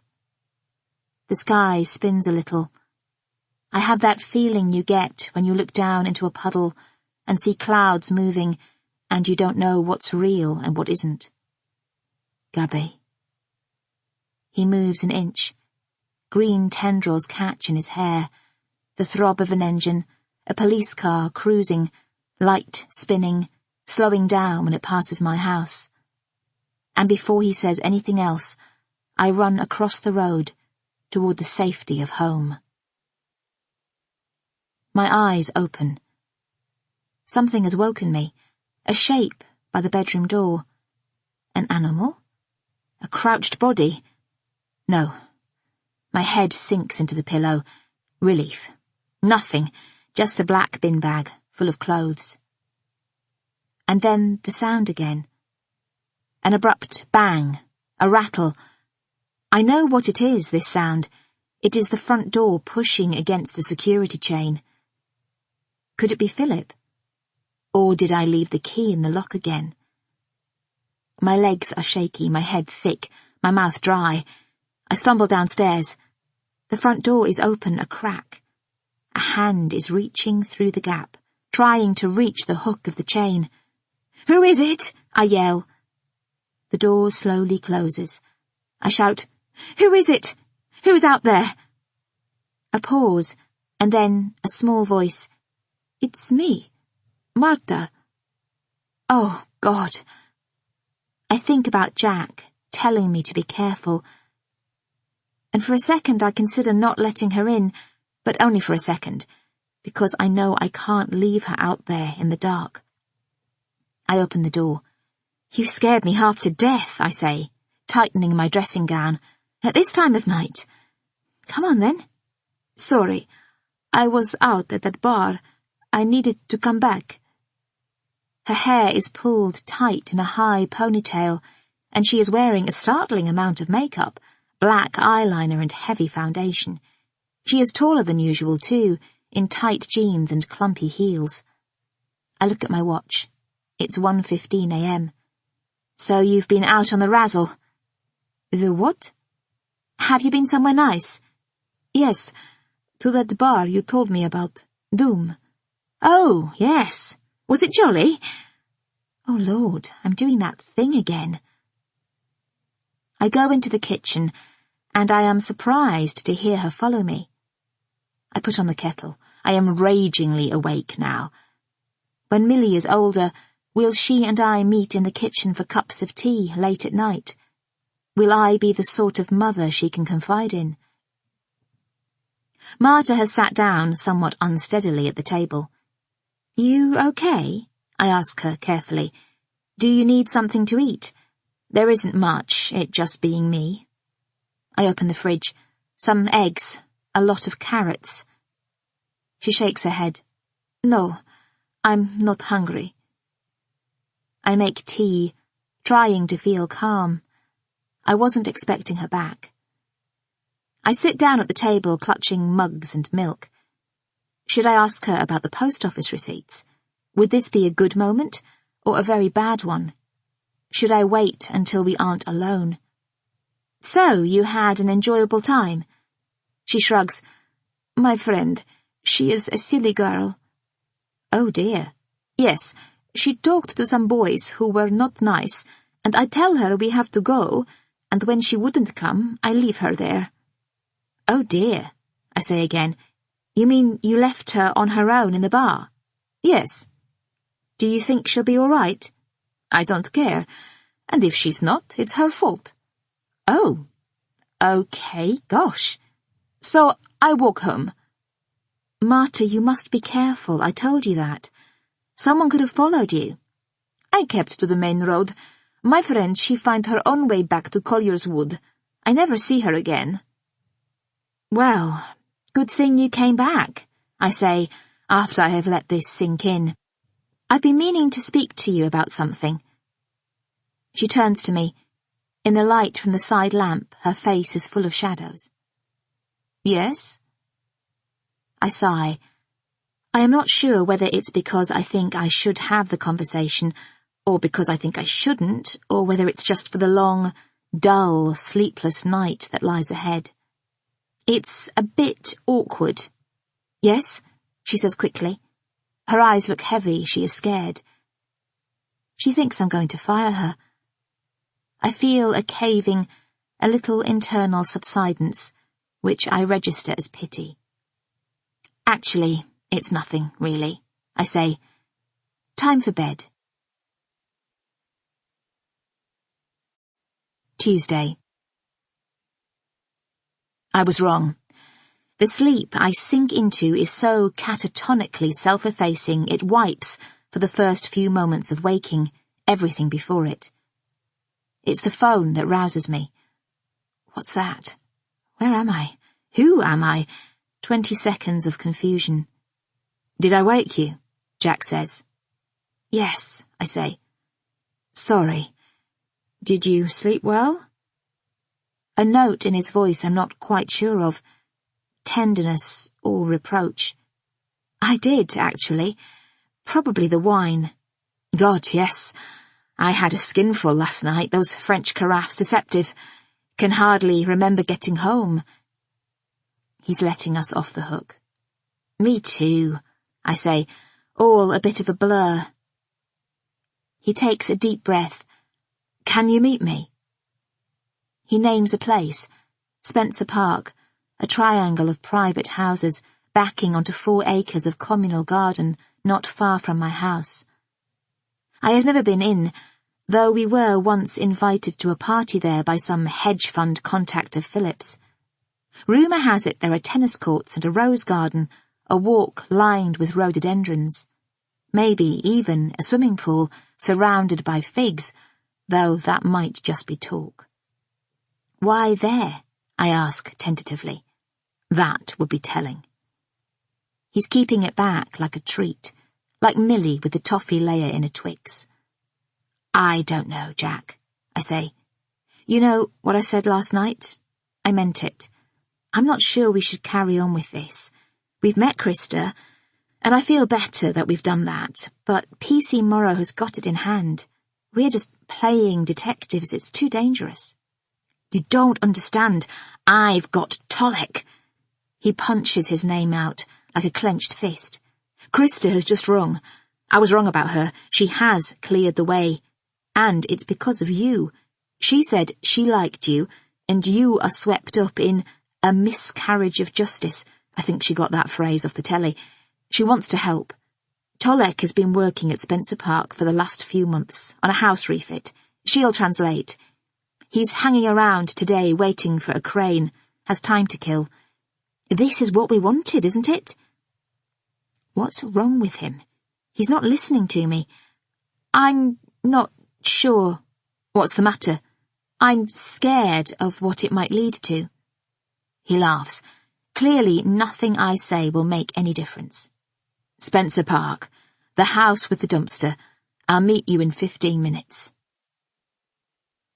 He is sitting on the front wall of a Victorian mansion, a polystyrene cup precariously balanced next to him, nibbling something out of a paper bag. You should taste this, he says. Raspberry financier from Gales on Northcote Road.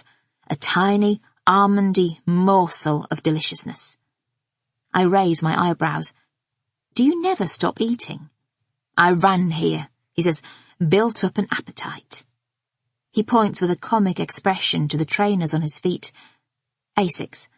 As I told Perivale, everybody wears Asics. Go on, try. He brandishes a few crumbs in my direction, and I have the hysterical thought, that I only have to open my mouth like a bird and he will feed me. His fingers would touch my lips. Instead, I hold out my hand. The crumbs disintegrate further, ground almonds, a red smear of raspberry across my palm. Utterly delicious, I say, licking it away quickly. He is wearing baggy khaki shorts. I can see the muscles on the back of calves, a Madeleine of brown skin. Where's this Tolek, then? He gestures farther down the street to a white stucco mansion, crenellated in the style of a castle. It has a sweep of in-out drive, which is crammed with pipes and beams of wood, like the building blocks for a Tudor hanging. 2 men are crawling on the roof. Music is blasting, tiny temper. Millie likes that one, but I bet it annoys the neighbours. A battered Audi with chalky scratches along one side parks up across the street from us, and Krista gets out. I cross the road and we kiss on both cheeks. She holds me at arm's length. "Your hair," she says. She is wearing the same floral dress as yesterday, with a cardi and flatter shoes. New polish sparkles on her fingernails, a shell pink.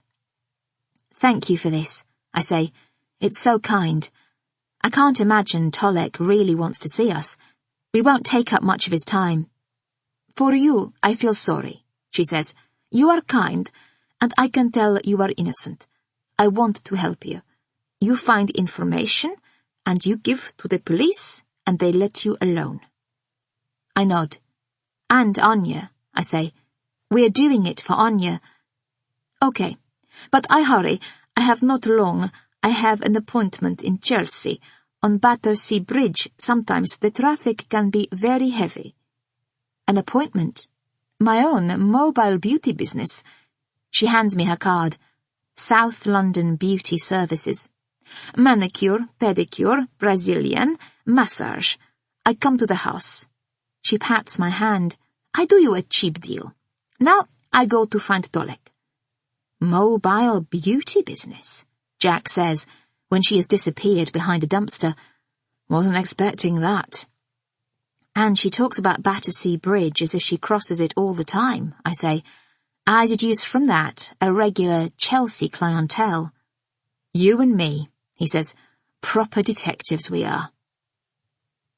We smile at each other, and then, as if by mutual agreement, look away. "This is Tolek," Krista says. "He has 5 minutes." A slight, lithe man with a wispy blonde beard and short-cropped hair nods at us. He looks vaguely familiar. Tanned shoulders extend from a sleeveless vest. A complicated eagle is inked on his bulging bicep. He's clutching his lunch to his chest, a Greggs sausage roll, an apple, and some crisps. He has been at work, Krista explains, since 6 a.m. We cross to the common and sit down awkwardly under a tree in a damp circle. Above us, a wood pigeon alights, with a panicked flapping and disarrangement of branches. The grass looks greener than it has for months, as if it's been painted grass colour overnight. I try to think of a word for the colour it was before, khaki or jaundice. Tolek squeezes a can of Red Bull out of the pocket of his tracksuit bottoms and opens it with a cheerless fizz. He downs it in one. The sinews in his hands flex. The backs are coated in a spray of white paint. He eats his sausage roll, chewing almost too regularly, his jaw working hard. I wonder why he has agreed to come, and how well he knows Krista. She is talking to him rapidly in a stream of Polish. He wipes his mouth with the tips of his fingers and says something in response. His voice is unexpectedly high, a silver stud in the centre of his tongue. "Okay," she says to us. "Tolek is worried because of the police, because of the money in cash that he earns. He has spoken to them enough. For you he will talk, but no quoting in the newspaper. Start your questions." "Background, really," Jack says. "How long had they been together? Where did they meet? That sort of thing." Krista and Tolek confer in Polish, and then Krista tells us that Anya and Tolek met at school, that their parents live in the same village. "How long had they both been in London?" Jack asks. "Did they come here together?" Krista looks at him. She doesn't bother to translate. "Anya came 2 years ago," she says. "Tolek, he arrived last spring." "That was always the plan, was it?" Jack asks. "I mean, Anya had wanted him to come." Again, Krista studies him hard, as if she is considering whether to translate this or not. When she speaks to Tolek, he answers at length and then looks away. "Yes," Krista says, "it was the plan. Tolek, he needed to earn the money to come, and Anya was waiting for him. They were getting married. They loved each other." Tolek takes a large bite out of his apple. It's an unnaturally glossy Granny Smith. "I'm sorry to ask about money," Jack says, but Anya's employers said he had sent her lavish flowers and that over the last 6 months she had started dressing more expensively. Can you ask him if he can explain that? Krista and Tolek speak in Polish for a bit. "This job," she says, jutting her chin toward the white stucco mansion, "it is big money for Tolek. He work very long hours."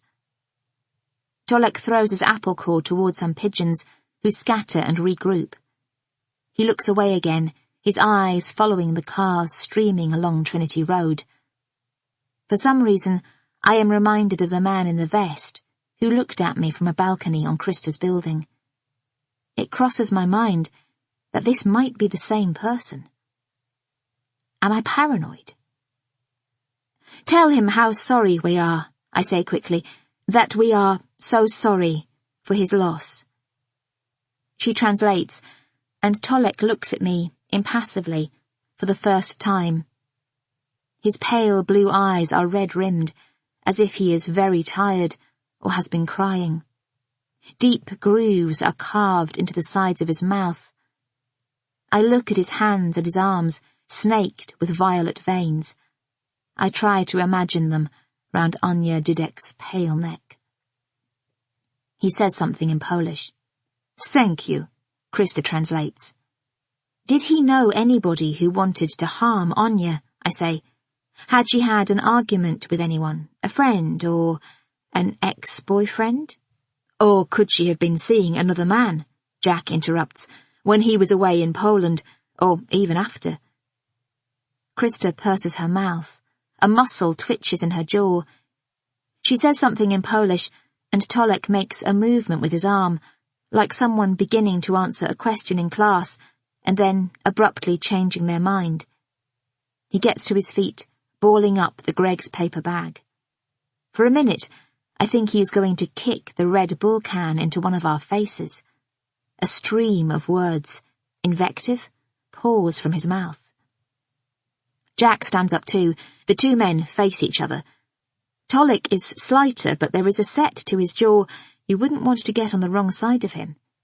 He raises his hand again, slicing upward this time like a blade. Jack steps back an inch, and Tolek scowls and tramps off back toward the stuccoed house. Jack runs after him. I make a face at Krista after they have gone, pulling out the corners of my mouth. "Tolek is a good man, but a sad man," she says. "He needs to go back to Poland to be with his family, and Anya's. It would be better for him." She gets to her feet. "And now I must go. I will be late for work." I pick up the Red Bull can and scramble up too. "Thank you for meeting us," I say quickly. "I really appreciate it. I don't want you to think—" "Krista?" She looks at me. "I'm doing this for Anya. You know that, don't you? No other reason." She nods. She stares at me, and I think she might be about to say something. But then Jack, who is on the other side of the road, shouts, "Tolek!" Krista begins to walk toward her car. I run after her. "Do you know something, Krista?" I ask when I have caught up. "Is there anything you're not telling us about Anya?" She has reached her car. She has her key in her hand and she is fiddling with it in the door. Her hand is shaking slightly. No. Please, Krista, I am begging you. Think about Anya. Think about the baby. She turns, her eyes dark. I am thinking about Anya and the poor baby. It's because of Anya and the baby that... Was she in love with someone else? That's what it's beginning to look like, and I think the baby wasn't Tolek's. Am I right, Krista? Are you protecting someone? She leans against the car for support. The police will find out the truth, I say. I don't want to speak to the police, she says. I can shield you from them, if you tell me. She stares at me, considering. I promised Anya, she says, taking a deep breath. What did you promise? I owe that to her and to her parents. They are grieving. They love Tolek. So she was seeing someone else. A long silence. Please, Krista, I say. And then she nods.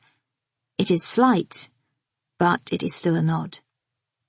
Who is he, the other man? Who are you protecting? I'm not protecting anyone. She gives her head an irritated shake, as if she has had enough. I never see him. He was British, a kind man, Anya said. But he didn't kill her, I know that, or I would have told the police. He adored her. He treated her like a princess. She looks across the road. Jack is running back toward us. Don't tell him, she says, pointing with her chin. So charming, men like him. I don't trust him. Promise me. Gaby. I promise. Jack, breathing heavily, reaches the car. What did Tolek say before he ran off? Krista has got into her car. Krista, he says, holding her door so she can't close it. Her eyes flash in my direction. No, she says, he knew of no one who would hurt his Anya. I can't wait to get away so I can think clearly, but Jack doesn't seem to want to move. He crosses the road again and watches as Tolek hauls the components of a discarded bathroom into the dumpster, hurling slices of plasterboard and pieces of jagged porcelain as thick as human limbs, as easily as if they were autumn leaves. Someone is lying, Jack says. One of them is hiding something. I wish we spoke Polish. It would be a help, he replies seriously. I think I've seen him before, I say. Do you? He shakes his head. Nope. I don't know what to do. The natural thing is to tell him what Krista told me, of course it is. But her car is still in the road. She's doing a 3-point turn. I couldn't tell him immediately. I would have at least to wait a little while. She maybe promised not to, and I can't help but wonder why. Come on, let's go. Get a coffee. I pull on his arm. He yields, and we walk round the bend until the house is out of sight. That temper, Jack says. He just saw red. He exploded. If she was seeing someone else, got pregnant by him, I could imagine Tolek losing it in a jealous rage. If Perivale hasn't bothered to follow up on Marta, maybe he hasn't even checked to see if Tolek really was in Poland. It's a possibility. The money, Jack adds, the new underwear. Does Tolek look like the agent provocateur type? I don't know, Jack. Who is the agent provocateur type? He starts thrashing through ideas. Maybe she was making financial demands, pushing him into working harder and harder to satisfy her expensive tastes. And then he found out she'd had a one-night stand and it wasn't even his baby. Possible. They do soup at Gale's, he says thoughtfully. Chickpea and spinach, I think I noticed. As long as it's quite chunky. I like a chunky soup. It occurs to me that perhaps Jack isn't always as absorbed by the next meal as he pretends to be, that maybe he talks about food when he is actually thinking quite hard about something else. If she was seeing another man, I add tentatively, perhaps that man killed her. He looks at me then. There's a question in his eye, a flickering of doubt. I am about to tell him. We are in the shade of spreading sycamores in fresh, full leaf, bark peeling, a whiff of carbon dioxide, the repetitive howl of a train passing on the tracks beyond the road. But then I begin to imagine what he might do next. Tear back to confront Tolek, chase after Krista, entangle us both more. Now she has told me, now I know, I want to let go. It's an instinct, a sense of self-preservation or something. Or perhaps I will tell him, but later, when I have thought through what to do next, take it to the police even, and when he has had a chance to calm down. Jack, I say, it isn't feeling right, us talking about it, wondering about it. We should drop it, leave it to people who know what they are doing. I don't understand. It's what I was trying to say last night, and earlier, on the phone. He throws out his arms. What the fuck? I mean it. You started it, Gaby. His face contorts. You drew me into this. We have reached the main road. Opposite us squats the black granite memorial to the victims of the Clapham Junction rail crash. Behind it is the railway, the same line that leads to the part of the common where I found Anya Dudek's body. I think I made a mistake. He stares as if I have slapped him. Who would have thought, he says. Is TV's Gaby Mortimer by any chance behaving erratically? All sorts of things are wrong. The meanness of his tone and TV's Gaby Mortimer. A low blow. I look at him. Perhaps Krista's right not to trust him. His eyes meet mine. I can't read his expression. He runs a finger and thumb through one eyebrow. Only teasing, he adds after a beat. I leave Jack standing on the corner on his own. No soup, he calls after me. No soup, I say, without turning round. I walk very quickly, legs like scissors. I have an almost obsessive need to get home, to hunker down, to feel safe. I cut through the posh, modern apartment building that abuts Fitzhugh Grove and cross the cricket pitch, only feet away from where Anya's body lay. A movement in the bushes. A person? No, just a dog. I've been suppressing it, trying to, but the image of her battered neck, the superficially incised curvilinear abrasions, as Perivale called them, is suddenly so immediate I think I might be sick. I can't whistle, but I hum, throat vibrating, to chase the ghosts away. A man, a British man, Krista said, but she didn't know who. Does Tolek know? The trees close in. I start to run. The cafe and its courtyard, when I reach them, are a bustle of mothers and nannies and small children, a bramble patch of bikes and scooters and dropped breadsticks. The sky is a cerulean blue. Children dance. Spring has sprung, without her. No red and white police tape, not even a torn remnant ribboned in a branch. Nothing to show it happened here, at all. Perivale is sitting at the kitchen table talking to Marta when I get home.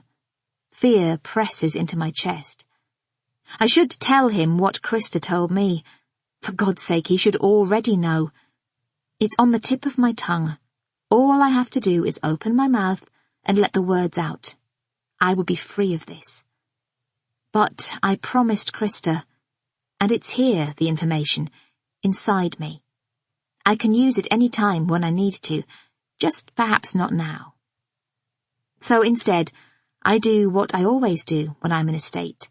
I become arch, study the situation over my shoulder, hold any real emotion at bay. Ah, D.I. Perivale, I say. Déjà vu. He stands. I move forward as if to kiss him, once on each cheek, as if this were a social call. I pull myself back just in time. Marta, barefoot in leggings, slips past me at the door. Has he interrogated her properly? "Sorry to intrude," he says. He is unshaven, white tips to his stubble. His jowls have aged faster than his scalp. "We have had a minor—" He breaks off. "You've had a haircut?" "Yes." I put my hand up to touch the new blunt ends. "Do you like it?" I don't know why I ask. It's just the question that came next. "Certainly different." "I will take that," I say, painfully coy, "as a compliment." He gives a mock courtly bow. "Yes, as I was saying, we have had a minor development. I wondered whether you would mind coming down to the station." It's not a question. It's a statement, a command. Could I say I did mind? Could I lie down on the floor right here and bang my head and scream until he went away? "What sort of minor development?" I say. "Minor development like having found the killer?"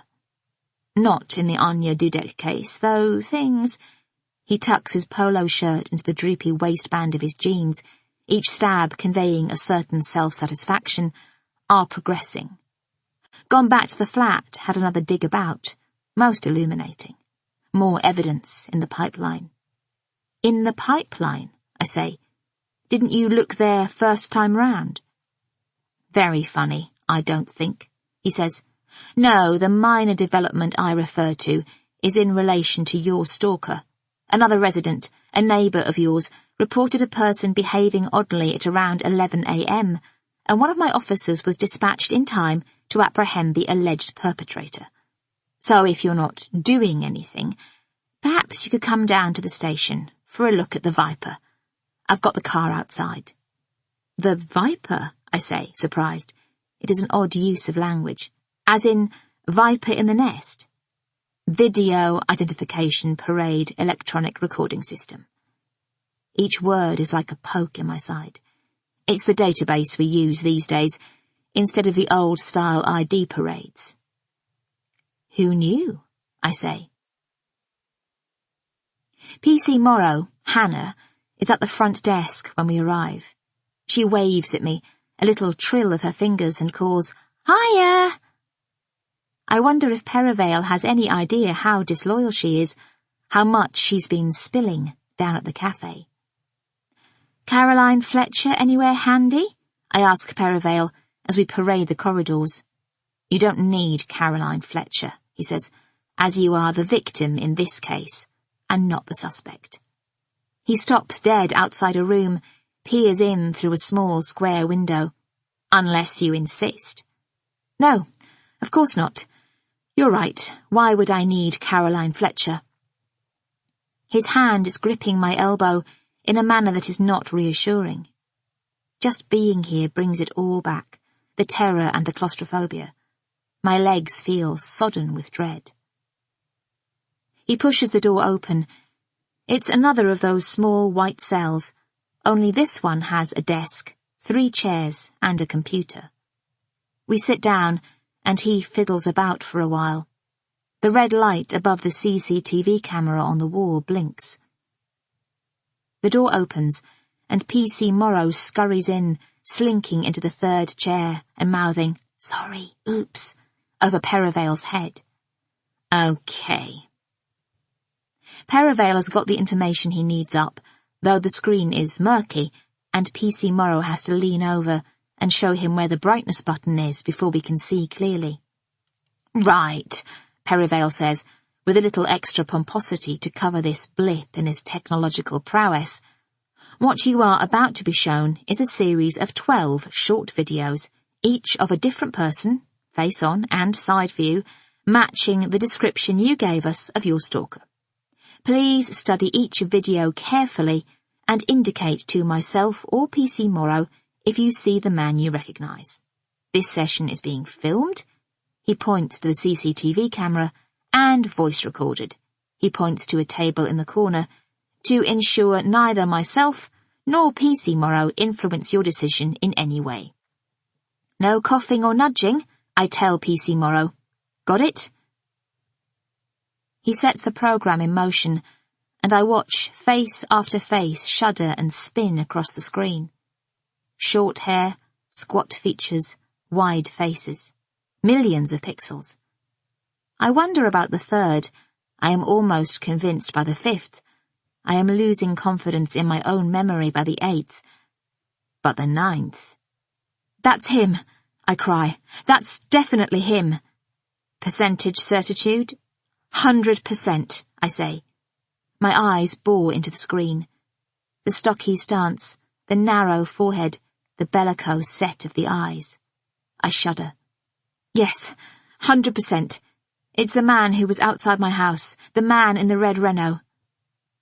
Perivale clicks off the machine and stands up. I ask him if I was right, but he tells me he doesn't know, that it isn't his case. He couldn't be in the room with me if it was. He will inform PC Evans, the officer in charge of this file, and someone will be in touch. A spasm of unease. So you don't know if there were any fingerprints on the DVD? I can find out. And that man, do you know if he is in custody or... He winces. He'll have been video recorded, possibly cautioned and released. So, yes, okay. I push my chair back and join him at the door. I don't understand. If it's not your case, why did you come and get me? Why did you sit with me just now? Perivale pulls down on his speckled jowls. Come on, he says. Do you really imagine I would miss an opportunity to spend time with you? PC Morrow giggles nervously. I don't know what to say. All the jokes I've made, the no coughing or nudging, is this what they have led to? This cringing stab at flirtation? Have I let him think he knows me? Or was Jack right? Is it just a sign of how misjudged this whole investigation is? I'm so riled I can hardly speak. I wish I could say the feeling's mutual, I reply eventually. Marta is back in the kitchen, standing at the island counter. Clara once said, in her experience, years of staff-room coffee breaks, that people divide into two types, drains and radiators. Clara herself is a radiator, no question. Robin is a radiator. Marta is definitely a drain. I ask her if she saw anyone suspicious poking around this morning, and she shakes her head. No, I see no one. She has been eating cereal, and she puts her bowl in the dishwasher and the milk back in the fridge. I watch her as she shifts around the kitchen, small, careful movements. She sits back down at the table, her eyes scanning a magazine. I decide, this time, to skip the preamble. I was spring cleaning this week, I say, trying to smile, and I had a little dust round your room. Little dust. I can't even talk to her about this without making myself cringe. She looks up, her eyes heavy. Found my jeans. They must have been put away there by mistake. She has flushed. She doesn't actually have to say anything, and I can see the struggle in her face. Finally, she says, I'm sorry. I borrow them. I just see if they look good. My heart softens slightly. And did they? She looks down at the magazine. No. Well, that's one mystery cleared up. The other thing, I couldn't help noticing all the envelopes and the box of receipts under your bed. Her fingers spread a fraction on her mug. She's wearing black nail polish with a Diamante star in the centre of each nail, the sort of manicure that demands a nail bar or a beautician. The world seems to be shrinking to a few people, tight points on a graph. It's just, I wondered... She is waiting tensely to hear what I am going to say. I don't want you spending your own money on things like that, I conclude, sending things home or whatever. You know, Let me pay. Her face is rigid. No, she says. Don't pay. It's fine. But all those presents home? Not presents. They are not presents home. I sell. She puts down her mug, pulls the ends of her ponytail to tighten it. I sell on eBay. On eBay? I can feel myself getting closer. What do you sell? Just things. I watch her carefully. Things? Things I find. Things I buy cheap. A haze clears. The screen brightens. You just have to find the right button. It is as clear as it is shocking. She has been taking my clothes, siphoning off the odd item here and there, stealing them. It's a relief to sit down. My legs are leaden. Did you sell anything to Anya Dudek? Her face closes. Her hands rest on the table, flat. No. Is she lying? Do you know, I continue carefully, I've got a big bag of clothes upstairs you could have. They're just going to charity otherwise. Keep the proceeds. You'd be doing me a favour. She rubs under her eyes. But, she begins. I am a little gratified to see the traces of mortification, a different sort of blush, higher on the cheeks. I should probably be outraged, but I am aware of a grudging respect. Was it so bad? I get sent so much. Some of those clothes still had their labels. I didn't even notice them gone. Did you tell the police about your eBay business? No. Did they ask if they could see you again? Did Perivale ask you any questions earlier today? No. I lean back. I'm baffled. All the evidence they have about Anya Dudek's murder is tied not to me, but to this house. It could be anyone. Today, Perivale said he had dug up something else, though I've no idea what that is. It might not be connected. The peculiarity for me is, why aren't the police questioning you as much as me? She shrugs. Perivale tell me, he know I am not the murderer. I find it harder than I imagined to put what I want to ask into words. How do you know? I say eventually. How do I know I am not the murderer? I let out an involuntary laugh. How do you know that he knows that you are not the murderer? Yes. I know because I could not have done it. I was with another person the whole time.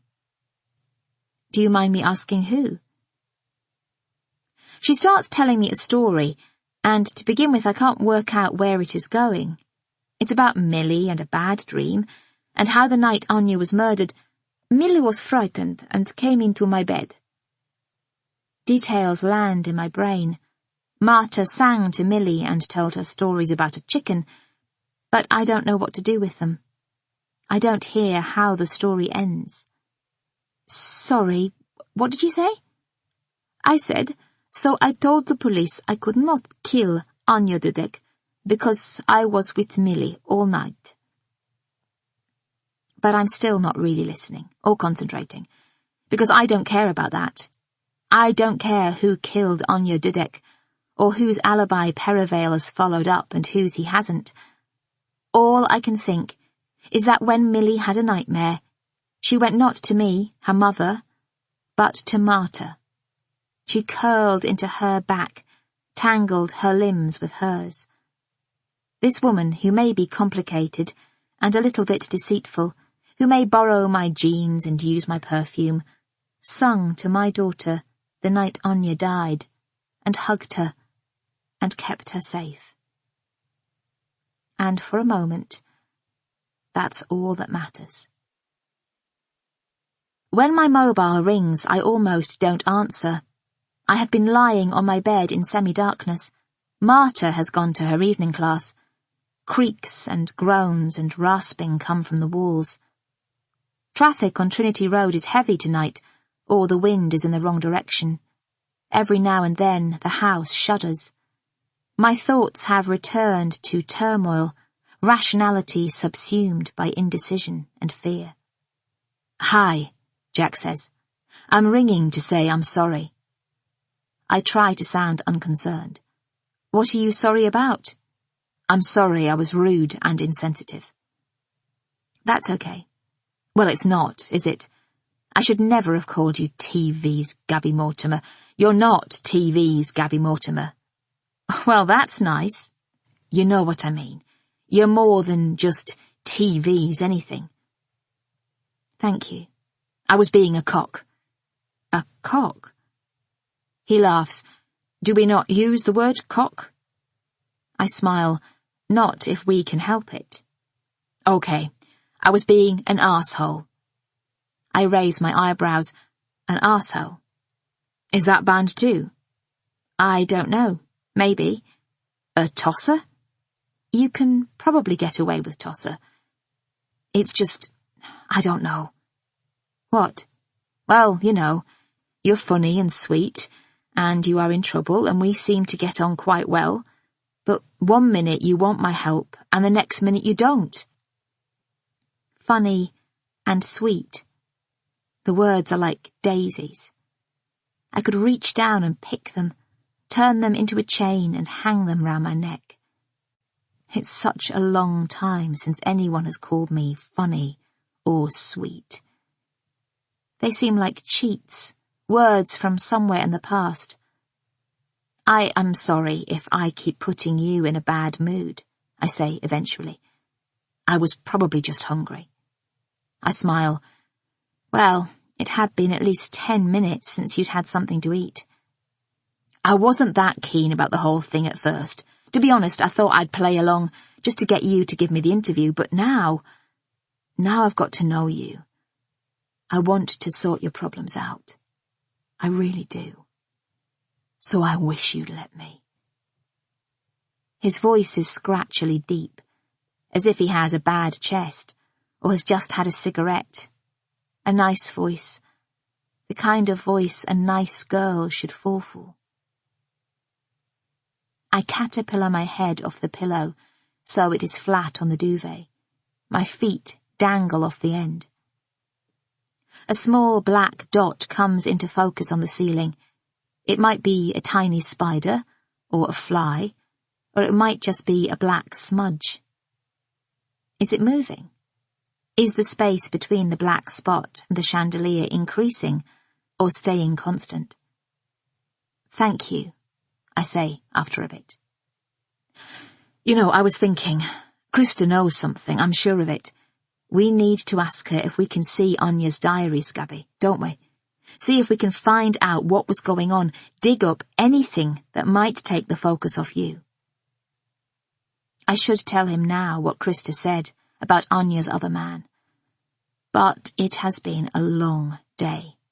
I am ridiculously tired, too tired even, to keep trying to clear my own name. What does it even matter anymore? And I'm liking this conversation now, as it is. Here is a man who knows I am in trouble and is desperate to help, unlike Philip. And maybe it's awful of me. I think fleetingly of that woman we had on the programme once, who was recovering from Munchausen syndrome, and had made up illness after illness in search of the sympathy and attention she had never had as a child.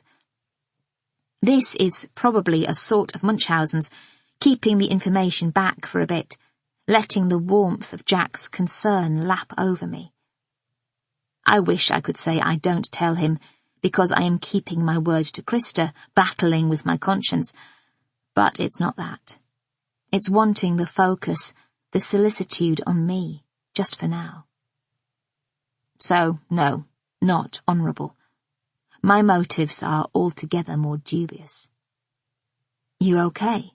he says. "Yes." My voice is a squeak. "It's just the beginnings of a cold." "Gaby, something is up." "What is it?" The black dot on the ceiling hasn't moved.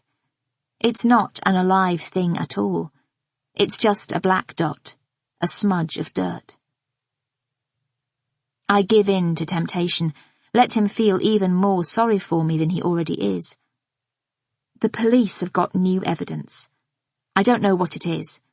Perivale told me today when I was down at the station. You were down at the station? Why were you down at the station? I let out a sigh. A man was caught poking about outside my house this morning, the same one as yesterday. The police took him in, but they've released him.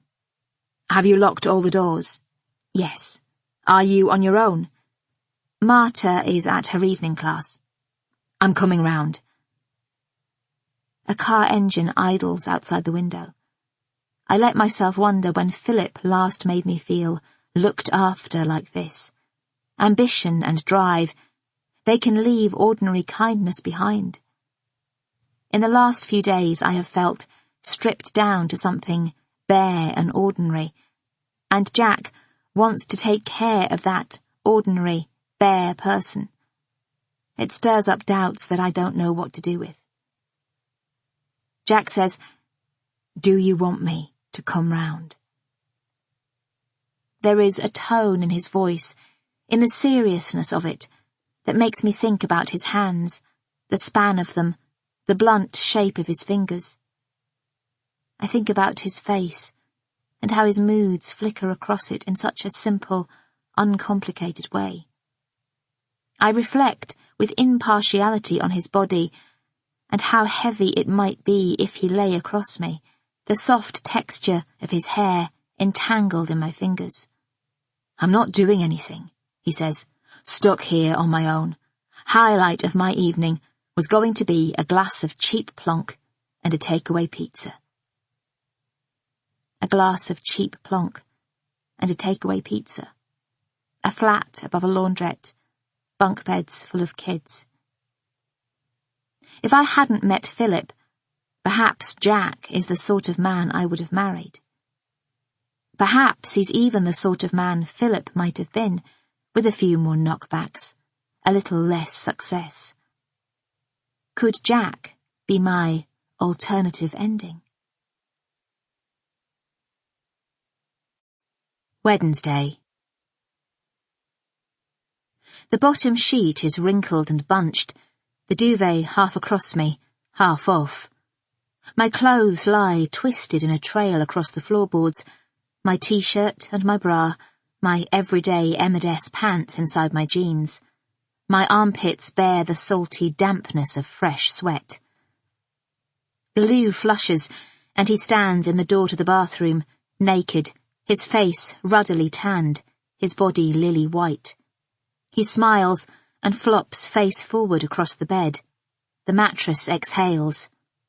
"Hello," he says. "Hello." Extending his arm along my upper back, he rolls me over so we're spooned. His chin rasps against my neck.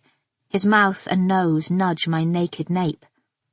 "I do like it short," he says. "I really approve." "Well, I am glad," I say.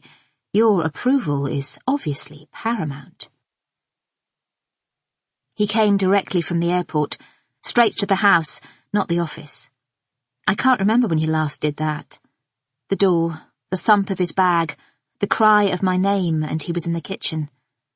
I was eating cereal, and the spoon catapulted muesli and milk onto the table. There was no time to swallow my shock. He was just there, arms outstretched, an outpouring of anguish and emotion, half drunk, half jet-lagged, I don't know. A tide of hyped-up sentiment. He decided to surprise me. As soon as his meetings were done and dusted, he had wanted to get home. It was all he cared about. There had been a boat trip planned. He had been keen to go, but... My mouth was squeezed into his shoulder, my whole body crushed. When I laughed, taken off guard, it came out like hiccups. "I've got to see Millie," he said, pulling back. "She's in Suffolk, with Robin and Ian. I told you." He arm-lengthed me for inspection. "Your hair," he said. And then, careering straight into a speech I imagined him planning on the flight, the queue for passports, the taxi. "I'm sorry for everything, Gaby. I know you've been through hell. It's all going to be different. We'll start again. We'll do anything. Go anywhere you want. Okay. What's happening with the police? Have they... They haven't charged anyone yet. Have they left you alone? Sort of. Thank God. And work? They gave you some time off? Did he really not know? Sort of, I repeated. Gabs, I'm so sorry about everything. Not just with what's been happening to you, but with how I have been. I can't believe... Come here. He pulled me to him. It was like a full-body massage. He wasn't himself. He was trying too hard. Marta was coming into the kitchen, and we exchanged a look of alarm. She backed up the stairs and disappeared. I heard her door shut and floorboards creak overhead. Do you not have to go to the office? I asked. No, they can give me a bloody day off. Have you been drinking? Just those mini bottles of Rioja on the plane. Have you slept? Gaby, I am in full control of my faculties. He sat on the edge of the table, his trousers wrinkled from travel, the same handsome, youthful Philip.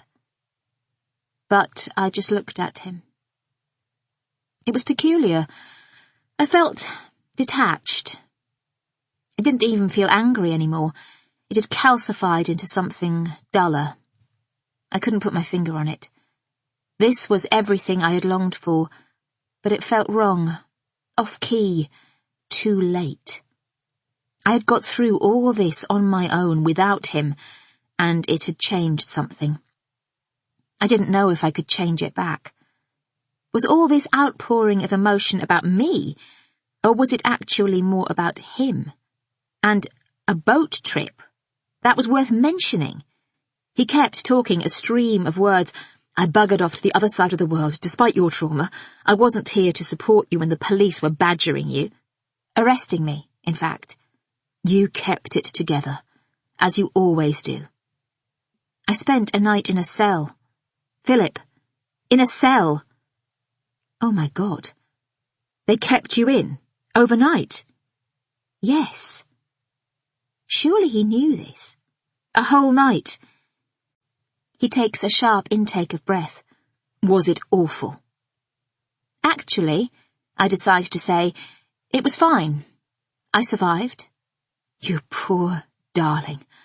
I don't deserve you. I noticed a vein in the delicate skin under one of his eyes.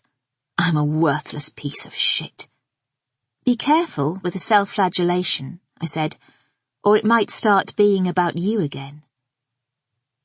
He turned his head a fraction and pressed his fingers between his eyes, pushing down on the bridge of his nose. The familiarity of the gesture stirred something in me. Philip always does this, grip his nose when he is tired, as if he thinks he can squeeze the tiredness out. I moved toward him and kissed him full on the mouth, which is a place that had felt out of bounds for a while. I was trying it out for size. He spread his palm across the back of my head. I could feel the pressure of his teeth against my lips. Then he took my hand and pulled me out of the kitchen, past Marta's closed door, and up the stairs to our room. His body is as familiar to me as my own. I know where the bones protrude, and the skin has begun to wrinkle, where a mole has grown, and where muscles have firmed. I was shy at first, the mortification of sex after a period without, the embarrassment, but it was not like Brighton. A part of me looked down, imagining the conversation I might have with Clara. Words like engaged, attentive, considerate. I could feel the force of Philip's emotion. It wasn't passion, precisely. It was something different. I turn, a dolphin flipping, to study his face. His stubble is white-tipped, paler on the chin than above his mouth, a bit like Perivale's, though that's a thought I wish I hadn't had. Skin flaking on the side of his nose, the odd hair that needs plucking. An age spot blooms on his temple. Is that new? The smell of peppermint. You've brushed your teeth, I say. Cheat. I was in the bathroom, and I saw my advantage. He looks at me seriously. I'm going to make an effort, Gaby. Starting with teeth. Starting with teeth. I consider him for a moment. Philip sneezes suddenly, as if the attention is too intense. Sorry, hay fever. He sneezes again, and this time makes the conductor thing with the invisible baton. Something tweaks in my heart when he does that, deep in the muscle. I prop myself up on my elbow. We have become very distant, I say. I know. He slips down next to me, folds a pillow into a bolster behind his shoulders, gazes into my eyes. So while I was away, tell me everything that happened. Go through everything. So the police kept you in, the bastards, and then decided to leave you alone, thank God. What else? I open my mouth to speak, but I close it again. I don't know where to start. I should want to tell him everything, shouldn't I? It should all come gushing out, and I should cry, and he should comfort me and beat himself up again for not having been here. He'll be horrified when he hears the details. How intimidating the police were, how sinister Perivale's obsession, how menacing the stalker, how bloody lonely a custody cell is at night. I fantasized about this moment at the beginning, imagined the guilt Philip would feel, how perhaps he might love me a tiny bit more. But something fundamental has changed. I don't know where to begin. I feel as if I am treading water in a storm. Eventually, I say, work hasn't been great, actually. I thought they had given you a few days off to recover. He seems genuinely not to know. Perhaps I have maligned him. I half laugh. Not sure that's quite how I would put it. I start to explain about Terry's awkwardness on the phone, the leaks to the press, the fact no one will return my calls, the conviction I have that they have pushed me out.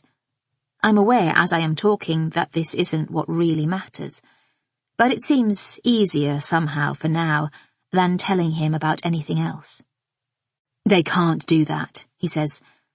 Everyone's expendable, Philip. We'll fight, don't you worry. I'll get on to Stephen at Witherspoon's. If they won't have you back, it'll be unfair dismissal plus defamation of character. They don't stand a chance against Stephen. He'll have Terry fired within the week. Here it is. Philip, back and fighting for me. Why don't I feel better? Also, I don't want Terry fired. As a response, it's so bullish, so lacking in empathy, so him.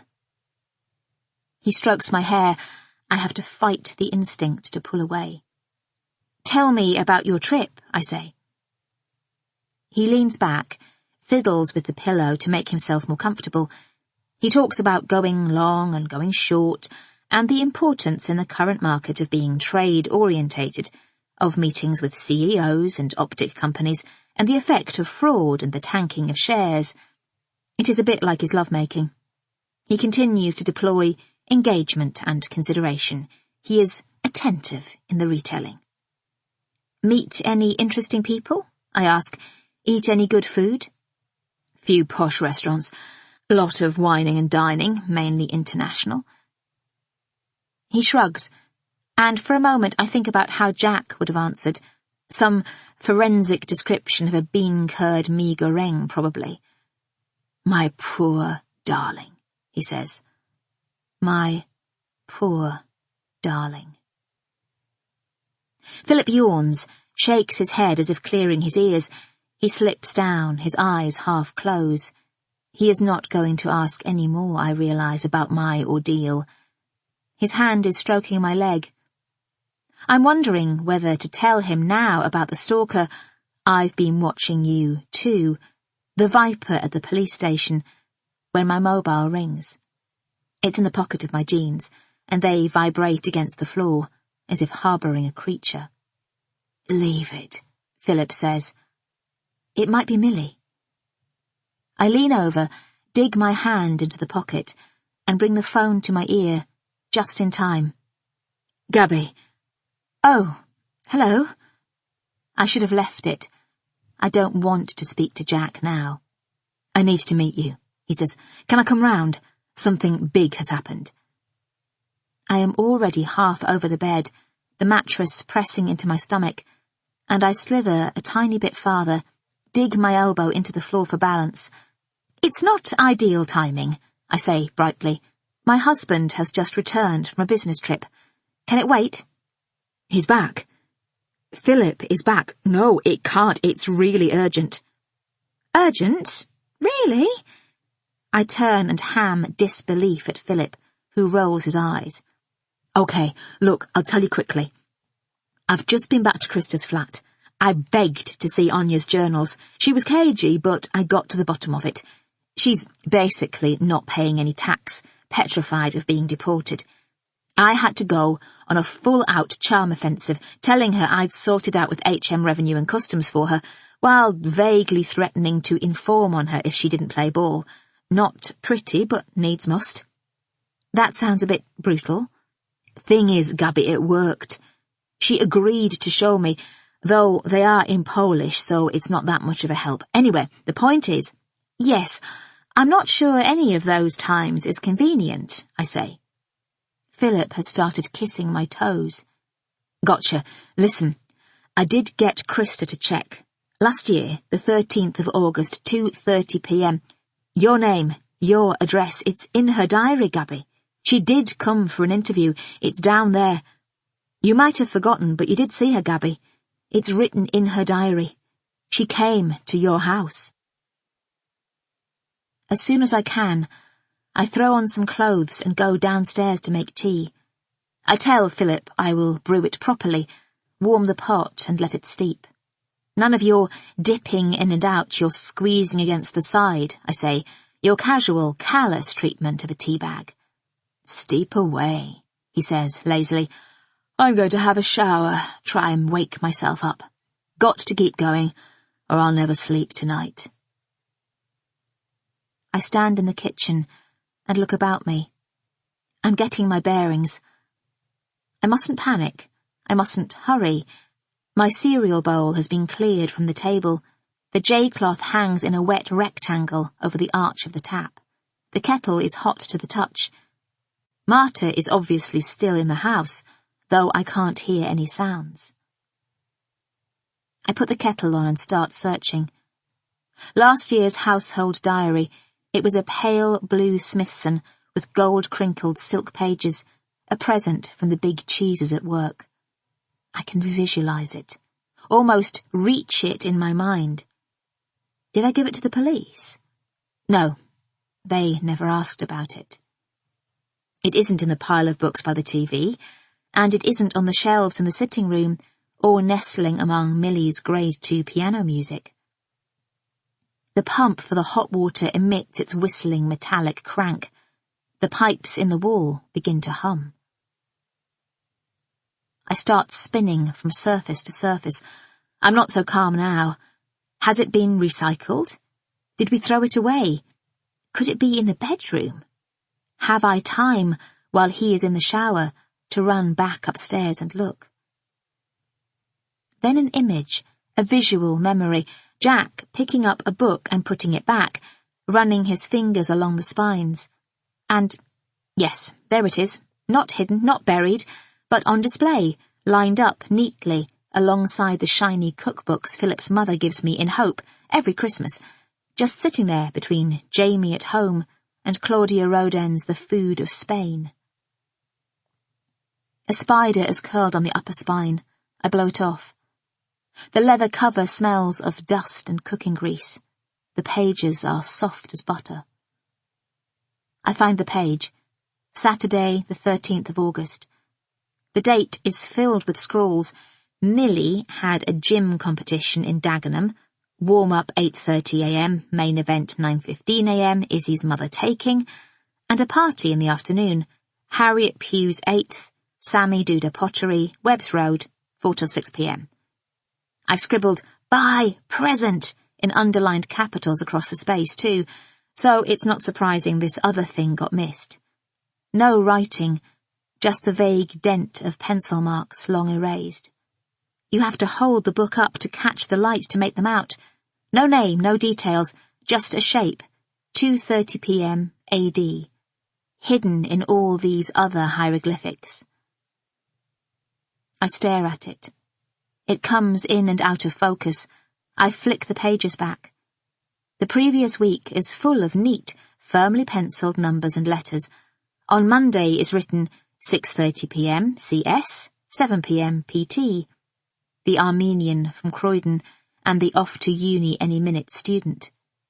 On Tuesday it says 7 p.m. NM, 7:30 p.m. NS, 8 p.m. PB, the non-driver, the male South African, and the lovely Portuguese with no English.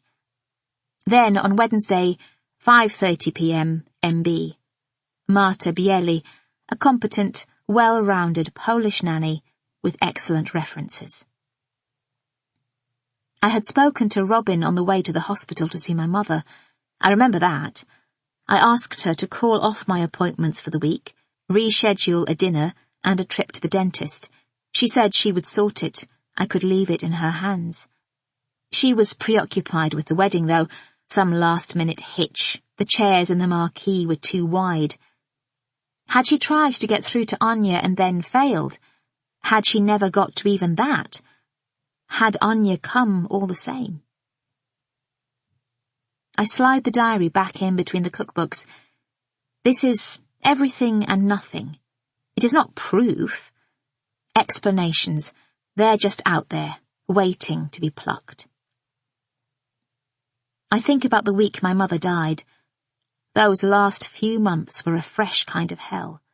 Police, doctors, interventions, vodka decanted into vases, miniatures in the medicine cabinet, inappropriate men passed out on the sofa.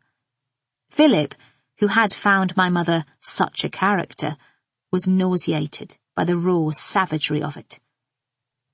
I didn't make him do anything he didn't want to do. I went to the hospital that last time on my own. Her skin was jaundiced, the whites of her eyes like yolks. Her bloated fingers shuffled invisible cards. She had picked at the sores on her arms and the scabs on the backs of her hands until they bled. Her abdomen was distended beneath the sheet. When she vomited into the kidney-shaped bowl I held, blood ran from her nose like snot. She told the nurses I had set upon her, pulled her hair, beaten her black and blue. An unnatural daughter, she spat. I stroked her back until she slept. When she woke, she vomited black clots. Philip wasn't with me when she died. My darling, he said on the phone the following day. My poor darling. He sent flowers, a neat posy of carnations and alstroemeria. He was late for the funeral, came straight to the crematorium from a work thing, tiptoed in. The kettle clicks off and I jump. The hot water pump jolts and quiets. I hear the overflow hissing down the pipes in the wall. I have started pouring water into the teapot when the phone rings. The cradle on the side table in the snug corner of the kitchen is empty. The receiver is by the bed upstairs, but the spare one is buried in the sofa cushions. When I press the button to answer, I think I hear a distant click. Hello, Mum. We're at a service station. I'm having lunch and it's not even lunchtime. Sausages. And what do you think is nicest? Chips, sauté, or buttery mash? I'm going for chips because Robin says they probably don't use real butter. More like, I can't believe it's not buttery mash, I say. I had forgotten. Millie and Robin, it's Wednesday. OBGYN. Millie is on her way home. I'm about to see Millie. Or margarine spread mash. Really disgusting anyway. Have you recorded House of Anubis? Robin and Ian don't have Nickelodeon, and I have to find out what happened. I need to, Mum. Mills? Hang on. Robin wants to talk to you. Millie, can I ask you something? Okay. I walk with the phone to the window. Can you remember back to last summer, the weekend I was with Granny in hospital, the weekend before you were a bridesmaid at Robin's wedding? Yes, she says doubtfully. Most of the garden is in shadow, but the camellia is still out. You had a gym competition in the morning, and Harriet Pugh's decorate your own pottery party in the afternoon. The one where they spelled my name wrong on the back of the plate I made, and we weren't allowed to do penguins. I really wanted to do a penguin with a bow tie. They were so cute. In between those things, do you remember a tall, pretty woman with long red hair coming for an interview to be your nanny? Movement in the hornbeams. Yes, Millie says. A squirrel trapezes to the bird feeder under the apple tree. Yes. Yes. She was really nice. She said she could do a cartwheel, but she was tricking. Daddy made her a coffee with a new Nespresso machine and he burned the milk. I sit down heavily on the bench. A dog in a distant garden barks. I speak to Robin on autopilot. They are aiming to arrive at some time or another. They are expecting something. Robin has to be somewhere at some point. If Anya came and Philip saw her, made her coffee, why did he keep quiet? Robin is still speaking and I must have responded in the way that's expected because she has said goodbye and hung up. I dial Jack. It doesn't ring but goes straight to voicemail. I put the phone down and groan out loud. What's up? Philip is standing in the doorway in my dressing gown, his hair wetly slicked back from his face, his cheeks pinkly shaved. Damp prints darken the steps behind him. You okay? I try and smile. He turns his back and starts opening cupboards, finding frying pans and cutlery. I met Marta on the stairs, he says over his shoulder. I gave her 30 quid and sent her out for the day, so we can have the house to ourselves. I'm going to make my wife breakfast. He has his face in the fridge, arms out to each side, as if he is stretching out a leg muscle. Not that there's much here. Eggs, manky cheese, 1 onion, carrots, an omelette à la Philippe. As he removes the items one by one, he makes a face at me, sort of, tra-la-la, aren't I clever? I manage to say, aren't you clever? I join him at the counter, and while he melts butter and sautés the onion and beats eggs, I take a frozen loaf of Hovis out of the freezer and chip away 2 slices to make toast. I find the Nespresso capsules and fill the back of the machine with water and scrub away the scorched deposits in the base of the milk frother. I'm trying hard to think, but my brain is racing, spinning, the wheels not touching the ground. Over on the table, my phone rings and vibrates. Don't answer it, Philip says. Ring them back later. Look! He shows me his empty hands, the empty pocket of my dressing gown. BlackBerry free. You've actually left it upstairs? Well, not exactly. It's in the hall, just about in earshot, but I'm not holding it, not clasping it to my bosom. Small steps, Gabs, small steps. It's the old, self-mocking Philip. Okay. I sit and eat my eggs, conscious of the scraping of my fork on the china, trying to behave normally. I tell him about Millie and Robin, how they will be here in the next couple of hours. I watch his face. Did he pick up the phone upstairs and already know this? He covers it well, if so. He looks delighted. His expression brightens and expands. I think of balloons filling with air, the paper seahorse Millie got for her birthday that grew to 10 times its own size in water. My little girl, he says. Is it possible Anya Dudek came for an interview here last summer? I say suddenly. The dead girl. Are you sure you haven't forgotten some small thing? Her coming here by mistake, you know? No. No, of course not. Why? Oh, nothing. Just something Millie said. He would remember if he made coffee, and if she did or didn't do a cartwheel. When at last his blackberry chirps in the hallway, he looks at me, with his head on one side, his mouth twitching. I nod. I pretend to be reluctant. Go on, I say. You know you want to. He moves to the sink, plops his plate in, reties the belt of the dressing gown, and disappears out of the room. Clive, I hear him say, his voice getting closer again. Yep. Okay, yes. He is back in the kitchen. Okay, run it past me. I twist the top of the plastic Hovis bag and return the loaf to the freezer, rearranging the frozen peas to make room. I slide my hands into Marta's satin-touch latex gloves to wash out the frying pan.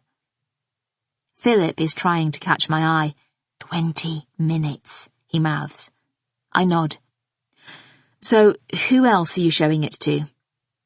He leaves the kitchen, but he doesn't go downstairs. I hear the sitting room door open and close. I listen for a while to Philip's voice coming in and out of earshot as he paces the sitting room, churning out those mathematical calculations that come to him so easily that drown out everything else. And after a few minutes, when I am sure he is absorbed, I slip down to the basement. His drawers are a foreign country, files in his neat writing labelled tax and VAT and dividends. A sheaf of clippings from newspapers, articles on optic multinationals, pens, staplers, loops of white wire bluntly ending in USB connections, headphones in a tangle, spare chargers. A sudden sharp pain in my thumb, a loose staple piercing. Last drawer down, passports, old and new, driver's licenses, a boxed file of photographic negatives, a plastic folder of muddled receipts and guarantees, the manual for the fridge, Philip's Nikon, a present to himself from his last trip, hardly used.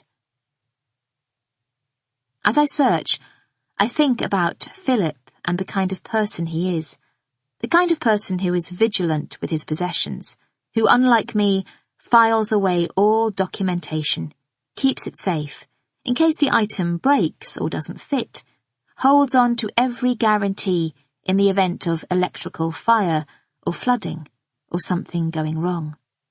He is careful and meticulous, not wild or impassioned. This is what I am thinking when a small piece of white paper shuffled between the receipt for the Krupp's titanium Nespresso machine and the Weber 5-burner gas barbecue slips into my fingers. It is a long, curled-up receipt, figure totted upon figure, dated last December. Agent provocateur. Love. That's the range. A love bra and a love thong, a love basque and a love slip. A whole lot of love. It's all about love in the end. I force myself to breathe. Sometimes the intensity of an emotion can be so overpowering, you can hardly move. I throw it back into the file, and I stuff that file back into the drawer. The moment the receipt isn't in my hand, I'm not sure anymore. Those undies he bought me? For my birthday, or was it Christmas? They were from Myla, weren't they? From the shop round the corner from his office. Quick dash at lunchtime, maybe even by his secretary. Or have I got that wrong? Were they agent provocateur, a trek across town, a labour of love? Maybe they were. Can I explain it all away? I have put the other files back in the drawer on top, and I try now to push it closed, but it won't go all the way. Something is stuck behind. I put my hand in at the back, squeeze it down behind the drawer, and bring it out again. A gold chain dangles from my fingers. It's tarnished and a link is broken. I think I snapped it myself. A small, round pendant nestles in the palm of my hand. Saint Christopher, shouldering his infant burden. A fugitive thought, do saints go out of fashion? They're so rarely worn these days. Except, of course, Anya wore one. I take an enormous breath. It's more like a shudder. Then, with abnormal calm, I shut the drawer and stand up. I cross the room quietly on the balls of my feet and pause at the bottom of the stairs. His voice is getting closer. Is he on his way down here? I duck into the gym. Nautilus machines hulk across the room. I listen hard. He isn't on the stairs or near them. He's turned back. He's still talking on the phone, wandering from room to room. I lean on the running machine to think. I can see the window from here, crisscrossed by iron grating, a patch of sky, a crown of tree. I make a decision. I'm going to go upstairs as if nothing has happened and get out of the house as quickly as I can. But I am still holding the St. Christopher. There's a hole at the bottom of the running machine where a pair of rectangular rods lead from each footrest into deep hollows. It's dark in there. In any other circumstances, you wouldn't want to risk your fingers. I stuff the necklace into the space, and then leave the room and run back into the kitchen. Philip is in the sitting room, still on the phone, barking commands. By the sound of it, he's sitting on the piano stool. Our plates and coffee cups are still by the sink. They could go in the dishwasher, but I need something to do with my hands. Plunging them into scalding water is a start. Philip must hear the taps running. I hear him padding down the steps, and then he is in the room. He makes a face and a winding up gesture with his free hand, and then he pins the blackberry to his shoulder with his chin, and comes up behind me and puts his arms round my waist. So, their position again? He says.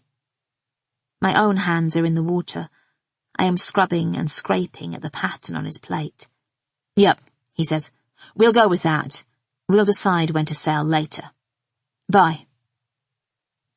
He hangs up, slips the phone into the dressing gown pocket, and rests his chin on the top of my head, a pointed weight. If he leaned any harder, my vertebrae would crumble, my head would be forced into my neck. I am not sure that I can move, but I manage to bring my soapy hands out of the suds. Things will change, he says slowly. Do you mean that, Philip? I peel off the latex gloves and wriggle so I can turn to face him. 5-year plan and all that.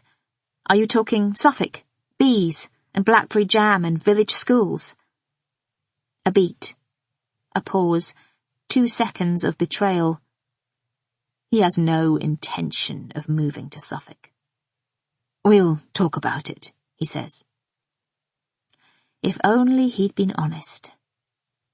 I can't keep it in. Are you absolutely certain Anya Dudek didn't come here? Such a small thing to forget in our busy old lives. I told you. No, she didn't, for fuck's sake. He steps back, takes the phone out of the dressing gown pocket, and slams it on the counter. I turn to the sink again and take out the plug. The water circles and disappears. I wipe my hands on a tea towel, the same one I threw to Jack.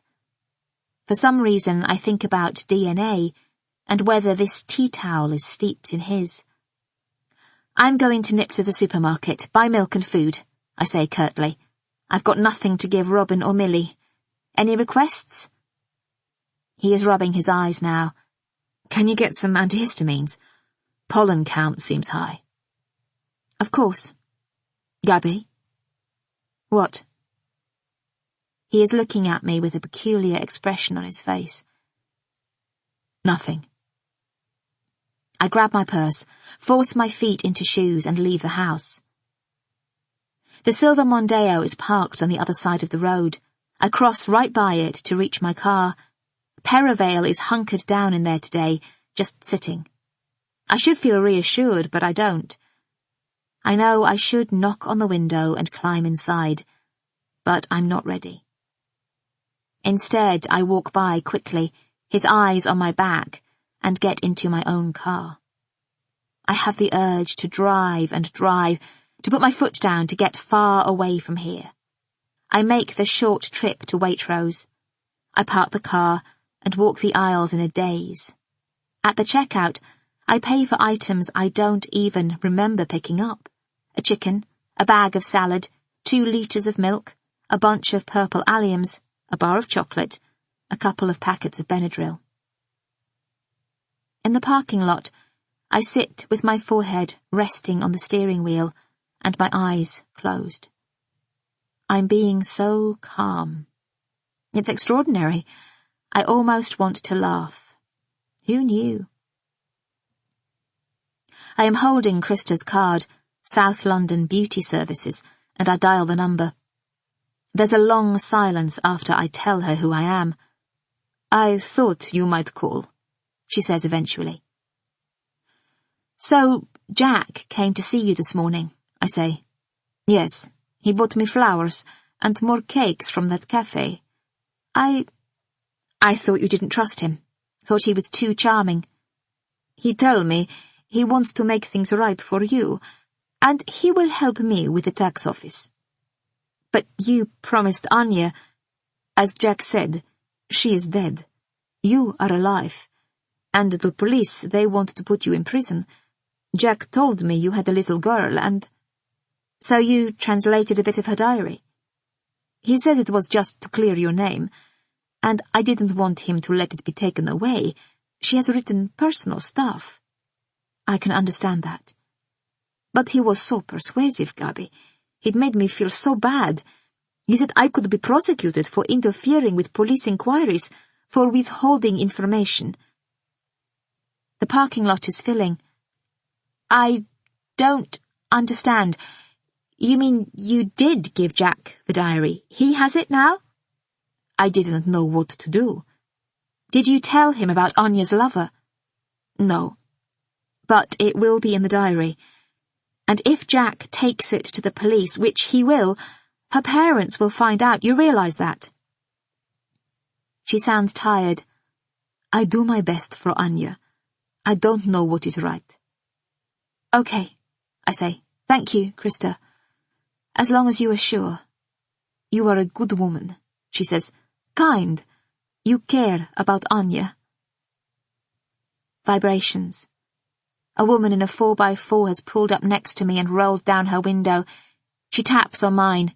"You leaving?" she shouts. "Not quite yet," I mouth. The woman tuts, rolls her eyes, annoyed. I have 3 missed calls from Jack. "Where are you?" he says when I get through. "Can you meet me?" His voice is low, full of import. I interrupt before he can say anything else and tell him that Anya did come for an interview at the house, but that she didn't see me. She saw Philip, but he doesn't remember. "That's very odd, Gaby." I need to tell him what I have found out as calmly as I can. Now, before he says anything, before I scream. There's more. Krista confirms that Anya was seeing another man, and that he had got her pregnant, not Tolek. "I know. Gaby." I keep going. "I found an agent provocateur receipt in Philip's drawer, and the St. Christopher, the one the police are looking for. He had it. She gave it to him, or he took it. He'd hidden it at the back of his drawer, the St. Christopher, the missing St. Christopher." I sound hysterical. "The other man! It's Philip! Philip is the other man!" "Where are you?" "I'm at Waitrose." "You're at Waitrose?" "It all makes sense, Jack. If Philip was having an affair with Anya, nipping round there all the time, the A6 mud shavings from our front garden, the pizza receipt, He'd have picked up my card without thinking. I break off. My PIN, 2503. Our wedding anniversary. And the newspaper clippings. She'll have had an obvious interest in you if she was having an affair with your husband. The clothes. My voice cracks. Not bought in Farah, not sold to her by Marta. Presents from Philip. I imagine him flicking through my wardrobe for little garments that might suit. I'm 10 minutes away, he says. I am coming to find you now. We'll go to the police together. We'll take Krista's diary, get someone to translate it. No, don't. We have to. If Philip is the killer, we don't know that. I'm trying to work it out in my head. He could have been Anya's lover without murdering her. I mean, couldn't he? I can't imagine it. It's not possible. I know Philip better than I know myself. He's not a killer. So if he was just her lover. Just her lover. I laugh again. It's not my best laugh. If he was just her lover, why didn't he come forward, Gaby, when you were arrested? An innocent man would have done that. I'm sorry, I don't like it. I'm coming to find you. I just can't believe he killed her. Why? Maybe she was threatening to tell you. His alibi. He's got an alibi. Alibi or no alibi, of course he killed her. It's the obvious explanation. I mean, how cast iron is an alibi that crosses a whole night, that gets passed like a baton among secretary and colleague and waiter? I've heard about his statement. He used the gym in the office basement, supper at Nobu, drinks at the Dorchester. In that city crowd, who notices who's there, who isn't? I close my eyes. Philip's Parley Z2, how proud he is of its streamlined speed. Office to home in less than 15 minutes. A jiffy, a flash, 2 shakes of a lamb's tail. It could still be Tolek, I say. He could have been lying about Poland. I mean, it could still be him, in a jealous rage. I mean, I'm not going to go to the police until I know more. They don't need to know anything unless Philip killed her. I don't want Millie being put through hell otherwise. The press outside the house again. She's coming back today. She'll be home any minute. Gaby, come on. His voice is patient. It's evidence. I'm sorry, the police have to know one way or another. And if Philip did do it, you're not safe. For Christ's sake, he might even have tried to frame you. Perivale mentioned new evidence.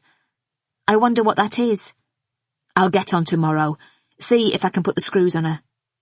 Do anything to find out. Sleep with her if necessary. Steady on, he says. We both laugh. Or I think I laugh. Perhaps I cry. Give me a few hours. There must be some other explanation. I'm begging now. I have to hear it with my own ears. Trust me, Jack. Please. The house is empty. No sound at all. As quiet as the grave. The sort of stillness that settles about your ears like muffs. I move to the foot of the stairs to listen for a voice, a creak. An envelope with my name on it lies on the bottom step. Philip's writing. He has left me a letter. The back of the envelope isn't sealed or even tucked in. The shiny strip of glue is unused. 2 folded sheets of paper inside. I sit down and open them.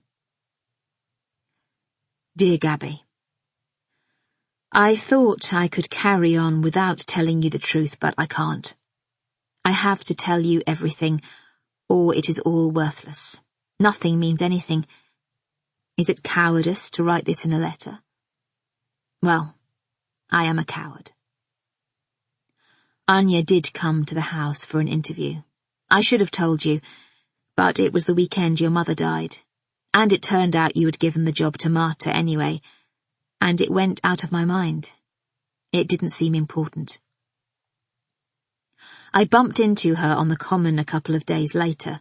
I was on my way home from work on my bike and I nearly knocked her over, just beyond the bridge, where the cycle path ends. I felt guilty because I had never got back to her about the job, and I ended up buying her a cup of coffee. I walked her home. We started an affair. There, I've written it down. I can't unwrite it. We didn't mean to fall in love. I should lie and say I didn't love her, but I did. I have to be honest, I owe her that. When she told me she was pregnant, I didn't know what I thought or felt. I never intended to leave you and Millie. This was something of a bonus. Lots of men at work see people on the side. I played for time. I told her I needed to find the right moment to tell you. I didn't know what to do. When she thought she'd lost the baby, I think I was almost glad, as if the decision was being made for me. I felt sick, Gaby, torn in half. I was tortured by the thought of you finding out. This is not the place to write about her death, her murder, the horror of which I am sure I am responsible for in some way. She was a woman who inspired great passion. And if... The rest of this sentence is crossed out. Gaby, I didn't kill her. I promise you that on my life. I don't know how to make you believe me, but I did not kill her. I could never have killed her. I turn to the second page. His tears have fallen on the paper, and in places the ink has smudged.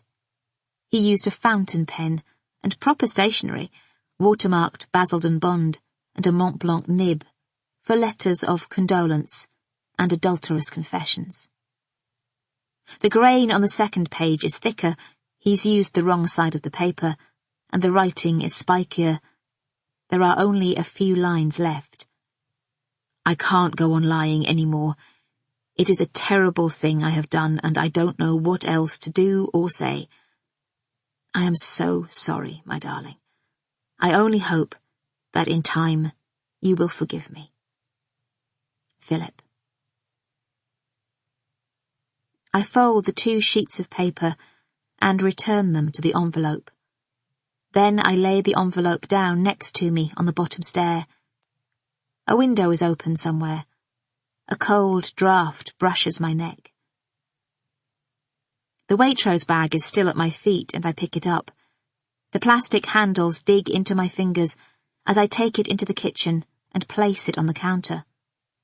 I put the food away, arrange the alliums in a vase. Philip's medicine I leave on the counter. The phone goes and I answer it, unthinking. It's someone calling themselves P.C. Evans. I vaguely recognize the name. I have some bad news, I'm afraid, he says. D.I. Perivale asked me to bring you up to speed with the case. The case? Unfortunately, the DVD you supplied had no recoverable prints apart from your own. As for the suspect you identified on Viper, he is a news reporter with the Sunday Mirror. We've had a word with him, told him not to be such a silly bugger. They're all scum, I'm afraid. Not much else we can do. Okay, I say. Then I walk slowly upstairs. Philip is scrunched up on our bed, his face entombed in the pillow. He is wearing new shoes. The price tag is still stuck to one of the soles. For a fraction of a second, I think he is dead. I stand in the doorway considering him. Then I kneel down and say his name, and he turns his face to me, blotched and red and tear-stained, eyes squeezed by swollen skin, a ruin of a face. Philip, I say again, and like a desperate child conceding need, he pulls himself up and buries his head in my chest and sobs. His hands claw at my top. Is it grief for the girl, or anguish at his actions, or guilt, or fear at what I might say? I don't know. All and nothing. His body is racked, a creature, not a man. I can't quite bear it at first. We didn't mean to fall in love. but after a few minutes, I touch him. First his hair and then his shoulders. The strokes are light, then firm, like a massage. I knead the anguish out of him. Pity, like a small caged bird, beats inside me. Time passes. His shudders slow and then stop. When he raises his head, he shields his eyes with his hand, so I can't look at him. Gingerly, I lift his hand away. "I've made your shirt all wet," he says in a small voice. "Budge up." He moves over, and I lie next to him. We stare at each other. "I'm so sorry, Gaby. I'm so sorry for everything." He says sorry again and again. I interrupt. "Why didn't you tell me?" "It was an affair. I thought you didn't need to find out. Everyone at work has affairs. I just thought..." "You just thought?" "I thought I could get away with it." He groans. Pete Anderson once told me, a little extramarital is something extra. A treat for working so hard, a perk of the job. My stomach turns. "But you were in love with her." He lets out a noise, a strangulated moan. "I don't know. I wasn't going to leave you. I would never have left you and Millie. I got in out of my depth." He has stopped crying, taken control of himself now. "She reminded me of you, as you were when we first met, so fiercely independent, so determined to put the past behind you and make something of yourself." He is gazing at me with tenderness. "She even bit the corner of her lip, the same way you used to, half confident, half desperately insecure.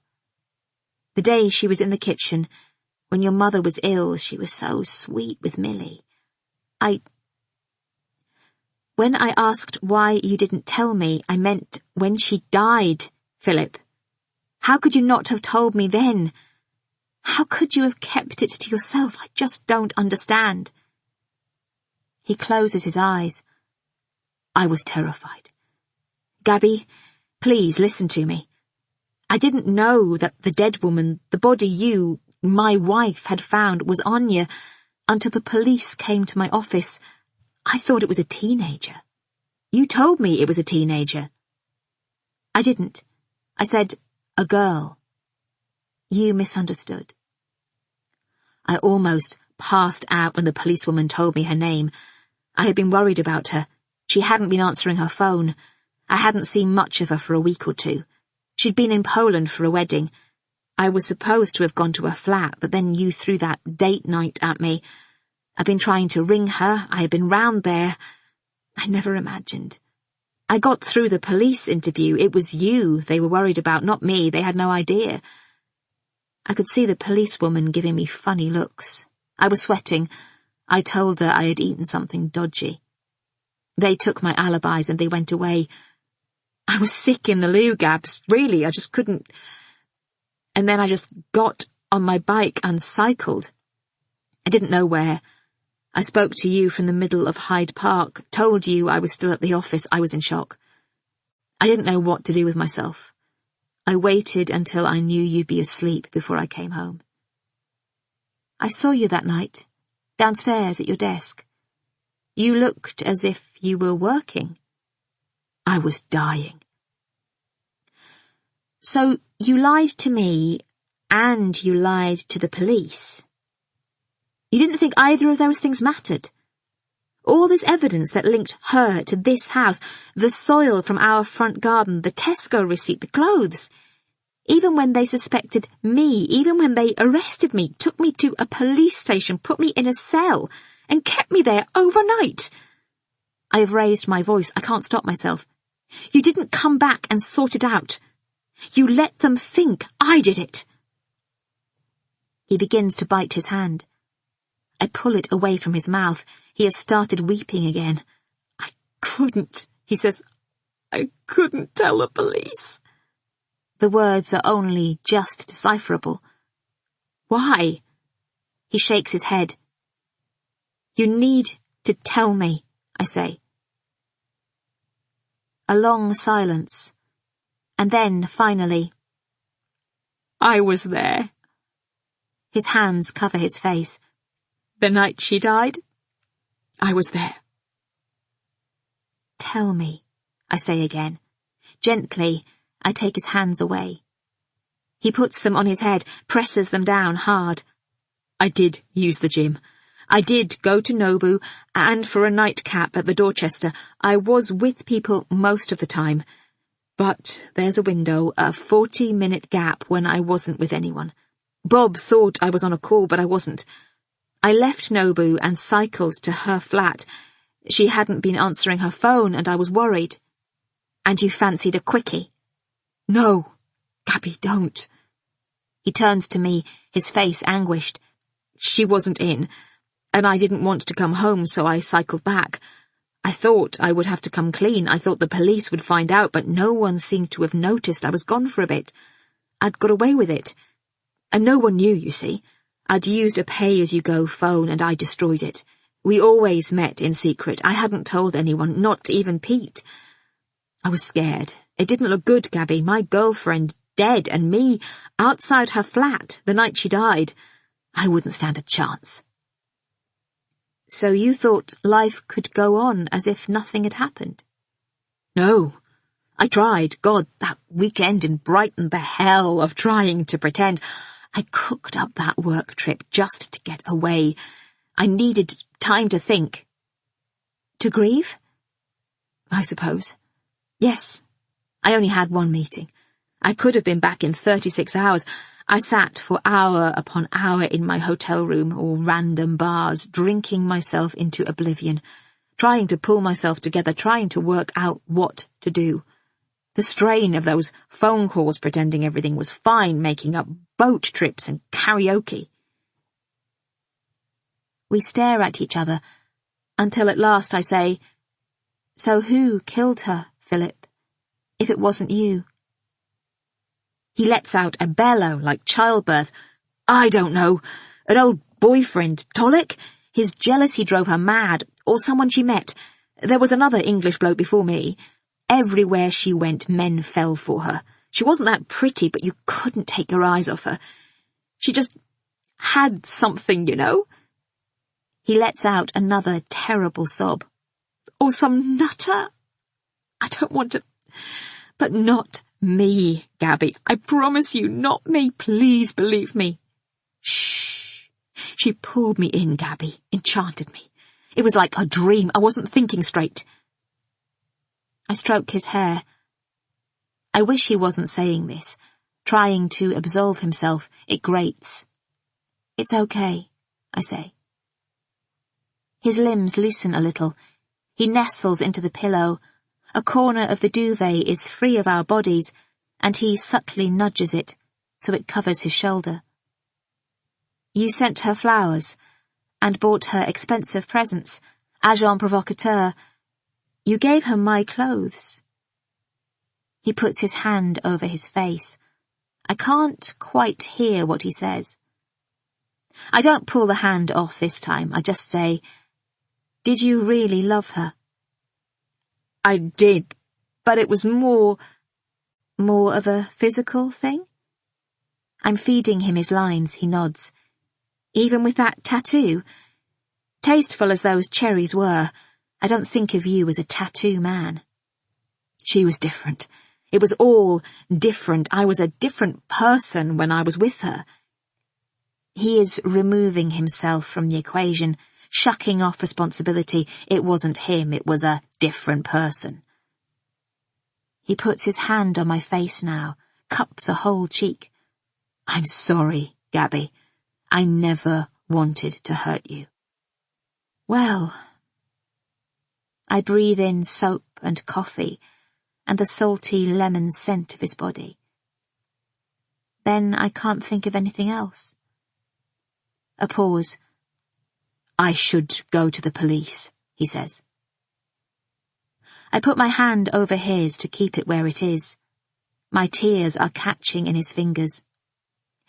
Millie will be here any minute, I say into his skin.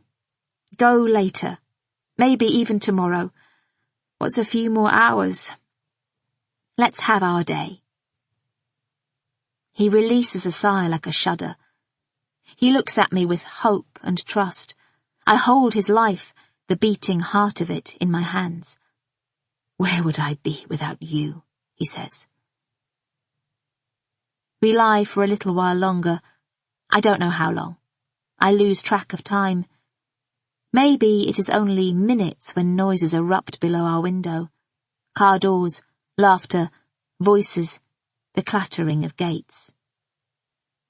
I leave Philip in the bedroom and go downstairs and open the front door wide, and there is Millie, in shorts and bare feet, her face rosy with country walks and fresh air and home cooking. And coming up behind her is dear Robin, cheerful and no-nonsense, holding a handful of muddy rhubarb.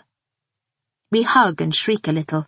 Millie jumps up and down and makes a cross face at my hair, and Robin makes a dash to the loo because her pelvic floor is shot to shreds.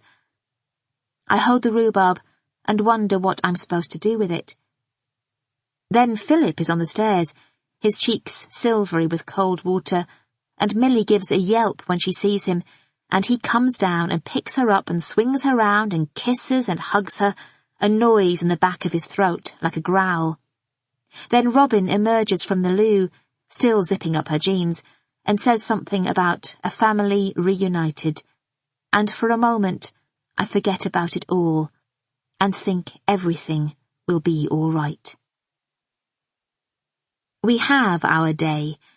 We roast chicken, which Millie is too full of sausages and chips to eat, and we play Racing Demon, a holiday treat.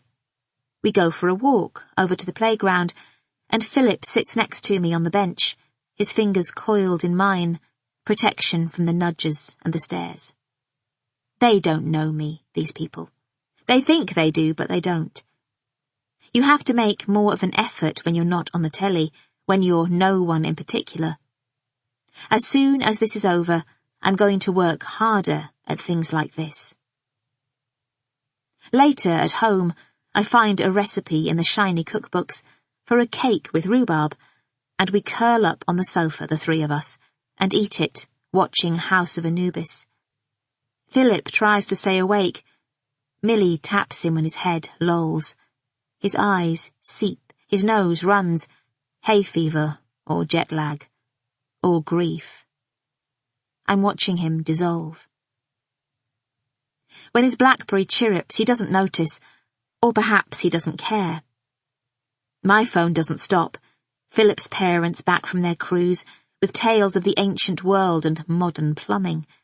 Can they come at the weekend? Is that okay?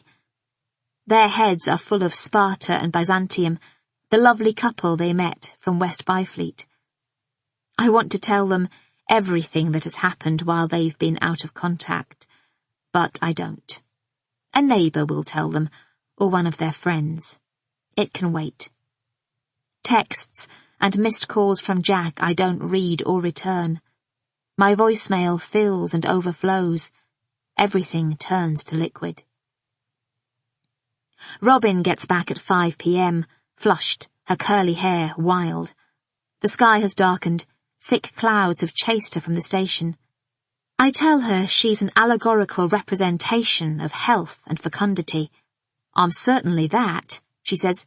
Doc says I'm tickety-boo down under.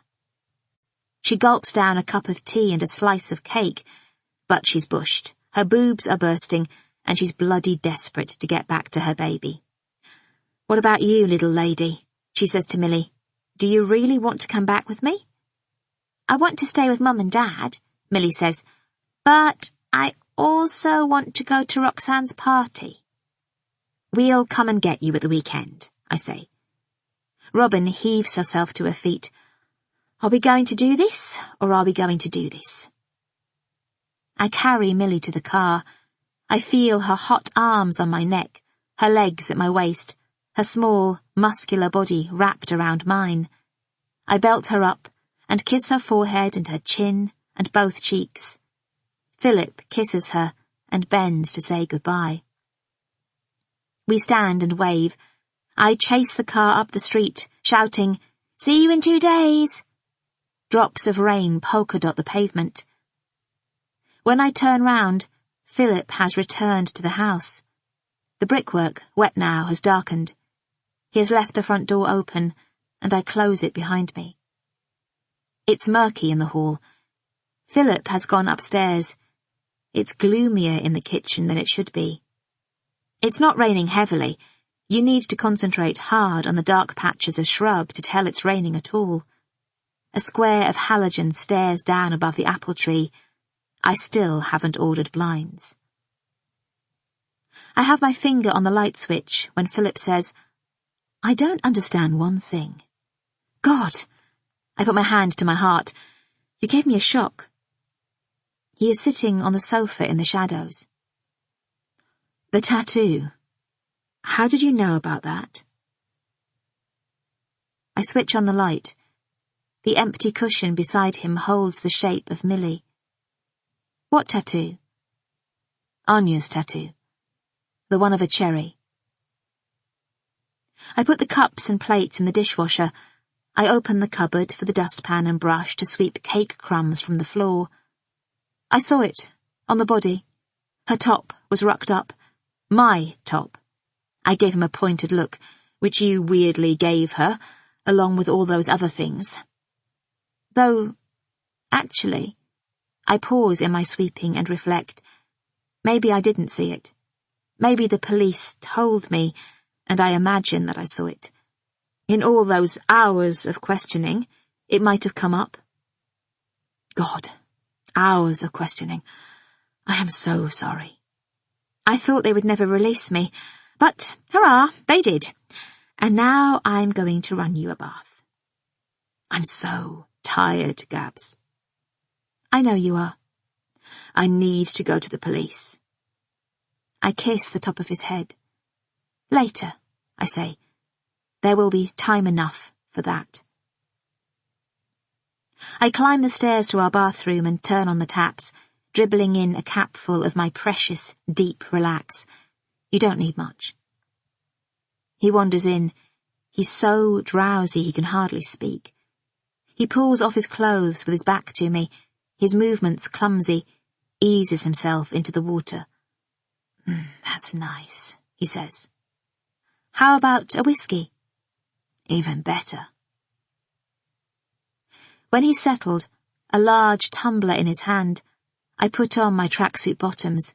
I wish I had my Asics. My Dunlops are too jolting. I chuck them back into the cupboard and lace on Philip's Asics instead. I stand in the doorway of the bathroom. I gaze at the face I loved. His eyelids are closing. The fatigue and the stress, the grief. For once he looks older than me.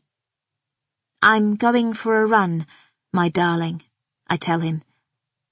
And I leave the house.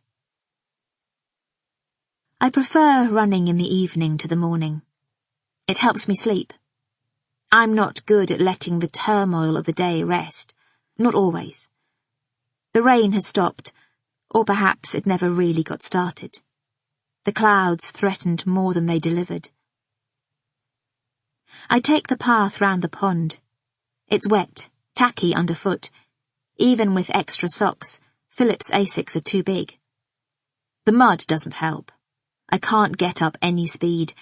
I need that to run it out. We all have coping mechanisms. The slap and pound of rubber compound on tarmac and gravel and grass. That's mine. Small flies swarm above my head. I bat them away. It can be idyllic, Wandsworth Common, in certain seasons, certain lights, a patchwork of rich greens, the pale mist of hawthorn, autumn in its bright regalia. This evening, it feels dull and flat. A supermarket cart is upended in the weeds. There's a gathering of bored geese. I leave the pond and join the central path. A black scarf, cashmere, perhaps, though that might be the effect of raindrops on wool, hangs on a railing. A child's broken scooter sticks out of the bushes. Pieces of people. Dropped. Forgotten.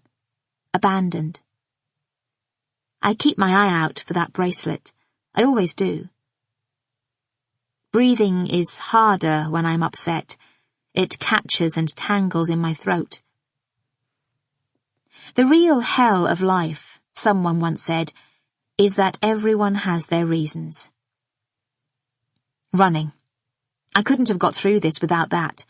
The fake smiles, the brave face, the pretend family jollity, hoping it would go away.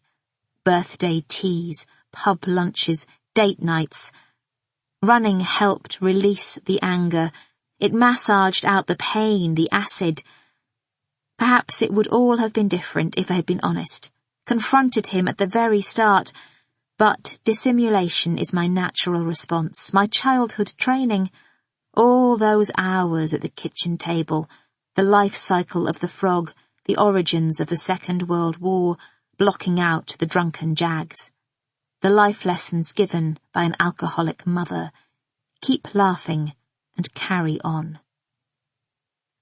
I turn the corner. Another runner passes, elbows like knives. At the playground, 2 teenage girls dangle on the swings. I stop, lean forward on my knees. I try and inhale. I am not sure I can run this evening after all. I can't do it right. I can't do anything right. My head is throbbing, churning. My heart is beating too fast. Is this panic? Or is my body giving out? I lean against the playground railings, try to recover. Did he really think I didn't know? Of course I knew. Oh, not at first. Not when I was burying my mother, when I couldn't see for grief and guilt. It was a week or 2 later, when that had settled into something lower and duller, that I suspected. My husband, the secret philanderer, not so much. And what gave the great lover away? A yawn. In September, a Sunday night after a weekend when Millie and I had been in Yeovil, packing up my mother's flat, shoveling shit, as Robin put it. What had he been up to, I asked. How had he spent the days? He began to answer, and then paused to open his mouth, force it out, a slow, fake yawn that played for time. Bit of bike, he said, bit of work. Not lipstick on the collar, not a blush or a long blonde hair. Philip slipped up with casual exhaustion. I watched him carefully. Erratic in his behaviour, overly loving 1 minute, distant the next. He disappeared at peculiar hours. His phone went straight to voicemail. He smelt odd. Not of perfume, nothing so romantic, but of fried food and washing aired on radiators. One Saturday, when I didn't go to Yeovil as I had planned, he was edgy, irritable with Millie. He took a phone call in the garden. Later he fiddled with his bike, said it needed parts. The girls at the swings look across at me. I straighten up, run on as far as the entrance to the closed-up cafe. He didn't even take the car. How stupid did he think I was? He crossed onto the common, and I followed him. They met not far from here. I saw them walk toward each other and not kiss, not touch, just meet. They wandered toward the cricket pitch, the accidental brushing of their fingers. Over by the tennis courts, protected by the trees, I watched him turn, walk backward, pull her into his chest with both hands.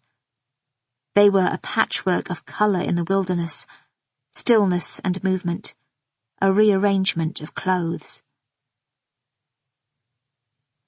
There is a picnic table outside the cafe, and I sit down on the bench, put my head between my knees. I fight the nausea in the back of my throat. I didn't know until today how they first met. So she came for an interview. To be my daughter, our daughter's nanny. She has been in my house. She met Millie. The betrayal just goes on and on. Sexual jealousy is agony, but this is the real pain, so sharp you don't know what to do with it. Philip was my best friend. He knew my every secret, and yet he conspired against me in a way no one ever had. My mother let me down, but she was in the grasp of something bigger than her, an illness. But Philip did this to me of his own free will. He knew what he was doing. It is unbearable. I rock back and forth. I trusted him. And he betrayed me. No one is really who you think they are. Everybody has different sides. Nobody cares enough to keep you safe. I bring my head up, lean back against the wooden struts. I watch the car lights glide along Trinity Road, then across the cricket pitch, the silver-grey buttresses of Wandsworth Prison beyond. I force myself to my feet and start running, properly now, try to pound it all out, along the bowling green, up the steps, past the tennis court hut. I want to clear my head, but I can't. I've stirred the pool. I was pitiful, wasn't I, back then? Waiting, watching, pathetically hoping if I were kind and loving and cheerful, it would go away. I told myself a scene would make things worse. Under siege, Philip becomes entrenched. When I wanted another child and he didn't, the more I wept, the firmer he became. In this crisis I kept quiet. In my head, I took sanctuary in cliché, a fling, a bit on the side, phrases pert with insignificance and brevity. I would have done anything to keep him. The thought of life without him was unimaginable. It had to go away. But it didn't. It went on and on. At Christmas he took long walks to clear his head. We needed milk at funny hours. Once or twice I followed, hovered outside her grotty flat, feeling sordid, grubby, ruined by it. I have to think it through. I have to keep going, to be sure. The week of Millie's birthday. I don't know whether he went to see Anya, or whether he was just distracted by the thought of her, but he forgot. He didn't come home. Millie blew her candles out without him. Marta and I sang, and she opened her presents, and I pretended everything was fine. Busy old Dad. Our wedding anniversary.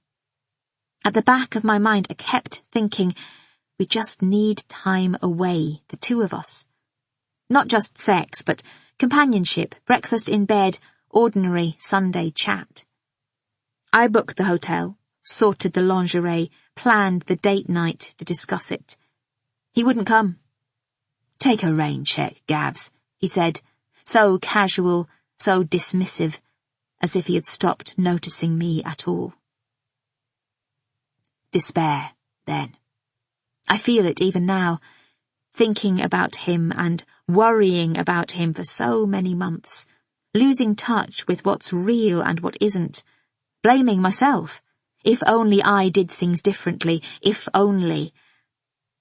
I was worn down by the fear of him leaving. I didn't know who I would be without him. I presented this front, this capable working mother. What a lie. I'm laughing now, into the bushes, the net of trees. The sound echoes over the railway cutting to the path on the other side. I stop abruptly. I'm going mad. I've already gone mad. That night, images I have buried, black and murky, rise to the surface. I had screwed up my courage, practiced in my head. I tried out phrases, fought cliché, what he owed me, what I was worth. I would be calm and gentle. I wouldn't rage. I waited. I cried. I put on his grey hoodie for the smell of him against my skin. I tried to remember what it was like when we were close. I had forgotten to be natural, how to be myself. I fantasized about him collapsing in remorse, tears and love. I had a drink, and another. I waited. When he rang from Nobu, I was rolled tight with tension. One blow, and I would break. He wasn't coming home. All for nothing. I ran out of the house. I tore along here that night, battering the path, arms tilted and askew, my head hot. I hammered on her door, stood there, crazed and out of breath. Why did I go?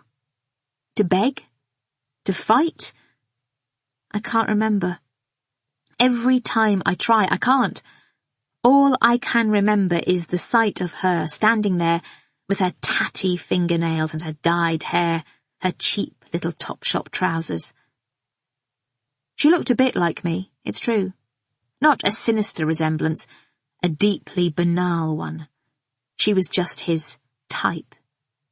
She said I looked upset and made me tea. I couldn't even touch it. She didn't taunt. She was sweetly apologetic, the natural condescension of the young. She told me she was sorry, but that it was too late. Phil was going to give up his job, move away, start afresh. Phil. Philip doesn't like the country, I told her. He won't go. He doesn't care where he is, she said, with a shake of her head, as long as we're together. Phil wants to start a family. Philip doesn't need to start a family. He's already got one. She smiled secretively. And a baby on the way. A baby. Another baby. Philip doesn't want another baby, I said. I was speaking too fast, shouting. He doesn't want to spread himself too thin. His words in my mouth. What had I been reduced to? He wants this one, she said. She smoothed her hands over her flat belly. Come, look what he bought. I followed her into the bedroom. It was hot in there. I couldn't breathe, and I was fighting not to cry, not in front of her. I was standing in the doorway, in my running gear, thinking about the baby, fiddling with my heat tech top, fiddling and fiddling. It was rising in my chest, the sobbing. I was sort of panting, twisting one foot behind my leg, gasping for air, fiddling with the string in the hood of Philip's top, knotting and unknotting, and she bent to pick something up from her bed, a triangle of thong above her trousers. And when she turned, I saw she was caressing her face with a stuffed rabbit. It was like Millie's pink rabbit, only newer. Her expression, childlike, trusting, a woman who has always been nurtured and loved, bored into my head. And the inanity of Philip giving his mistress the same stuffed toy as his daughter. And in that moment, the drawstring came loose, one side unknotted, and I had slipped it out before I even realized. It was in my hands in a single stroke, and I had moved forward, and it was wound round her neck. Her fingers clutched at her own throat, grappling and digging, but I just stood there. She flailed, twisted, thrashed, and writhed. It seemed to make it worse. I held her off her feet. How light some women are. The dying, as I told Clara, are more frightening than the dead. It didn't take long, only a few minutes before her body went still, and I laid her down on the pink-laced duvet. I catch my foot on a stump of root and almost fall, face forward, arms flailing. I steady just in time. I'm sobbing now. I didn't mean to kill her. I am not a bad person, though I know I have become one. I do see that. I have killed a woman. It was a chain of events. I just wanted a family of my own. It's all I ever wanted. Does that sound self-pitying? I'm sorry. I'm muttering now. I'm sorry, I'm sorry, I'm sorry. Afterward, when I realized what I had done, I didn't know what to do. I howled and paced the flat. I kept going back to the body in case I was wrong, in case she was alive. I dug my nails into my hands. I scratched my own arms. Perivale noticed that. I had this feeling that I could stop time, put back the clock, that it wasn't real, and then it kept dawning over and over again that it had happened. There was nothing I could do. Even now, sometimes, I wake in the morning and there's a moment before the reality of what I have done hits me. I'll have that forever, I suppose. I hope I do. That moment of innocence is the sweetest part of my day. I should have rung the police. I was going to. I took up my phone and then I put it back. I thought about Millie, and a different sort of adrenaline took over. I started thinking, my thoughts racing. Would it look like a break-in, a robbery gone wrong? I paced the flat again. Was there anything to place me here? I hadn't drunk the tea. Good. Had I touched anything else? Perhaps her neck. I went to the kitchen and used a tea towel to open the cupboard. I found the bleach and sprayed her with it. I tried not to look at her face, the bulge of her eyes and tongue. A glass of water spilt. Her necklace was lying on the floor. It must have broken in the struggle. I put it in my pocket, along with the drawstring from the hoodie, sticky from her neck. I wanted to sit down, but I didn't dare. I had to act fast. I had to keep moving. What else? What else? An hour went by, or 2 or 3. I lost track. All I could think of was DNA. Had pictures in my head from CSI Miami, microscopic close-ups of the double helix. I must have left something, a fragment of skin, a drop of saliva. I wish I had known more about it, how long it survives, what it survives on. Would it matter if I had? My DNA wasn't on record, but once they found out about Philip, because they would, he would come forward as soon as he heard. Once the affair was in the open, I would be a suspect. And then, if my DNA was on the body. And then suddenly an idea grew to move her out onto the common, where I could find her myself. That would explain my DNA. And it was better, a random mugging or a psychopathic murder. I had to hurry. I made myself look at her body again. I wasn't sure I could touch it, let alone lift it. She was light, slim, a few cells growing inside her. Not a baby, no, not a baby. I tried hoisting her over my shoulder, but a body, they don't talk about a dead weight for nothing. I lay her back down. Her t-shirt caught under her armpit. I caught sight of the cherry tattoo on her lower back. I thought hard, scanned the flat. If there was a pram or a buggy or a... And then my eyes fell on the wardrobe. Something on top of it, a hold-all, an enormous squishy suitcase on wheels. I pulled it down and zipped it open. I picked her body up off the bed again, cradled her, and then forced her in, her arms folded, her knees bent back. I threw the bottle of bleach in there too. I could close it, almost, but not the top. A bit of her hair got caught in the zip. It was a quiet night, light drizzle, some big match on the television. I took the narrow chestnut path from the flats to the common, a 200-metre dash, the suitcase bumping, scraping. I sobbed the whole way. It's a path people avoid at night, too dark, too spooky. And no one was out. Luck, serendipity. So much of this has been about that. It must have taken 3 minutes to get there, the longest 3 minutes of my life. When I got to the trees, I had meant to lie her down gently, but in the end, in my haste, after I had torn loose the strands in the zip, I yanked her out of the case by her hair. I just left her there, on the ground, under some saplings, only a few feet from where I had seen them kiss. I shiver and run on, past the wooded copse, back to the bowling green. I've run round this part 3 times this evening now. I'm stuck, entangled. I don't seem to be able to get free.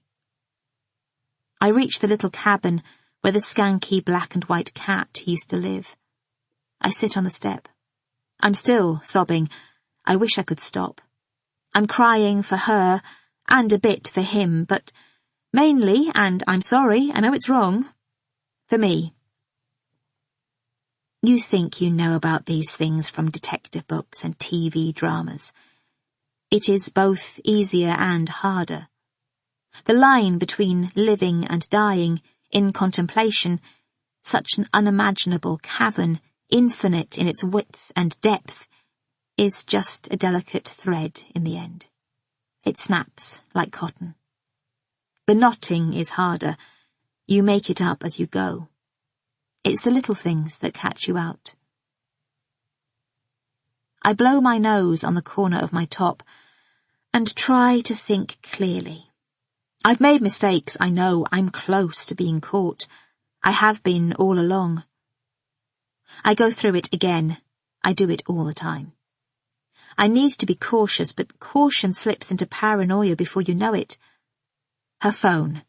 I threw its components, the battery and the casing and the SIM card, along with the bottle of bleach, into separate dumpsters. That's this area for you. 2 refits on every street. For the suitcase, I chose a dumpster piled so high with rubble it would have been taken away the next day. The chain I took home. I don't know why. Murderers often collect keepsakes. I've read about that. I'm just following type. But I hid it well. A house has 100 hiding places when it comes down to it. Tooth comb or no tooth comb. How self-aggrandizing, the clichés of the job. A bag of frozen peas early on, and then later in the back of Philip's drawer. I liked the idea of him crushing it a little more every time he opened it. But the running machine is better. No prints. I wore Marta's latex gloves. They will just think it was Philip who wiped it clean. The Nautilus was clever. It's the sort of place men would choose, the sort of place men would look. It's easier to find there, and they will, tonight or tomorrow morning. A train rattles along the railway in the cutting down behind the shrubs. It vibrates up my vertebrae, under my skin. I still had the drawstring from the hoodie, the murder weapon, when I got home. I scrunched it in my hands, tried to make it go away. I thought of flushing it down the loo. In the end, my hands shaking so hard I stabbed myself 1,000,000 tiny times, I re-threaded it back into the hoodie. I knotted it onto a safety pin and inched it along, and then, when it was all the way through, I undid the knots and stretched out the neck so the drawstring disappeared into the seam. I put both his hoodie and the running trousers I had been wearing in the laundry. My own matching running top was already in there. Marta would wash and iron them by the following lunchtime, I knew that. It was a risk, but to wash them sooner would alert suspicion. Philip came home and got into bed, and I made sure our bodies didn't touch. I had to force my limbs not to twitch, my mouth not to howl, my eyes not to open. I waited until it was nearly light, and then I took my running gear and Philip's hoodie out of the dirty clothes basket, got dressed, and left the house. The shock of seeing her again, lying in the copse where I had left her, was beyond words. The savagery of my own actions, the finality of it, the sickening spectacle of her body, it was physical, my horror. I think a part of me thought she wouldn't be there, that I had dreamed it, that it was some nauseating fantasy in my head. But I had to check, and there she was, lifeless. I had done this. She was barefoot. Her bra had come unpinged, the bra Philip gave her, though I didn't know that then. She looked so vulnerable. I forgot she was Philip's lover for a moment. She was just a young girl, someone's daughter, with the rest of her life brutally cut off. The police came, Morrow and Perivale. Let's face it, I'm an actress by trade, not a journalist, but the shock, the desperate sadness, it wasn't faked. I managed to ask the questions I thought I should ask, and the ones to which I wanted answers, the rash on her face. I went to work, got through the day. It was when Perivale came later that I began to make mistakes. I panicked. I gave him my running top, not Philip's, the one I had been wearing, in case they found the string, but it bothered me. What if the fabric was slightly different? I knew I'd touched the body, but in my terror I couldn't remember what I had done, or what the right thing to say was. I overthought it for a moment, tried to think what a woman, a witness in my position, would remember, what she would say. The seconds ticked, and it became too late to say anything. I got the words out later, unburied the memory. It shouldn't have mattered, but something in the delay triggered Perivale's suspicion, a tiny thing, a mishandling of information with exponential consequences. Or was it me? Was it my manner? I have tried so hard all along to react appropriately in every circumstance, funneling the dread and foreboding I felt so much of the time, the blind fear, into the sort of shock and outrage an innocent person might project. All that evidence he trotted out, the photographs laid out like trophies. How hard my brain had to work. The soil. I should have swept Anya's floor, that was stupid. The cuttings. How peculiar of Anya to have squirreled them away, keepsakes of her own. The clothes, I was baffled by them. It didn't occur to me that Philip would have rifled so creepily through my wardrobe. The second-hand shop, Marta and her eBay, both seemed plausible explanations. Reminders of her pregnancy were like a blow to the head. And then Perivale produced the credit card receipt. Philip had used mine by mistake, that was obvious, but what possible explanation could I come up with? Did Perivale see the agony in my eyes behind the flippant comments, the off-key jokes? Was that what it was? Damp from the step has seeped into my tracksuit bottoms. I shift along the bench. I feel like lying face down. Other people's emotion, other people's suffering, it's gotten to be too much. Krista's sadness, Tolek's anger. Someone dies and it isn't over. The misery goes on and on. The weekend he couldn't get hold of her, when I knew she was dead and he didn't. How twitchy he was, how desperate. The lunch with his parents, I might have been in hell, but I kept it together, just as I kept smiling, kept my face on at work. I loathed him for ignoring his father, his self-indulgence. I remember thinking, I'm glad she's dead. The day he found out was different, the phone conversation in which he could hardly speak. When I saw him in his office that night, staring blankly at his screen, the anger went, consumed by remorse and pity. I had to force myself just to stand there, not to wrap him in my arms. I expected Philip to go to the police. I watched him out of the corner of my eye waiting, but he didn't. I was tense with anticipation. When he stayed quiet, I had to adjust, think ahead, keep my brain turning. And once I was arrested, Philip had to keep away.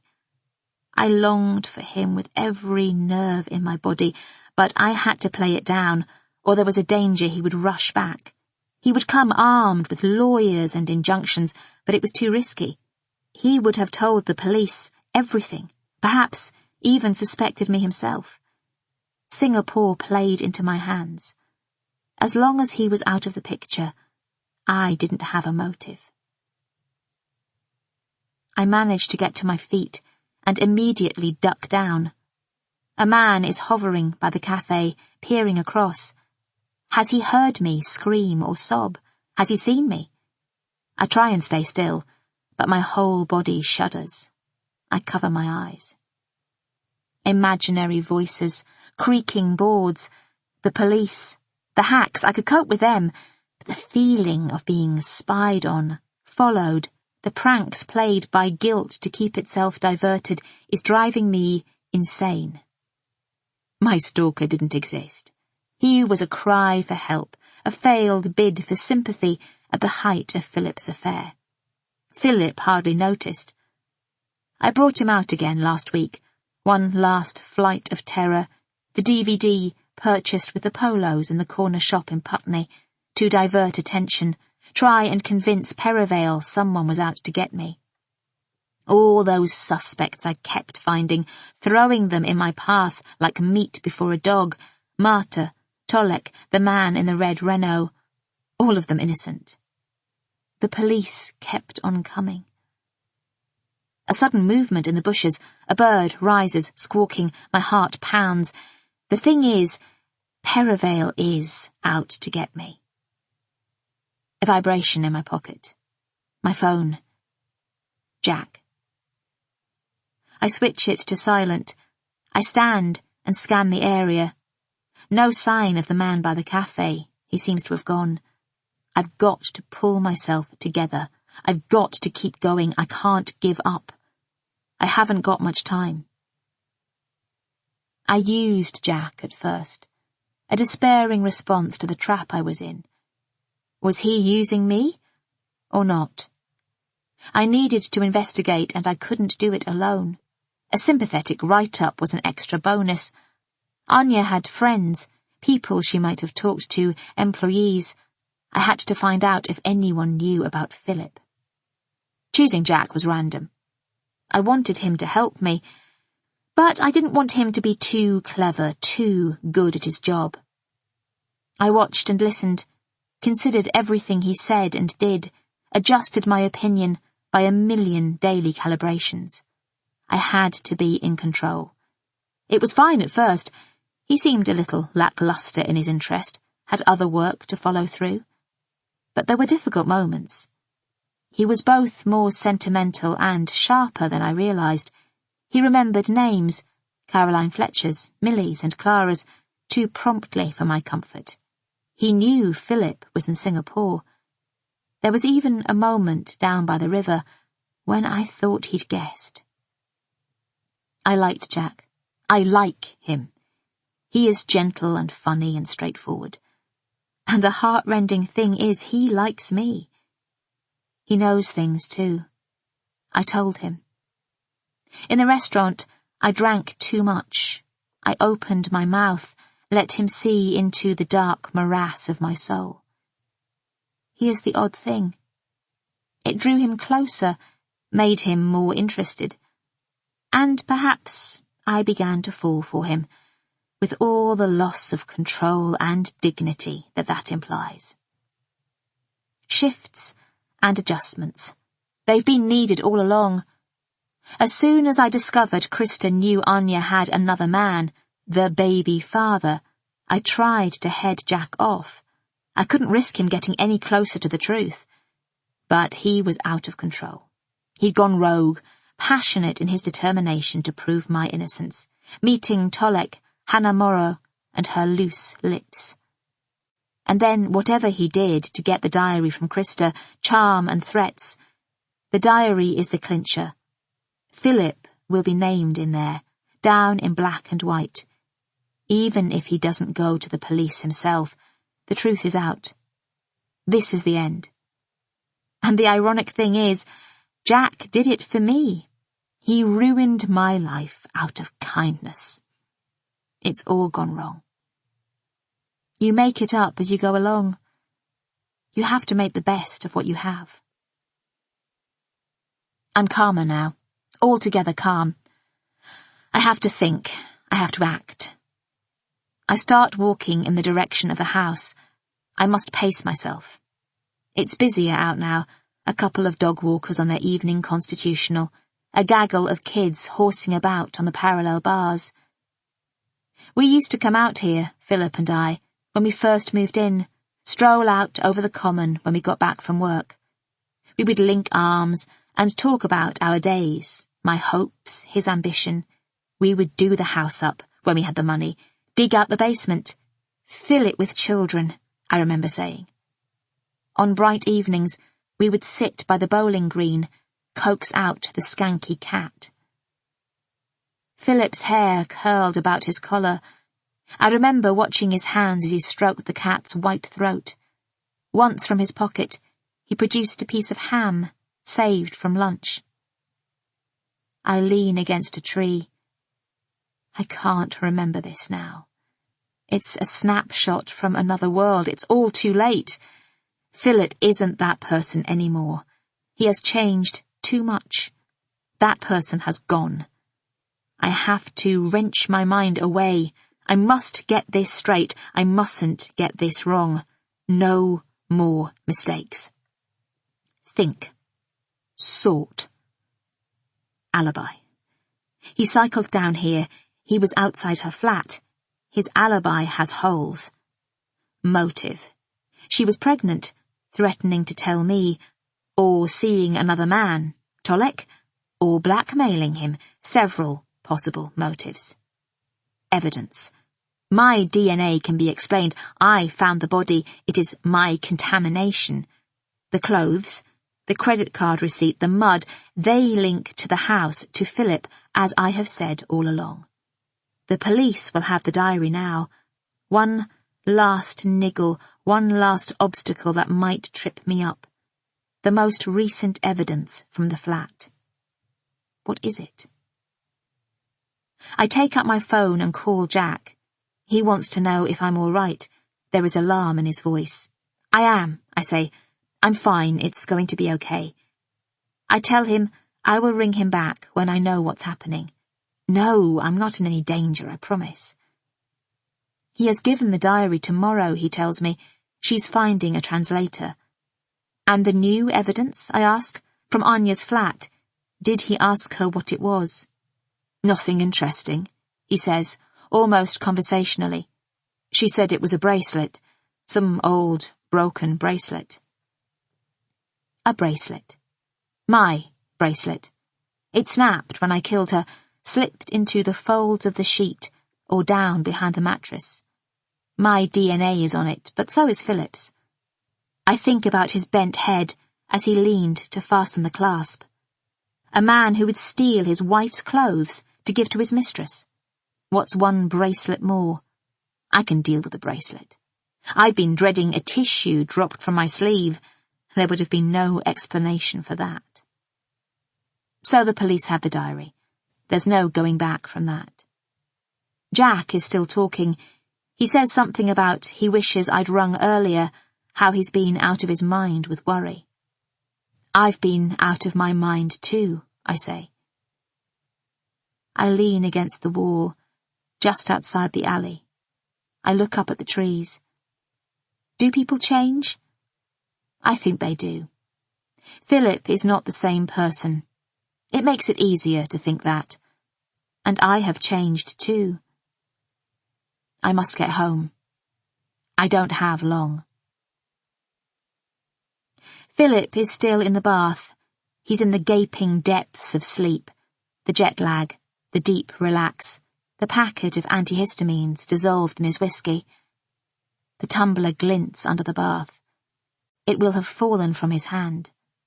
On the mat, a single ice cube melts. I hope he drank every drop. When we talked earlier, it would have been better if he had been less selfish, thought more about poor Anya. I didn't like all those excuses, that shifting of blame. He was lucky to have her. I know that now. She deserved more. We both did. But I don't want it to hurt. I don't want him to feel pain. I'm wearing gloves. My hands are shaking so hard I can hardly hold the blade. A vertical line, I know that from Dr. Janey on Morning All. I grip one wrist to stop the tremor and it helps.